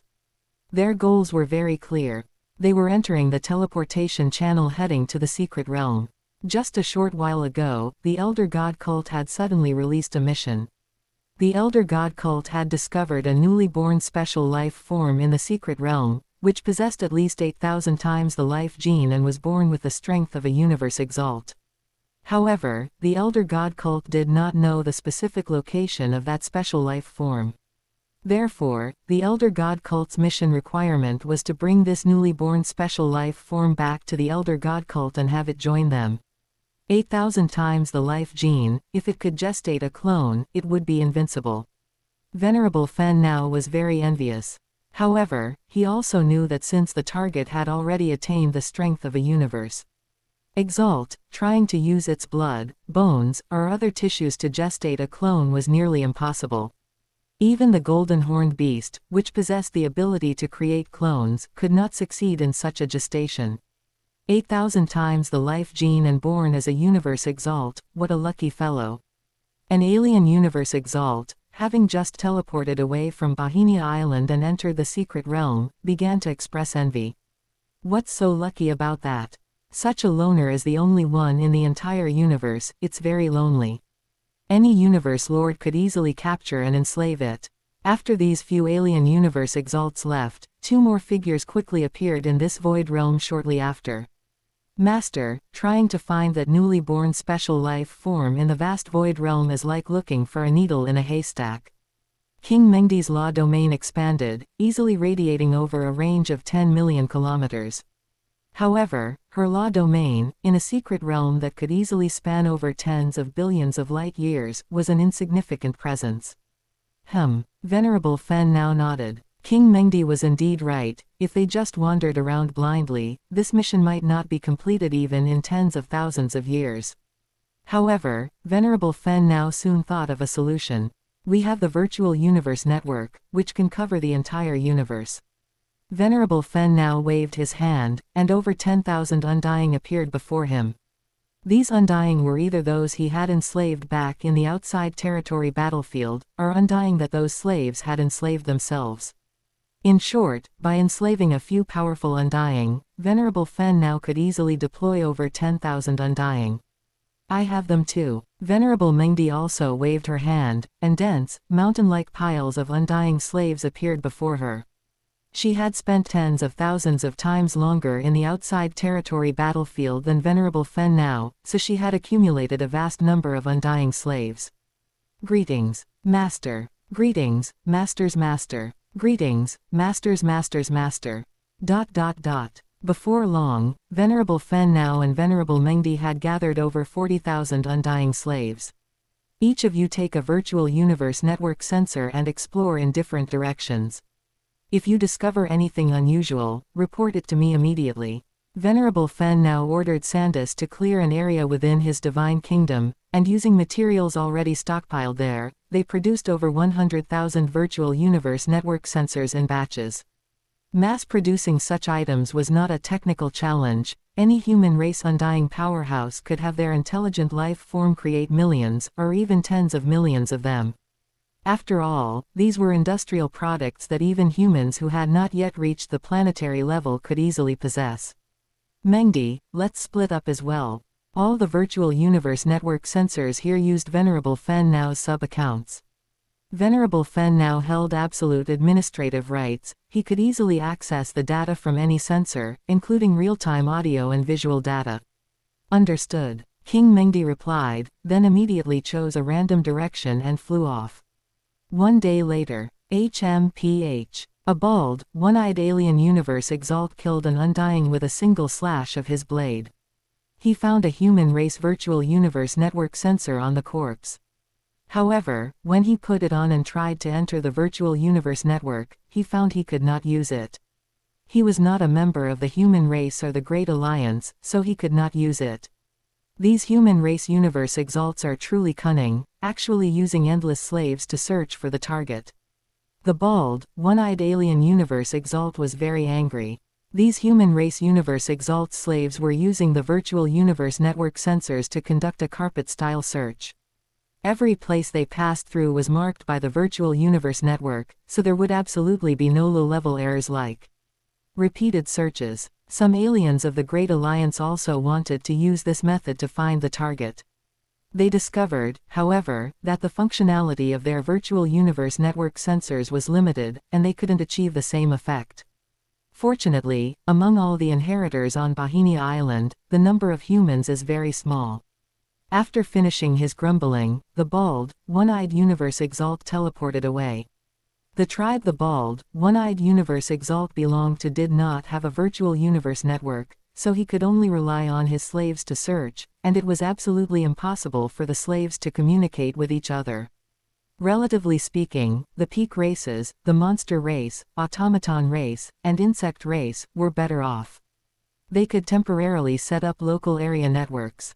However, the coverage of these local area networks was very limited and could only cover a small area. They relied on connecting these small-range local area networks together to share information with each other. Venerable Fen Now. After searching for a few days, Venerable Fen Now received a call request from Venerable Zhoufeng. Venerable Zhoufeng, what do you want with me?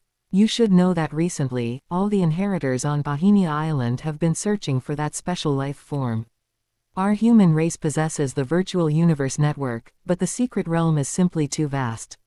I want to establish an information-sharing network among our human race.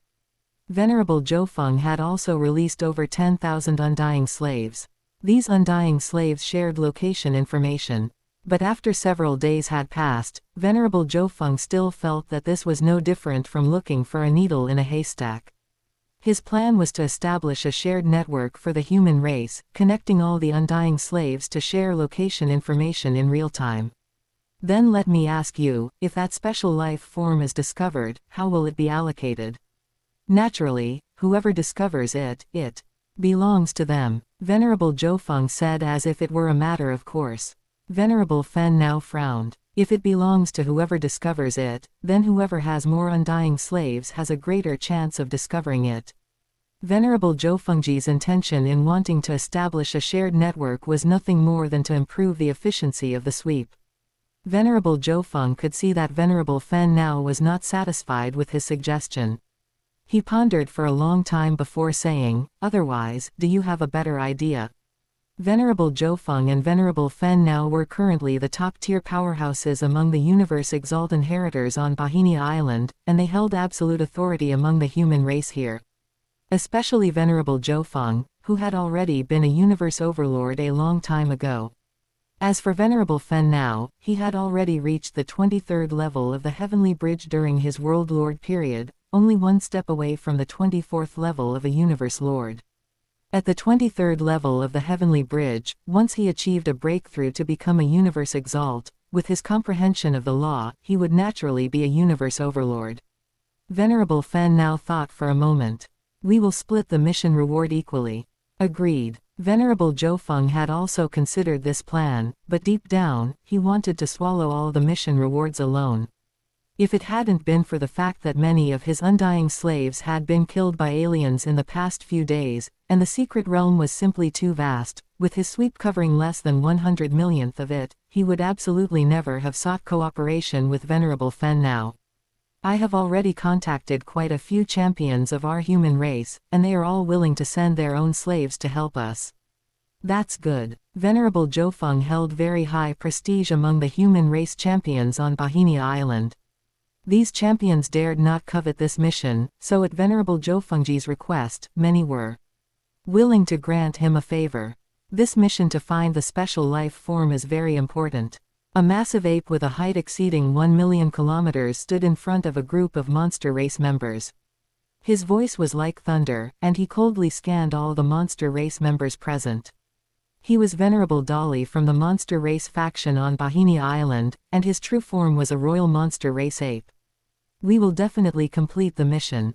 These monster race champions were very obedient. After receiving Venerable Dolly's orders, they released their respective slaves. At this moment, other powerful races such as the automaton race and the insect race had already begun to take action.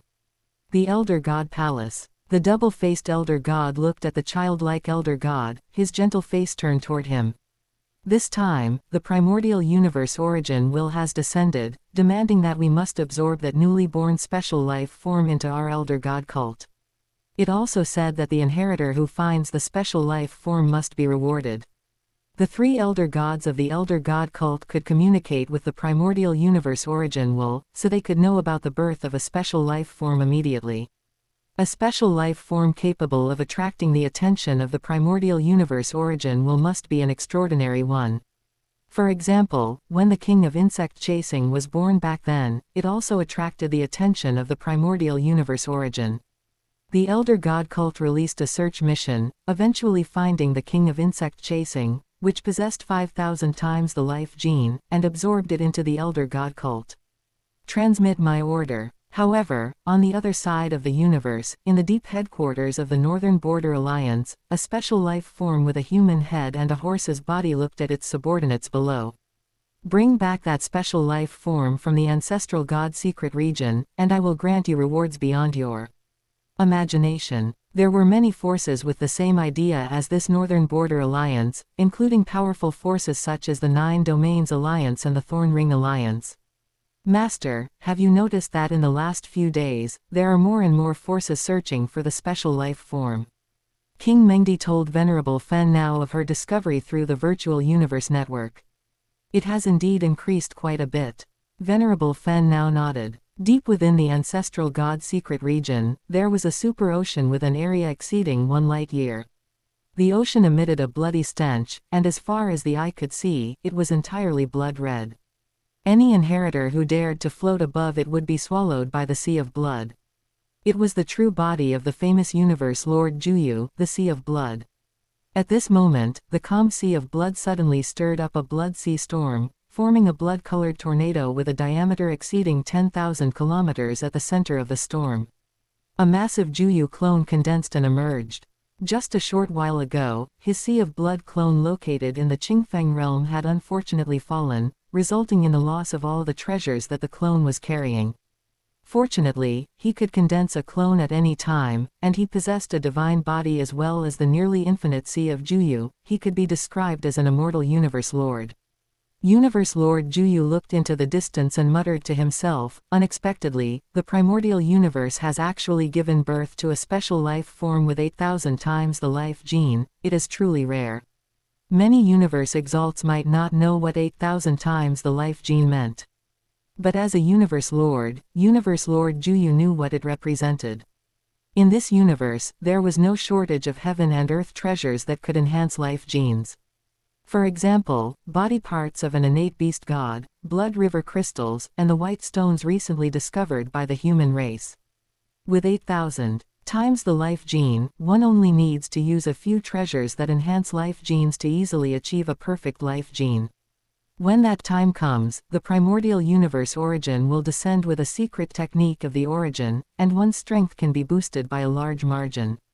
Universe Lord Juyu had been mingling in the primordial universe and the universe sea for many years, and relying on opportunities, he had obtained many heaven and earth treasures. Now, his life gene was only a little over 9,000 times. He could no longer think of any treasures that could continue to enhance his life gene. If only it were an innate beast god, it would be born with a perfect life gene. Universe Lord Juyu narrowed his eyes, then teleported away. Relying on successive teleports within the ancestral god secret region, he could easily travel over tens of light years in a single teleport. At the same time, his divine power domain expanded as he tried to find the newly born special life form. Why is the beast god of fire looking for me? The beast god of fire was one of the 8 guardian beast gods, and its strength was also that of a universe lord. Universe Lord Juyu saw the message from the beast god of fire through the sensor on the glory continent. Universe Lord Juyu, I know you want to find the newly born special life form, but I am telling you, you cannot interfere with this mission. Why? Universe Lord Juyu was somewhat angry. Do not think I don't know. You want to capture that special life form and throw it into the Sea of Juyu to enhance your life gene. Universe Lord Juyu had previously captured many powerful special life forms, throwing them into the Sea of Blood to digest and absorb them. Relying on this heaven-defying method, the area of Universe Lord Juyu's true body, the Sea of Juyu, was becoming larger and larger, and his strength was also gradually increasing. It was just that as it reached the late stage, there were fewer and fewer powerful special life forms that could enhance his strength, which in turn caused his strength to increase more and more slowly.